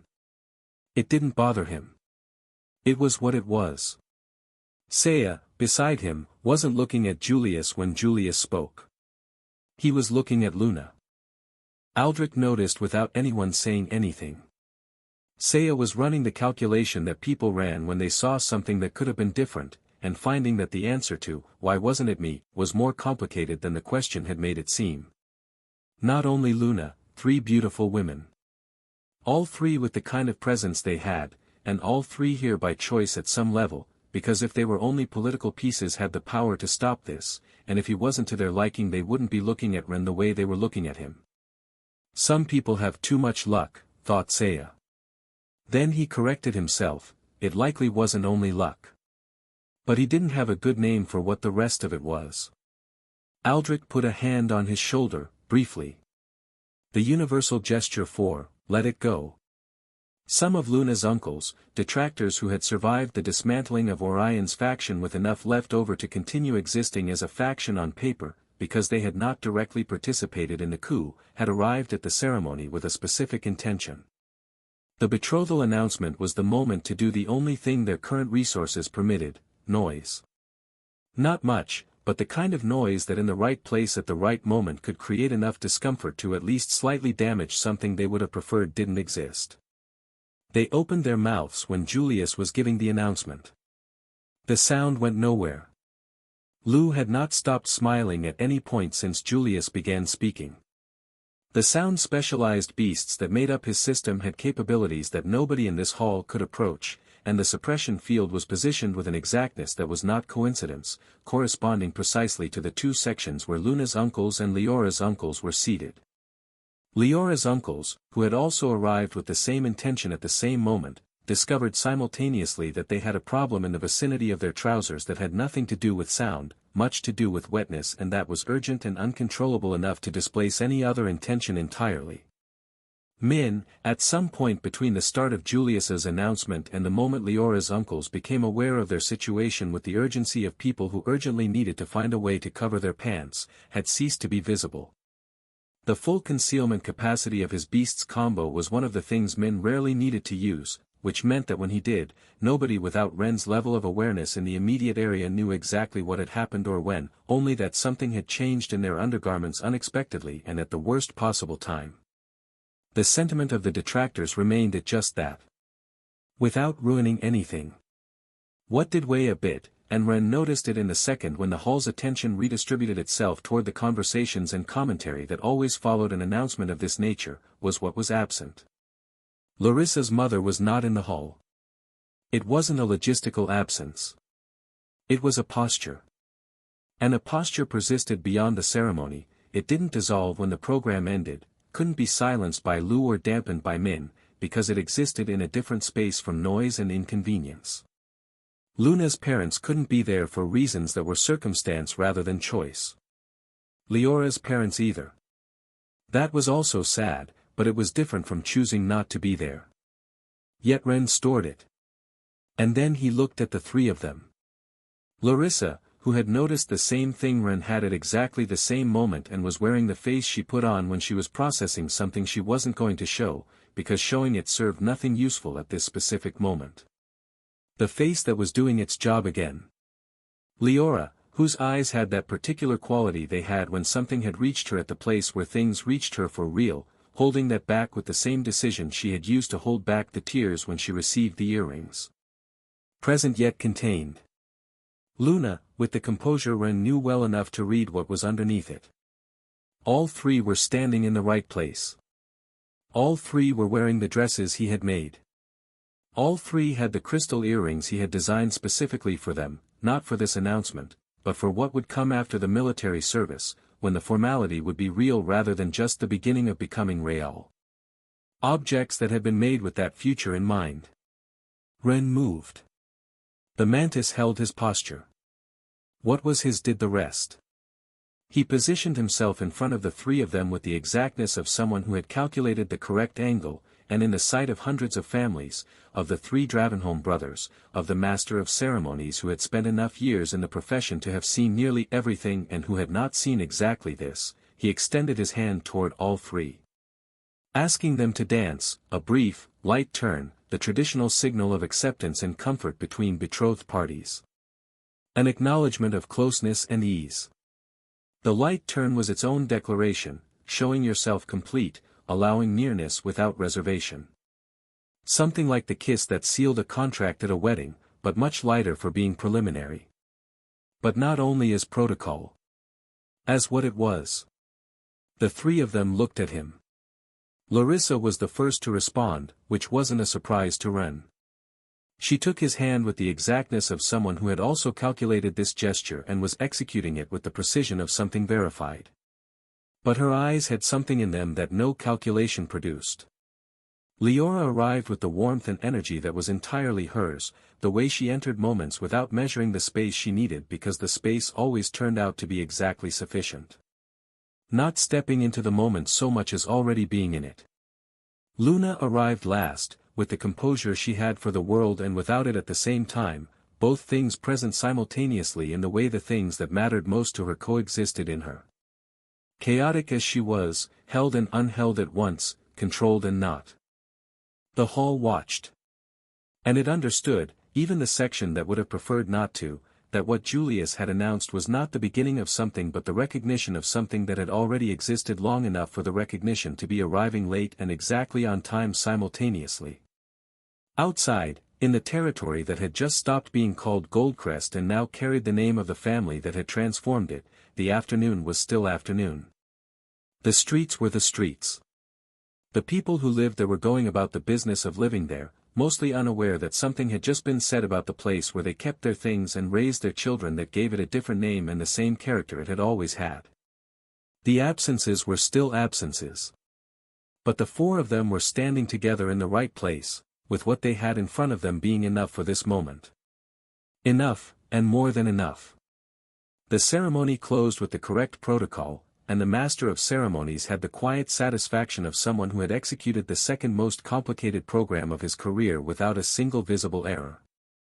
What followed was the kind of time that existed between the formal end of an event and the real end of it, the space where people who needed to speak found the right angle and the right distance, where those who had arrived together regrouped with the satisfaction or discomfort of what they had just lived, where the hall stopped being a ceremony hall and returned to being simply a large space with many people in it. The four of them were together. Not talking in the sense of exchanging information. Simply present in the same space and who didn't need the moment to do anything more than it was already doing. Fern arrived first, the way she always arrived when she needed to reach her son, with a determination that didn't consider the obstacles between her and her destination to be particularly relevant. Reed arrived one step behind, with the face he had when Fern had taken the initiative and he had decided the correct decision was to follow. The embraces that followed were not the protocol kind. Fern embraced her son, but she also embraced his new daughters, all three of them, with the same energy she would have used for people who were already family, which was exactly what they were even though the paperwork still had a pending date. Luna, Larissa, Leora, each in turn, each received the same way. Reed embraced Ren with the back pat that carried everything from the bedroom conversation he hadn't said and everything he still wasn't going to say because it didn't need saying. Then the friends. Taro with brevity but also with the considerable strength of someone expressing exactly what they felt without decoration, the kind of hug that communicated its content entirely through force per square centimeter. Lou with the energy of someone who had been waiting for this moment from far enough back that arriving at it was itself a form of satisfaction that showed on his face and that he didn't bother to conceal. Min with the calm of someone who understood this was not the moment for jokes. But perhaps for a well-placed quiet comment in Ren's ear that would produce a moment of discomfort, and a small mischievous laugh. Zhao with the congratulation he offered when something struck him as fundamentally right, short, concrete, worth more than something long for that reason.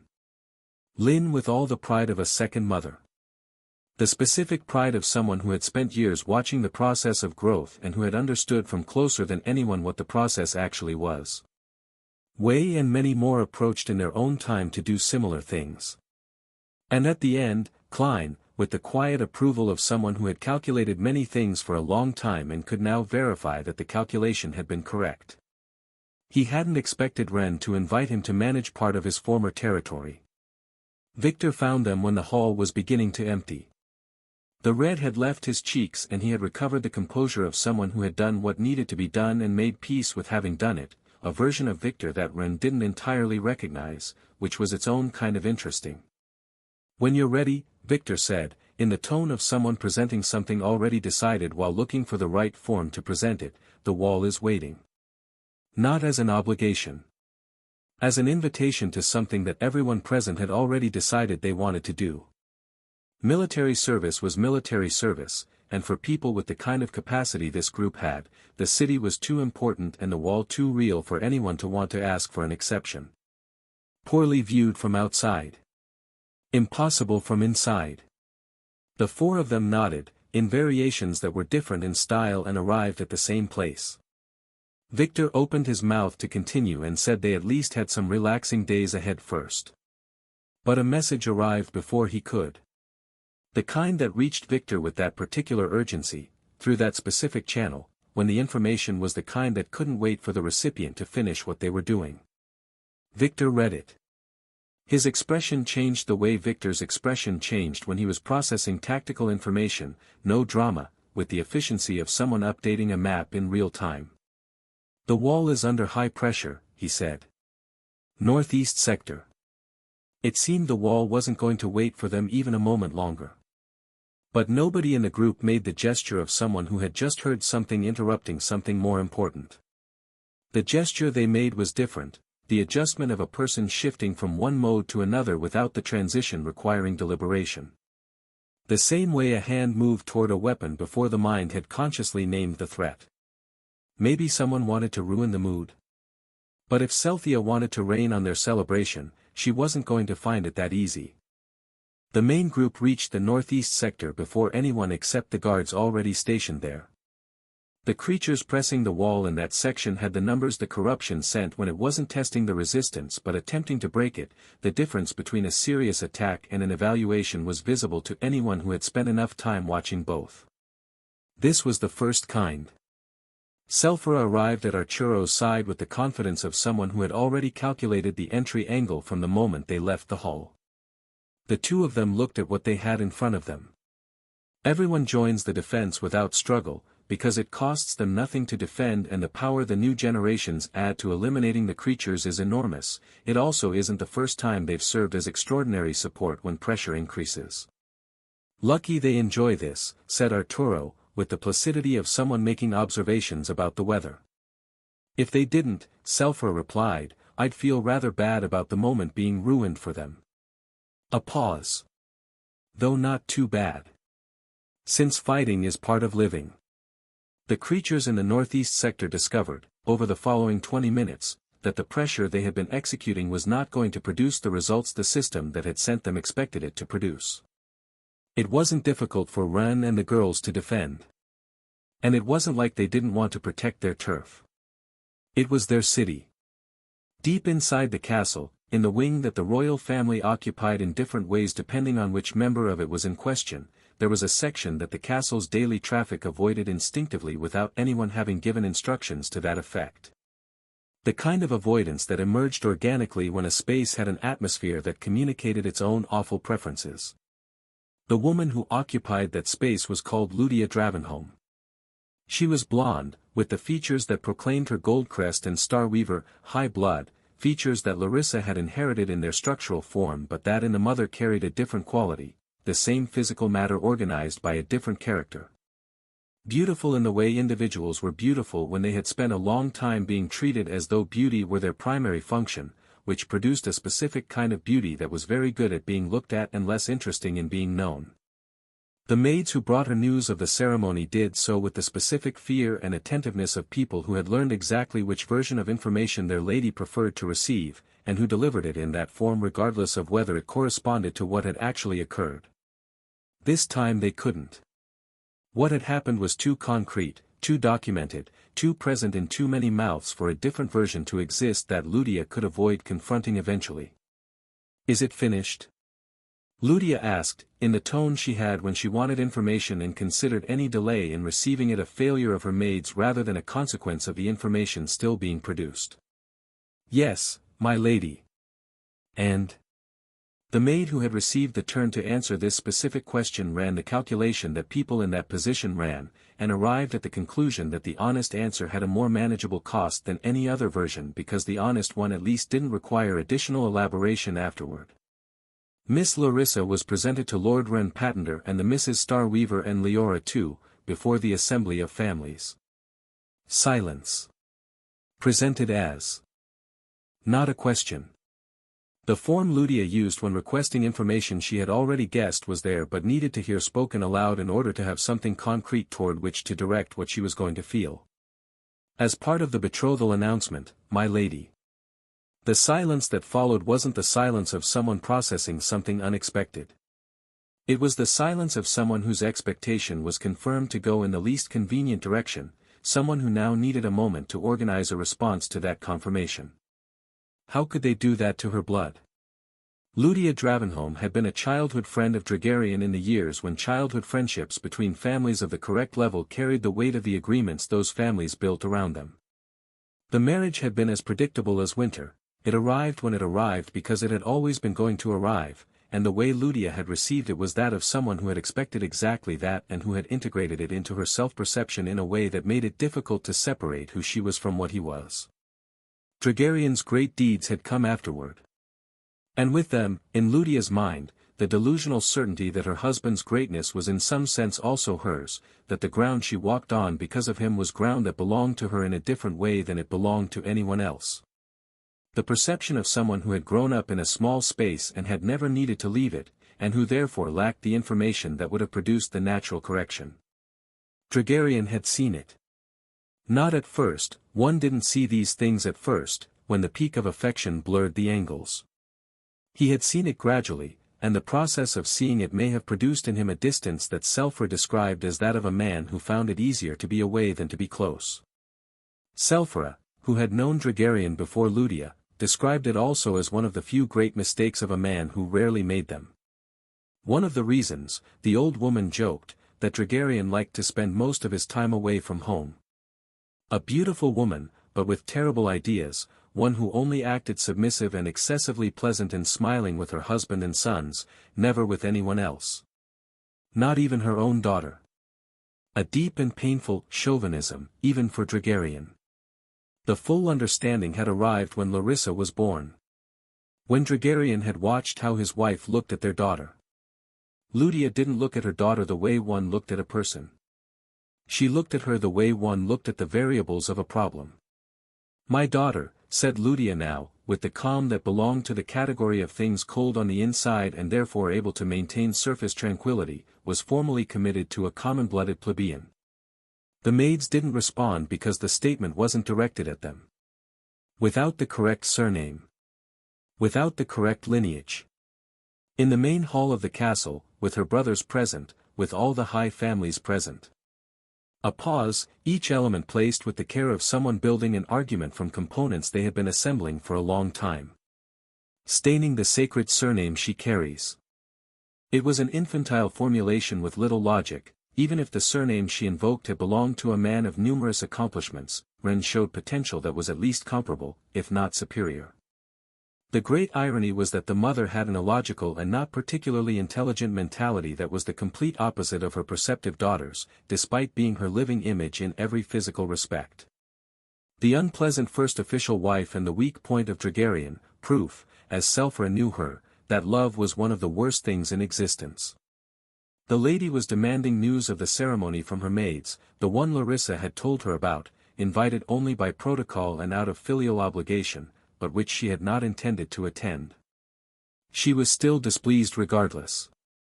Many people thought Wren had a high probability of surpassing Dregarian. Ludia didn't have that information. Or perhaps she did, but she didn't believe it. And she never would, not because the possibility didn't exist, but because she had spent her entire life in a space small enough that this kind of information could never reach her there in a form that required a real response. The world was as large as the world one was willing to inhabit, and Ludia's was not large. Have them bring the tea, said Ludia, and the maids moved with the relief of people who had finished the part of the conversation that required staying still and could now do something on the other side of a door. Outside, on the northeast wall, the last groups of corrupted creatures were being eliminated with the efficiency of a team that had been operating together long enough for the process to resemble a routine task more than an emergency. Larissa was not thinking about her mother. She was thinking about what was in front of her. Which was the only choice available that made sense. It wasn't the largest. Not the one with the two-story ballroom or the one that nobles from the district examined from the street with the expressions of people calculating what they were looking at. Centrally located but not excessively so, with gardens that Reed had converted into the place where he spent most of his mornings since Fern had announced that now that they could, she was going to spend whatever time he wanted doing nothing productive. Reed had discovered, with some surprise, that doing nothing productive was considerably harder than he had calculated. So he had ended up tending the garden, which was productive, but in a way that Fern had decided to tolerate because the plants were beautiful and Reed was happy. It was, she had concluded, a reasonable trade. It was Wren's favorite for reasons that had nothing to do with size or price. It had the right sound. And this morning, the right sound included 3 pairs of eyes looking at him from different angles of the room before he had finished processing that he was awake. Wren blinked. All 3 of them were there. Larissa standing by the window with the morning light arriving from the angle that made the effect of this morning's clothing entirely different from yesterday's ceremony dress but still great, and with the expression of someone who had been awake long enough to have already formed several opinions about the day. Leora was sitting at the far edge of the bed with her feet folded underneath her and a cup of something warm held between both hands, watching him with the energy of someone who had been waiting for him to open his eyes. Luna in the armchair by the bedside table, with the exterior composure she always had and with the eyes that Wren had learned to read well enough. Early risers, Wren thought, with the affectionate resignation of someone who has learned to recognize a pattern. At the worst possible moments. Taro, Lou, and Min were still sleeping somewhere in the house, undoubtedly with the deep and peaceful sleep of people who had not a single shred of urgency about the current situation. Wren thought briefly that if they also got up early, the collective awkwardness would be distributed across enough people to become manageable. But no. They were sleeping. "Good morning," said Leora, with the energy of someone who had been waiting for exactly that moment to begin. "Good morning," Wren repeated, in the voice of someone still calibrating how many layers of the situation needed to be managed before coffee arrived. A voice came from the corridor. "Lord Wren, breakfast is ready." Lee. At the volume of Lee, which was the volume of someone for whom the distance between the kitchen and the second floor was an acoustic obstacle that could be resolved simply by speaking louder. Tao, from somewhere that should have been far enough away to be inaudible but that with Tao was never the case, added, "Annuar says if you don't come down in 10 minutes he's eating all of it." "I didn't say that," came Annuar's voice from the kitchen, with the indignation of someone who knew exactly what was happening and preferred that Lord Wren not believe things he had not said. Wren sat up. The girls looked at him with the expressions of people who had no intention whatsoever of hurrying. The favorite mansion had a layout that Reed had once described as honest, his way of saying that the spaces did what they said they did without pretending to be more than they were. The dining room was just a dining room. The kitchen was a kitchen. The back garden was Reed's garden, which meant it contained more varieties of plants than any garden of that size had any right to contain, and each of them was exactly where Reed had decided it should be for reasons that had their own logic even when that logic wasn't immediately evident to someone who wasn't Reed.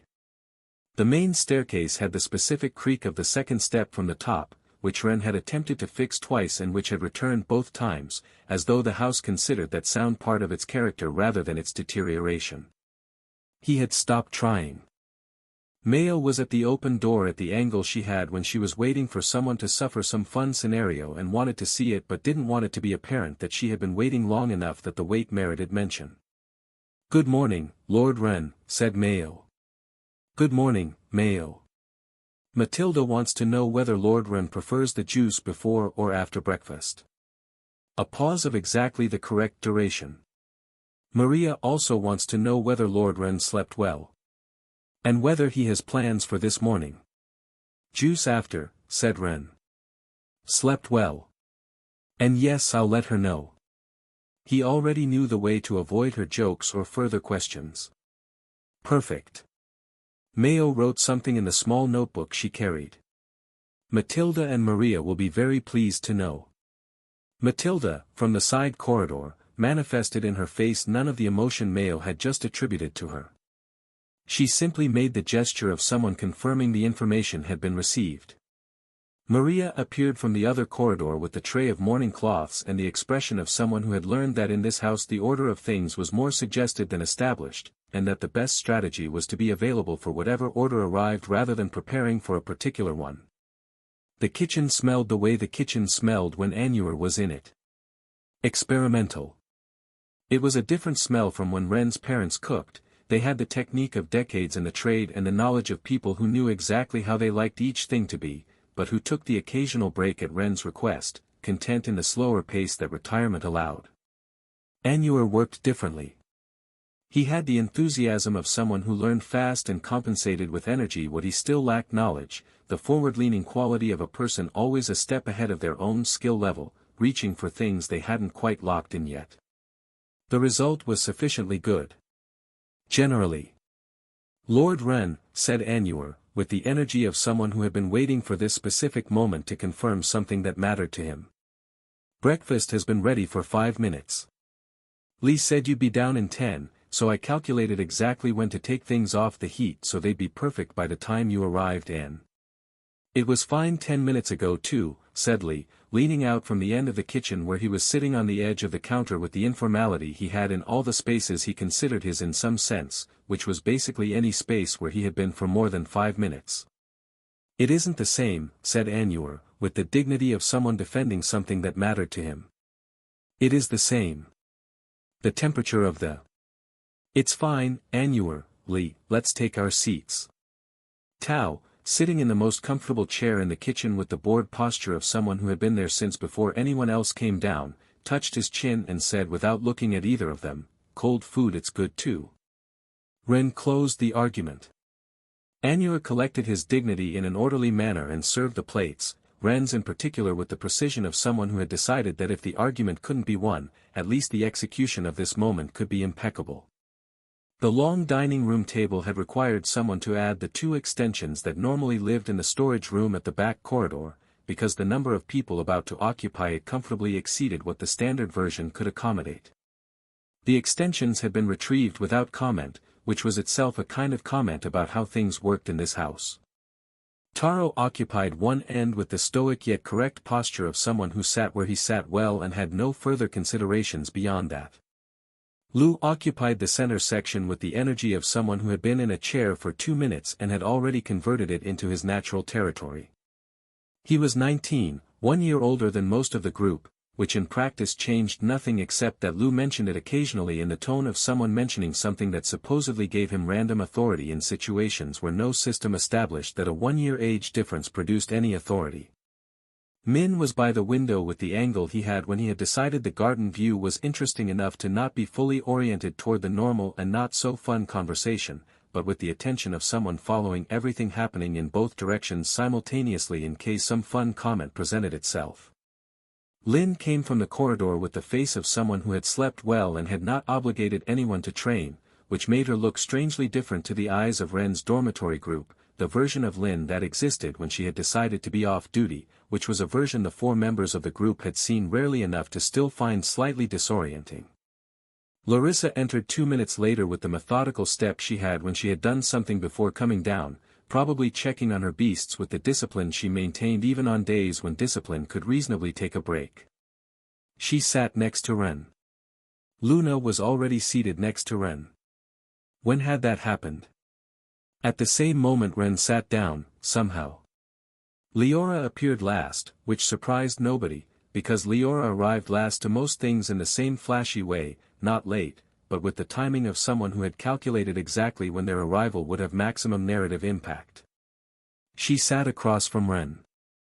The girls had distributed the spaces they had decided on before most of the others came down, with the naturalness of people who had reached agreements about these things without anyone having needed to verbalize them.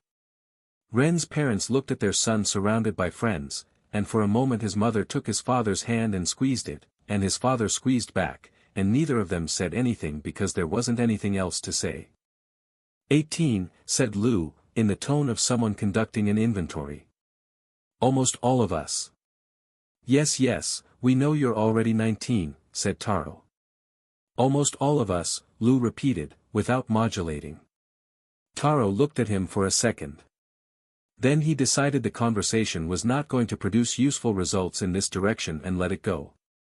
Annuar served with the efficiency of someone who had practiced the process and was satisfied with how it was going, right up until Lee reached the central serving dish before Annuar had finished distributing from it and helped himself directly, with the implicit argument that Annuar's serving system was less efficient than the alternative system of reaching the dish yourself.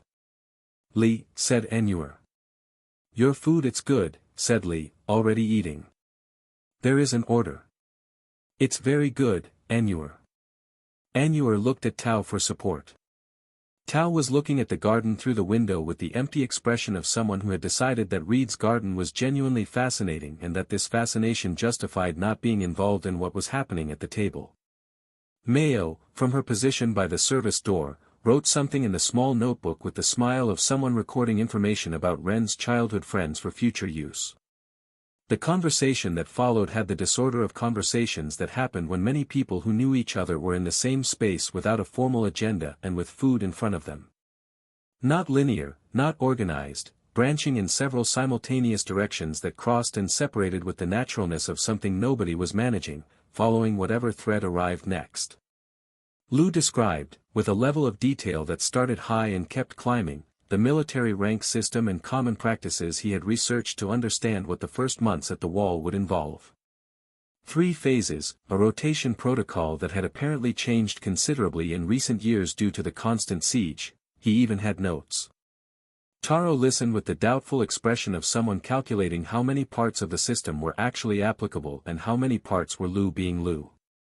Larissa asked Ren about the wall sector they were going to cover first, which was a reasonable question that in the context of the table arrived like work that had walked in without being invited.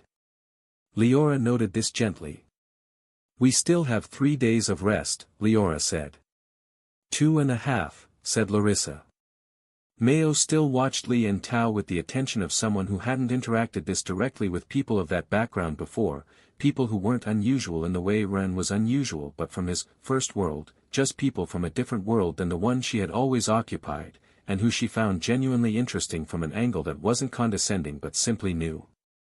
Lee, who had the radar for that kind of attention, noticed and returned a look that contained the complete evaluation of Mayo in approximately 2 seconds.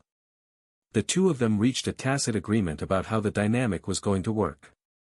"Tao," said Lee, without taking his eyes off Mayo, "tell the miss from the academy how they evaluate us in the schools for poor people." "The same way," said Tao, with the dignity of someone carrying the result as a badge. "Fewer beast varieties but the same protocols. We were the most distinguished too, thanks to the extra guidance Ren gave us." "Same protocols," Lee repeated, toward Mayo. Mayo looked at him and smiled. "Congratulations," she said, with the direct sincerity of someone who had recalibrated their assessment in real time and had no difficulty showing it. Lee nodded.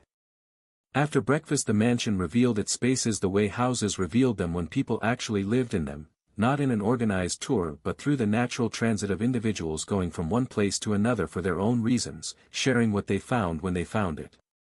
Reed was back in the garden with the focused concentration of someone who had identified a plant in need of attention and was going to give it that attention regardless of how many people were passing nearby. The old man Chin didn't pass, he stayed. Tao went out to the garden without anyone seeing him leave and spent 20 minutes with Reed and old Chin discussing something about the plants with the enthusiasm of two people sharing a specific vocabulary and being happy to use it, the kind of conversation that didn't require an introduction because it had its own built-in one. The library on the 2nd floor held the collection Ren had been writing and accumulating over the years, buying books when they were relevant, when he had time, when something caught his attention, not always finding time to read them before buying the next interesting one. Larissa found it before anyone else and spent enough time there that by the time Leora came up to find her, she had already formed opinions about most of the titles on the nearest shelves. The tool room, which in noble mansions was normally the most ignored space, maintained for appearances rather than use, had the quality of a place Ren visited regularly. Not only tools but also weapons, which made it slightly dangerous, and an order that was functional rather than decorative, things arranged according to how they were used, not how they looked.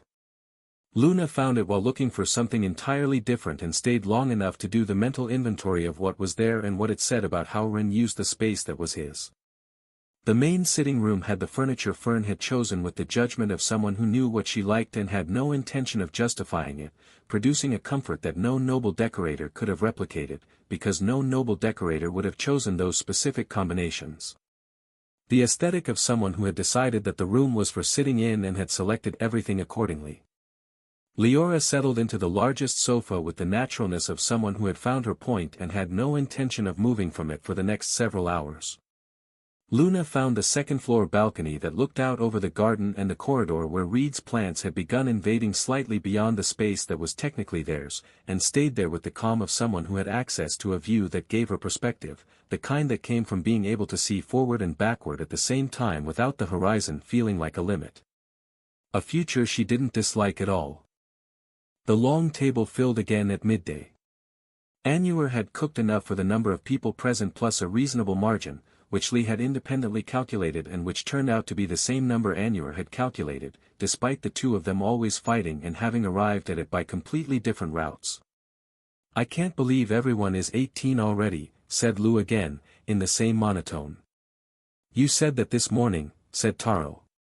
"I'm saying it again because I find it relevant." Lou looked at the full group with the expression of someone who had something to say and was building it as he said it. 8 years ago none of us imagined being where we are, thanks to Ren. A brief silence. "And in 3 days we'll be defending the wall," Lou continued. "Which is also relevant." "You said that this morning too," said Taro. "Also relevant." Ren looked at Lou. Lou returned the look with the expression of someone who knew exactly what he was doing and didn't need anyone to explain it to him. Ren raised his glass. No speech nor elaboration. Just the gesture Lou was looking for. The group followed, a variety of people who shared a moment without needing the moment to describe itself in order to exist. Lee raised his too, his had juice while most of the others had something else, and he raised it with the enthusiasm of someone who did not consider the difference in contents to change the nature of the gesture. Annuar raised his with both hands and the reverence he applied to moments he considered historic, which were more moments than most people would have classified as historic, but Annuar's position was that this was exactly the point. Tao raised his without saying anything, which was Tao's way of saying what Lou had said with more words. Reed's garden was still Reed's garden outside. The mansion was still small and still everyone's favorite. And in 3 days the wall would be waiting for them with the indifference of things that didn't know they were waiting but that were there regardless when you arrived. Time passed without giving ground, and the quiet days ended. The mansion had many visitors, but the time came for the teachers to return to teaching and for the graduates to defend the city. Selphira was the last to visit. Not because she lacked time or didn't want to come, but because Selphira rarely did things in the order logic would have suggested she do them if they were no emergency, and because she had wanted to give them the space to enjoy what they had before it ended. The conversation that last afternoon with Ren had the significance that important conversations had when there were few chances left to have them and both people knew it, so every small detail was considered before being said. She had told him everything in code like when she had something to say and barely enough time to say it correctly, that the wall was another school, and that the wall taught things no academy taught, and that the only way to become what Ren needed to become for what came after being a soldier, and being able to lead them, was to let it happen without trying to accelerate it. To be in it rather than above it. Ren had listened with the attention he gave Selphira, which was different from the attention he gave anyone else because he had spent enough time with her to know that the things she said without extra elaboration were the ones that had received the most elaboration before arriving. Then Selphira had left. And the mansion held the silence of spaces that have had many people in them and have let most of them go. The cycle that gave life to Yano's defense was almost as old as Yano itself in its current form. Those who completed their service left the wall. Those who graduated from the academy entered to cover it. It wasn't an elegant system in terms of human resources, the rotation inevitably produced a transition period where the two most separated generations didn't overlap, where the accumulated experience of those leaving couldn't be transferred in time to those arriving. The new ones had to learn from those closest to them, the ones who knew only a little more than they did, which was the opposite of the academic model. But it was a system that worked, somehow, in those progressively layered levels of knowledge, perhaps because the closeness to people who had just slightly more experience produced a different kind of learning than the distance of formal instruction.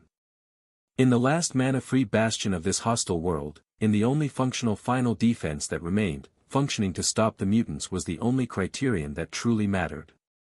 Those who this year had decided not to pursue a military career were the majority, as every year, most graduates took what they had learned and carried it toward commerce, administration, the academy, or live itself. The productive paths, the civilian paths, the paths that built the city from the inside rather than defending it from the outside. But a few stayed. Some of the best tamers in Yano's history had not taken that path and had produced things the wall alone would not have produced, discoveries, advancements, the kind of practical knowledge that came from applying preparation to different ways of life. Leaving the wall wasn't a lesser choice. It was simply another choice. But those who stayed were also necessary. So even with those who stayed, the defense could always use more people when a generation departed. The structure had a constant appetite that graduation filled each year by a bit more of new blood replacing the lower number of experienced soldiers it emptied. The ones arriving to replace them were the ones arriving now. The protocol established that new soldiers filled the gaps at random. Not according to their capabilities, not according to their preferences, not according to any optimized assignment system. According to where the structure needed someone at the moment they arrived.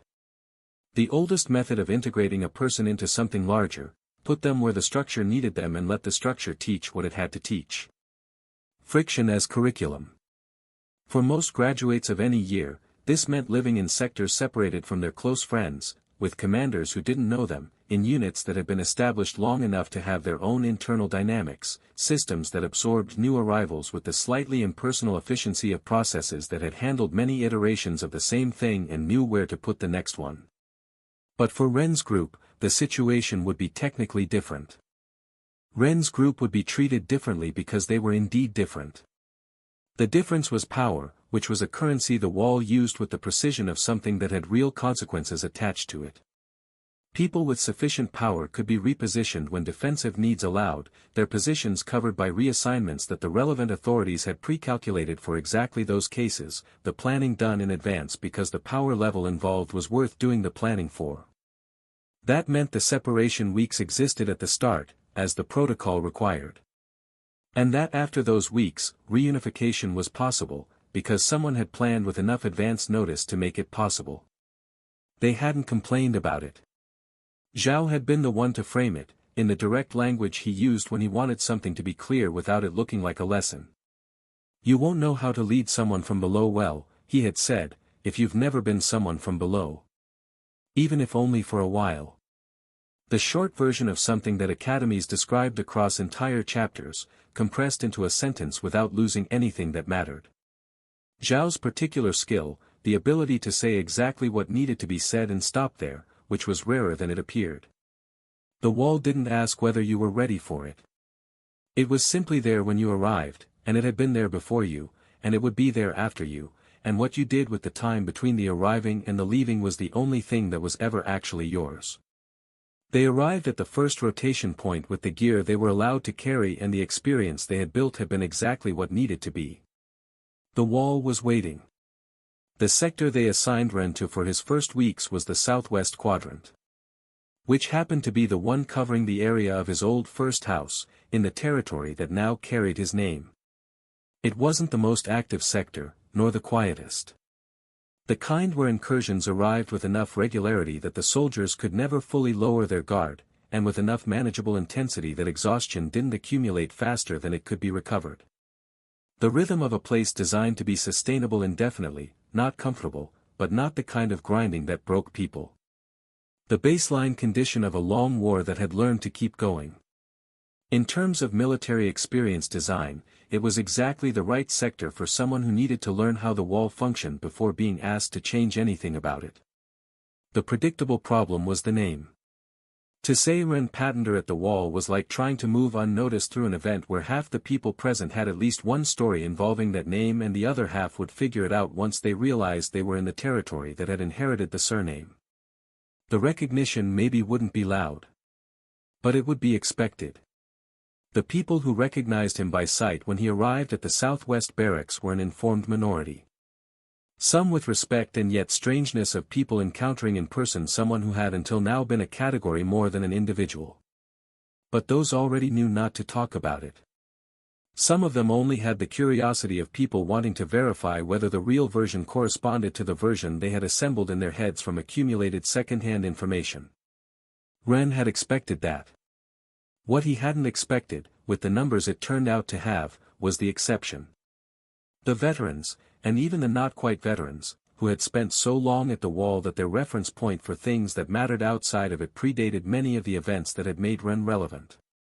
People whose sense of what deserved attention had been calibrated across years until it included only what had direct consequences for the walls around them. The world outside the wall was background noise. The wall was the only foreground that had ever consistently mattered. The name reached even those people eventually. But the face didn't. And the countenance was what separated the moment when someone stopped being information and became a person. That category of person was exactly who Selfra and Victor had been quietly placing in this sector in the months of preparation before arrival. Sergeant Venn had spent more years in the southwest wall than some of the buildings in the sector, not in this section, which hadn't existed a few years ago, but in the section near the rift, which wasn't far from here and was older than Selfra. He had the posture of someone who had spent enough time in a straight position that the body had adopted it as neutral, not military bearing as performance but military bearing as rest, the default state. And the compressed vocabulary of someone who had learned that extra words at the wall had an attention cost during combat he preferred to invest elsewhere. He looked at Ren when he arrived at the sector with the evaluation he gave all new arrivals, a new useless body occupying a space, with unknown capabilities that would declare themselves over time. Everyone got the same look. The look didn't change until the capabilities did. Pathfinder, said Venn, checking the name on the list. Yes. Have you been at the wall before? As support, yes. Not as a permanent assignment, and never more than a few days. Venn processed that with the efficiency of someone filing information. The wall as support and the wall as assignment are different things, he said. Understood, said Ren. Venn held the additional second he took when deciding whether there was something more to say. There wasn't. Third shift, position 17, he said. Instructions are on the board in the corridor. And moved to the next name on the list. Ren went to the board in the corridor. The new stage of his life had begun. The instructions on the board were almost diagrammatic, no unnecessary context, designed with the economy of someone who had written this kind of instruction enough times to know exactly which information was needed and which wasn't. What to watch for from position 17. When the shift changed and what the handoff looked like. What to do if the pressure exceeded the manageable threshold before the next rotation arrived. The soldier also reading the new board at the same time as Ren had the age of someone who was also new but had been in the sector long enough for it to have become familiar, someone who had passed through the first year and come out on the other side with a working knowledge of how things ran. His name was Dunn. What Dunn knew about Ren was exactly what Venn knew about Ren, that he was a weird name on the third shift list for position 17. First week, asked Dunn, without taking his eyes off the board. First week, Ren confirmed. Third shift has wind at the top of position 17, said Dunn, with the neutrality of someone sharing useful information without attaching any judgment. Not much. But cold. Thanks. Dunn nodded and went toward his position. Ren went toward his. The wall from position 17 of the third shift of the Southwest Barracks had a specific view that no official document described, because it wasn't the kind of view that official documents considered relevant. The way the light of that hour reached the outer edge of the forest before the darkness of the territory took over, producing a space of about 20 minutes where the line of magic trees started, both things coexisted reflected on the shiny new wall, where what was inside the wall and what was outside it were briefly in the same light, before the transition completed and the territory became the light show the territory became at night. The tamers who had spent enough time at that position knew that this was exactly the window when the creatures outside calculated whether the day was worth attempting. Watching the light change the way the soldiers watched it change, from the other side of the same boundary. Ven had been right. The wall as an assignment was different from the wall as support.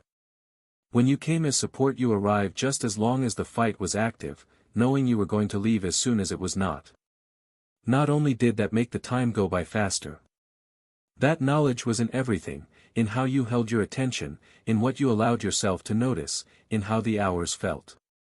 When you were assigned, the wall was simply where you were now, and the hours had a different weight because there was no close departure point they were building toward. Ren settled into position 17 with the wind Dunn had mentioned arriving exactly as advertised, and waited for the light to finish moving the way it always finished moving. The shift lasted its normal length.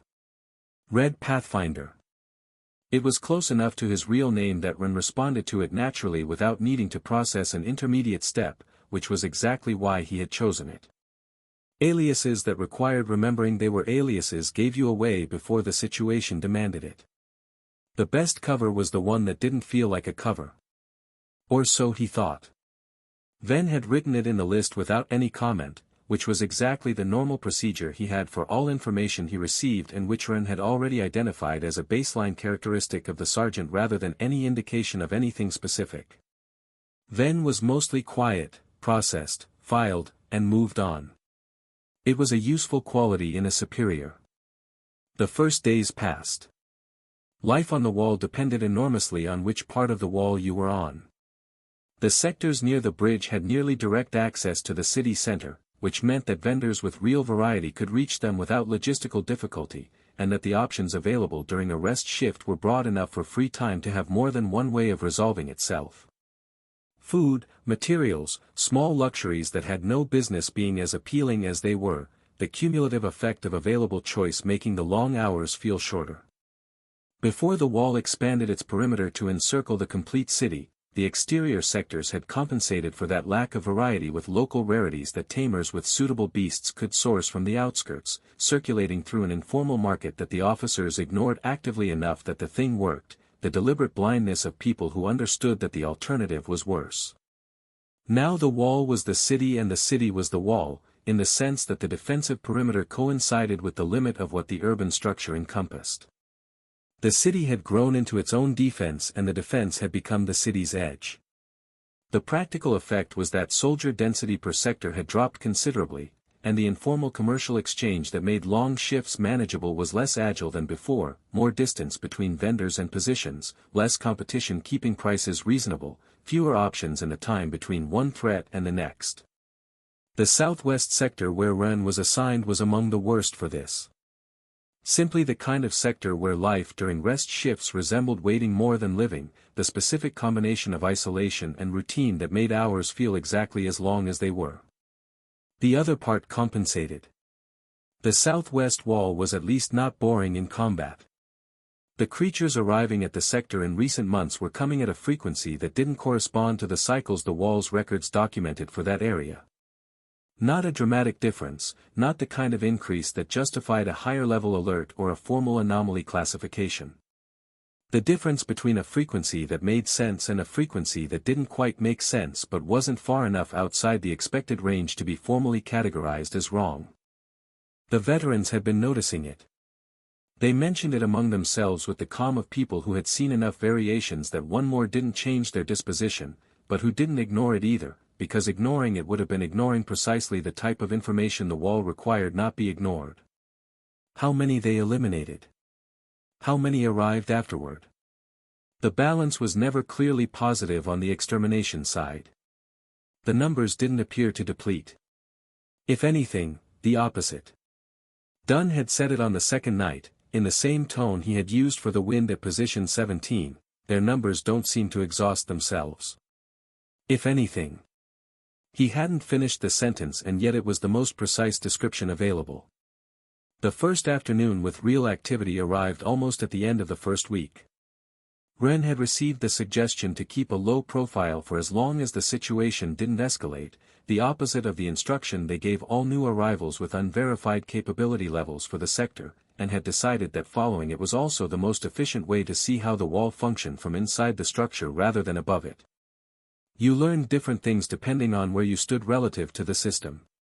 So he observed. What he saw was different from what he would have seen years ago. The beasts of the Tamers emerging from the gaps in the middle section of the wall were plants, frogs, and creatures that the still official but already aging bestiarium classified as common, the most frequent bonds in the general population, the ones that had been available to most people for most of Yano's history, the standard issue of a city that hadn't always had better options. But the levels at which they were operating were not the levels that classification would have predicted years ago. High silver. Several golds in some parts of the wall, among those who had been there less time and had continued cultivating using Ren's methods, the ones that had been spreading through the population the way useful things spread when there was no reason to keep them contained. Beasts that in any previous generation would routinely have never surpassed bronze were operating at ranks that the older cultivation systems would have described as impossible for that type of bond. The ceiling had moved. The effect on the wall was immediate and concrete. Defending from height, the Tamers launched their beasts or projected their attacks downward through the angle the structure provided, and what arrived at the equivalent rank mutant creatures from that elevation, with that density of combined fire, was fundamentally different from the kind of defense the wall could have generated with the same number of people years earlier. The math of a higher average baseline multiplied by the positional advantage of the structure, compounding into something the enemy's side of the equation hadn't fully adjusted to yet. The silver rank mutant creatures that managed to reach the base of the wall didn't have enough time to assess how to climb before the attacks reached them. The ones that reached the wall itself by luck encountered a concentration of fire that didn't correspond to what their threat level would have justified in the previous generation. Ren sent out some wind blades. Basic wind, with the precise amount of power the work required and without the additional mana that would have drawn the attention of people currently occupied with their own contributions who only noticed others when they were particularly visible. The wind was not particularly visible. But it was effective enough that the soldier nearest to him, a man of about 30 with a red eagle at silver 3, working the right flank with the efficiency of someone who had been doing it long enough not to think about the mechanics of it, looked over once and gave a nod of approbation. Good angle, control, and cut quality, you must have a strong wind beast, he said. Not an elaborate compliment. The technical assessment of one soldier about another. Ren found it more fresh and satisfying than several of the more elaborate ones he had received in years. The wave passed. The process of clearing the access points and verifying the state of the defense positions had a mechanics that the veterans executed with the automaticity of something done enough times that the steps no longer required conscious thought, the body knowing the sequence the way hands knew the keys of an instrument they had played for years. The newer soldiers in the sector, Ren among them, followed with the attention of people learning the order of things without anyone explaining the order of things. The only instruction was observation. One of the veterans, a man whose name on the list was Garrett, whose beast rank suggested he had been at the wall long enough to have watched at least 2 generations come and go, looked at the group of recent arrivals with the evaluative expression Ven had, but with more inclination to verbalize it. This year's new arrivals, he said, directed at nobody specific, in the tone of someone processing something aloud rather than starting a conversation, are bringing more changes than the last 10 years put together. Another veteran, checking a section of wall a few meters away, responded without looking up, last year's were also stronger than the year before. This year is much more different. Garrett said it without defensive urgency. As an observation that didn't require debate because it was based on direct and recent information. The one on the right flank. A gesture toward Ren. And the other 3 who arrived this week. They're going to run out of excuses for keeping us here soon. The other veteran looked up for a moment. Then looked at Ren and the group of new arrivals. I have 5 years of accepted age before they make me leave, he said, with the calm of someone who had run that vitality calculation many times and no longer had any particular feeling about the result.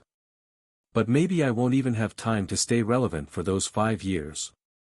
The 1,000-day method is expensive and hard to keep consistent, said Garrett. And it only gives 2 sublevels to whatever rank you already have. If you started wrong it doesn't pull you very far out of the hole. He looked at the new arrivals again.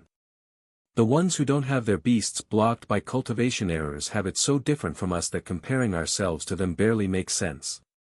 Then why do we compare? Because it's what we need to do when it comes to defending our city.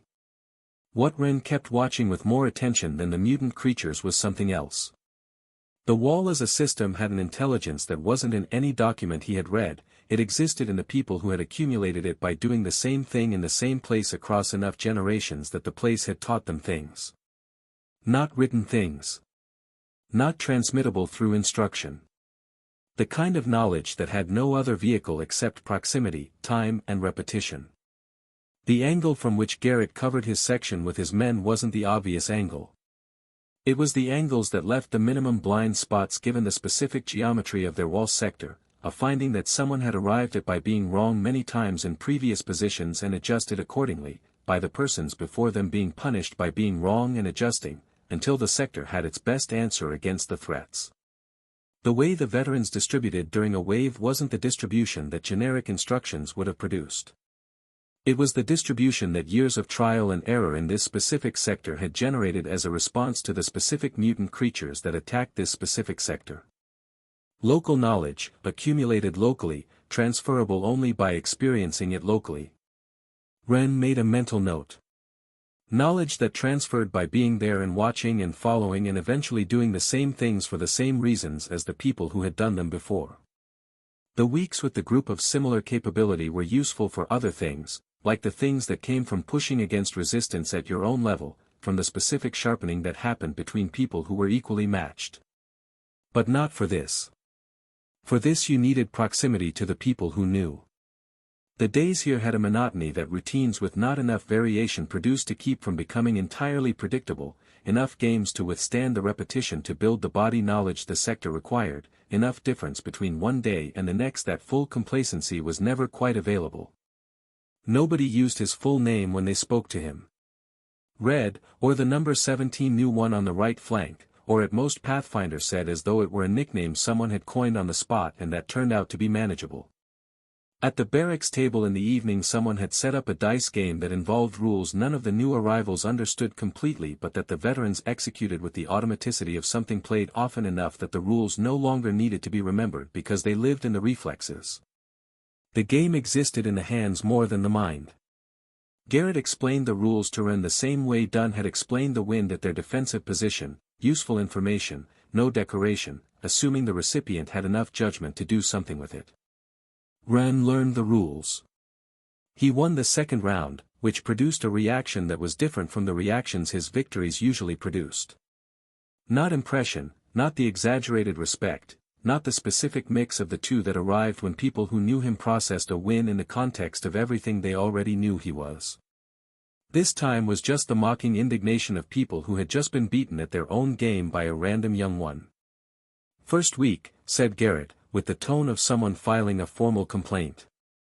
"First week," Ren confirmed. "That's lack of respect." "It wasn't my intention." "Still is." Ren laughed. Everyone laughed.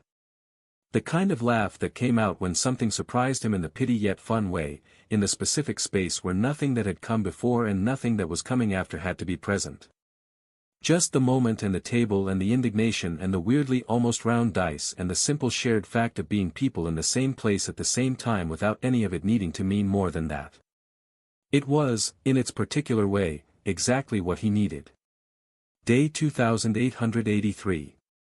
The Mantis was a week from Gold 1, which was the exact distance between the current situation and the three-way fusion, which was the exact distance between the current situation and the fire dragon he would go face alone in a little under 4 months. His mushroom was at Gold 3, the same as the Hydra, and he had been extremely close to being capable of breaking the crystallization of the ruins in a single attempt. He just had to wait those 7 days before being able to act and finish some of his pending tasks. That chain of consequences lived somewhere at the back of Ren's mind with the persistence of a countdown that made no noise but was always there when he looked for it. Not pressing. Present. The kind of awareness that sat quietly without demanding attention and that was there whenever he chose to check. But there was no point trying to move the time forward. For now, The wall. The wall had its own rhythm and Ren had learned it with the speed at which he learned things he needed to understand in order to function within them.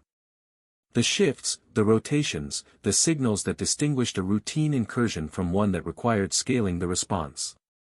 The informal hierarchy that ran parallel to the official one and that was more relevant to daily functioning than the official version, the real chain of authority, built from years of people knowing who to look to when the listed hierarchy was somewhere else. Selphra had been clear, as she always was when she said something that mattered. Earning the right to be seen as a leader without using his fame would serve him much more than being recognized. Getting support for the second step, the longer expeditions, territory gained rather than just defended as he wanted, depended entirely on the first. On being followed from real trust rather than reputation. And the first step was proving more complex to execute than he had expected. Not because it was too difficult, because it required thinking in a way that was different from how he thought when the problem was power or mathematics or geometry. The social calculation was a different kind of problem. His humility and generosity had always opened doors, but that was different from deliberately building something. Social interaction wasn't his strong suit. Though if there was a way to solve things that aligned with Ren's values, it was usually through doing something useful for the people around him. And the veterans of the Southwest sector had a consistent grievance. They didn't express it as a grievance exactly, because people who had spent enough time at the wall learned to process things as necessary realities rather than complaints, the mental reframe that made long service sustainable. But the information arrived regardless, in the way they talked about shifts and ranks and the new arrivals who showed up each year with capabilities that made the distance between what they could do and what was becoming the standard go in only one direction. Garrett had said it before and better than anyone, without appearing to say it, I have 5 years of work left before they let me go on mandatory retirement. Yet it was not a complaint about the 5 years. It was a complaint about what those 5 years were going to contain relative to what his previous 75 defending had contained. The relevance problem. The specific pain of being good at something and watching it become insufficient not because you had declined but because the standard around you had risen beyond the ceiling you had always operated under. The 1,000-day method was indeed the path most of them had taken to try to stay useful, to add the sublevels their current rank allowed, to push the baseline a little further before the end. Expensive, long, and with a specific ceiling, not an official rank but the power of 2 sublevels to whatever rank you were already at. Enough for someone who had started well, who had cultivated without major errors up to a decent rank, to stay relevant for another period while they reached low gold or high silver. But nowhere near enough to breach the 500% vitality threshold that unlocked considerably longer lives. 10 or 20 extra years was good, but it wasn't the kind of number that changed the fundamental calculation.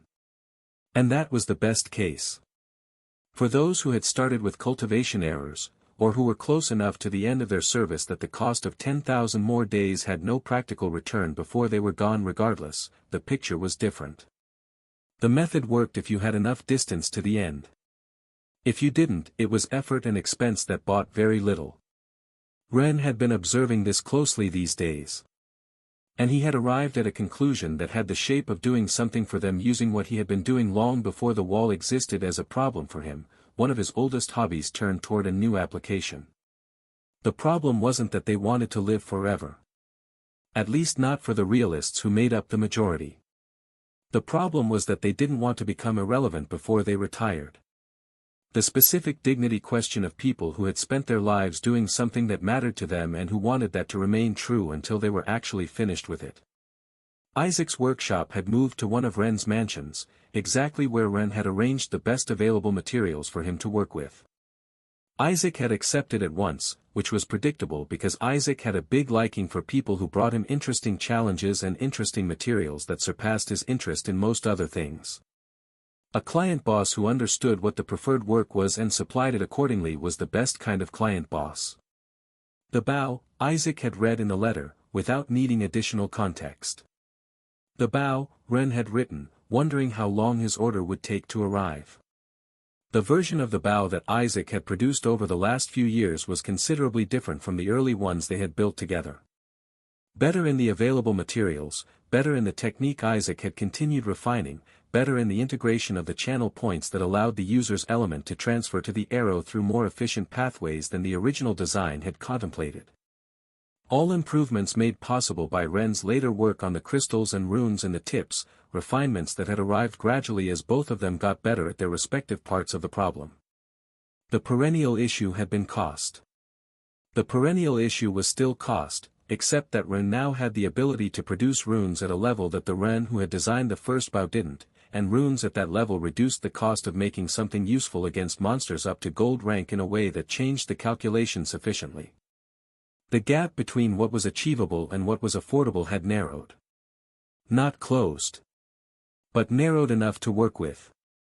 Jessie had grown up too.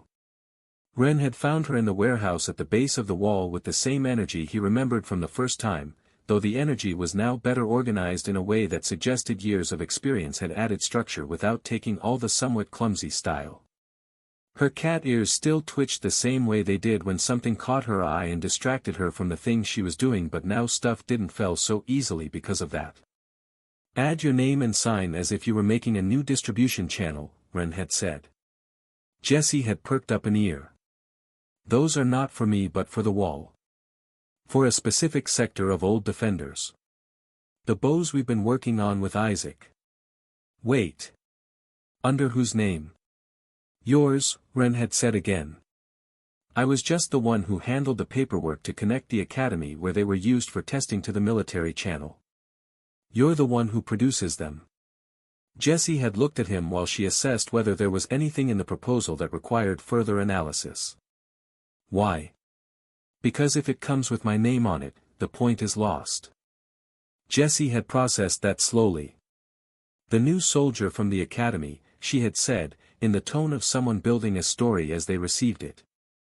Who got access to the trial bows by working through the bureaucracy? Exactly.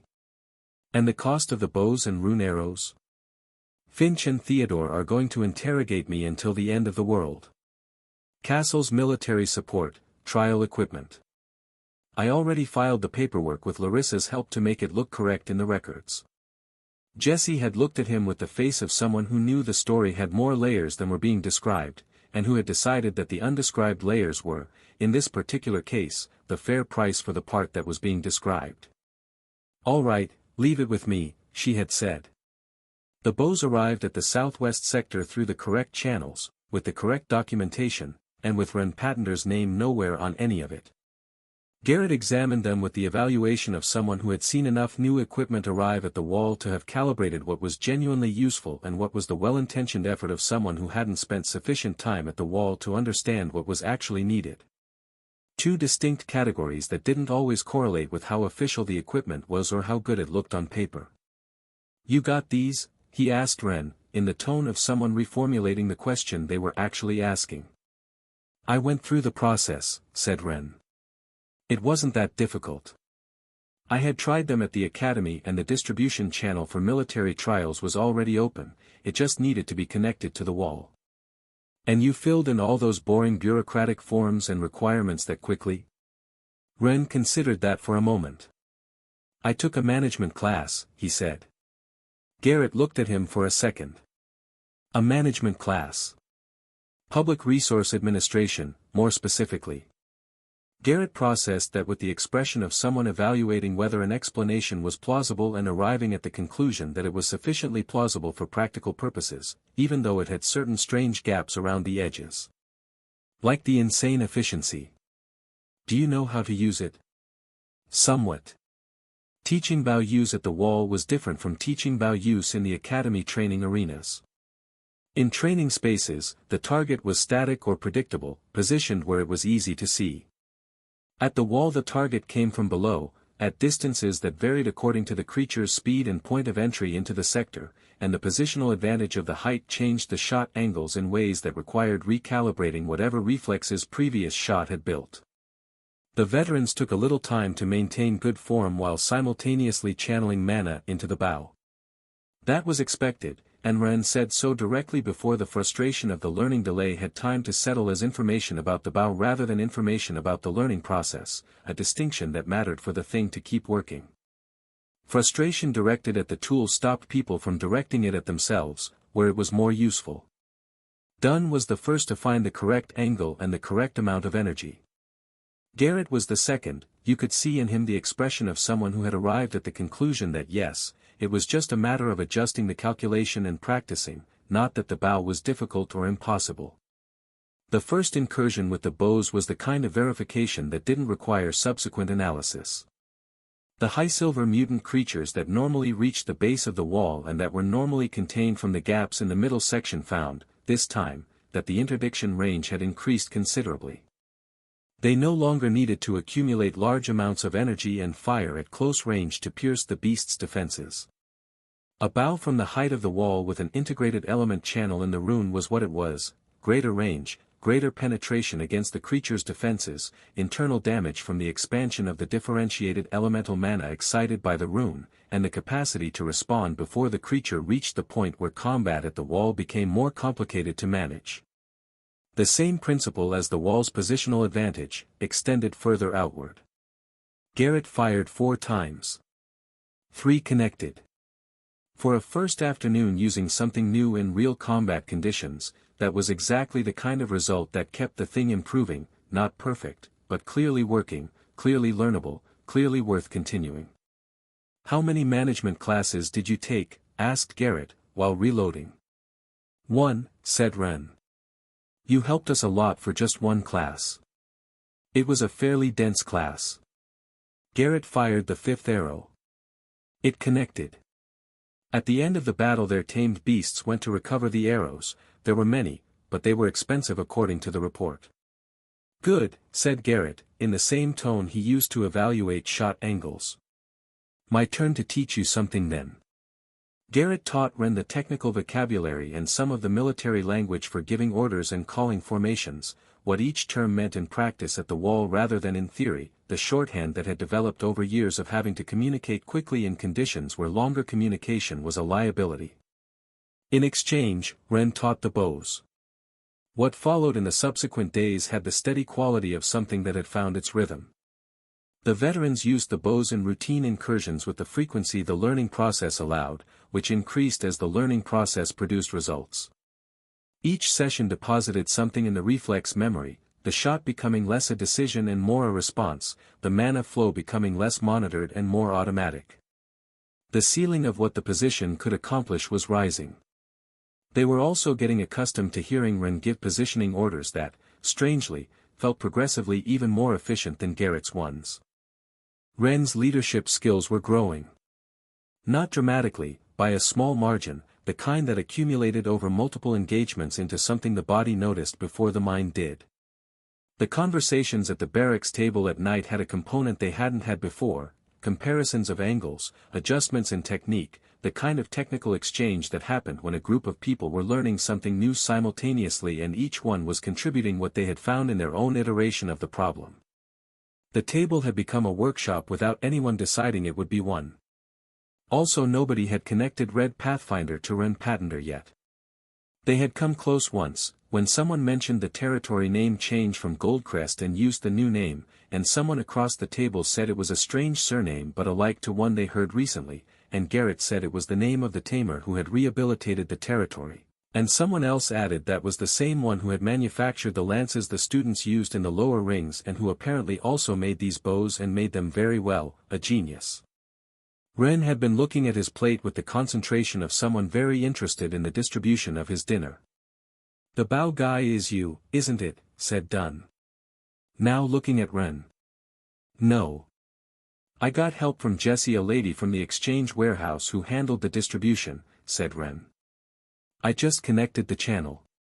Dunn looked at him. "Right. A fairly dense management class," said Dunn. Then looked back at his dinner. "Yes," said Ren. The conversation moved toward another subject with the naturalness of conversations that didn't need to be resolved in order to continue. Ren kept looking at his plate. Day 2890 arrived with the inevitability that days had when they had been accumulating something for a long time.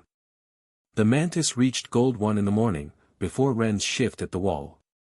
Without fanfare, he was still concealing his beasts from those around him.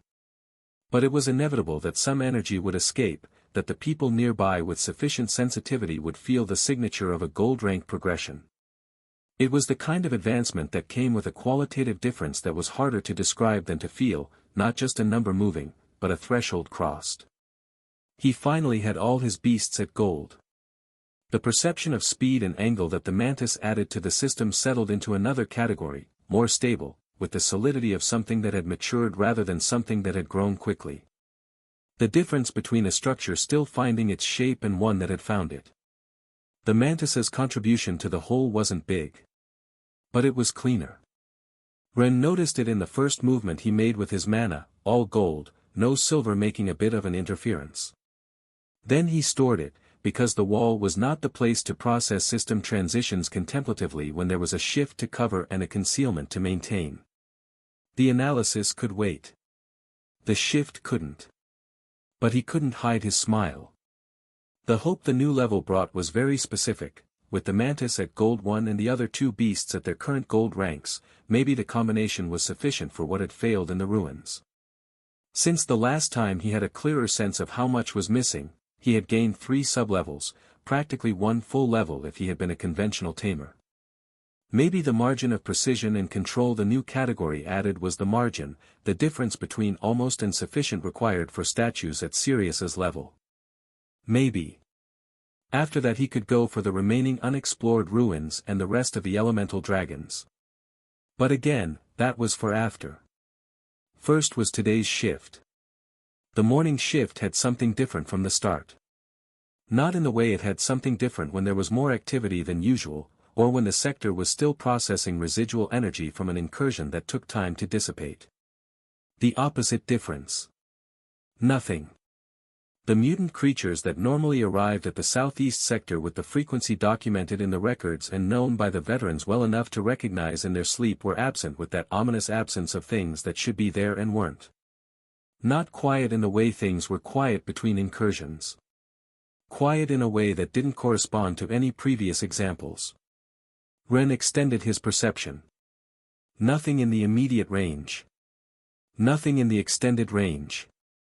The territory outside the wall that normally had that texture of distributed presence, the kind of thing a tamer with Ren's sensitivity could read as, there is activity, without identifying each individual source, was still in a weird way that didn't match anything in the pattern of recent weeks. Garrett had noticed the same thing in a much smaller radius, without commenting yet, which in Garrett meant he had noticed it long enough ago to have verified it twice before deciding it was worth mentioning. Are you feeling it too? Garrett asked. Yes. What do you think is happening to them? Maybe we have eliminated all of them already, haha. I don't know, said Ren, serious, not engaging with the light joke. Yet. Garrett processed the concerned, yet, with the attention he gave words that had implications that weren't immediately obvious. Something in the way the word landed told him it wasn't a dismissal. But then Ren's expression changed, the particular shift of someone who had just had an idea connect to something else that had been waiting for it. Access to the wall's construction-capable soldiers required captain-level or higher authorization, because they were critical for repairing damage during intense sieges, the kind of resource that needed a controlled request chain. But Ren already had his small team and Garrett's captain rank, which was enough to use the general mid-level construction workers at discretion for minor infrastructure projects, even if not for the ones directly responsible for the wall's structural integrity. Still enough for the experiment he wanted to run. General mid-level construction tamers did their best. Unfortified wood and stone were the first category, available with a captain's order for minor infrastructure projects without additional review. Regardless, Ren also obtained permission from the sergeant, through Jesse and the Castle Connection, and thanks to the experimental items, they liked the test equipment that was being sent through and was courtesy of the new arrival's bureaucratic skills, that Red Youngling and his management work. More runes and the paperwork for those had gone through separately. Then signed the request with the efficiency of someone processing documents.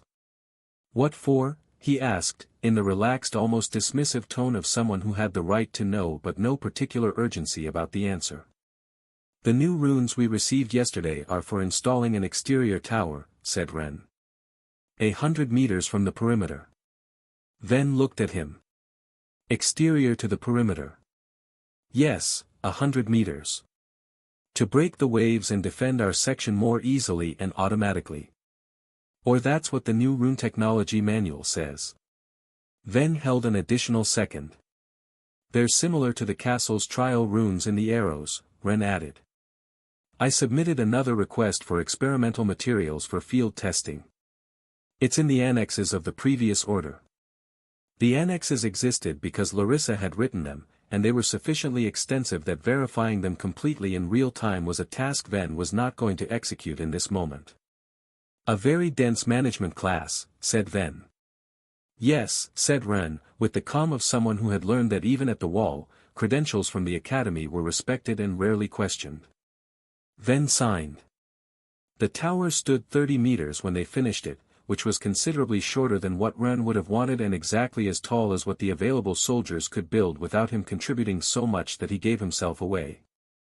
At least the construction had the solidity of work done by people who had spent enough time with physical materials and wall conditions that the building itself was efficient, no wasted effort, no uncertain joints, the kind of structural confidence that came from doing the same kind of thing many times.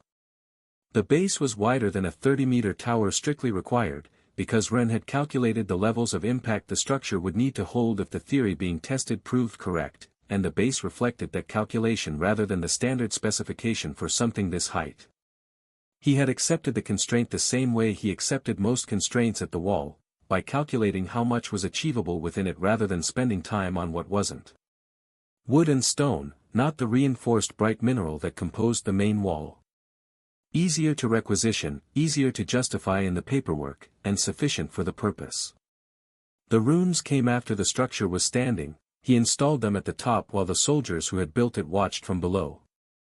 Ren worked with the slowness and precision that the work required, every placement measured against the geometric pattern he was building rather than against where the previous rune had gone. Extreme, millimetric attention he gave that kind of work, which was not very different from the attention he gave everything else except that it was slightly slower, slightly more precise, and completely quiet. The soldiers who had participated in the construction observed with the look people had when they recognized they were watching something they didn't fully understand, paired with enough practical judgment to know the person doing it understood it completely. Nobody asked questions while he worked. The focused silence around that kind of work was a form of respect he had learned to recognize across different contexts. There were 3 types of runes extra now, each with a specific function in the circuit. The first absorbed ambient mana the way roots absorbed water, passively, continuously, without requiring any active operator once installed. Ren had found this principle by reading through the system of cores and pedestals in the Starweaver ruin, which though still sealed in its final stretch had given him the pedestals that kept the white and black hearts running without wearing down. The geometry of that system had told him something about passive absorption that he had been sitting with ever since. Pedestals that had kept the white and black hearts active without wearing down. The second were related to the simplest seal activation runes, the first kind he had publicly demonstrated repairing years ago, but in his hands turned again toward a different application. Instead of triggering a specific seal, he activated the mana in the coiled wooden core of the structure itself, converting the tower into something that responded to what the first runes had been collecting. The wood had to be coiled. This was not something the wall's people understood easily, but it was needed for converting it into something that responded to the mana the first runes had absorbed. The third drew on what Ren had learned from working with the purple crystal fragments, specifically, the method of recognizing corruption and converting it into elemental energy in combination with directed elemental mana. Something like what Orion had done with the purple crystals to amplify elemental power, but the purpose here was conversion rather than amplification. Once the circuit between all 3 closed, the tower stopped being a tower in the inert sense.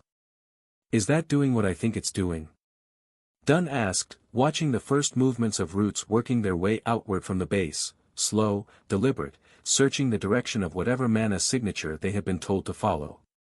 It feeds on the surrounding ambient mana from the top. I put it up high so we won't approach it easily, since it pulls a little from our mana as well. Corrupted creatures that touch the roots are the only kind that will come looking in this direction, Ren said. It's not invincible. But it's not something mutants will find easy to ignore either. And you got all of this through bureaucracy as well. Experimental materials permits have a fairly broad scope lately.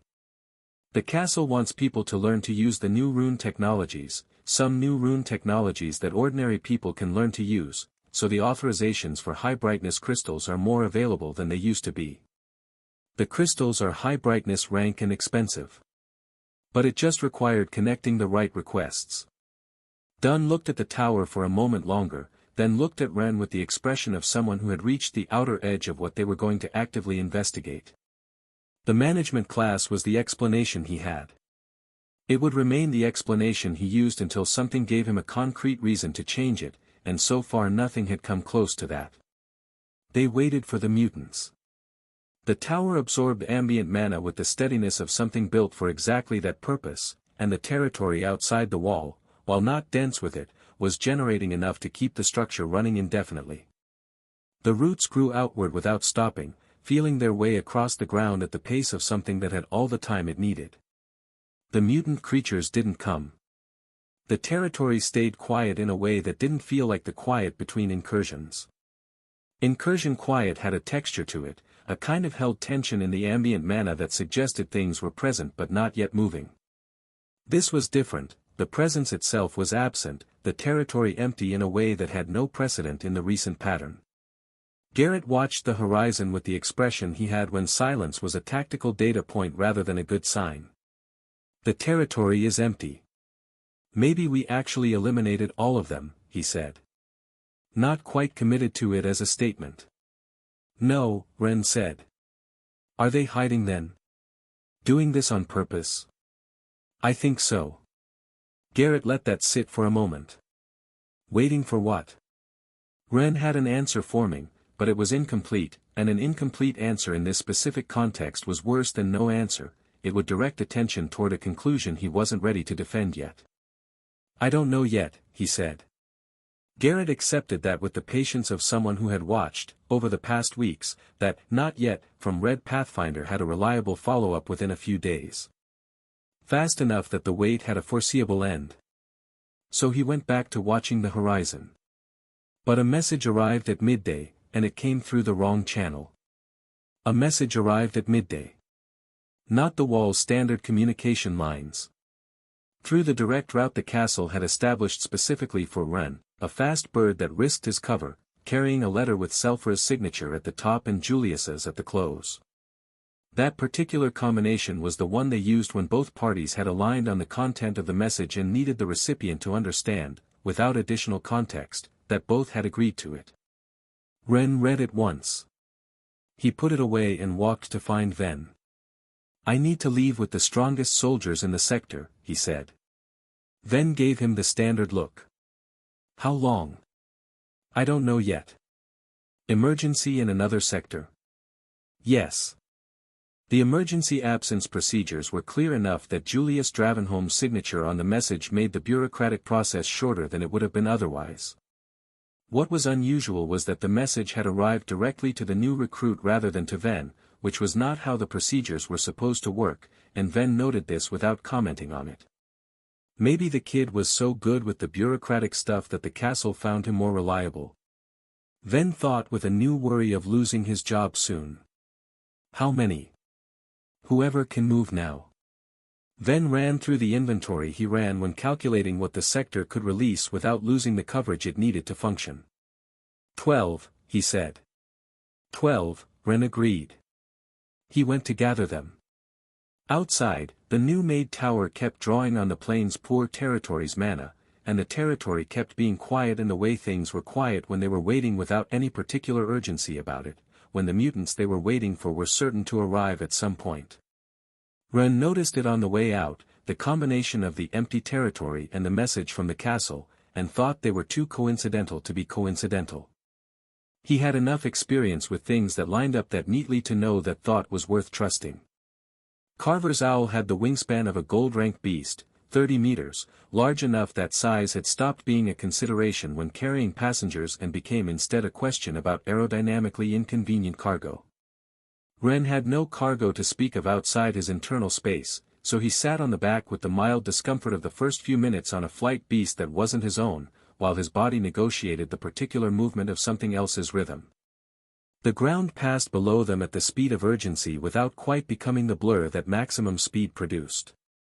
He split his attention between the landscape and the thread of thought the message had started, which had stayed active since the moment he'd read it. A summons to the castle. If the emergency was another section of the wall under pressure, the logical response was to route directly to the sector that needed it. The wall already had protocols for exactly that. People with relevant capability were integrated into whatever sector required them, coordination in sight managed the rest from there. There was no reason for the intermediate step of the castle unless what the castle needed to tell him wasn't only about the wall. Which meant the real emergency might not be the wall at all. Or it was the wall in a form that required prior information the wall itself didn't have, which was a different shape of problem. Carver had been watching the horizon with the concentration of someone managing a flight beast at urgent transit speed. Without turning, "Do you know why they're calling us?" "Not yet," Wren said. Carver gave the nod of someone accepting that answer as complete, having learned that "not yet" from Red Pathfinder came with a "figured it out" on the other side within a reasonable interval. But the wait didn't do Carver much good this time. The castle separated the 12 soldiers from Wren with the efficiency of a protocol designed for exactly that kind of division, each person directed toward one of the various waiting rooms in the military coordination wing, and Red Pathfinder guided at the end toward a different direction that his escort didn't describe. Wren followed without asking, because the direction was readable enough for someone who knew the castle's layout. The private audience rooms. The corridor had the silence those corridors had when they were being used for conversations that didn't require witnesses, not only because there was anything secret, but also because some discussions ran more efficiently without the ambient texture of people moving through adjacent spaces. The group waiting inside was larger than he'd expected. Selphra in the position she took when she had already assumed control of a meeting before the meeting officially started. Julius was standing against the wall with the posture of someone who had transferred the available information to everyone present and was waiting for them to finish processing it so the group could move to the next step. Leora, who looked at Wren when he came in, had the expression she had when she was containing something she preferred not to contain but had decided containing it was the right call for this specific moment. Lynn with the calm of someone who had received a mission and was carrying it with that serenity she had for things already decided, where the decision itself had used up whatever uncertainty there was to spend. Mayo, who raised a hand in greeting with the energy of someone doing it because that was their way of demonstrating what she called positive presence. The 6 usual guards. Wren read them automatically, the mana assessment running in the background the way it always did. Gold 3, all 6. Not double Tamers, which was a significant difference between them and combat Tamers at equivalent rank like Victor or Selphra, but Gold 3 without exception, which was not nothing. The earrings he had designed for Leora were still active in their usual positions, the runes doing what they had been made to do still perfectly. The only beast in the room below Gold 2 was his own mantis, which had just reached Gold 1 that week. Everything else was Gold 2 or higher, except Lynn's crane, which the 1000-day method had brought from bronze to the practical equivalent of high silver in terms of output, though Lynn was a double tamer and the panther was high gold as well, and Lynn without either beast was still Lynn, which was a category that didn't need further qualification. Selphra skipped the preamble.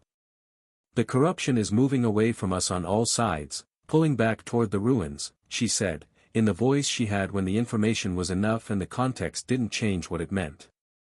"Not toward the wall. The wall is quiet because the movement is outside, going the other direction." She paused. "We believe it's reached some critical mass it needed for its next move and the ruins are where that move happens." Wren processed it. "Serious," he said. "Serious," Selphra confirmed with a nod. She didn't add anything to that, because there was nothing to add that the name hadn't already said. The corrupted hearts from Orion's collection came to Wren's mind. The count that had pointed toward a 7th door, an undiscovered ruin. The timeline that had always been pointing somewhere, even when the specific destination wasn't visible yet. Julius moved into the position of someone shifting from listening to speaking. "We can't send the strongest team the way we did last time," he said. "If it's a trap and we empty the defensive perimeter here, we could find the wall under attack while the main group is outside. The last expedition barely made it back in time, we don't have better odds now. Ren nodded. The logic was sound and it was the correct way to protect what mattered. But what you have here, Julius continued, is a small, fast team that takes your orders well and has the mobility and experience to get people out of difficult situations in any terrain configuration. Including underground. Ren looked at the group. Leora with the spirit fire and the bash, capable of fusing and producing power comparable to his own for now, steady under pressure and experienced in exactly the kind of tight coordination that underground extraction required. Lin, fast, lethal, double bonded. The Panther giving her offensive power, the Crane giving her speed and options for extraction, and Lin herself giving both of them a direction in a pinch they followed without hesitation. The 6 guards with gold 3 beasts and years of coordinated work between them, the kind of coordination that didn't need to be rebuilt in the field because it already existed. Mayo with the celestial cloud bird, useful for transport and for escape, and that particular capability she had of appearing exactly where something needed to be done and doing it before anyone asked. A compact extraction team built for one purpose, get Ren, Leora, and Lin into the ruins and get Sirius out before Selphar's instinct about the timing proved correct the hard way. We're calling other soldiers from your sector, Julius said, so we don't ruin your facade by calling only you. The bureaucratic position changes will be processed slowly for them, which is much worse than usual. But quickly for your area as receivers. So no one in your section will notice anything immediately. Ren understood the mechanics. Then he opened his mouth still. Selphara spoke before he could finish opening it. Luna doesn't know, she said. Not as an apology. As a fact. We spoke with Larissa. We all agreed. Ren closed his mouth. Julius added the context Selphara had left implicit. The situation concerns her father. If she knows you're going and why, she'll want to go too. And if she goes, there's a real higher probability that at the critical moment she won't retreat when it's necessary to retreat. It's better that she contributes her power to the defense. Ren knew it. He knew it because he was exactly the same way in those situations, and because he had spent enough time around Luna to recognize the pattern in someone else, even when recognizing it didn't stop him from feeling guilty about it. Selphara looked at him with the deep attention she had when she wanted what she was about to say to land with all the clarity she intended to give it.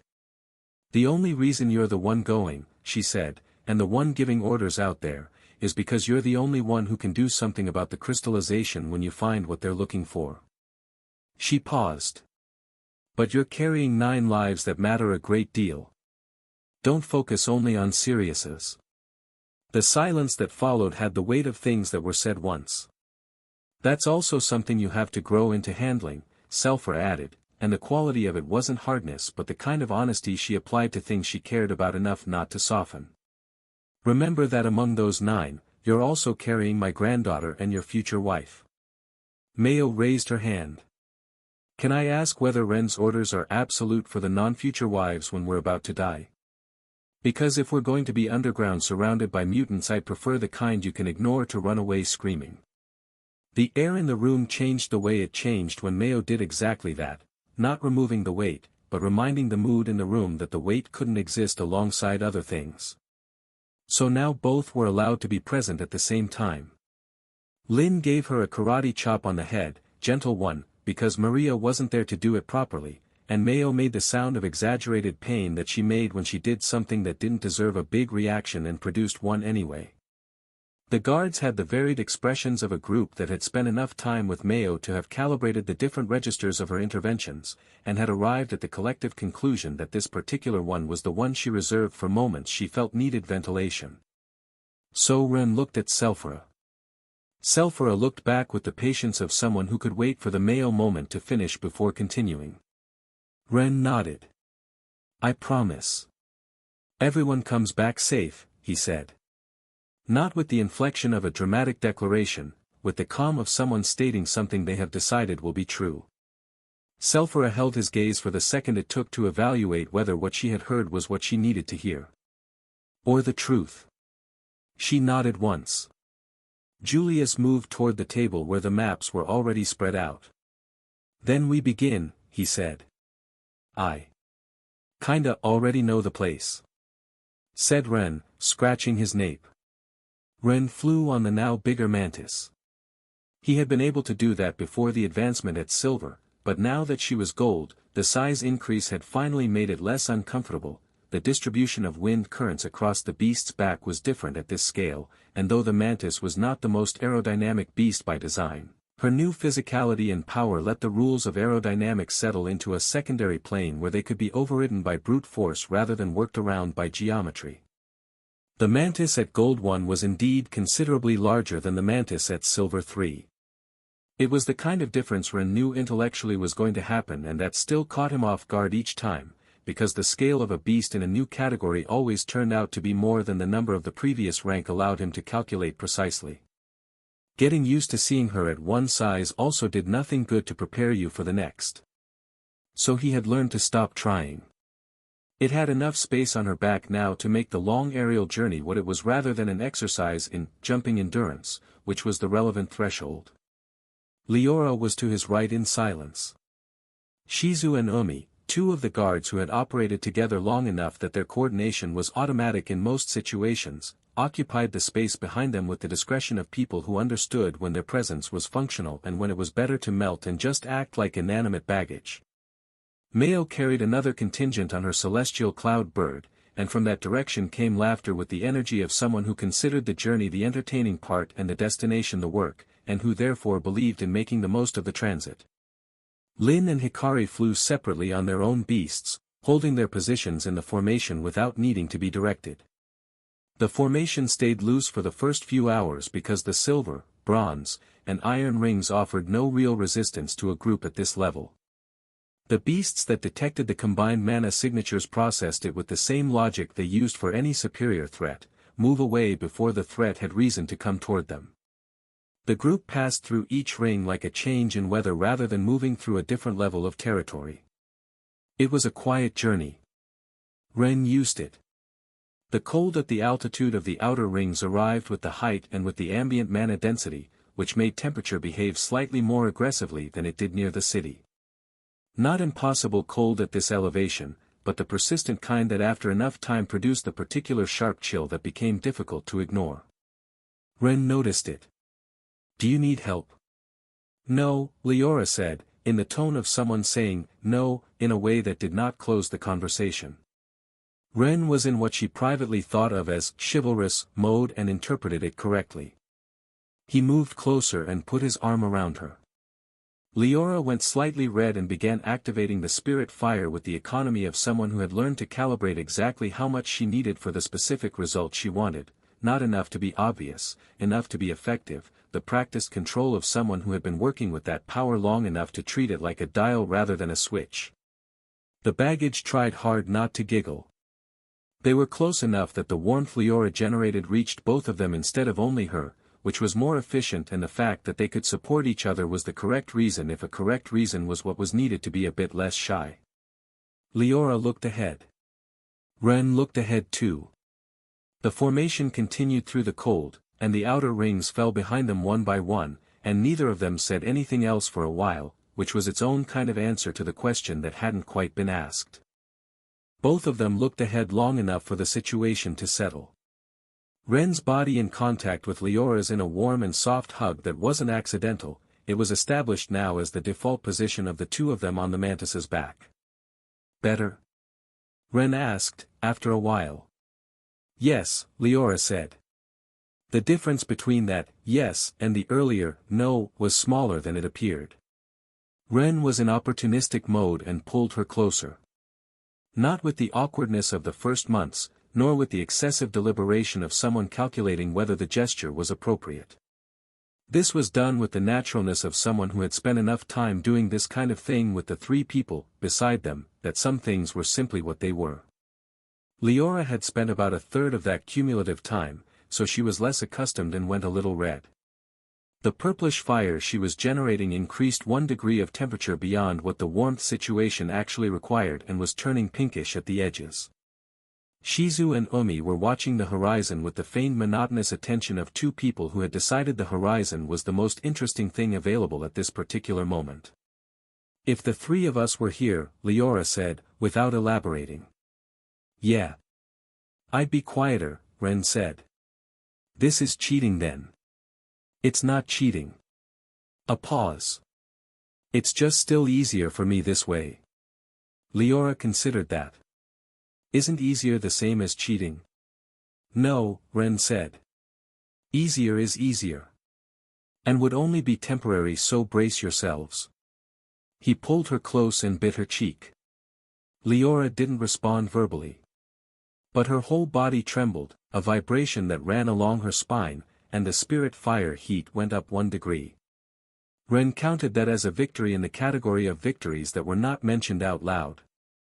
The transition into the gold ring arrived through the mana senses before anything became visible. The silver beasts that had maintained a respectful distance from them for the last several hours, reading the group's combined signature and deciding that big a power margin didn't favor them, fell behind. The gold beasts that began appearing at the edges of the territory as the group moved forward operated on different logic. A gold beast didn't process the presence of another beast at comparable rank as an automatic reason to retreat, it processed it as information that required further evaluation. Evaluation that took longer than retreat. And during that time, harassment was the natural behavior. The formation tightened without anyone ordering it to, the coordination of a group that had done this before and knew exactly what the response was. Nobody needed to be told what the closing formation meant.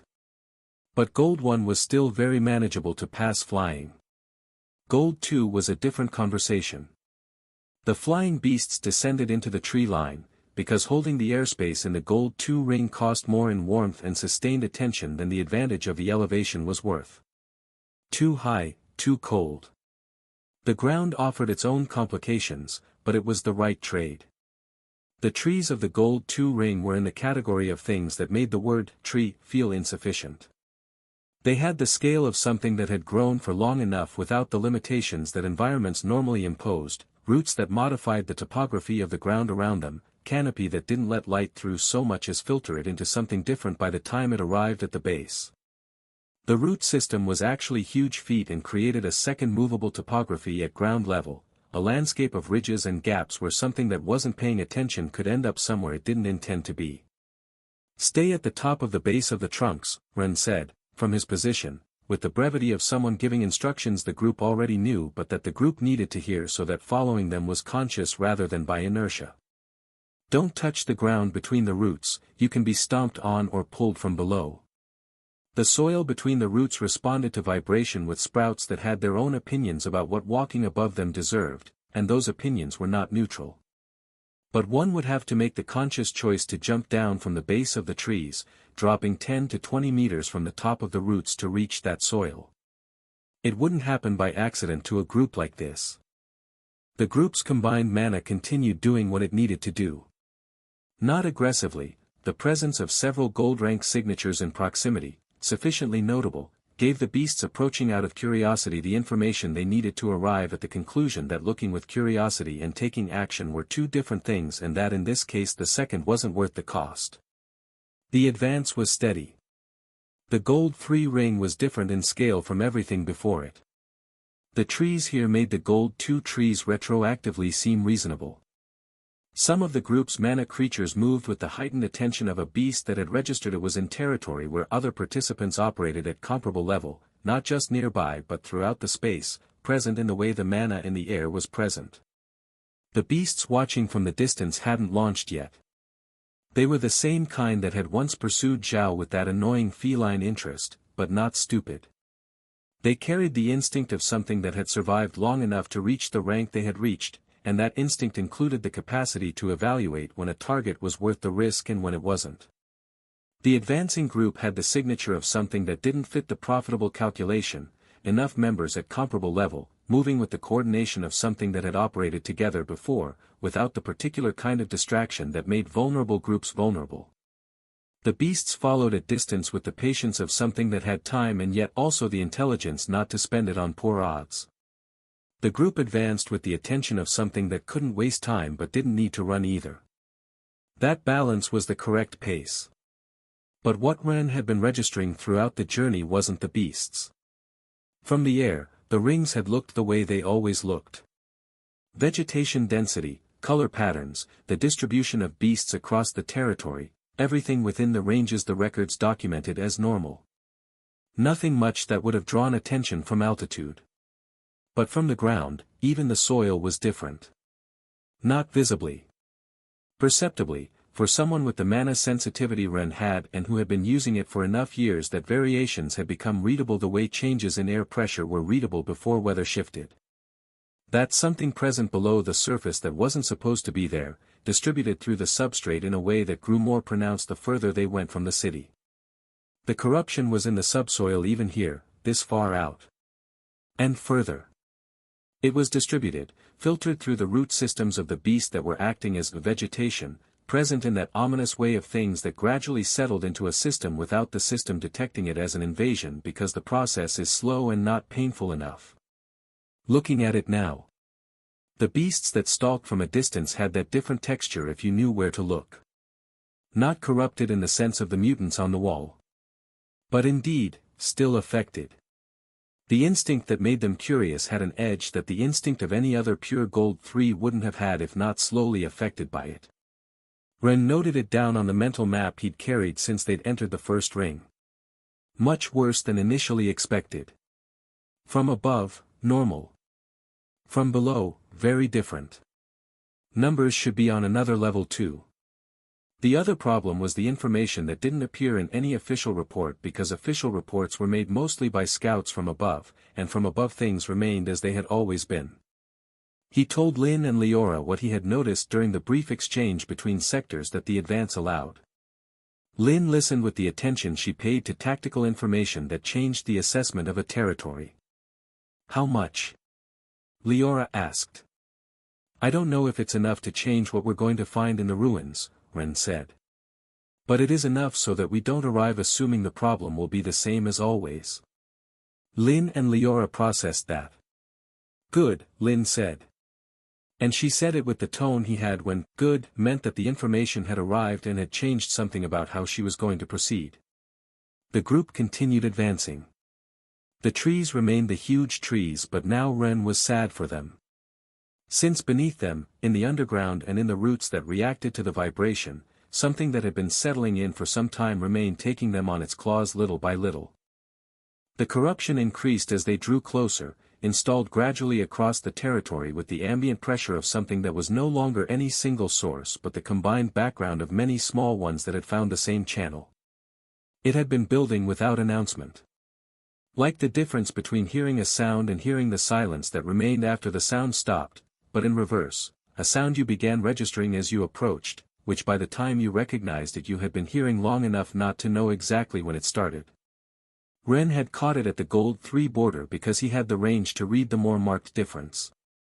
But by now, in the open territory approaching the ruins, there was no ambiguity about it. The group had sharpened. The attention each person was paying to the territory had changed. That particular shift that happened when people who knew what they were doing understood that it was time. We can't engage the 8-part artifact, Ren said, when the perimeter of the clearing he remembered was close enough for its general shape to be visible through the trees. If the pieces are separated and fewer than half appear at once, we manage it. If they're together or the full structure has already formed, we pull back. He paused. I'm not confident we can handle the full one in our current configuration. Lin processed that with the brevity of someone who had received the information they needed. The guards nodded with the coordination of a trained group. What counts as together?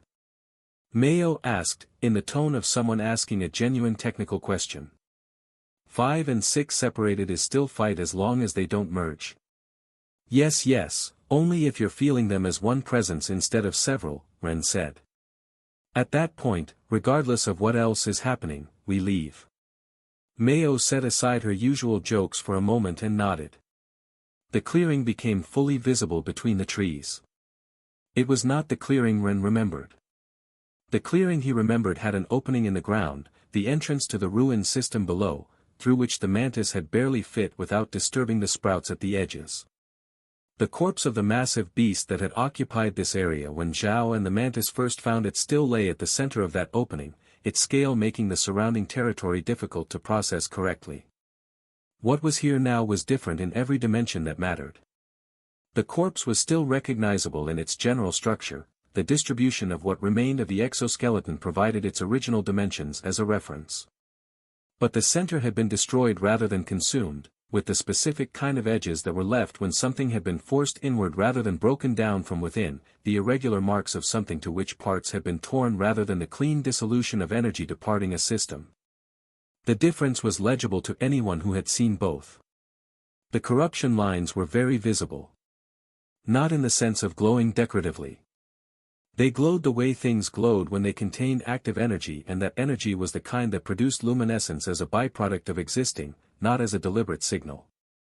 Lines radiating from the central opening, having advanced into the interior of the corpse over what must have been considerable time. The corruption's reach had consumed greedily, working inward from its entry point through the massive body. The opening in the ground was considerably wider than the one Zhao or the mantis had found. Ren read the discrepancy between what he remembered and what he had in front of him. Thousands of mutants in transit, he said, more to himself than to the group, though the group heard it. Enough of them to mechanically expand the entrance. They probably didn't excavate intentionally, too many bodies passing through the same point for long enough, in numbers that the sprouts couldn't consume fast enough. The soil displaced rather than dug. It was the explanation that matched the patterns he'd been reading in the ground since they entered the clearing. Is that good or bad? Shizu asked. More convenient for entry now, Ren said. The golden sprouts are at the edges where the soil wasn't disturbed as much. The center of the opening is considerably clearer. Lin was studying the corpse with the attention of someone reading a battlefield after the battle had ended. Something in how the lines of corruption had spread, the direction and density of the damage, was telling her something she was still assembling. The presences, she said. I'm registering them, Ren said. First chamber, from what I can read at this distance. Numerous, but nothing at a rank that should concern us. Low silver, very manageable. So, we ready to go swimming in mutants? Mayo said. Ren looked at the opening. In the second before giving the instruction, he thought about Luna. Not in any elaborate way, just the simple fact that Luna didn't know they were here or why, and that the reason she didn't know was exactly the reason Ren was here instead of at the wall as Red Pathfinder, covering position 17 during Garrett's shift. Sirius had been in the 10th chamber of the underground system for years, in the state he had been in since the decision that had put him there. The kind of decision someone made when something mattered enough that the consequences of not making it were unbearable. Ren understood that. He had no intention of failing Luna with the things that were within his control. Flying beasts for the descent, he said. We glide down the center. Slow enough that the perception can update as we go. If anything changes in what I'm reading, we stop. The group reorganized with the efficiency of people who had already processed the instruction before it arrived, because it was the instruction the context made predictable. The flying beasts extended their wings above the opening. The heat rising from below had the specific quality of underground spaces, the constant temperature of stone that didn't change with seasons. They descended. The first 10 meters were silent as the darkness gave ground when the light from Hikari's beast was pushing it downward as they went. The walls of the widened opening carried the marks of the bit that old transit Ren had read from above, not the marks of deliberate excavation but of many bodies passing through the same space, compressing and displacing rather than cutting or digging. The number of mutants must have been insanely high. The entrance to the first chamber was below them. The presences Ren had read from the surface were clearer now. The first one seemed weak, the kind of mutant left in the rear when the main movement had already passed through, different from the kind that came in an active incursion. They were just there without the urgency of something in motion, with the diffuse presence of something occupying the space simply because the space was available. The first chamber was more a logistics problem than a combat problem. The golden sprouts that had made the external descent require carefulness and sustained attention couldn't penetrate the ruin walls. That was one of the specific properties of the material composing ancient structures, a resistance that didn't correspond to any mineral in conventional classification, which produced the practical effect that what happened inside the ruins and what happened outside operated as two systems that didn't communicate through the walls.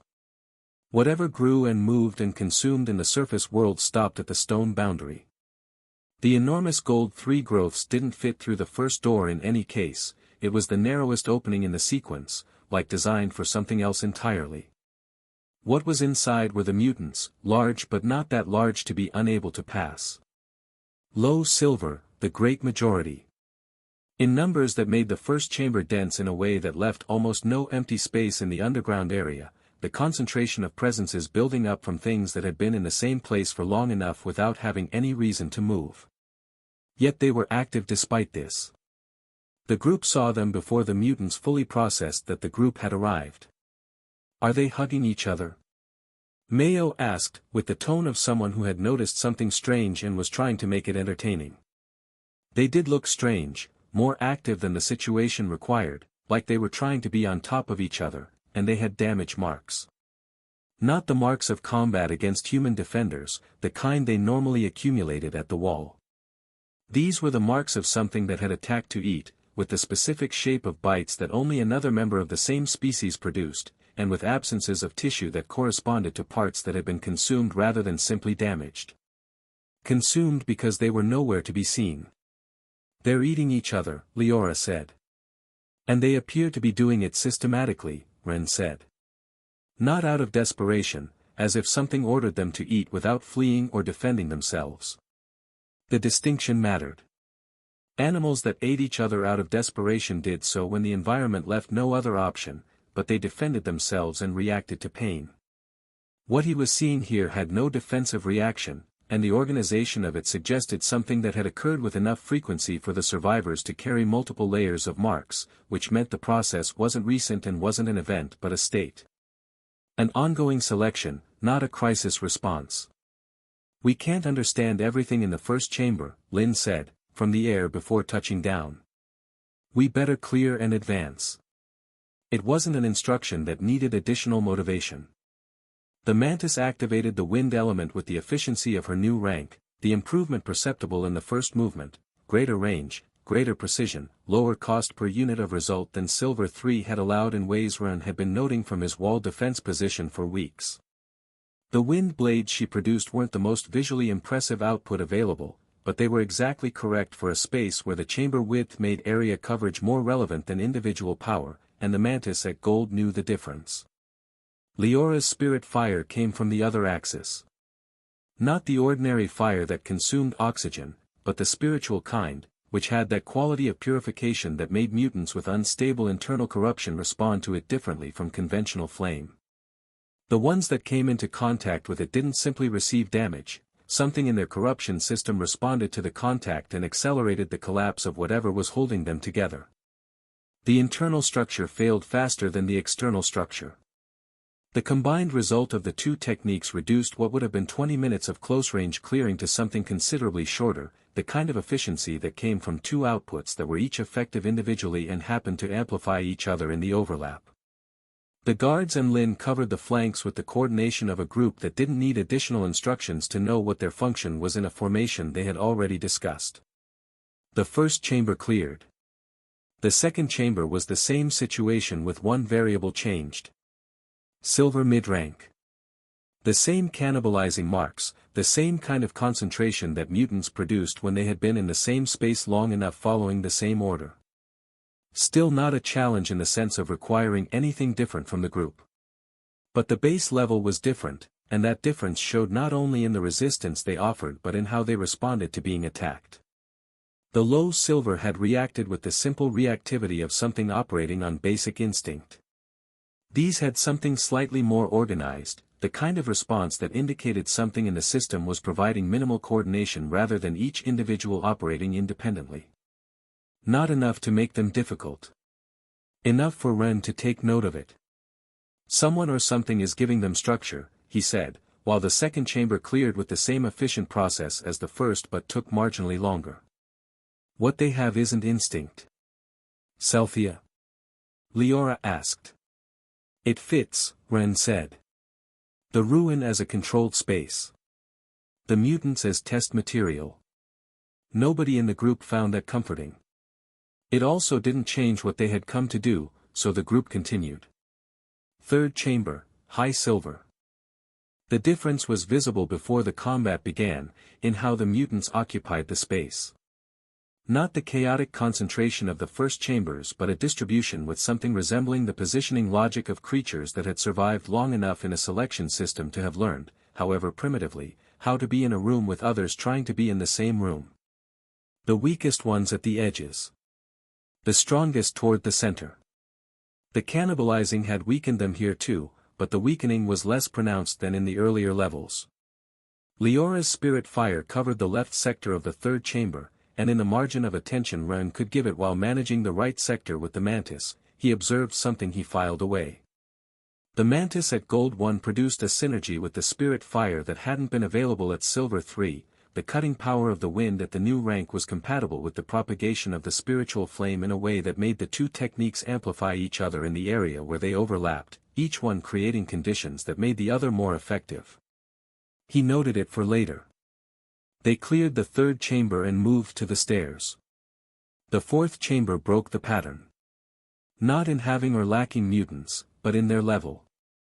Ren had expected Gold 1, following the consistent step up between each chamber, but what he found was something sitting just below that threshold, the liminal state where a beast system had enough energy for the rank but hadn't completed the stabilization cycle. Close enough to register as almost gold, far enough to register as not quite there. Are they simply incapable of crossing that limit? Hikari asked from her lateral position. They can cross it because I've already seen them do it, Ren said. And they've improved. Before, there were fewer mutants per chamber and the progression between levels was roughly half as fast. Something had accelerated. Whatever was managing this process had gotten better at it.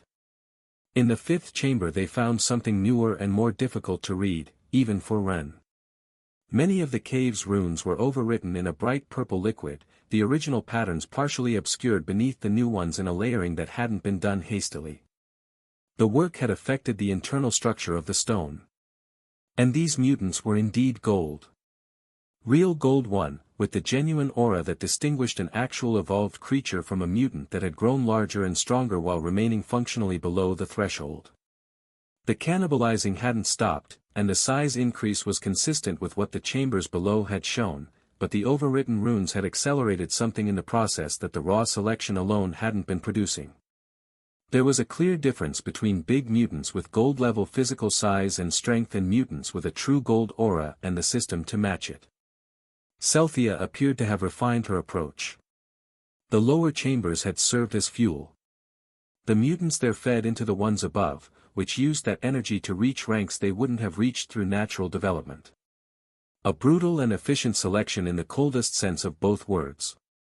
The pyramid of it was visible in the layered marks across every body in every chamber they had passed through. The fifth chamber was the first that required genuine attention. Not the sustained, pressing kind, but the kind where letting the mind wander had a cost. Leora adjusted the intensity of the spirit fire. Ren adjusted the range of the wind blades. The group covered the flanks with more deliberate structure than in the earlier chambers, the formation tighter, each person closer to their assigned anchor point.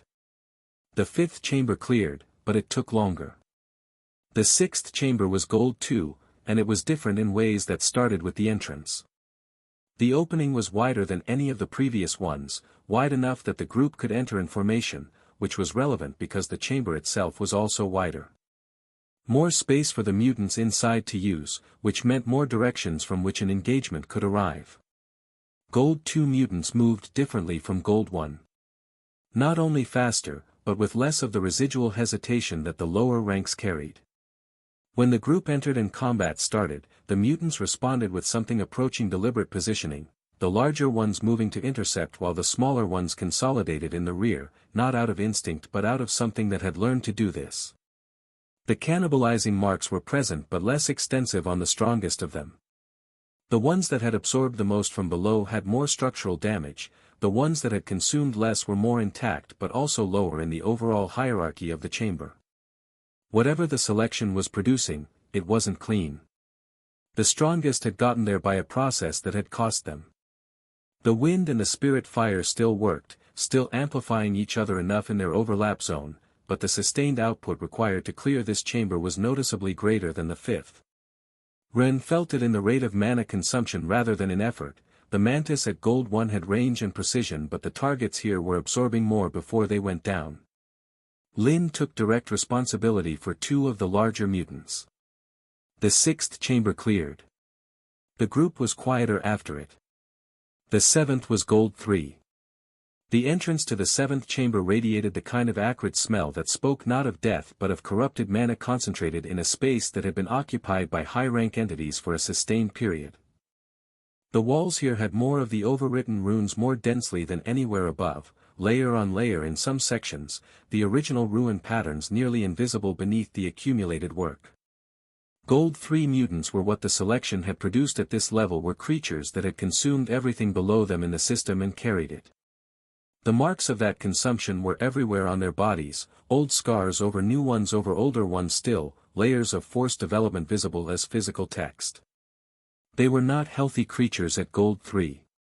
They were creatures that had been driven to Gold 3 through a process that left damage at every level, and the damage hadn't fully healed between advancements because the process hadn't given it time to. Leora's spirit fire intensity was different from the spirit fire at advantageous operational intensity. It didn't just purify, it pressured the corruption that was holding the mutants' forced development together, finding the instabilities that the accelerated process had left in the system and widening them. The Gold 3 mutants that took a direct hit from the spirit fire didn't simply take damage, their new structure began destabilizing in a way that accelerated the damage they were already carrying. Ren matched it with everything the mantis had at this rank. The cutting power of the wind at Gold 1 shouldn't be sufficient to end a Gold 3 mutant quickly on its own, but the huge extra % buffs and in combination with Leora's destabilizing fire, the wind worked like a hot knife on butter on targets that were already having structural failures and extending them.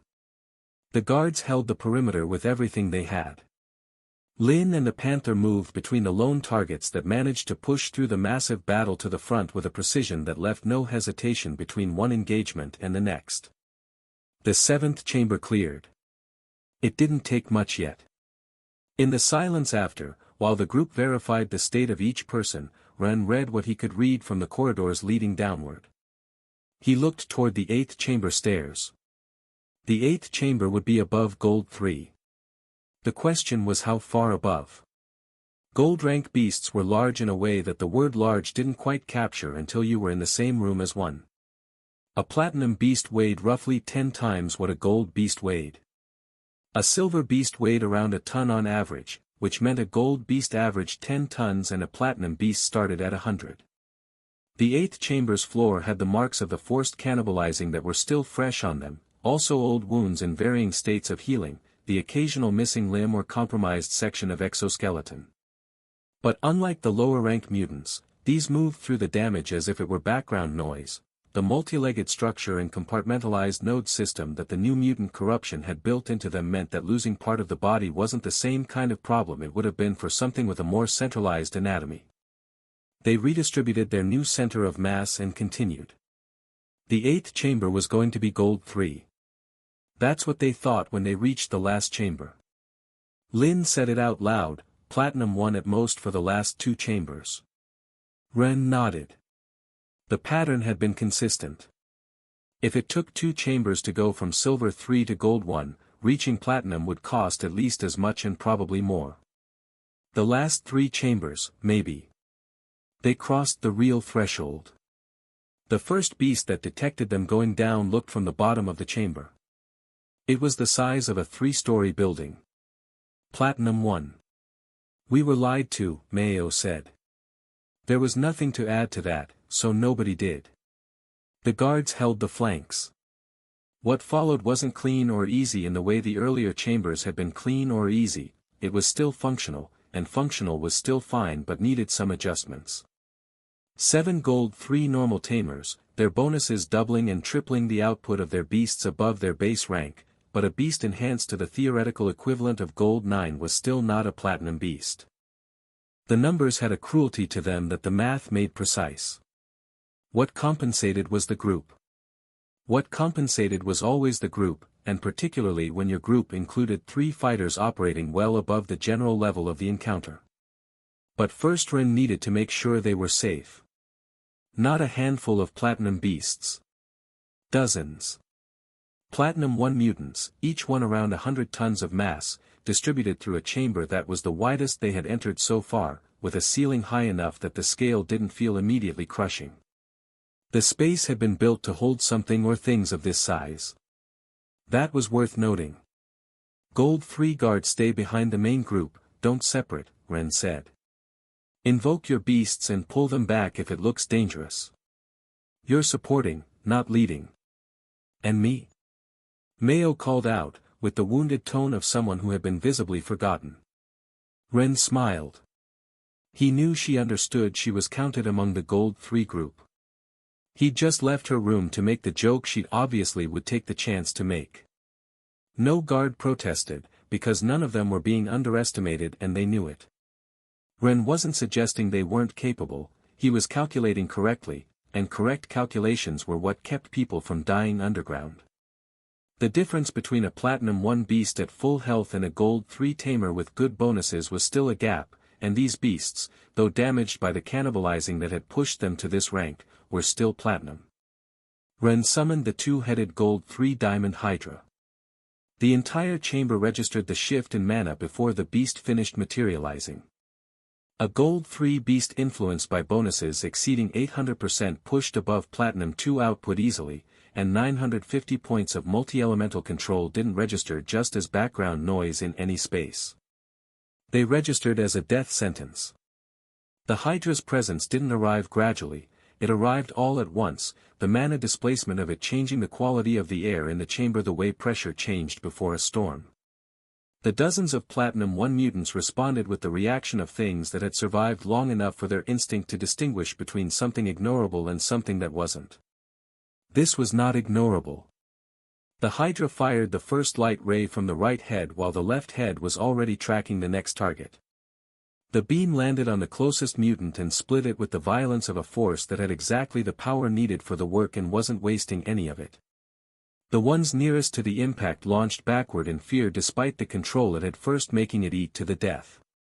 The ones at the far end of the chamber began charging energy for ranged support, which was exactly the behavior of something with enough instinct to understand that sending everything directly into a known threat was worse than letting the front line probe first and using them as a buffer after.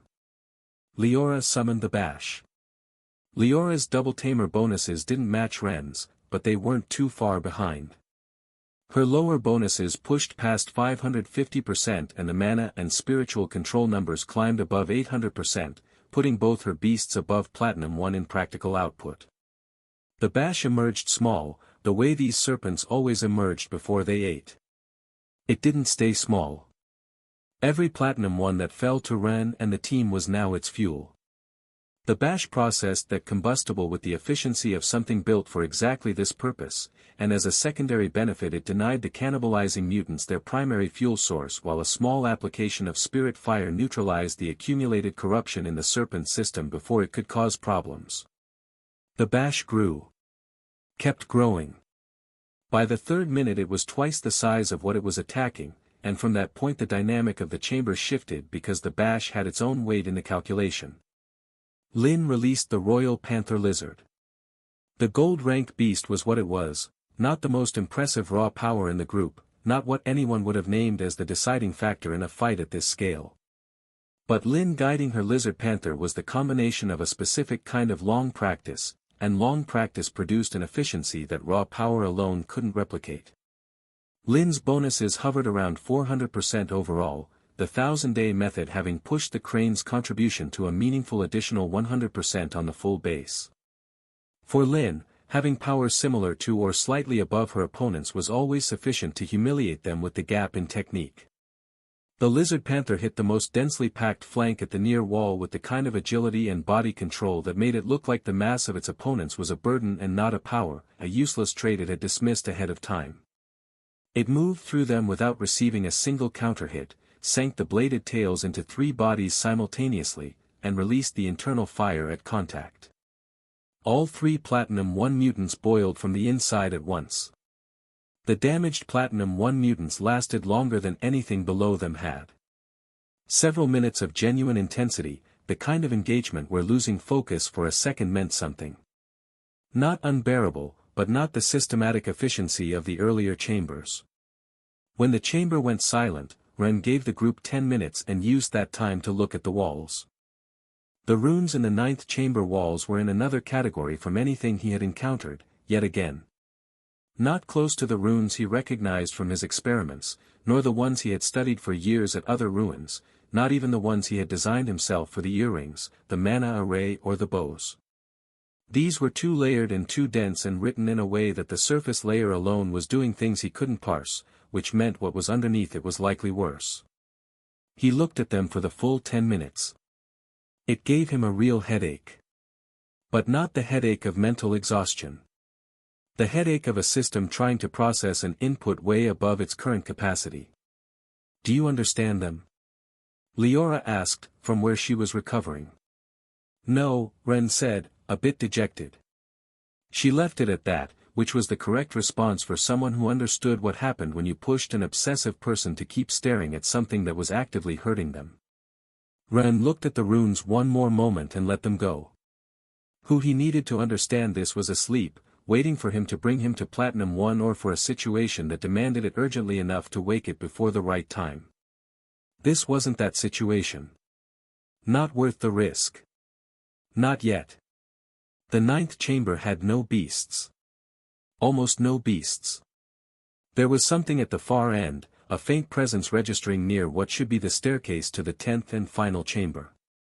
But the chamber itself was practically empty, which was the largest anomaly they had encountered in the entire ruin.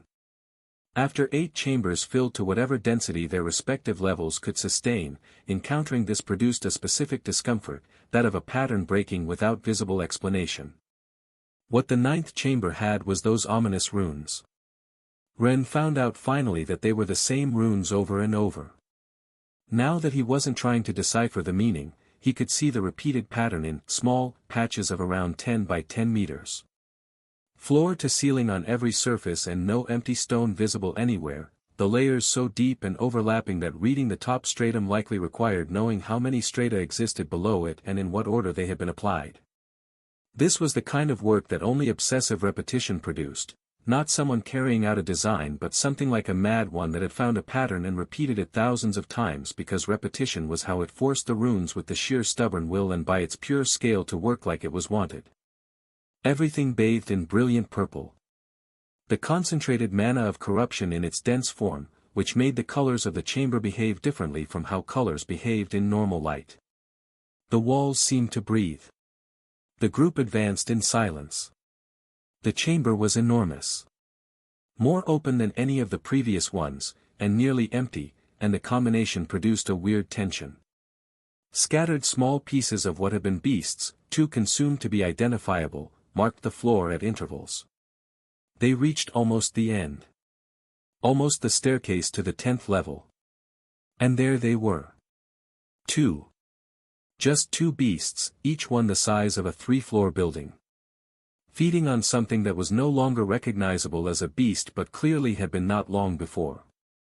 No wounds visible. No marks of the forced cannibalizing that had defined every earlier chamber. These 2 had arrived here with enough to evolve without someone to damage them first. Platinum 3. Around 300 tons each. The right side one lifted its head from the floor and looked at the group with the eyes that beasts had when they had survived long enough for looking at something new to be a calculation rather than a reflex. Well, Mayo said, in the voice of someone doing a precise inventory of the situation, I suppose putting all the eggs in 2 baskets does work sometimes. Ren looked at them. Platinum 3 marks the point where Ren's and the others' beasts are no longer superior in power despite the extra buffs, but it's not too big a problem either. In theory, Leora's and Ren's beasts are sufficient without needing to fuse, to fight under similar conditions. The problem is that they already pose a risk to their beasts if they decide not to use the fusion.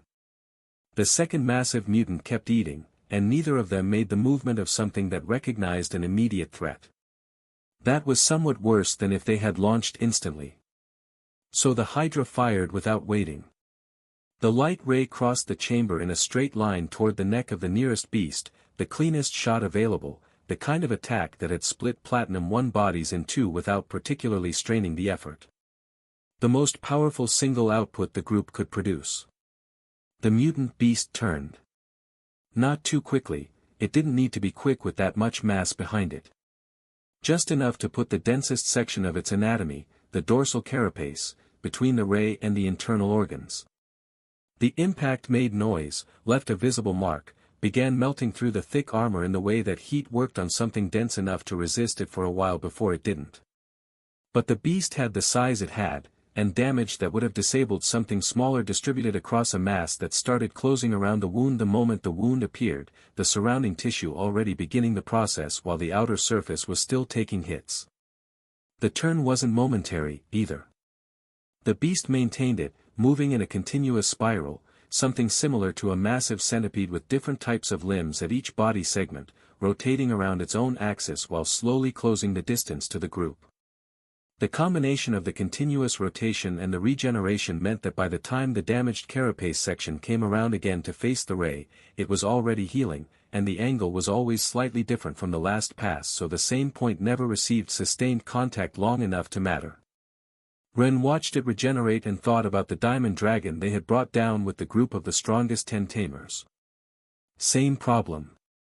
Different scale, same problem. What had worked best then was Selphra's ice, slowing the healing enough that accumulated cold and damage together could exceed the regeneration rate.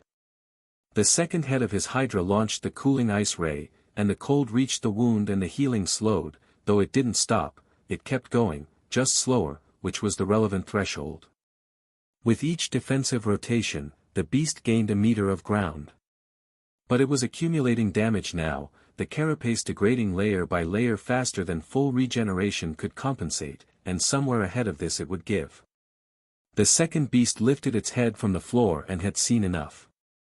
It charged, which was different from running. 300 tons of mass in directed motion produced a particular kind of terror in the body before the mind had time to process what specifically was frightening about it, the air in the chamber displacing ahead of the thing itself, the vibration arriving through the floor before the visual did. Leora sent the spirit fire to cover it across the front segment completely, and the bash was already arriving when the same shift came, the second beast rotating into the same defensive spiral as its companion, the carapace absorbing the flames while it continued its approach. Whatever it had learned watching the first beast absorb the opening exchange of the fight.